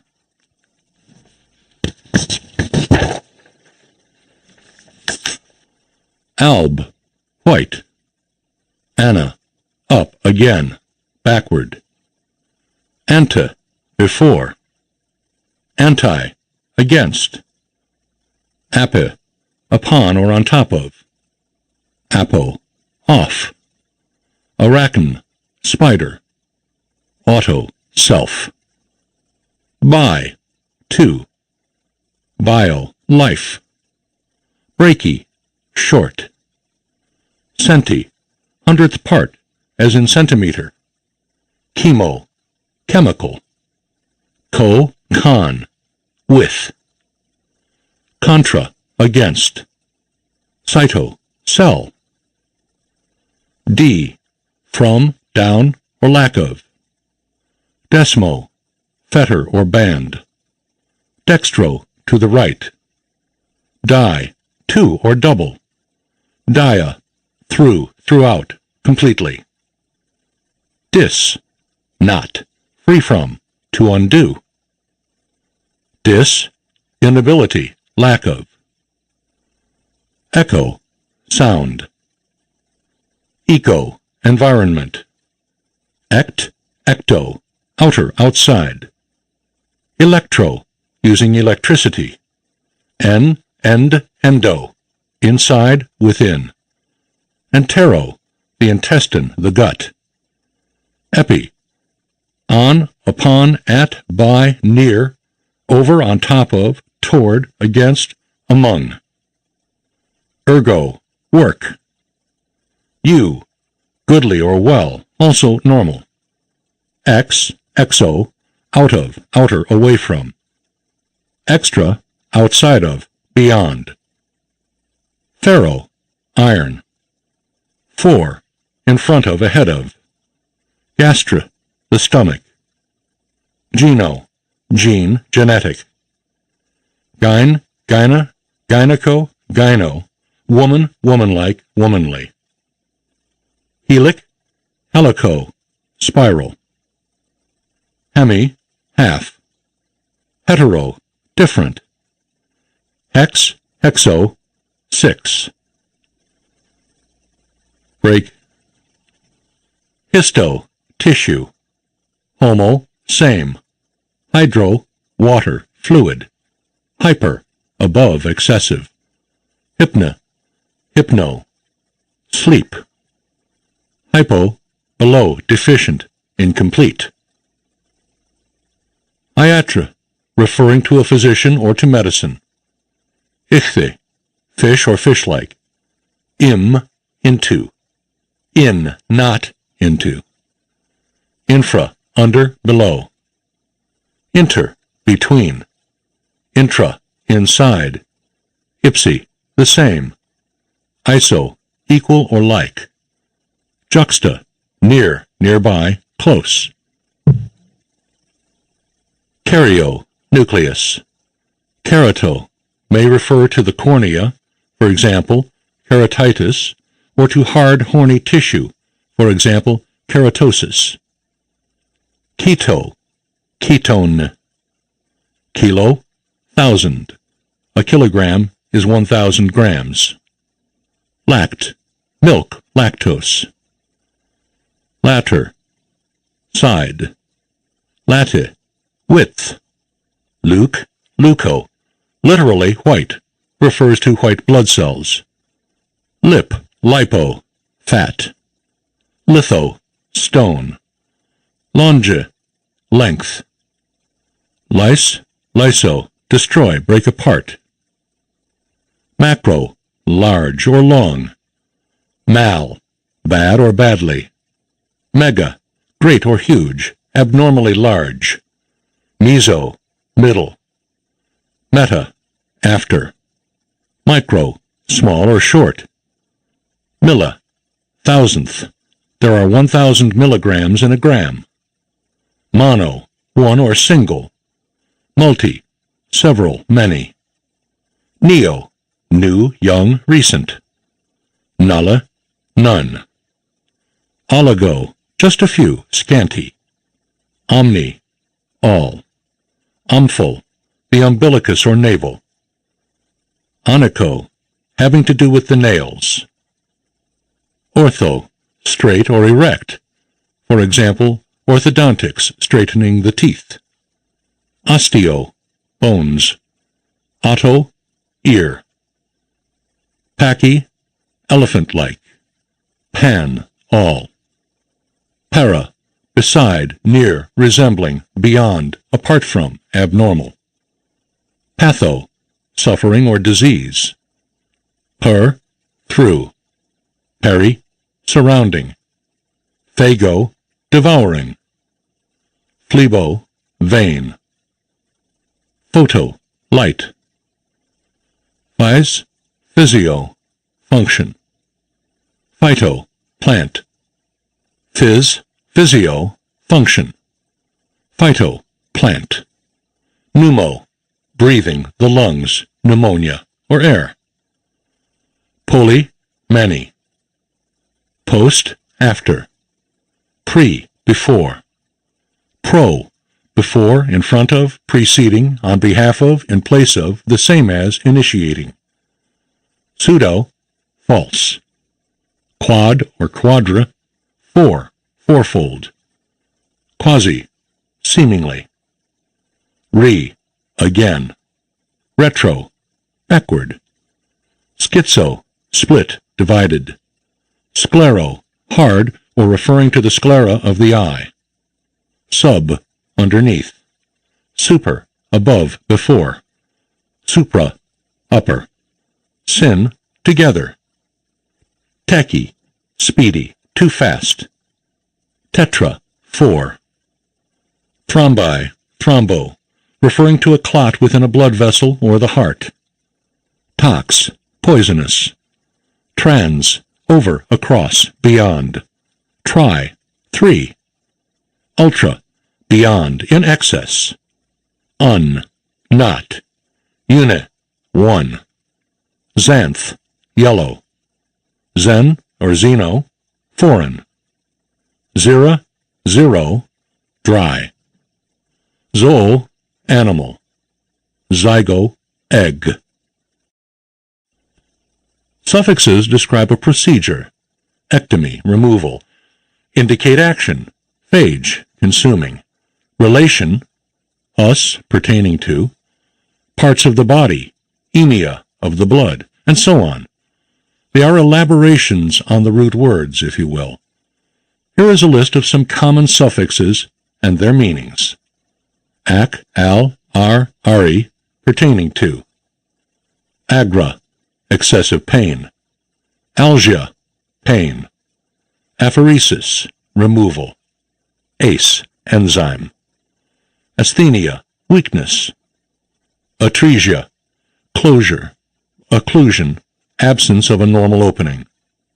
Sella, seal, hernia, protrusion. Centesis, surgical puncture to aspirate fluid. Sidle, killing. Clasia, or classis, or clast, break. Clysis, irrigating or washing. Coccus, spherical, used in description of bacteria. Plural is cocci. Crine, separate. Crit, to separate. Site, cell. Desis, surgical fixation or fusion. Drome, running. Eel or isle, pertaining to. Ectasis, dilation, expansion, stretching out. Ectopia, displacement. Emesis, vomiting. Emia, state of the blood. One who. Esis, condition. Gen, substance or agent that causes, for example, pathogen, something that causes disease. Genesis, origin or cause. Genic, producing, causing. Gram, record or X-ray film. Graph, record, or the device used to make such a record. Graphie, the process of recording. Ia, condition. Iatry, treatment of. Ik, pertaining to.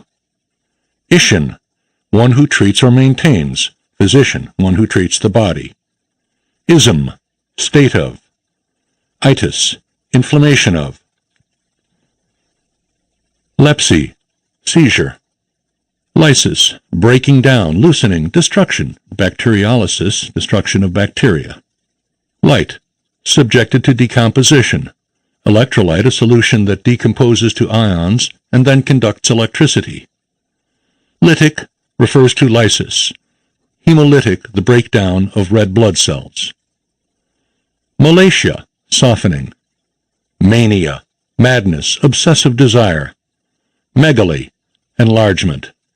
Meter, measuring device. Metry, measurement. Morph, form or shape. Motor, referring to motion. Ness, the state of. Oid, resembling. Ologist, one who studies. Ology, the study of. Oma, tumor or swelling. Opia, vision condition. Myopia, nearsightedness.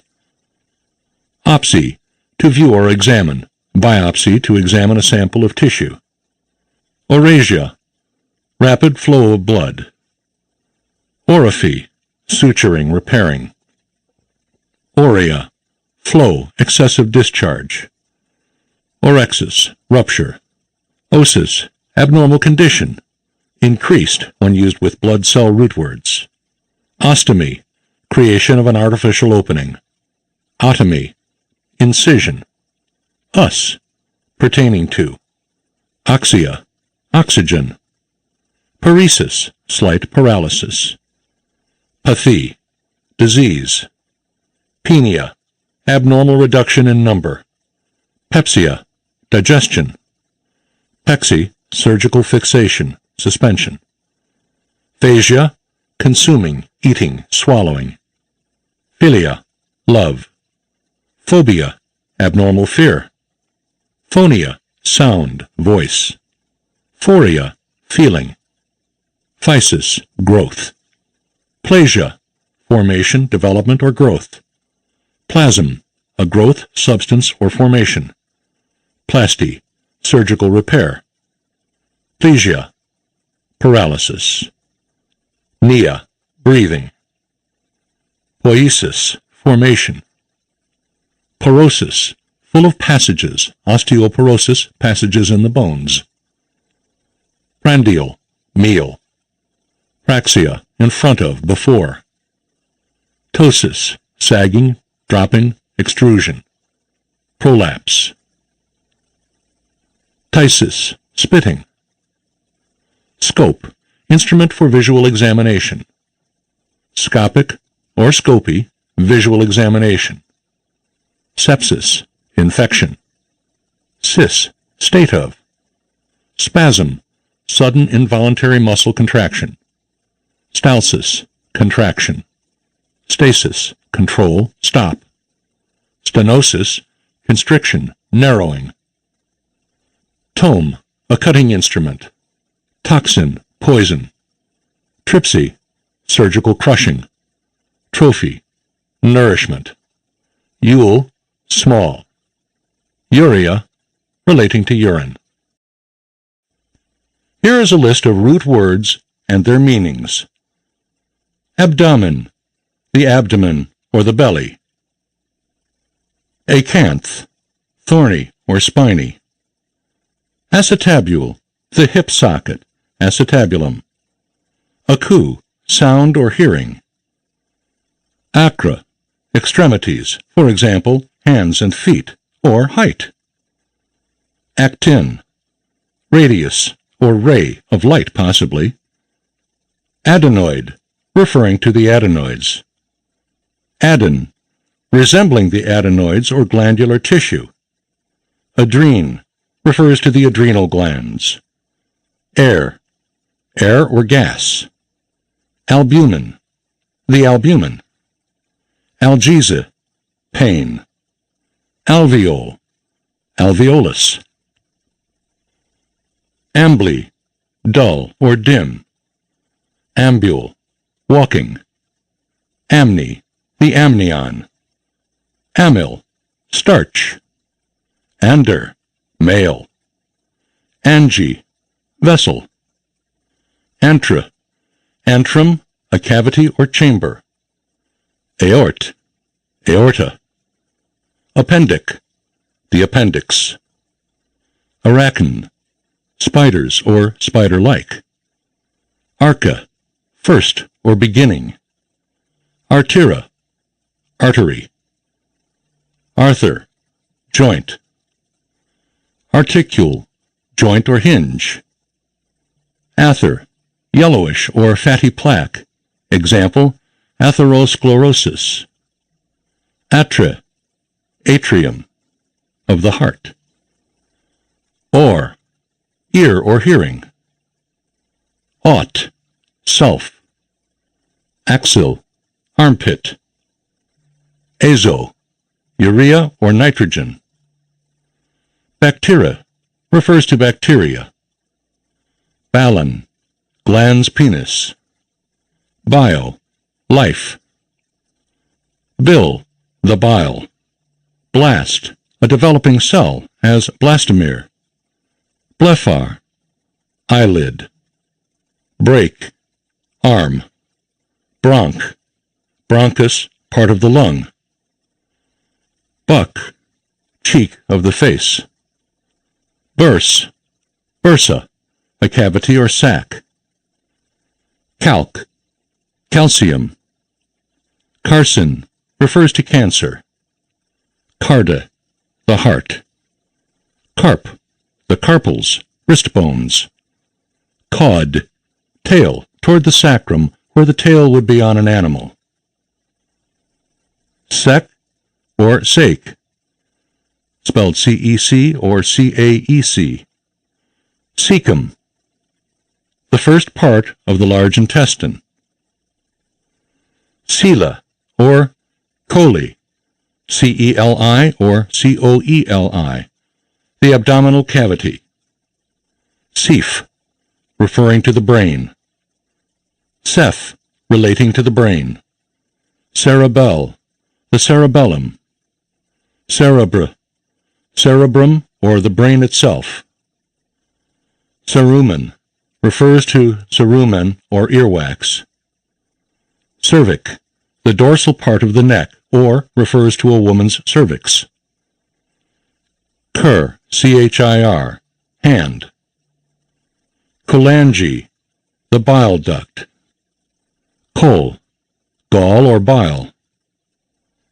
Choladoche, common bile duct.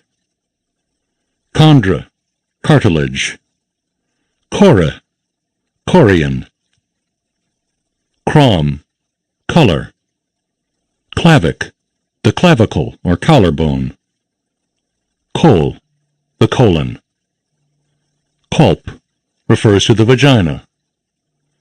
Conne, dust. Conjunctive, conjunctiva, the eye. Chori, the pupil of the eye. Cornea, the cornea. Coron, the heart. Cortic, cortex. Cost, rib. Crane, cranium, the skull.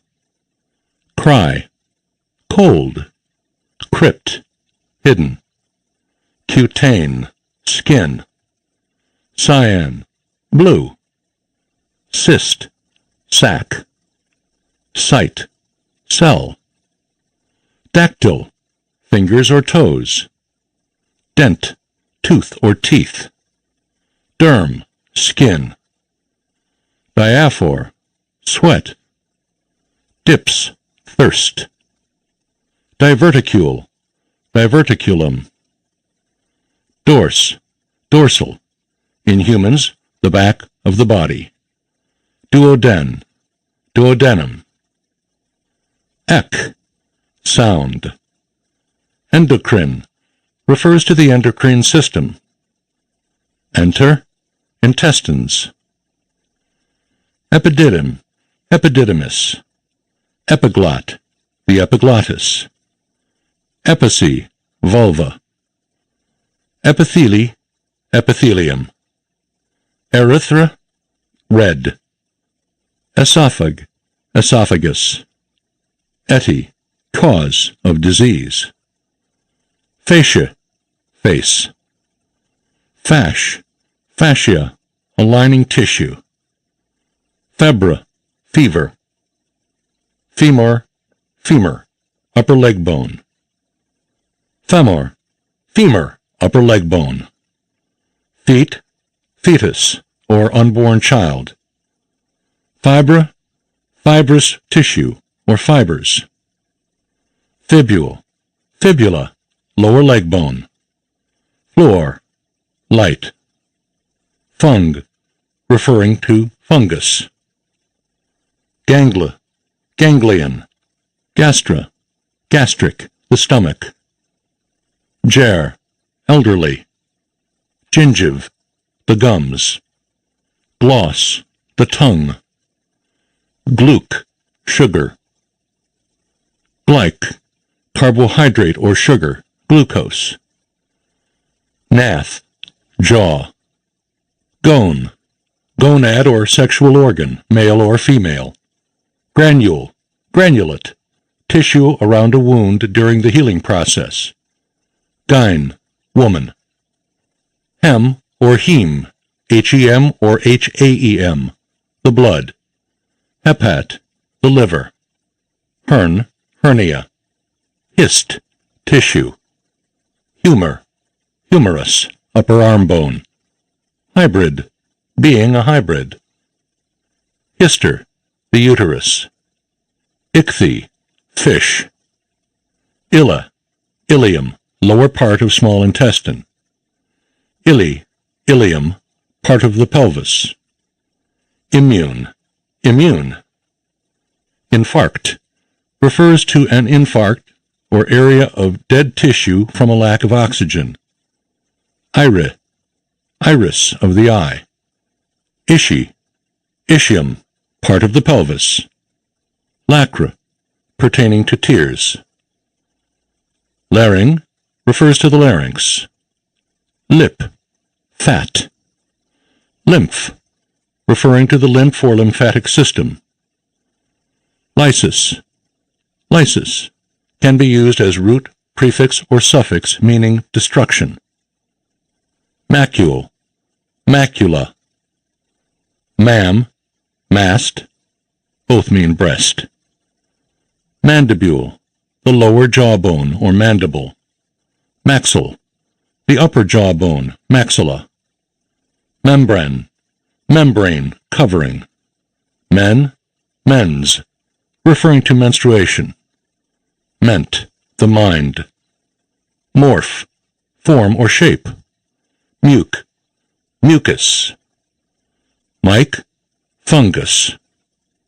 Mile, pertains to myelin. Myo, muscle. Nas, naso, the nose. Nate, birth. Necra, death of cells or the body.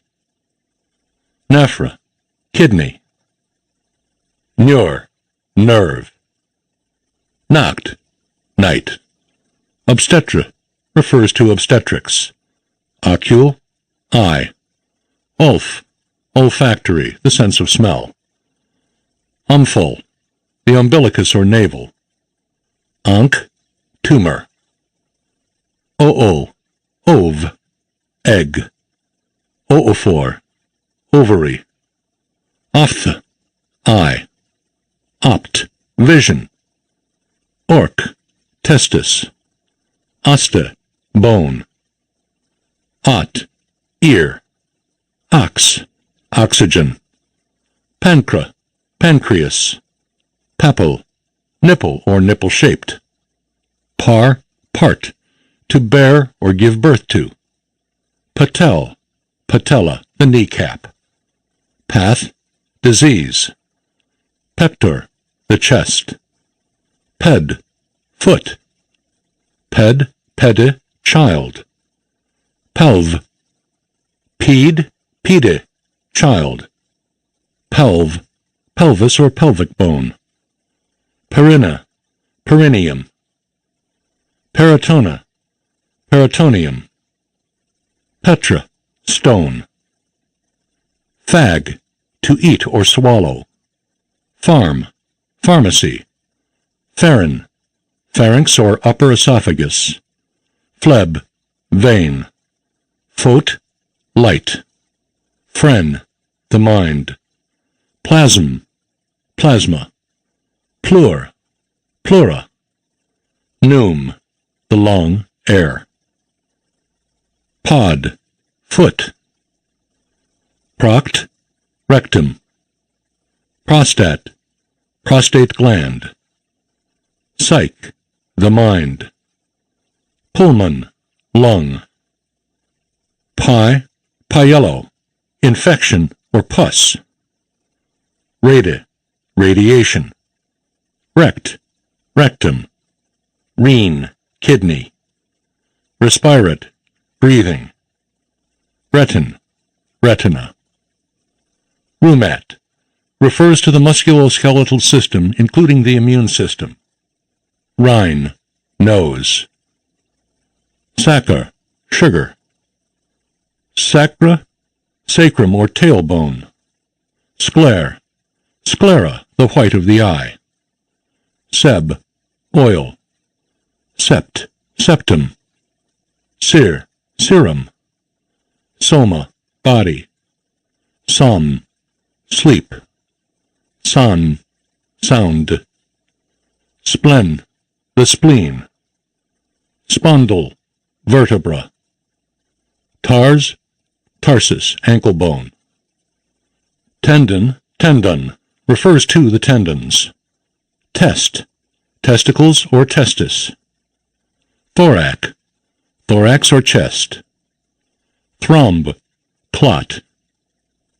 Thyre, thyroid, of the thyroid. Tibia, a lower leg bone. Trachea, trachea. Typh, typhoid or typhus.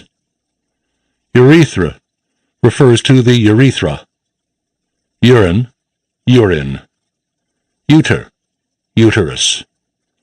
Uvule, uvula, flap of tissue hanging down from the soft palate. Vaccine, vaccine. Vagin, vagina. Valve, valvule, valve. Vas, vascule, vessel or duct. Vein, vein. Ventricule, relating to the ventricle. Vertebra, vertebra. Vesic, vesicle, or small pouch. Vir, virus. Viscer, the viscera, internal organs. Vulve, vulva. Some common medical terms. Now that you have become acquainted with some of the root words, prefixes, and suffixes, we'd like to introduce you to a grouping of medical terms that are used often. Using what you know, see if you can figure out the meanings before the narrator says them. Sorry, there's no prize at the end, except for your satisfaction in becoming familiar with some of the tools of your trade. Abdomen. Lower part of the torso, the belly. Abduction, taking away, the opposite of adduction, bringing toward. Abiotrophy, loss of function or degeneration for unknown reasons. Abortifacient, something that causes abortion. Abscission, cutting away as in surgery. Acanthamoeba, microorganism found in soil, dust, fresh water of all types, as well as HVAC units, humidifiers, and dialysis units. Acanthamoeba enters the body through cuts, wounds, the nostrils, or by swallowing, and causes infection, especially to the central nervous system. Acapnea, lower than normal level of carbon dioxide in the blood. Achondroplasia, genetic disorder of bone growth causing dwarfism. Acne vulgaris, the kind of skin eruptions most commonly found in teens caused by constriction of oil glands.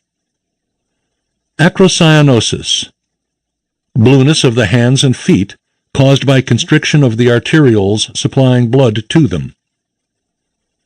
Acromegaly, enlarged hands and feet, thickened skin, and soft tissues, caused by too much human growth hormone. Acromioclavicular joint, sliding joint located at the juncture of the point of the shoulder and the clavicle. Acupuncturist, one who treats disease by controversial means of thin needles inserted into various parts of the body. Adenocarcinoma, cancer that develops in the lining or inner surface of an organ. Adenoidectomy, removal of the adenoids. Adenomyosis, common condition in which the endometrium of the uterus grows into the myometrium. Adrenal leukodystrophy, genetic disorder causing the breakdown of myelin sheath of nerve cells in the brain with progressive dysfunction of the adrenal gland. Aerophobia, fear of flying. Agamma-globulinemia, absence of infection-fighting proteins in the blood, can be caused by HIV/AIDS. Agranulocytosis, marked decrease in granulocytes, general infection-fighting cells in the blood. Albuminuria, greater than normal amount of albumin in urine. Alopecia, baldness. Alveolus, plural alveoli, tiny sac at the end of bronchiole in the lung. Amenorrhea, cessation of menstruation. Amyloidosis, disease resulting from abnormal deposits of amyloid protein in various parts of the body. Analgesic, relieving pain. Anaphylaxis, allergic reaction. Anesthesiology, study and practice of the use of drugs or other agents that cause insensibility to pain. Aneurysm, bulge in the wall of a blood vessel or the heart. Angina, chest pain arising from inadequate supply of oxygen to the heart because of an embolus. Angioedema, red, itchy, irritated areas in the skin, similar to hives but in deeper layers. Anhidrosis, too little sweating. Do not confuse with anhidrosis, no sweating. Anomaly, deviation from the norm. Anophthalmia, congenital absence of the eye. Anorexia, decreased appetite due to aversion to food. Anoxia, lack of oxygen. Antenatal, before birth. Anteroposterior, from front to back as in X-ray technique. Antibacterial, something that inhibits or destroys bacteria. Anticoagulant, a substance that prevents blood from clotting. Aphasia, inability to eat. Aphasia, literally no speech, may apply either to the inability to express or to understand. Aphrasia, inability to speak phrases or to understand them. Apophobia, fear of bees. Apoptosis, programmed cell death, occurs normally to systematically replace old cells. Apraxia, inability to move despite normal muscle function, caused by a dysfunction in the cortex of the brain. Arachnoiditis, inflammation in the middle layer of membranes covering the brain and spinal cord. Arbovirus, arthropod-borne virus, one transmitted by mosquitoes, ticks, etc. Note, this virus has nothing to do with trees, so its name is not arborvirus. Arrhythmia. Note, this is spelled with 2 R's. Abnormal heartbeat. Arteriogram, X-ray of the blood vessels. Arteriosclerosis, hardening and thickening of the artery walls. Arthritis, inflammation of a joint. Arthrocentesis, using a sterile needle and syringe to draw fluid from a joint.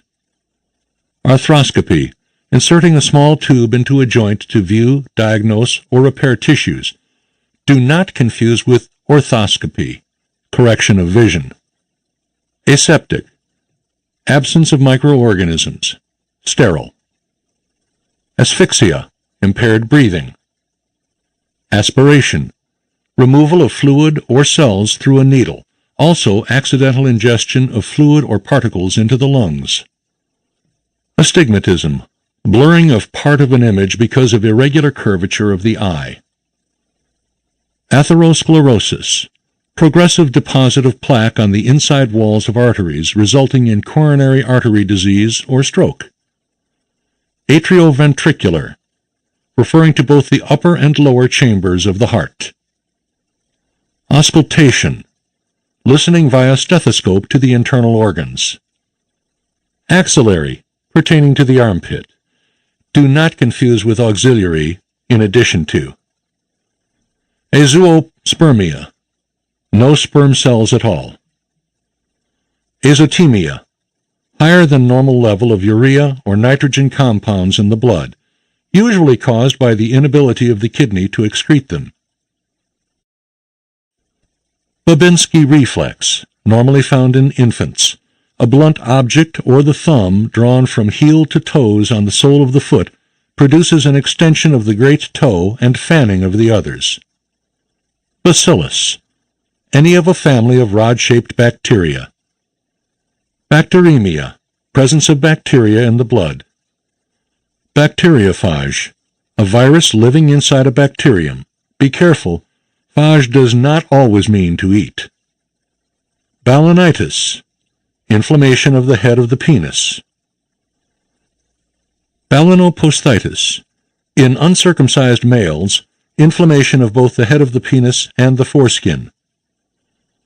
Barosinusitis, discomfort of the sinuses due to a change in altitude or barometric pressure, commonly experienced in airplanes on takeoff or landing.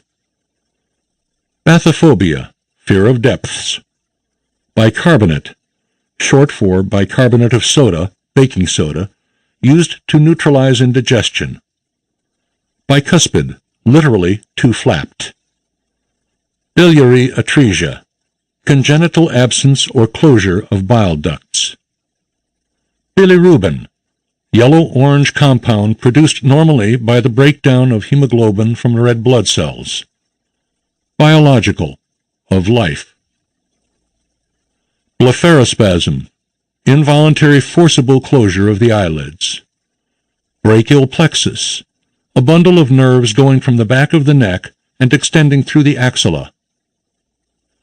Brachycephaly, a short head from front to back, resulting in moon face, generally seen in Down syndrome. Bradycardia, slow heart rate, usually less than 60 beats per minute. Bronchopulmonary, relating to the air passage of both the bronchi and the lung itself.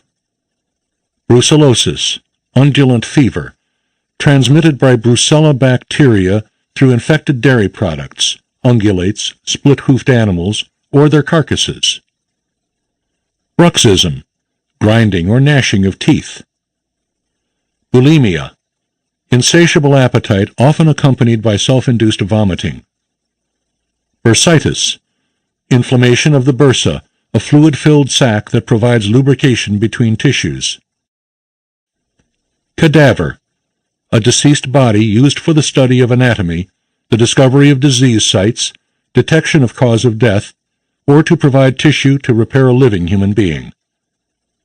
Cecum, first part of the large intestine. Calcaneus, the heel bone. Calcinosis, abnormal deposit of calcium salts in body tissues. Calcitonin, hormone produced by the thyroid that lowers blood levels of calcium and phosphate and promotes formation of bone. Campylobacteriosis, the leading cause of bacterial food poisoning, most often spread by contact with raw or undercooked poultry. Candida albicans, yeast-like fungal organism found in small amounts in the normal human intestinal tract, usually kept in check by the rest of the microorganism community there. Candidiasis, overgrowth of the C. albicans yeast in the gastrointestinal tract, but not limited to that location. Capitation, a fixed amount that will be paid to a U.S. health service provider per patient, per capita. Carbohydrate, literally carbon and water. Mainly sugars and starches, these compounds are made up of carbon, hydrogen, and oxygen in the proportion of 1 atom of carbon to 1 molecule of water. Carcinoembryonic antigen, or CEA, used mainly as a tumor marker for an indication of malignancy. CEA is produced by some cancers, carcino, and by the developing fetus, embryonic. Carcinogenic, causing cancer. Carcinoma, a cancer that begins in the tissues which line or cover an organ. Cardiomyopathy, disease of the heart muscle. Cardiopulmonary, referring to both the heart and lungs. Cardiovascular, the blood vessels of the heart. Carotenemia, harmless temporary yellowing of the skin due to excess beta-carotene in the diet. Catheterization, use of a thin, flexible tube. In the circulatory system, insertion of a tiny tube, a catheter, into a vein to deliver fluids or medication. In the urinary system, insertion of a tube into the bladder to drain urine. Cauterization, using heat to destroy abnormal cells. Also diathermy or electrodiathermy. Celiac sprue, result of an immune reaction to gluten, a protein found in wheat and many of the foods we eat. Treatment is avoidance of foods containing gluten. Centimeter, 1/100th of a meter. There are 2.54 centimeters in 1 inch. Centromere, specialized region of the chromosome to which spindle fibers attach during cell division. Cephalic, of the head. Cephalothoracic lipodystrophy, painless symmetrical deposits of fat beneath the skin of the neck, upper trunk, arms, and legs. Cerebrospinal, of the head and spine. Cerebrovascular ferrocalcinosis, Farr's disease, a genetic neurological disorder that manifests abnormal deposits of calcium in certain parts of the brain. Cervical vertebra, one of the vertebrae of the neck. Cheroarthropathy, thickening of the skin causing contracture of the fingers, seen in diabetic patients. Chemokinesis, chemical movement, using a chemical to cause a cell to make changes in its movement by slowing down, speeding up, or changing direction. Cholecystitis, inflammation of the gallbladder as a complication of gallstones. Cholestasis, stagnant flow of bile from the liver. Cholesterol, the most common type of steroid in the body, critical in the development of bile acids, vitamin D, estrogens, androgens, and certain hormones. Cholesterol is also important in maintaining normal function of cell membranes. Chondroplasia, formation of cartilage. Chondrosarcoma, a cancer that forms in cartilage. Chorea, dancing, a rapid series of body movements that appear planned but are involuntary. Chorion, the outer membrane that envelops the fetus. The placenta develops from the chorion. Choroid, the thin middle layer of the eye between the sclera and the retina. The iris, colored part of the eye, is part of the choroid layer.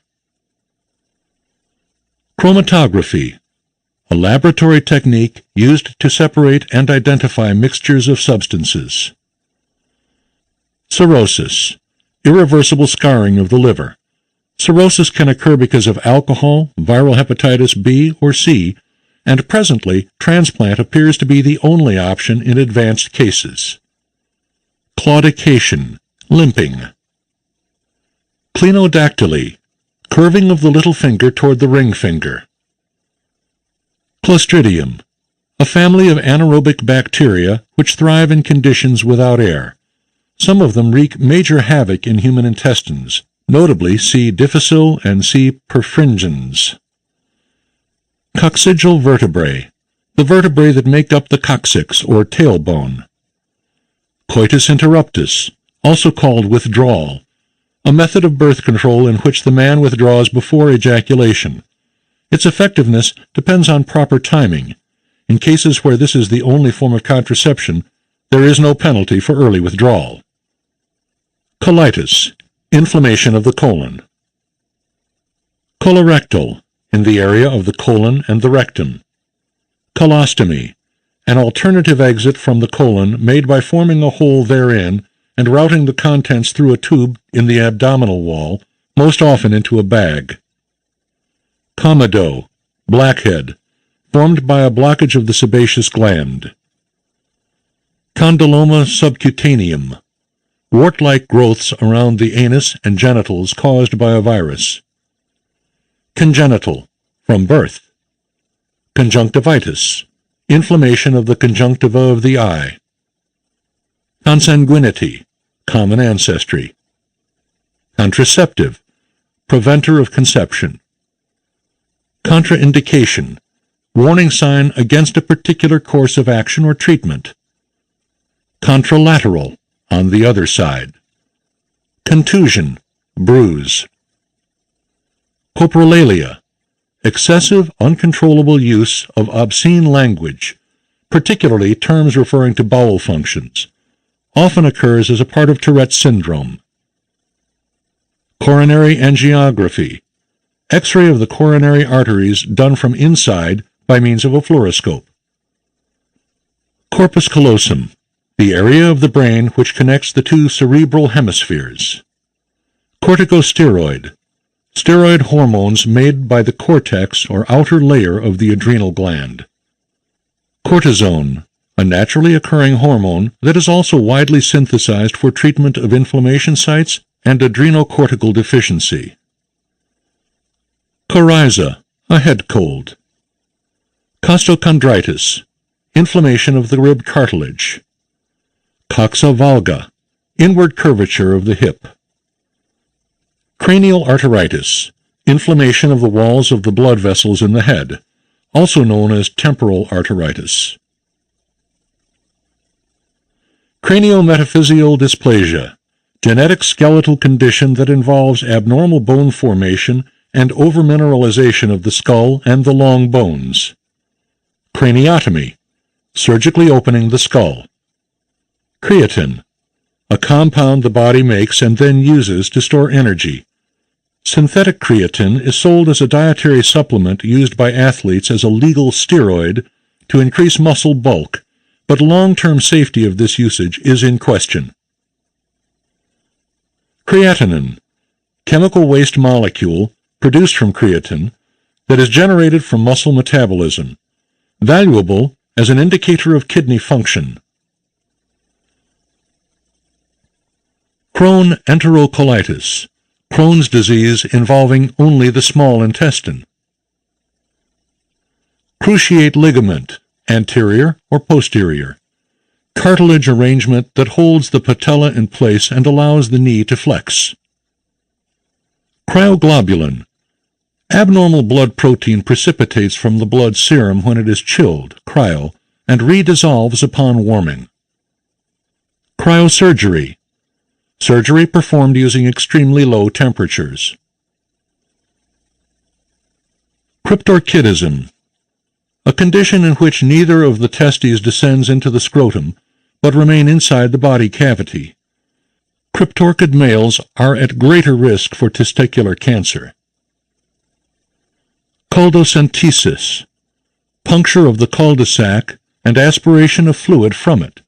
The cul-de-sac, the rectouterine pouch, the pouch of Douglas, is an extension of the peritoneal cavity between the rectum and the back wall of the uterus. Cutaneous, of the skin. Cystitis, inflammation of the bladder.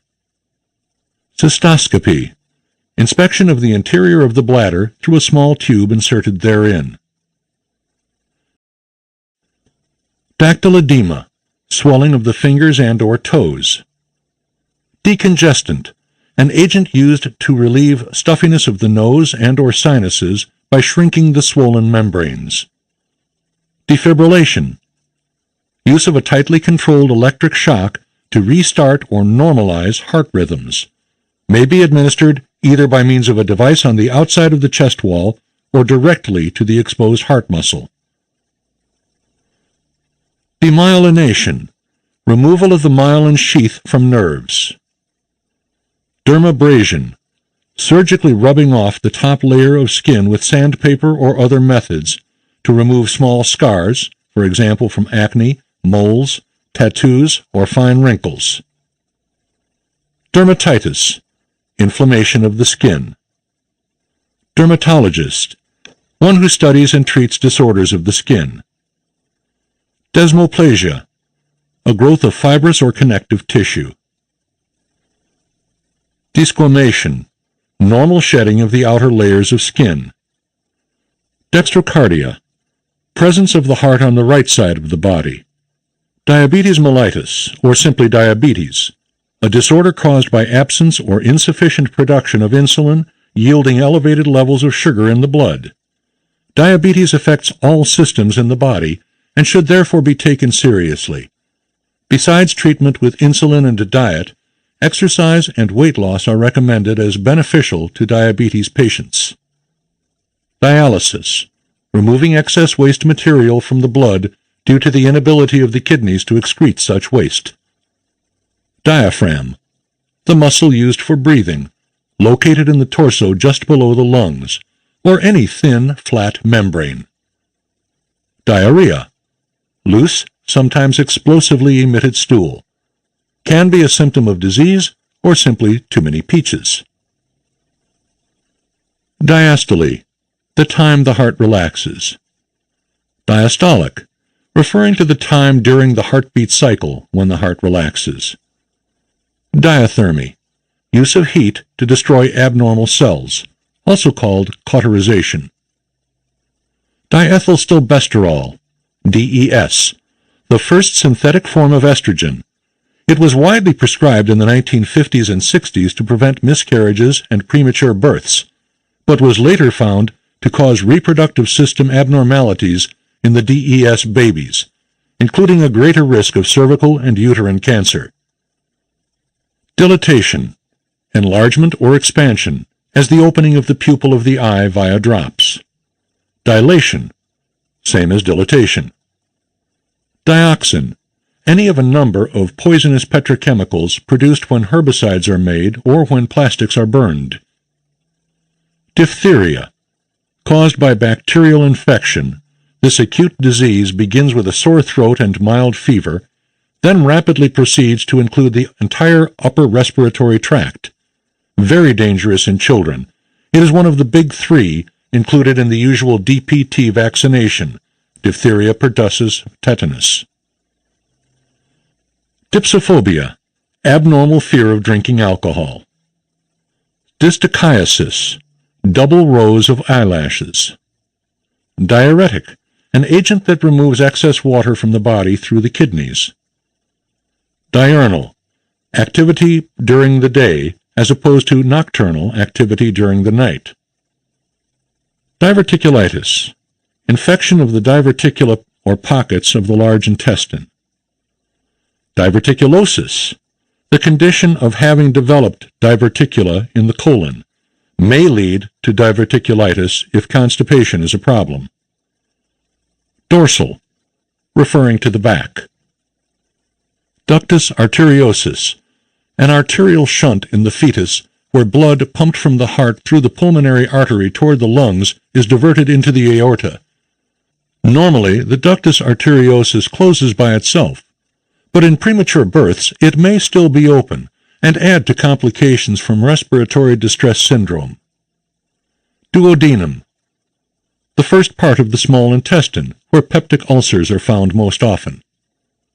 Dysentery, inflammation of the intestine with accompanying pain, diarrhea, bloody stools, and so on, caused by an amoeba. Dyskinesia, the presence of involuntary movements, such as inchoria. Dyslexic, switching numbers or letters, either in reading or writing. Example, the dyslexic atheist spent years denying the existence of dog. Dyspeptic, pertaining to dyspepsia, a general feeling of stomach upset or bloating.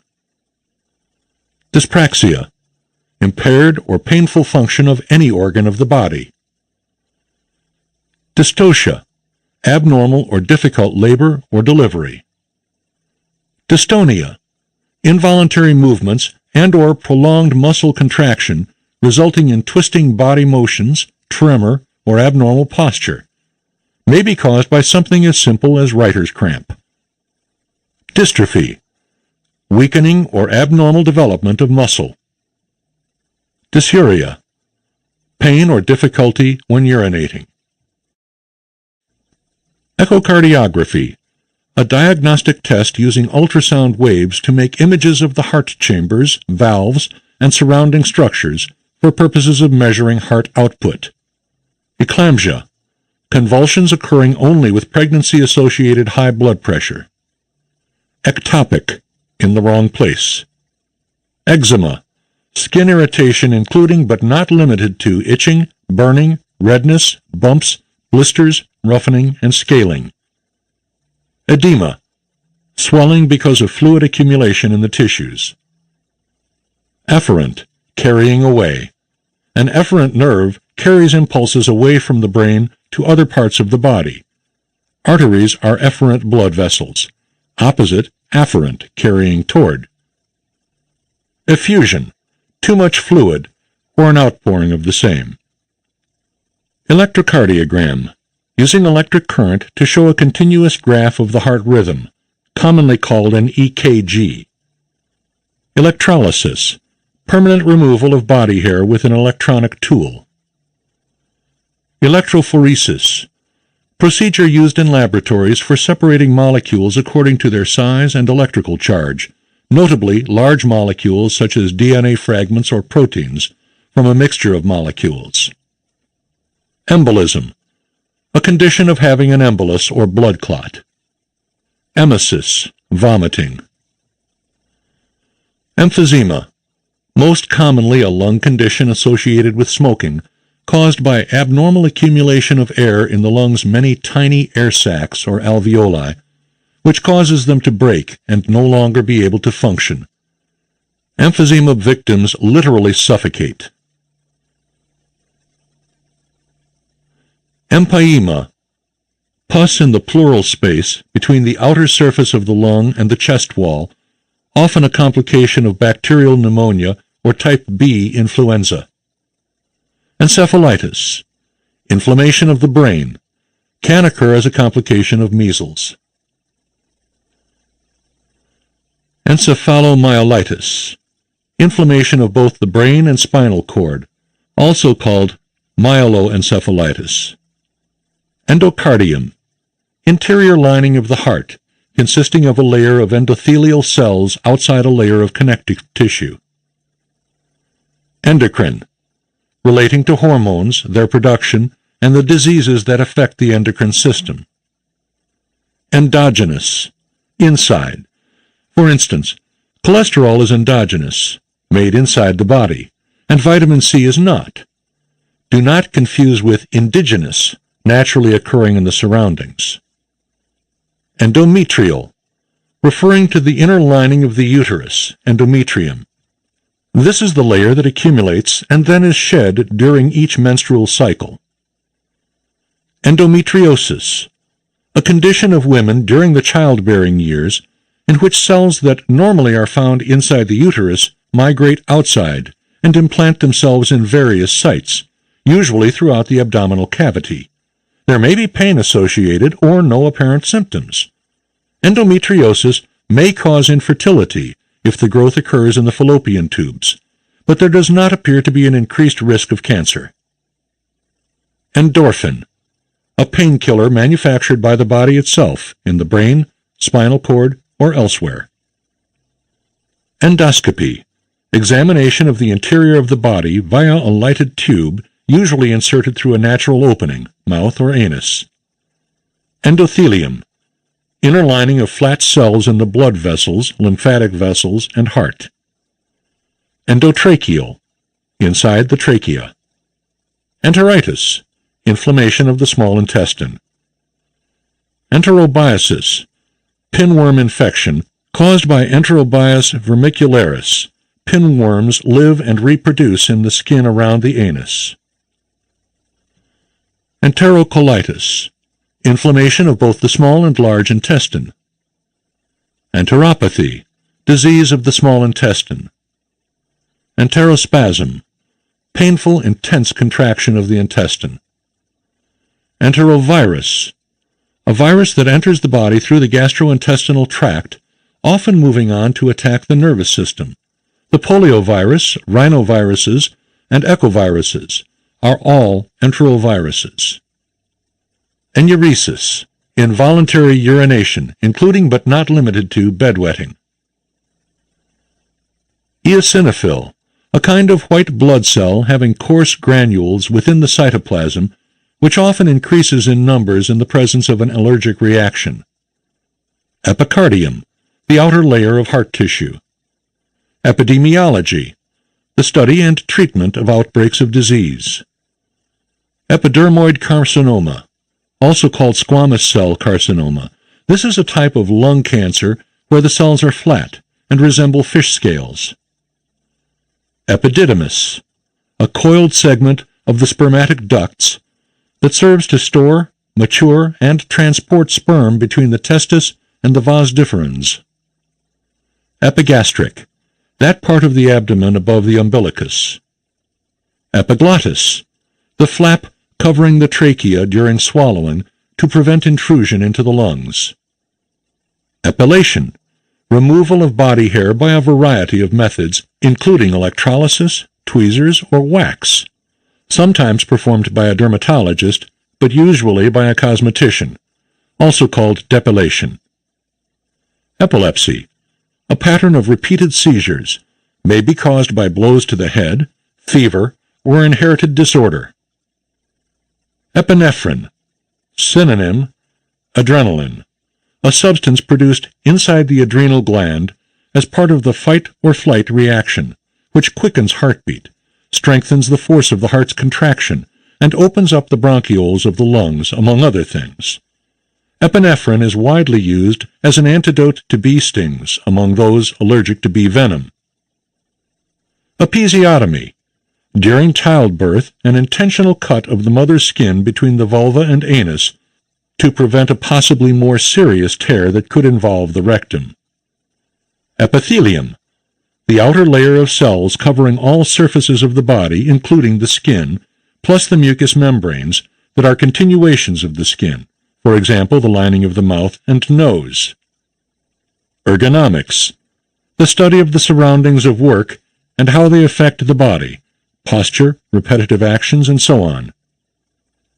Erythema, redness of the skin caused by inflammation, as in sunburn or lupus. Erythrocyte, a red blood cell. Erythromycin, a common antibiotic used to treat bacterial infections such as pneumonia. E. coli, a bacillus that occurs naturally in the colon. However, if ingested from outside sources, a particular strain of E. coli can wreak havoc with the intestine via food poisoning. Esophagus, the tube between the mouth and the stomach. Esophagogastroduodenoscopy, that's easy for you to say. A procedure that allows examination of the esophagus, stomach, and duodenum, first part of the small intestine, using a thin, flexible tube. But please, put me to sleep first. Estrogen, a female hormone produced by the ovaries, lack of which can cause osteoporosis. Eugenics, literally normal genes. Eugenics aims to improve the genetic constitution of the human species by selective breeding. This is also known as meddling. Euphoria, a feeling of superlative well-being. Euthanasia, assisted death. Exophthalmos, protruding eyes, typical of hyperthyroidism.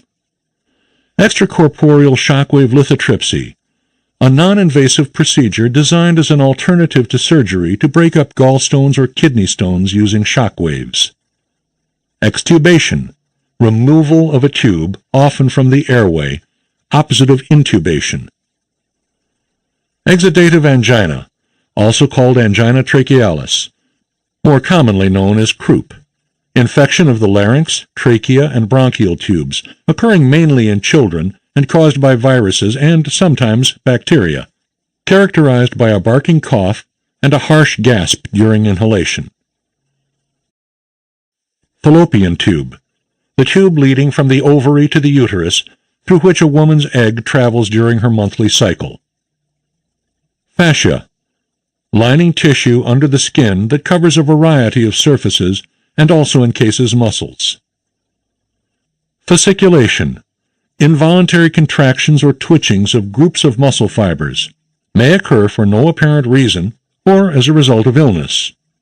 Femoral, referring to the femur or thigh bone. Fenestration, literally making a window, constructing a new opening. Fetoscopy, procedure for examination of a baby while yet inside the womb. Fibrillation, uncoordinated twitching of the heart muscle, not the same as flutter, which is organized and normal. Fibrinogen, the protein from which fibrin is formed during normal blood clotting. Fibroid, a benign tumor of the uterus, the most common indication for hysterectomy. Fibromyalgia, also known as fibrositis, chronic pain, stiffness, and tenderness of muscles, tendons, and joints without obvious inflammation. No body damage or deformity is caused, but persistent fatigue and insomnia accompany this condition. Fibula, the outside bone of the lower leg. The inside bone is the tibia. Filovirus, a family of viruses, such as Ebola virus, which cause hemorrhagic fever. Fissure, a crack. Fistula, an abnormal passageway.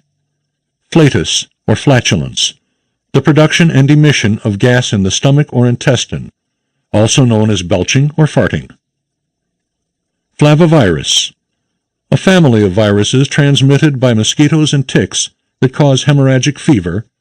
Yellow fever is caused by a flavivirus.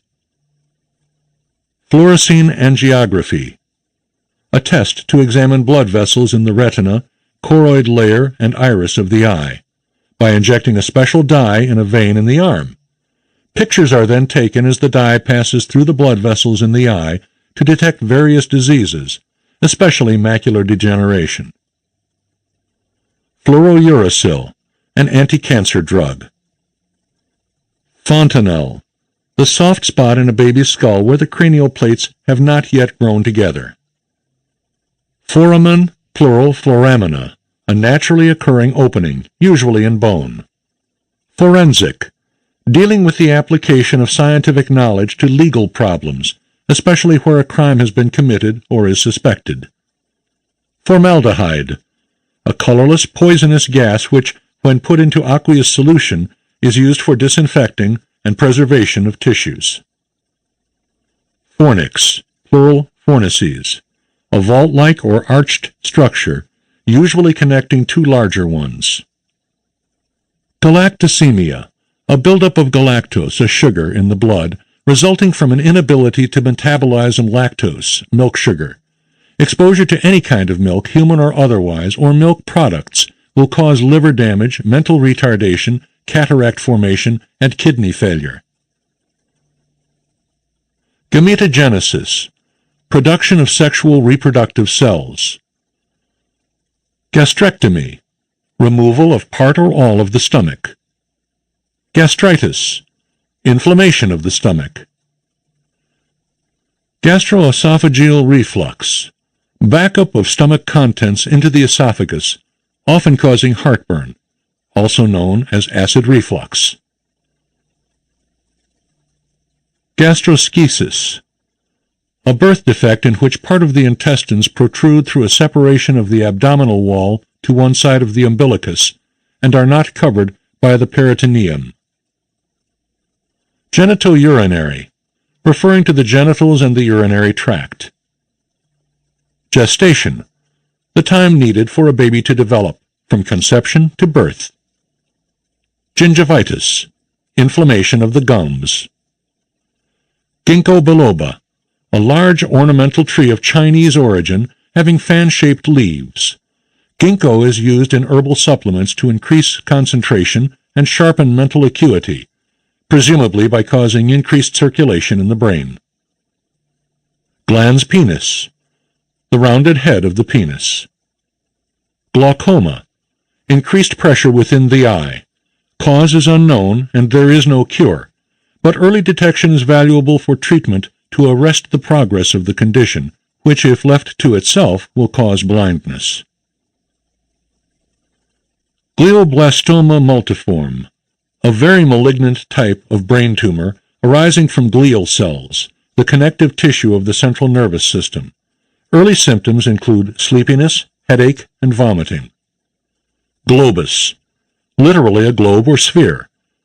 Globus may refer to a number of things, among them globus hystericus, or simply globus, the feeling of having a lump in one's throat.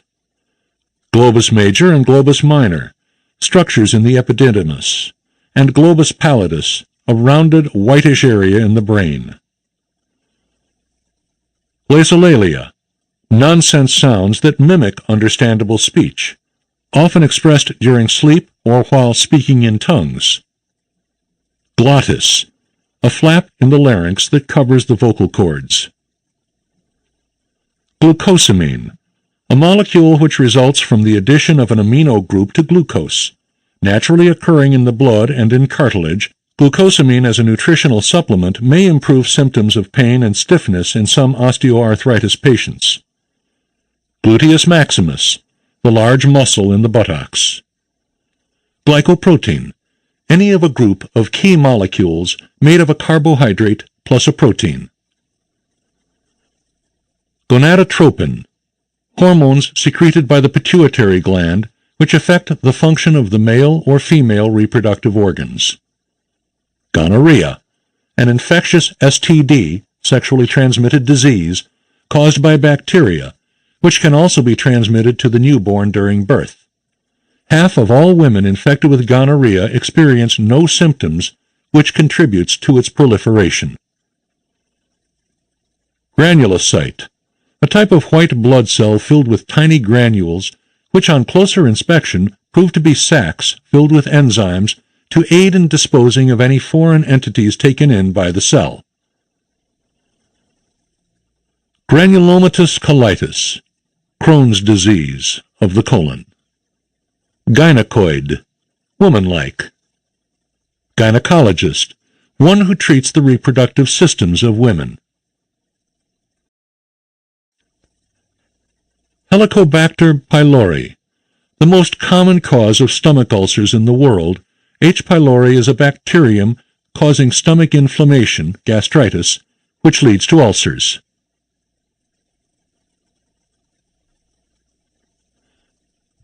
Hemangioma, when visible through the skin, commonly known as a birthmark, a birth irregularity where an area of tissue becomes rich in small blood vessels. Hematocrit, the proportion of the blood that consists of red blood cells, packed by centrifugation, expressed as a percentage of volume. Hematologist, one who treats conditions of the blood. Hematopoiesis, development of blood cells. Hemiplegia, literally half paralyzed, afflicted by the loss of function in any two of one's arms or legs. Hemochromatosis, a genetic disorder in which the body stores excess iron. Hemoglobin, the oxygen-carrying pigment and predominant protein in red blood cells. Hemolysis, destruction of red blood cells resulting in the release of hemoglobin into the blood plasma. Hemophilia, tendency to excessive bleeding, inherited by males through their mothers. Hemorrhage, excessive flow of blood. Hemorrhoid, swelling of the blood vessels in and around the rectum, resulting in burning, itching, and painful discomfort. Hepatitis, inflammation of the liver. Herniorrhaphy, surgical repair of a hernia. Heterochromia iritis, condition where the iris of each eye is a different color, or one or both is flecked with a different color. Histiocytosis, a rare but dreadful disorder with parallels to cancer, in which one's own histiocytes, white blood cells also called macrophages, multiply and attack the very tissues and organs they were to protect. Homeopathy, the practice of treating disease with drugs which, in a healthy person, would produce the same kind of symptoms as the illness. Humoral, relating to the humors of the body, specifically the blood, lymph, and inside the eyeball. Hyaline membrane disease, a disorder of the lungs in newborns, especially premature infants, in which a glassy-looking membrane forms on the inside over the alveoli, making respiration difficult at best, now commonly known as respiratory distress syndrome, or RDS. Hydranencephaly, a congenital condition in which the cerebrum of the brain is absent and replaced by sacs filled with cerebrospinal fluid. Usually the cerebellum and brainstem are normal. Hydrocele, literally sac of water, accumulation of fluid around the coating of the testis. Hygiene, the activities associated with health, for instance, cleanliness. Hypercalcemia, elevated levels of calcium in the blood. Hypercholesterolemia, too much cholesterol in the blood. Hyperglycemia, greater than normal level of sugar in the blood. Hyperplasia, a condition resulting in an increase in the number of normal cells in an organ. Hypoglycemia, lower than normal level of sugar in the blood. Hypoglossal nerve, the 12th cranial nerve which supplies the muscles of the tongue. Hypoplasia, underdevelopment of an organ or tissue. Hypotension, low blood pressure. Hypothalamus, the area of the brain that controls body temperature, hunger, and thirst. Hypothermia, the lowering of body temperature below normal. Hypothyroidism, underfunction of the thyroid. Hypovolemia, abnormal decrease in blood plasma resulting in lower overall volume. Hypoxia, suffering from too little oxygen. Hysterectomy, surgical removal of the uterus. Iatropistic, suspicious of physicians. Ichthyosis, a group of skin disorders characterized by non-inflammatory scaling of the skin and resembling fish scales. Idiopathic, of unknown origin. Ileitis, inflammation of the small intestine. Ileocolitis, inflammation of both small and large intestines. Ileum, the lower part of the small intestine. Ileus, blockage of the small intestine, whether complete or not, causing constipation and bloating. Ilium, the upper part of the pelvis, which forms the receptacle for the head of the femur at the hip joint.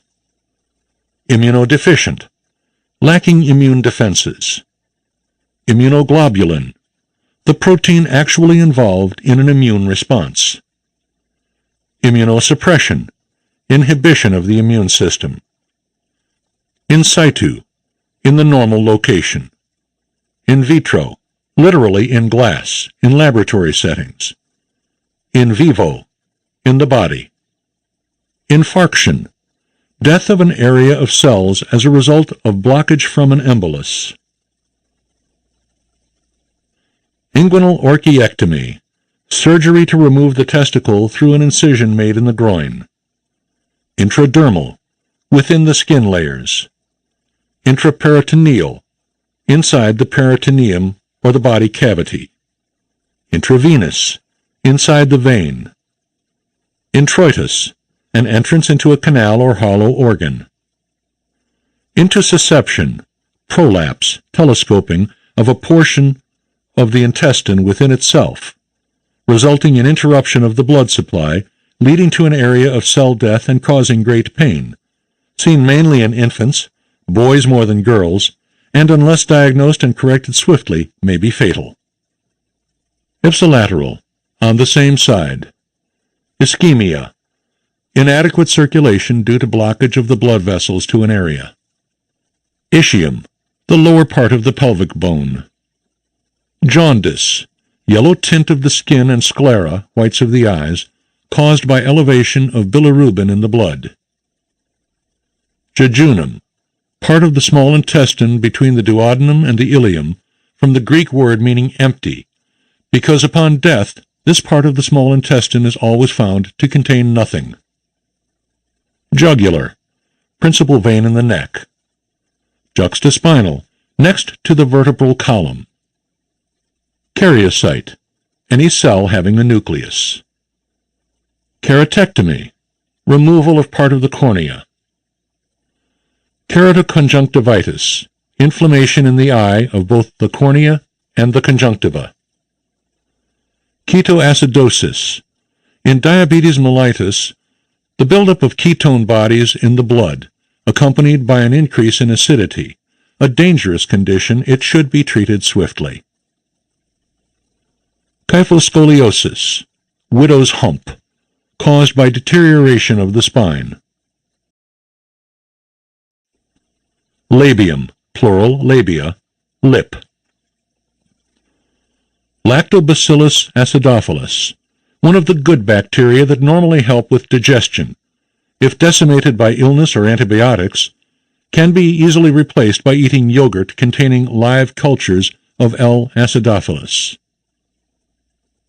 Laparoscope, device used to view the interior of the abdomen via a small incision in the belly. Laryngeal dystonia, dysphonia, voice disorder caused by involuntary spasms of the muscles in the larynx. Laryngectomy, removal of part or all of the larynx. Larynx, the voice box, located at the top of the throat, contains the vocal cords. Leiomyoma, benign tumor of smooth muscle tissue. Leiomyosarcoma, malignant tumor of smooth muscle tissue. Leukemia, cancer of the blood. Leukoplakia, white spot inside the mouth. Lingual, of the tongue. Liposuction, vacuum removal of body fat. Lobectomy, removal of one or more lobes, as of the lung or thyroid. Longitudinal, lengthwise or durational. Lumbar, referring to the lower back. Lymphangiogram, X-ray of the lymphatic system. Lymphedema, excessive fluid in the lymph glands. Lymphocyte, small white blood cell responsible for immune responses. Lymphoma, tumor of the lymphoid tissue. Lysosome, an organelle inside a cell that breaks down large molecules or bacteria taken in by the cell. Macerate, to soften tissues after death by soaking and by enzymatic digestion, as happens with a stillborn child. Do not confuse with masticate, to chew. Macrobiotic diet, one that claims to lengthen life, leaning chiefly on quantities of brown rice and vegetables. Not recommended for pregnant women or children, and there is not enough protein included for some people's requirements. Macrophage, type of white blood cell that ingests or takes in foreign material. Key players in the immune response to invaders such as infectious microorganisms. Macular degeneration, loss of the ability to see straight ahead caused by a breakdown of the macula, central part of the retina, or invasion of it by blood vessels, especially common after age 60. Magnetic resonance imaging, MRI, a special radiology technique to view internal structures of the body using magnetism, radio waves, and a computer to produce the images of body structures. Malacia, softening.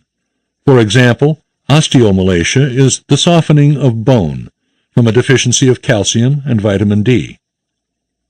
Malaria, an infectious disease caused by protozoan parasites from the Plasmodium family that can be transmitted by the sting of the Anopheles mosquito or by a contaminated needle or transfusion.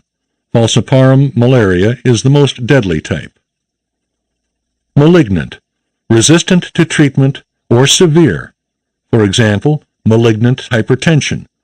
In reference to a cancer, it implies the tendency to spread to other areas or organs of the body. Malleolus, bony protuberances on either side of the ankle.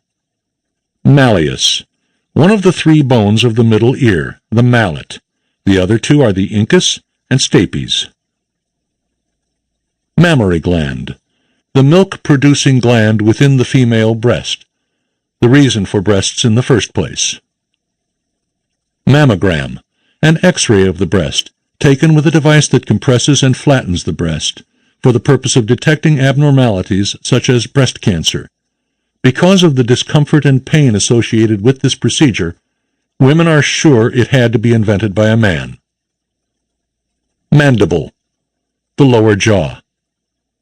Mania, an abnormally elevated mood state identified by the heightening of irritability, insomnia, speed or volume of speech, sexual desire, and energy or activity level, and by inappropriate elation, disconnected and racing thoughts, poor judgment, and inappropriate social behavior. Manic depression, alternating moods of abnormal highs, mania, and lows, depression. Called bipolar disease because of the swings between these diametrically opposed poles in mood.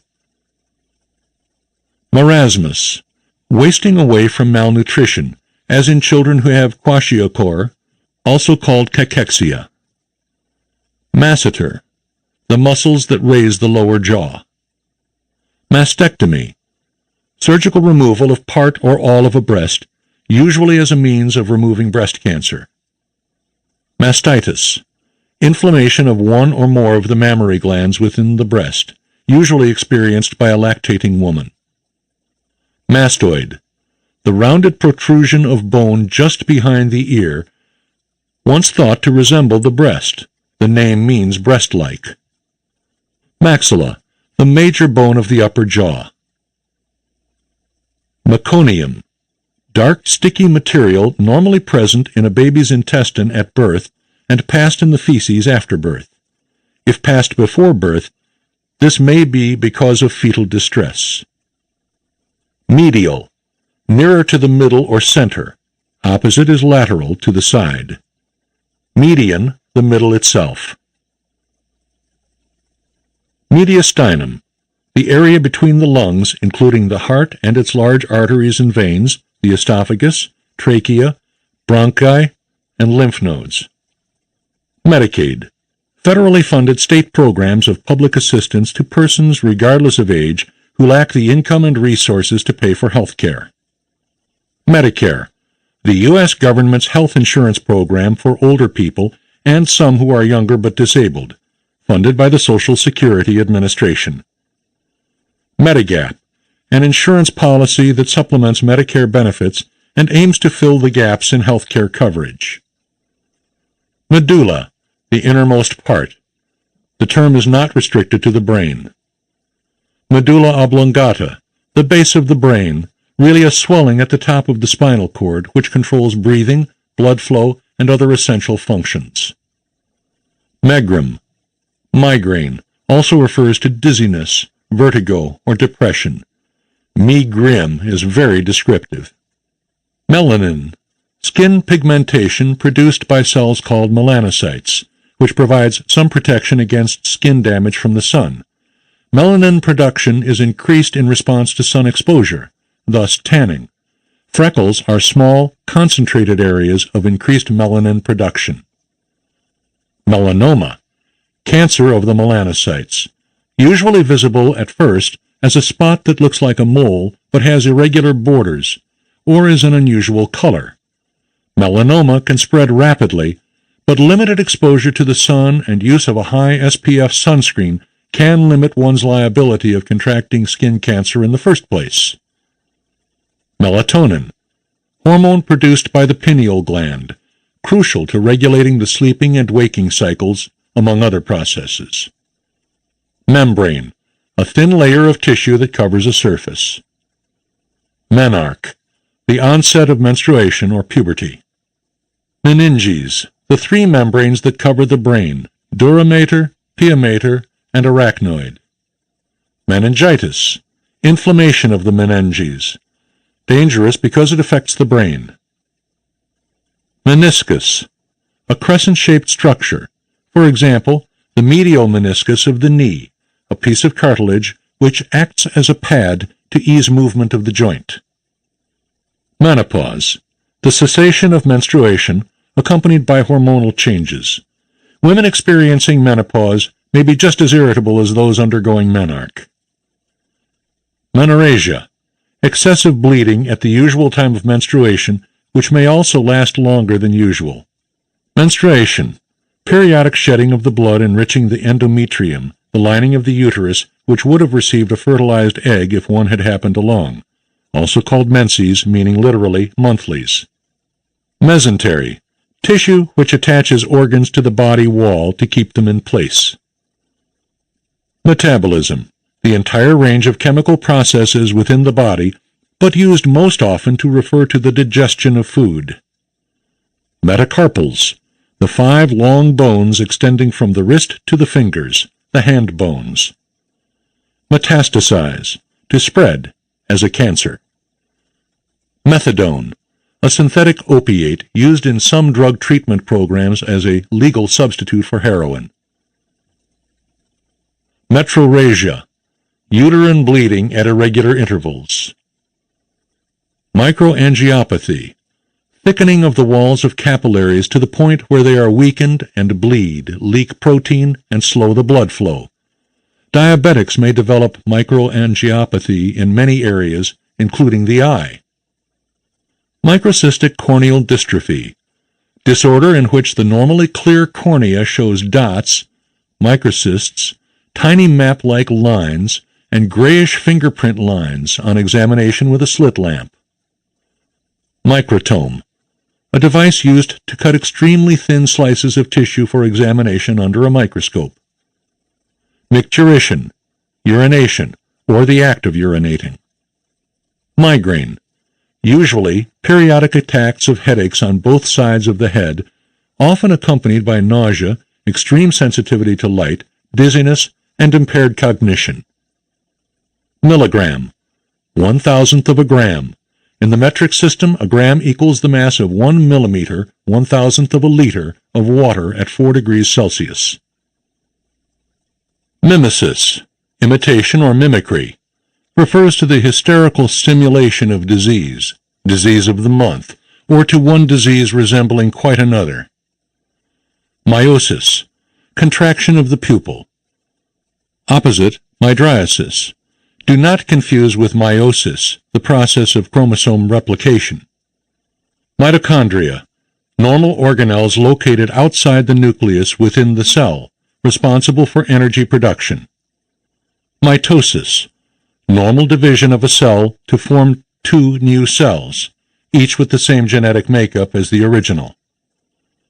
Mitral valve, aka bicuspid valve, a valve with 2 flaps, or cusps, situated between the left atrium and left ventricle of the heart. It permits blood to flow only from the left atrium into the left ventricle. Mittelschmerz, pain between menstrual periods, from the German literally middle pain. MMR, abbreviation for measles, mumps, rubella, a universally administered childhood vaccine to protect against these 3 diseases. Molar, grinding tooth, located toward the rear of the mouth. Monilla, yeast-like fungus now called Candida. Mononucleosis, contagious infection with the Epstein-Barr virus, EBV, human herpes virus 4, causing an increase of monocytes, white blood cells with a single nucleus. May be spread by saliva, thus the common term kissing disease, manifested by fever, fatigue, sore throat, and swollen lymph glands. Mono can cause hepatitis and enlargement of the spleen. Monozygous twins, twins from the same egg, always of the same sex and termed identical. Morbidity, illness or disease. Morgue, a place where deceased bodies are kept pending identification or autopsy. Morphine, the main alkaloid in opium used medically for pain relief. A powerful narcotic with strong analgesic action, it produces a false feeling of well-being and is dangerously addictive. Morphology, form or structure, or the study of such. Mucosa, referring to a mucous membrane, for example, the oral mucosa, membrane inside the mouth. Mucus, the adjective that describes mucus, a thick fluid secreted by some parts of the body. Multipara, the birth of more than one child at a time, twins, triplets, and so on. Multiple myeloma, malignant plasma cells, a form of lymphocyte, typically involving many sites in the bone marrow, also called plasma cell myeloma. Munchausen syndrome, feigning of catastrophic illness, a psychological disorder marked by the insistence of the patient on treatment of an often dire illness that is, in reality, completely fictitious. Muscular dystrophy, any of a group of genetic diseases involving progressive loss of the ability to control voluntary muscle movement. Sometimes involuntary muscles, the heart and other organs, may also be compromised. Mutism, inability or unwillingness to speak. Myalgia, muscle pain. Myelin, the fatty covering of nerve cells. Myelogram, an X-ray of the spinal cord and bones of the spine made visible by a special dye. Myeloma, tumor of plasma cells, antibody-producing cells that are normally found in the bone marrow. Myocardial infarction, most commonly a heart attack, caused by the plugging of any of the blood vessels of the heart, usually caused by arteriosclerosis with narrowing of the coronary arteries, the triggering event being a clot, thrombosis. Myocardium, the heart muscle. Myoglobin, the pigment in muscle that carries oxygen, related to hemoglobin, which operates in the blood. Myometrium, the muscular outer layer of the uterus. Myopia, nearsightedness. Myxedema, a dry, waxy swelling usually including swollen lips and nose. In infants, myxedema is also called infantile hypothyroidism.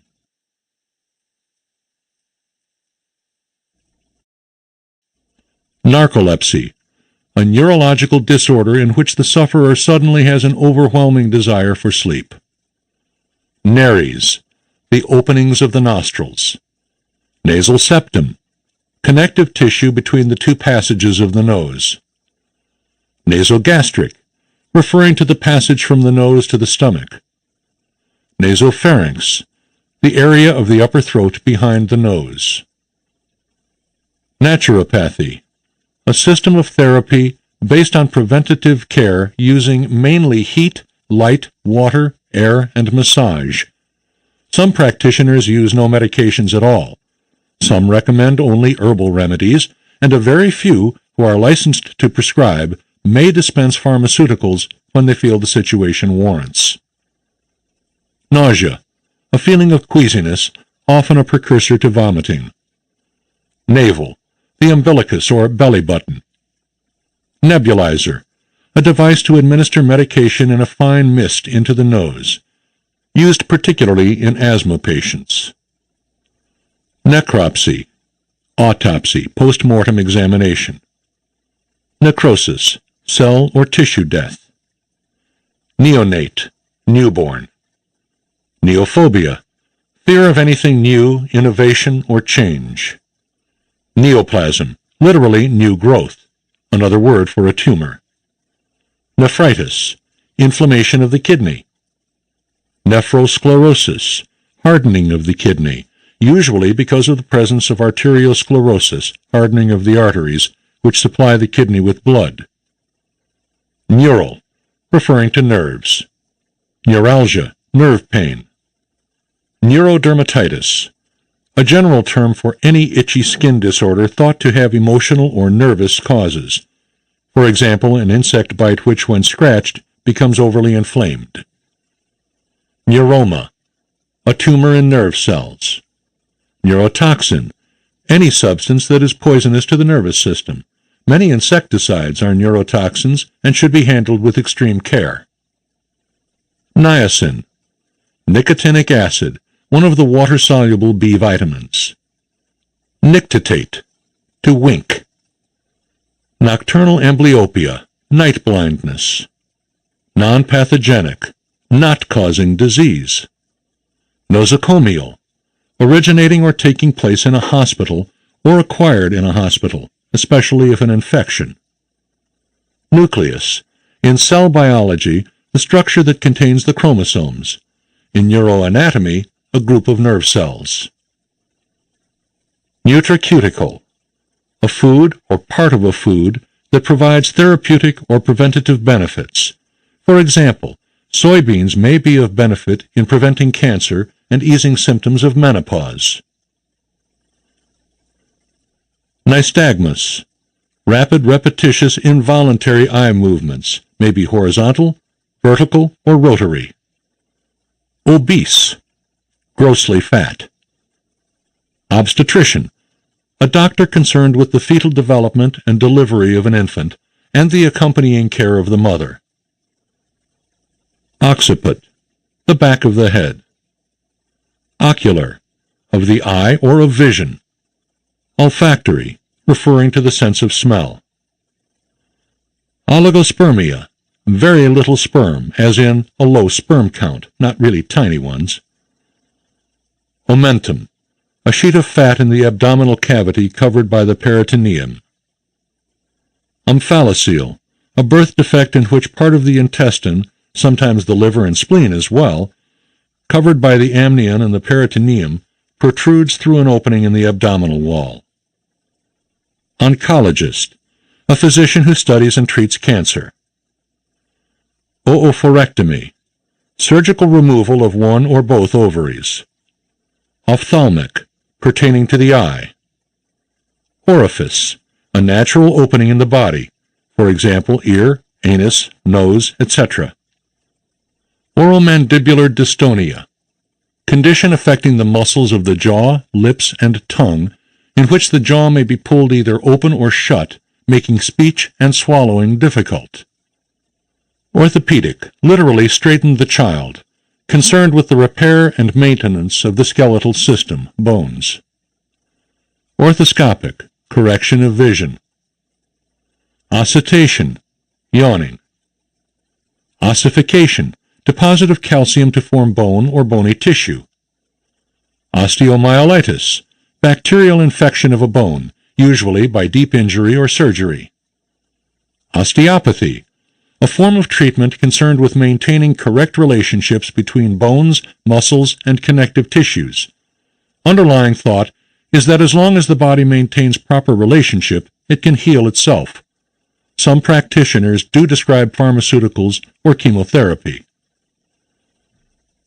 Otitis media, inflammation of the middle ear. Otolaryngologist, ear, nose, and throat doctor. Oxygenation, making oxygen available either to tissues, the blood, or the patient himself. Oxytocin, a hormone made in the brain that plays a role in both childbirth and lactation by causing muscles to contract in the uterus and the mammary glands in the breast. Pediatrics, the medical treatment of children. Palliative care. In one sense, palliative care means the steps taken to make the patient as comfortable as possible while not providing a cure, as in terminal diseases. In another, this means providing only the barest minimum in a perfunctory manner. Palpebra, the eyelid. Panacea, cure-all, magic bullet. Pancreas, an elongated, spongy organ located behind the stomach which aids in digestion and produces insulin to metabolize starches and sugars. Pandemic, a widespread outbreak, usually of disease. Pantothenic acid, vitamin B5, which is widely available in foods but still necessary for normal body function. Papilloma, benign, clearly defined tumor that rises above the surface of the surrounding tissue, usually small and fairly round. Paralysis, loss of function. Parasplenic, located close to or alongside the spleen. Parenteral, not enteric, via the intestine. For example, a substance administered by injection is parenteral. Parietal, the side of the skull. Parotids, salivary glands located in front of the ears. Paroxysm, a violent attack. Parturition, birth. Patella, the kneecap. Pathogen, agent causing disease. Pathology, the study of disease. It is the pathologist who performs an autopsy. Pectoral, referring to the chest. Pedodontics, children's dentistry. Pellagra, a condition caused by niacin deficiency which, if untreated, proceeds from dermatitis through diarrhea to dementia and finally death. Percutaneous, through the skin. Perfusion, a chemotherapy technique sometimes used when melanoma occurs on an arm or leg, in which a tourniquet is used to temporarily stop the flow of blood and anti-cancer drugs are put directly into the blood vessels of the affected area. Perinatal, referring to the period encompassing just before birth and just after, can range from 20 to 28 weeks gestation to 1 to 4 weeks after birth. Periosteum, a membrane of dense connective tissue that encases all bone except those parts in joints which are covered by a synovial membrane. Peritoneum, the membrane that covers the organs in the abdominal cavity. Pertussis, whooping cough, a highly contagious, potentially deadly childhood disease. Petit mal, refers to an epileptic seizure of moderate proportion as opposed to grand mal, a severe seizure. Phagocyte, usually a white blood cell that can engulf intruders in the bloodstream to protect the body. Phalanx, any of the bones in the fingers and toes. Pharyngitis, sore throat. Phenylketonuria, PKU, inherited inability to process the amino acid phenylalanine. Phlebitis, inflammation of a vein. Phytonutrient, a beneficial compound found in plants which may be important in preventing disease. Pineal gland, a small organ located deep within the brain, believed to secrete melatonin, important in sleep regulation. Pituitary gland, the main endocrine gland located in the head, which secretes hormones that control virtually all the rest of the endocrine system.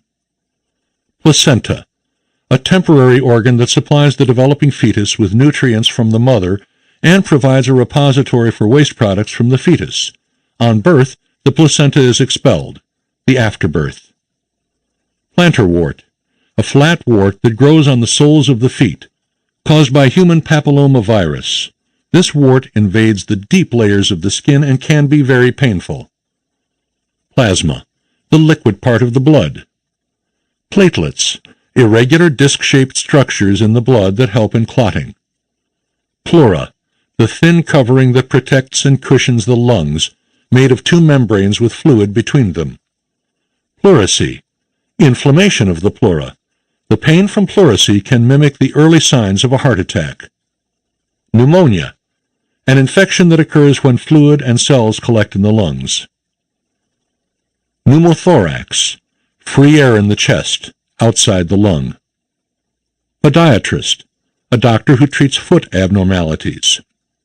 Polio, abbreviation for poliomyelitis, an acute and potentially devastating viral disease whose only natural host is man.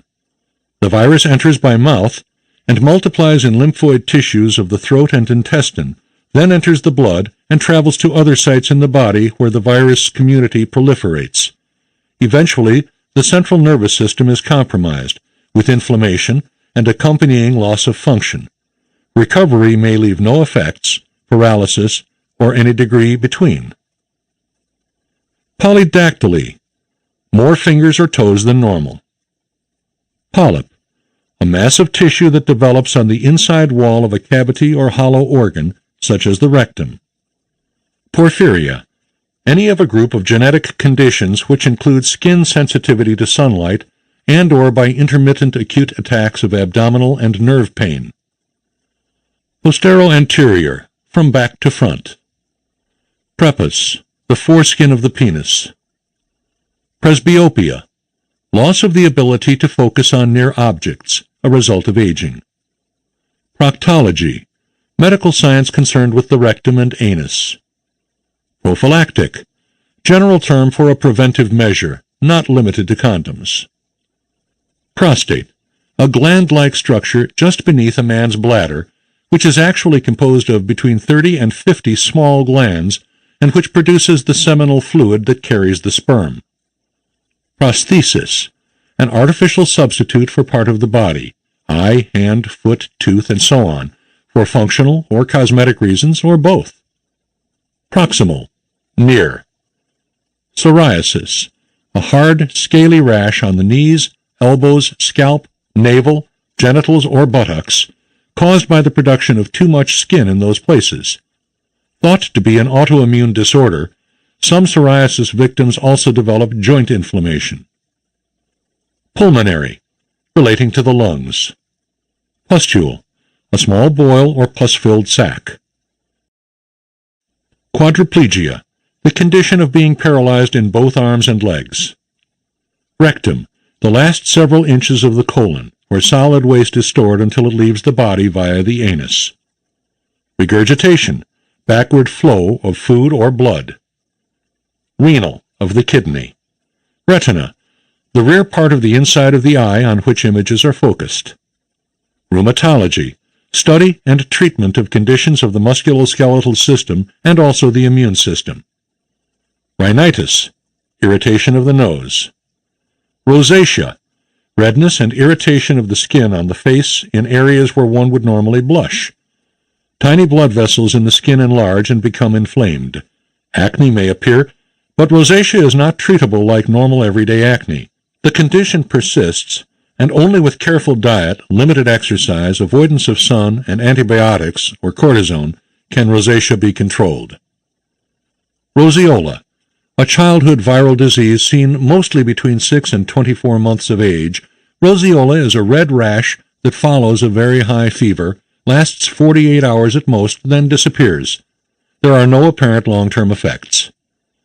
Rubella, German measles, a viral disease characterized by a rash of red spots beginning on the belly and spreading out. When a pregnant woman contracts rubella, her unborn child is at risk for a variety of birth defects and mental retardation.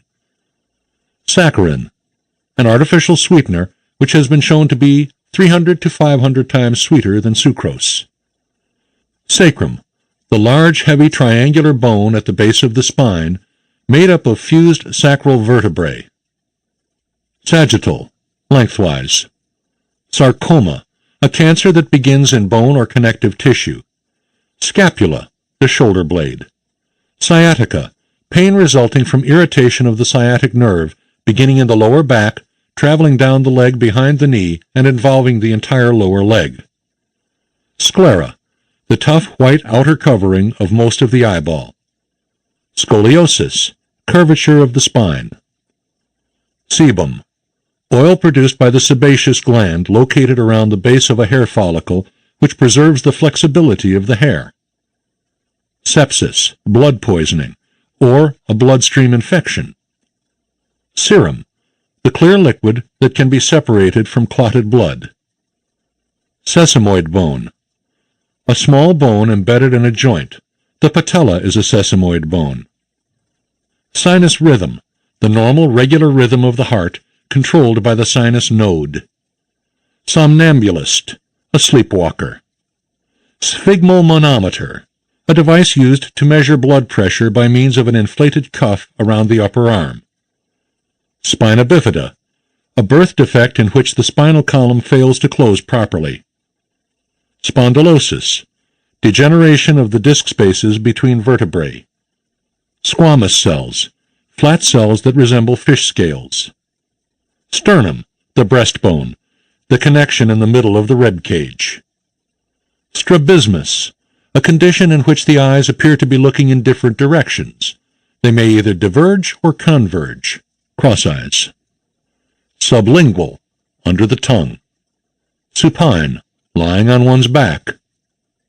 Systole, the time period when the heart contracts, as opposed to diastole, the resting period.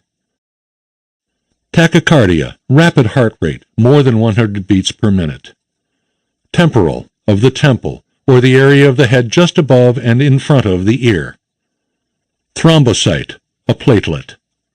Thymus, an organ behind the breastbone where lymphocytes mature and multiply. Tibia, the larger of the two bones of the lower leg. Tinnitus, ringing in the ears.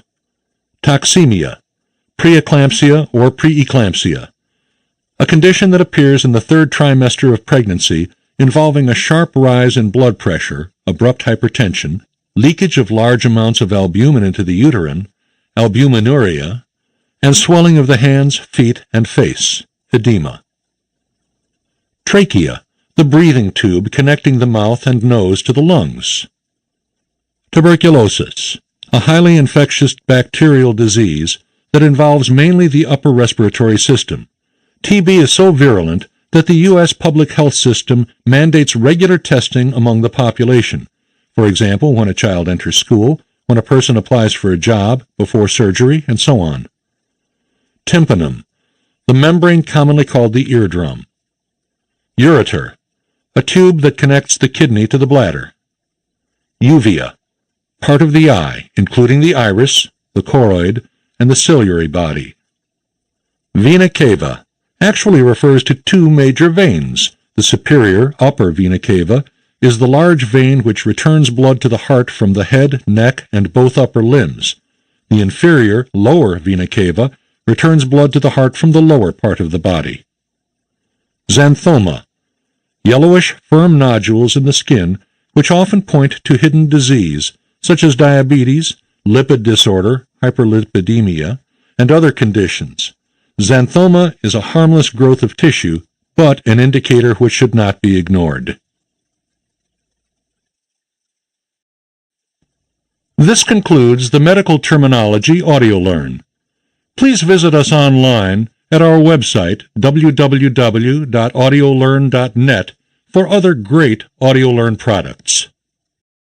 This has been Internal Medicine, a medical school crash course written by our team of medical content developers and narrated by Bama Roger, presented by AudioLearn.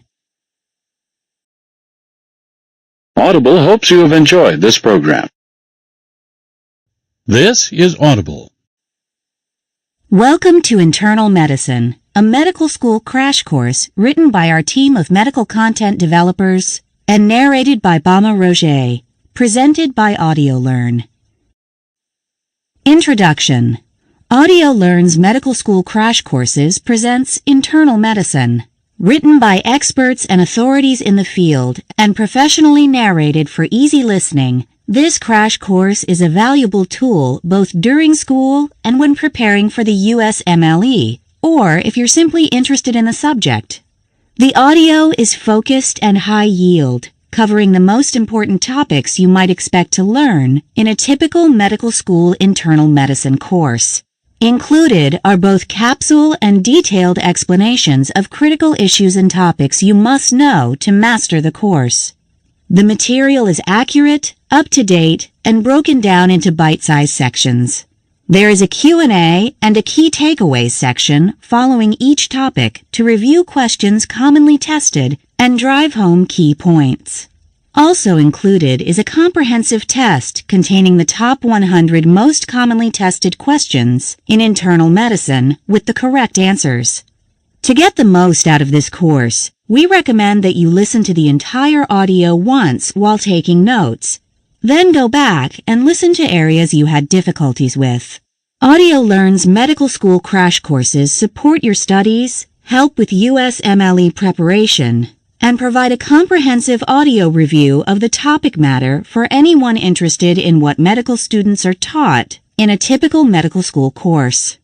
In this course, we'll cover the following topics: critical care medicine, cardiac care, endocrinology, gastroenterology, geriatric medicine, hematology, oncology, infectious disease, nephrology, pulmonology, rheumatology, and hepatology. Now, let's get started. Preface. This course is intended to be an overall discussion of the medical diseases and organ dysfunctions commonly seen in the practice of a general internist. Internists care for a variety of patients with both acute and chronic conditions. While most internists focus on the care of adult patients, sometimes these diseases can be seen in young people, so the care of both adults with medical diseases and the care of children with medical diseases are discussed in the chapters this course involves. The course first discusses the role of the internist in the management of patients with critical illnesses. Some patients with critical illnesses have an acute illness that results in the failure of many organ systems at the same time. The course covers the management of critically ill patients with multiple organ failure. The medical care of the patient who has been injured as part of trauma is also discussed in the first chapter of this course. The management of patients with heart conditions is also a part of this course. Internists specialize in interventional cardiology, in which non-surgical approaches are used to treat heart conditions to avoid the risks of open surgery. The care of patients with acute myocardial infarction is part of the second chapter in this course, as well as the management of patients with acute heart failure.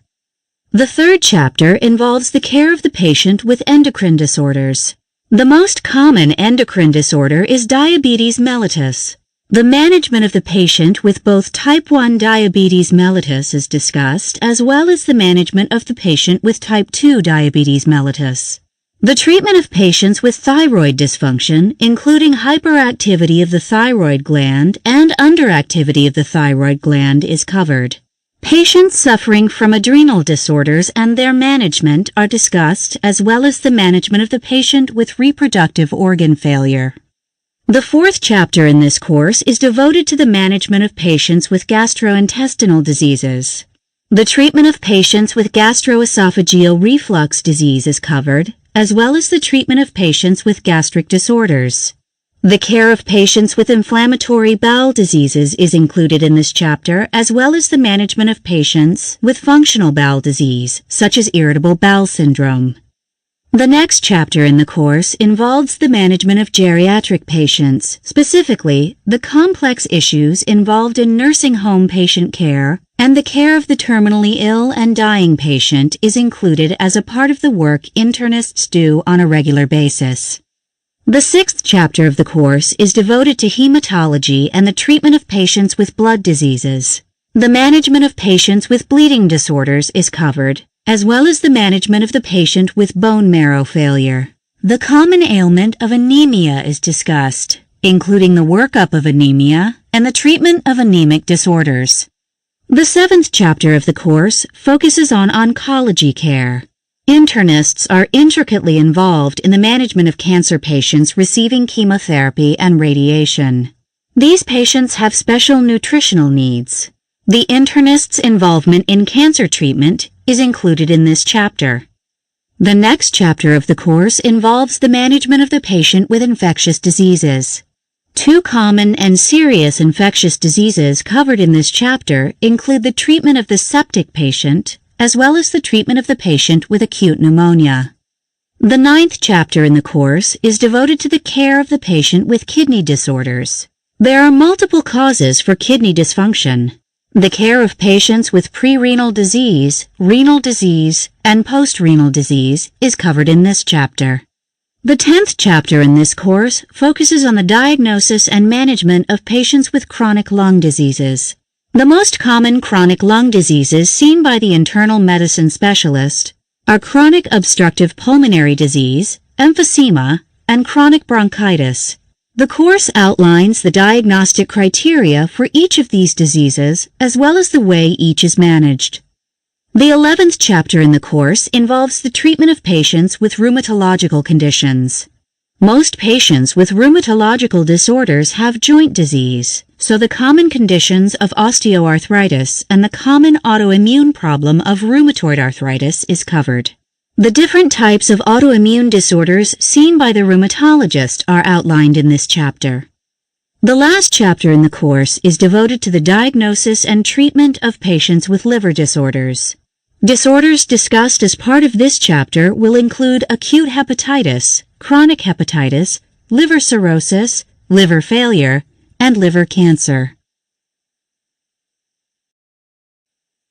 Chapter 1. Critical Care Medicine. This chapter is concerned with the management of critically ill patients.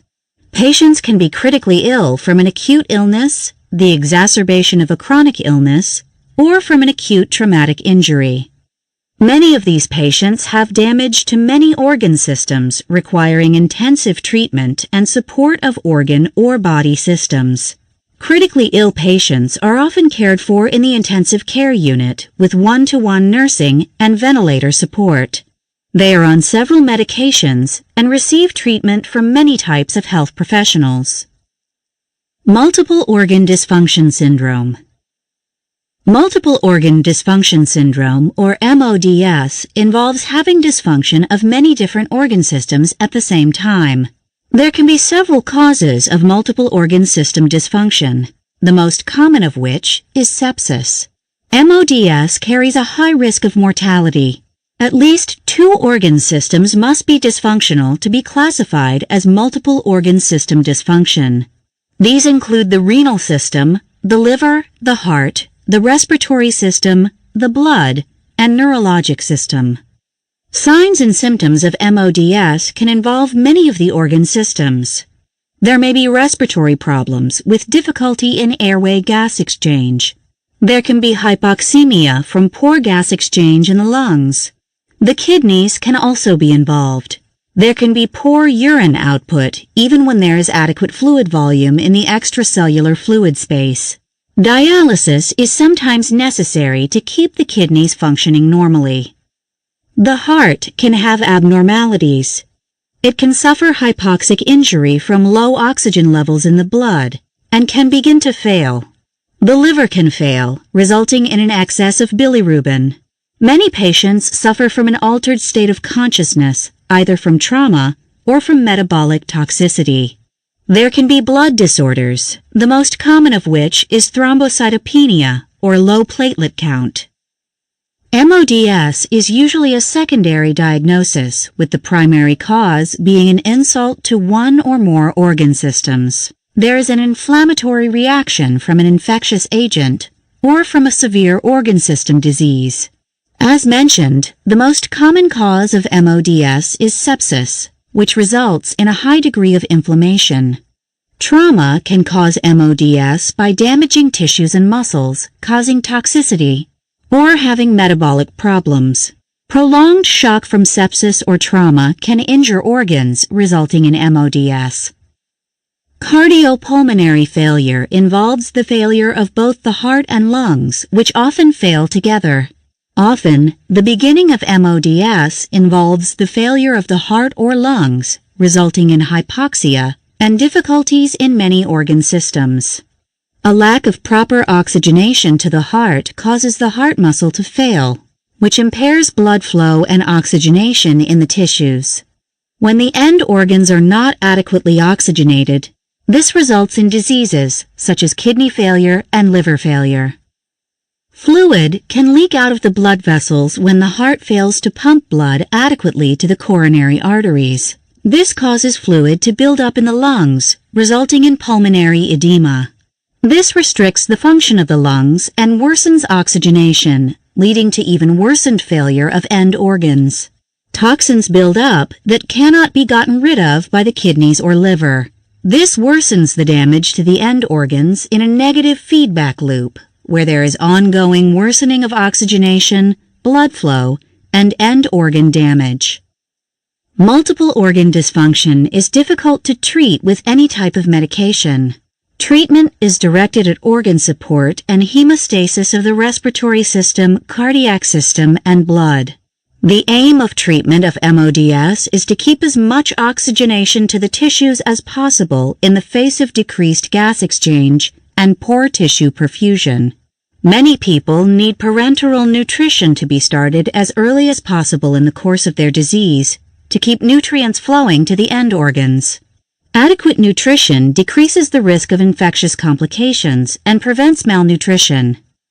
Even with maximal treatment, the mortality rate is extremely high in patients with MODS. The more organ systems that are failing, the higher is the rate of death. Even with modern medical technologies, the rate of death in MODS continues to be high, as there is little intervention that can be done besides providing the patient with maximal supportive care and nutrition. Sepsis is the #1 cause of MODS and carries a high rate of death and subsequent disability. Generally, the lungs fail first, followed by the cardiovascular system. This results in the failure of other body systems that don't get adequate tissue perfusion. The goal is to keep the cardiovascular system going adequately so that the other end organs get properly perfused. If infection is the cause of MODS, the first goal is to find the source of the infection and treat it as soon as possible so the damage to the cardiovascular system can be minimized. The treatment of MODS secondary to sepsis involves 3 goals. The first is to restore blood flow when the blood pressure drops in the infectious process. Hypoxia, hypotension, and poor tissue perfusion need to be addressed simultaneously. The cause of the infection needs to be determined, and adequate oxygenation needs to be re-established. If surgery is necessary to rid the patient's infection, this must be done as soon as the patient is hemodynamically stable. Finally, the third goal is to maintain homeostasis and functioning of the organ systems so that toxins don't build up and the endocrine system is maintained. Septic shock is recognized by the following characteristics. The patient generally has mental system changes consistent with brain hypoxia and toxin buildup. The patient often hyperventilates and may have either a low body temperature or a high body temperature. There may be a reduced white blood cell count or an extremely high white blood cell count.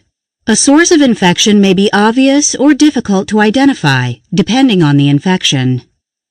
These patients need urgent cardiovascular resuscitation with high volumes of intravenous fluid given. Vasoactive drugs may be necessary to bring the blood pressure into normal range. Many patients need endotracheal intubation and ventilator support as they have inadequate ventilation without ventilator support.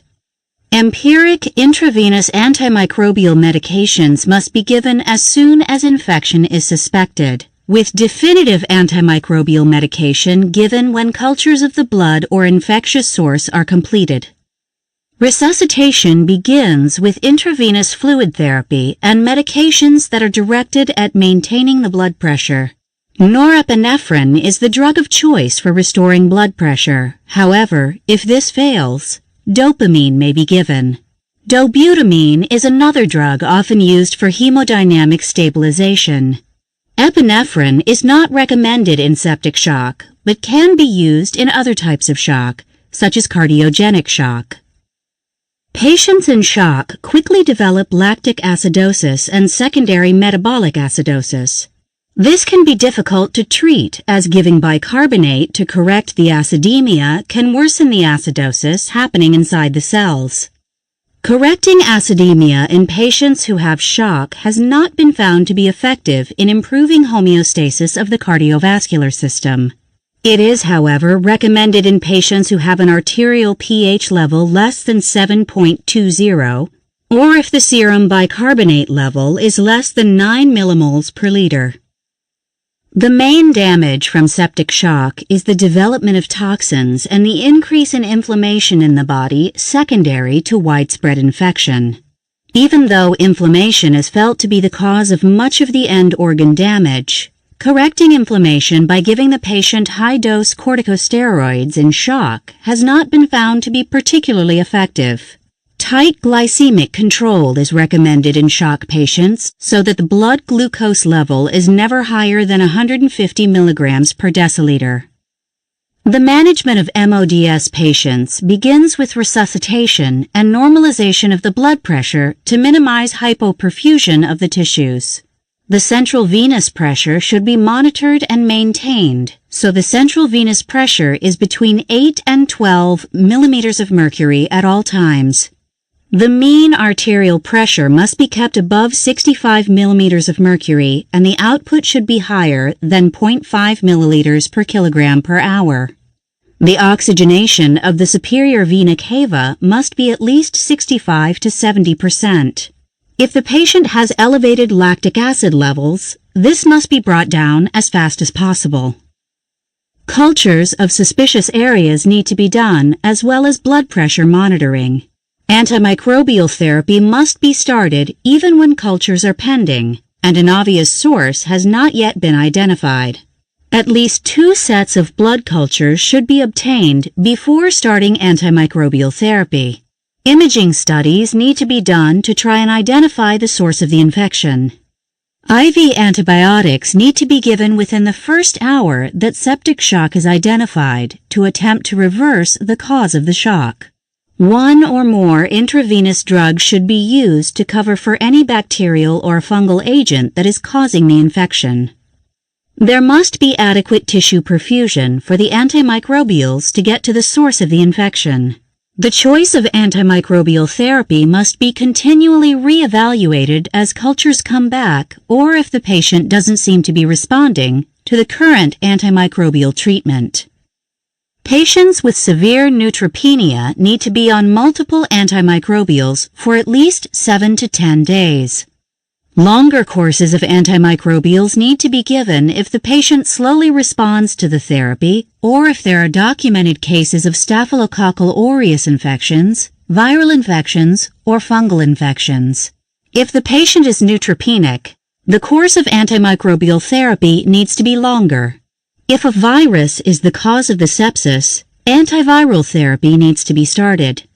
If the sepsis appears to be purely an inflammatory problem and no infectious source is identified, antimicrobials do not have to be started.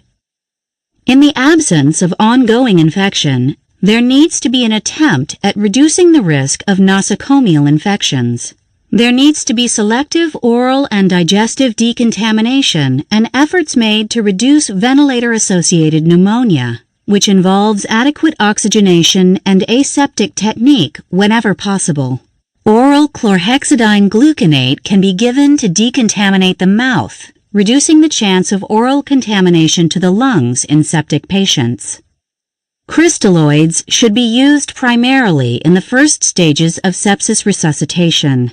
Experts in sepsis treatment do not recommend using hydroxyethyl starches. Albumin can be given along with crystalloids when resuscitating the shock patient, especially when large volumes of crystalloids need to be given in the resuscitation process. The choice of antibiotic is based on what the potential source of the infection is. The antibiotic must cover for gram-positive organisms, gram-negative organisms, and anaerobic bacteria. The doses of antibiotic therapy need to be high enough to be bactericidal, as the patient's natural immune defenses can be expected to be low. It is better to give a high dose of a few or just one antibiotic than it is to give lower doses of several antibiotics.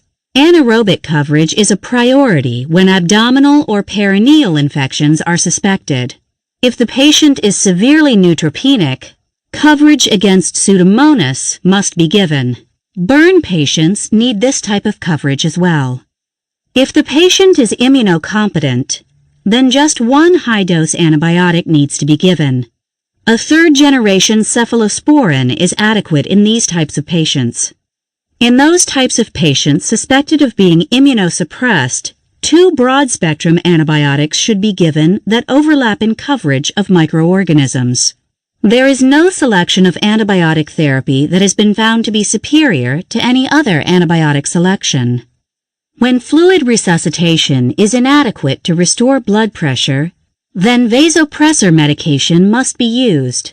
Dopamine, norepinephrine, and phenylephrine have been successfully used.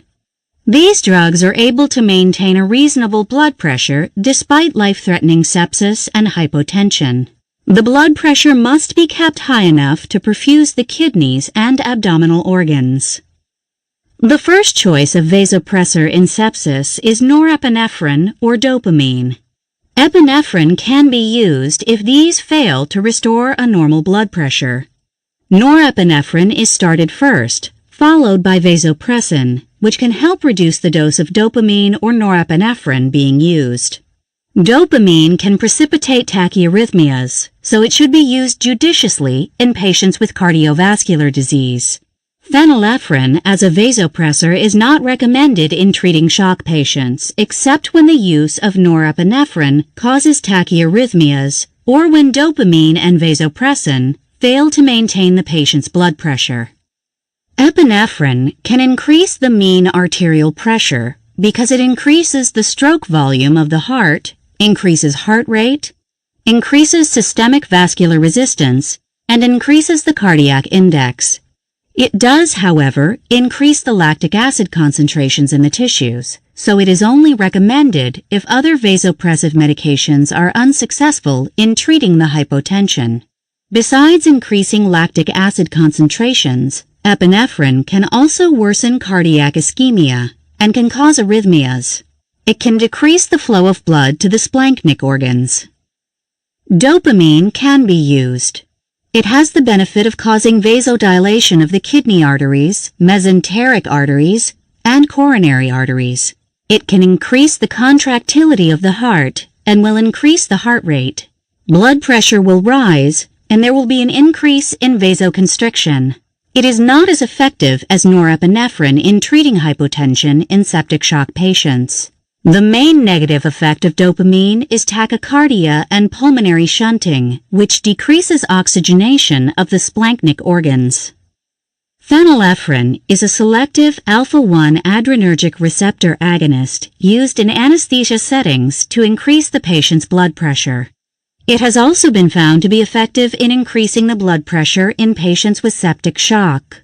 The downside of phenylephrine is that it increases oxygen consumption and may decrease the cardiac output. It is a good choice when the patient is at high risk for tachyarrhythmias. Most septic shock patients respond well to an increase in fluid volume alone, so that the use of vasopressors is not always needed.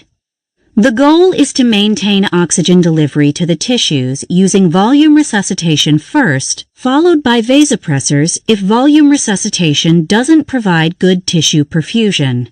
Besides dopamine, norepinephrine, phenylephrine, and epinephrine, dobutamine can be used to maximize tissue perfusion.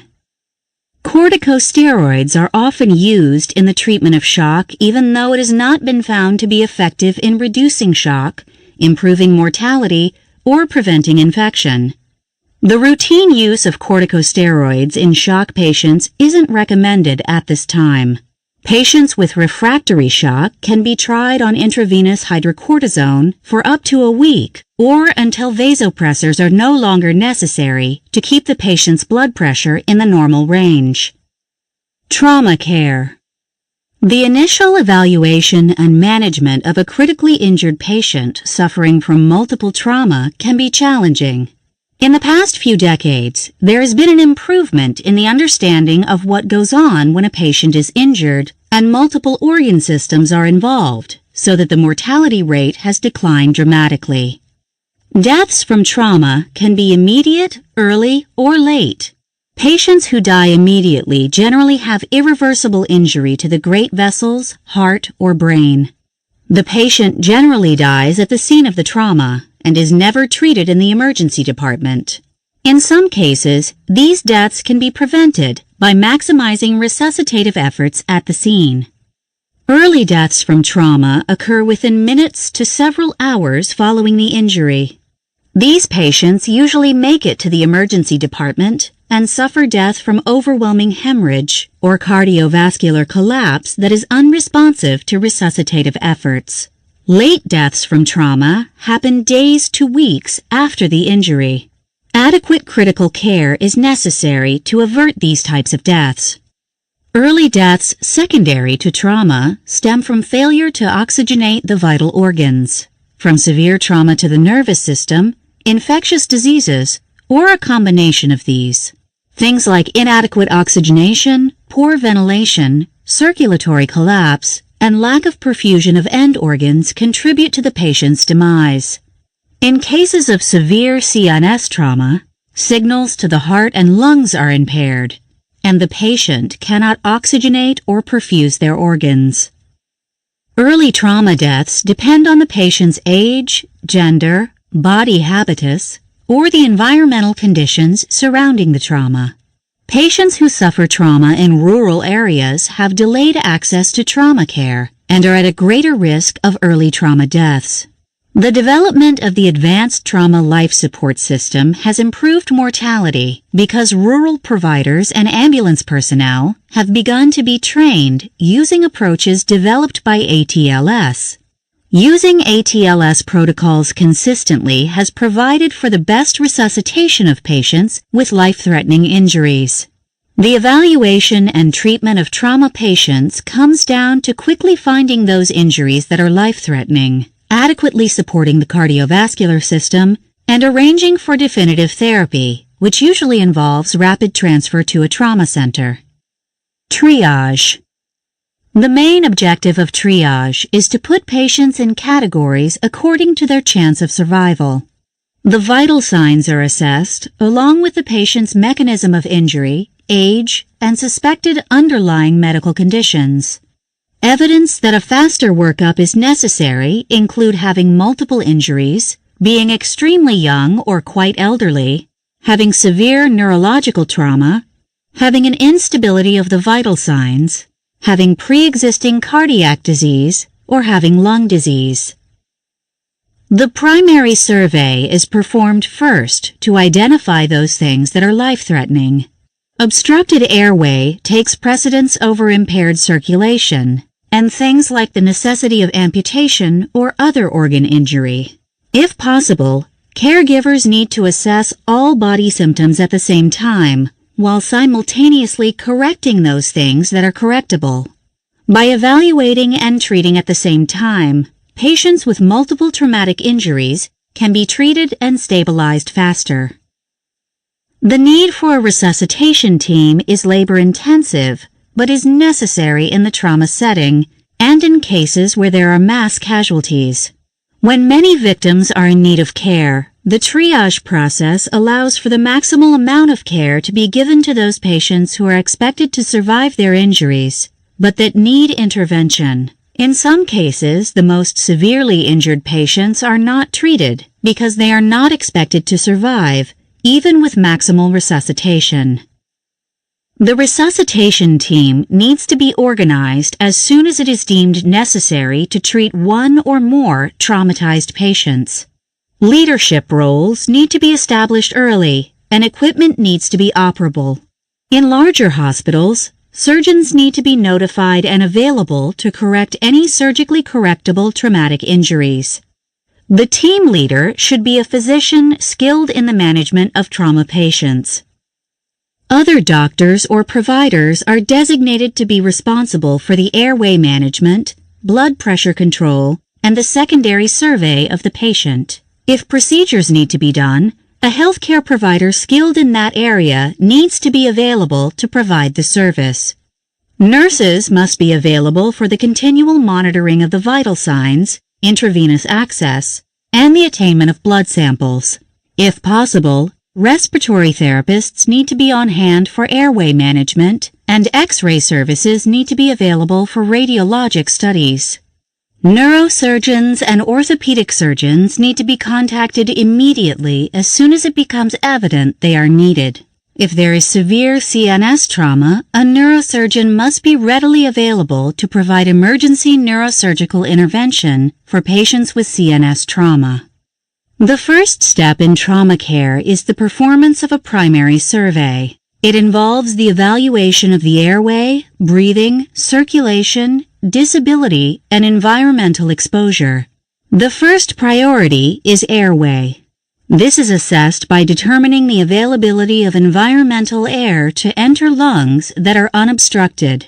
Obstruction of the airway can be due to direct injury to the pharynx or larynx, foreign bodies inside the airway, edema, or an inability of the individual to protect their airway because of a decreased level of consciousness. Treatment of airway disturbances can be done by removing excretions using suction or by intubating the patient. If facial trauma is present, the patient can have a surgical airway placed. The next step is to evaluate the patient's ability to spontaneously ventilate and oxygenate for themselves. Findings of impaired ventilation include the absence of spontaneous breathing, absent or asymmetric breath sounds, shortness of breath, or dullness of the chest wall during chest percussion. There can be disturbances of the chest wall suggestive of chest wall injury, a sucking chest wound, or flail chest. These can be managed by treating the hemothorax, pneumothorax, tension pneumothorax, or sucking chest wound with an emergency thoracostomy and chest tube placement. If the patient has flail chest, they need mechanical ventilation, which is often necessary for other injuries that are causing the ventilation difficulty. The circulation is next assessed by looking for evidence of low blood volume, cardiac tamponade, and external sources of bleeding. The neck veins need to be evaluated for collapse or distension, and there needs to be an assessment of the heart tones. The hypovolemia needs to be treated by placing 2 large-bore peripheral intravenous catheters containing Ringer's lactate and giving a large fluid bolus. Upper extremity catheters are preferred over lower extremity catheters. If there is cardiac tamponade, pericardiocentesis is warranted. This needs to be followed by immediate surgery to find and repair the cause of bleeding. External bleeding can be controlled by direct pressure or emergent surgery. The patient's estimated level of disability can be assessed by doing an initial gross mental status examination and a motor examination. Find out if there has been a serious head injury or spinal cord injury. Use the Glasgow Coma Scale to assess the patient's level of consciousness.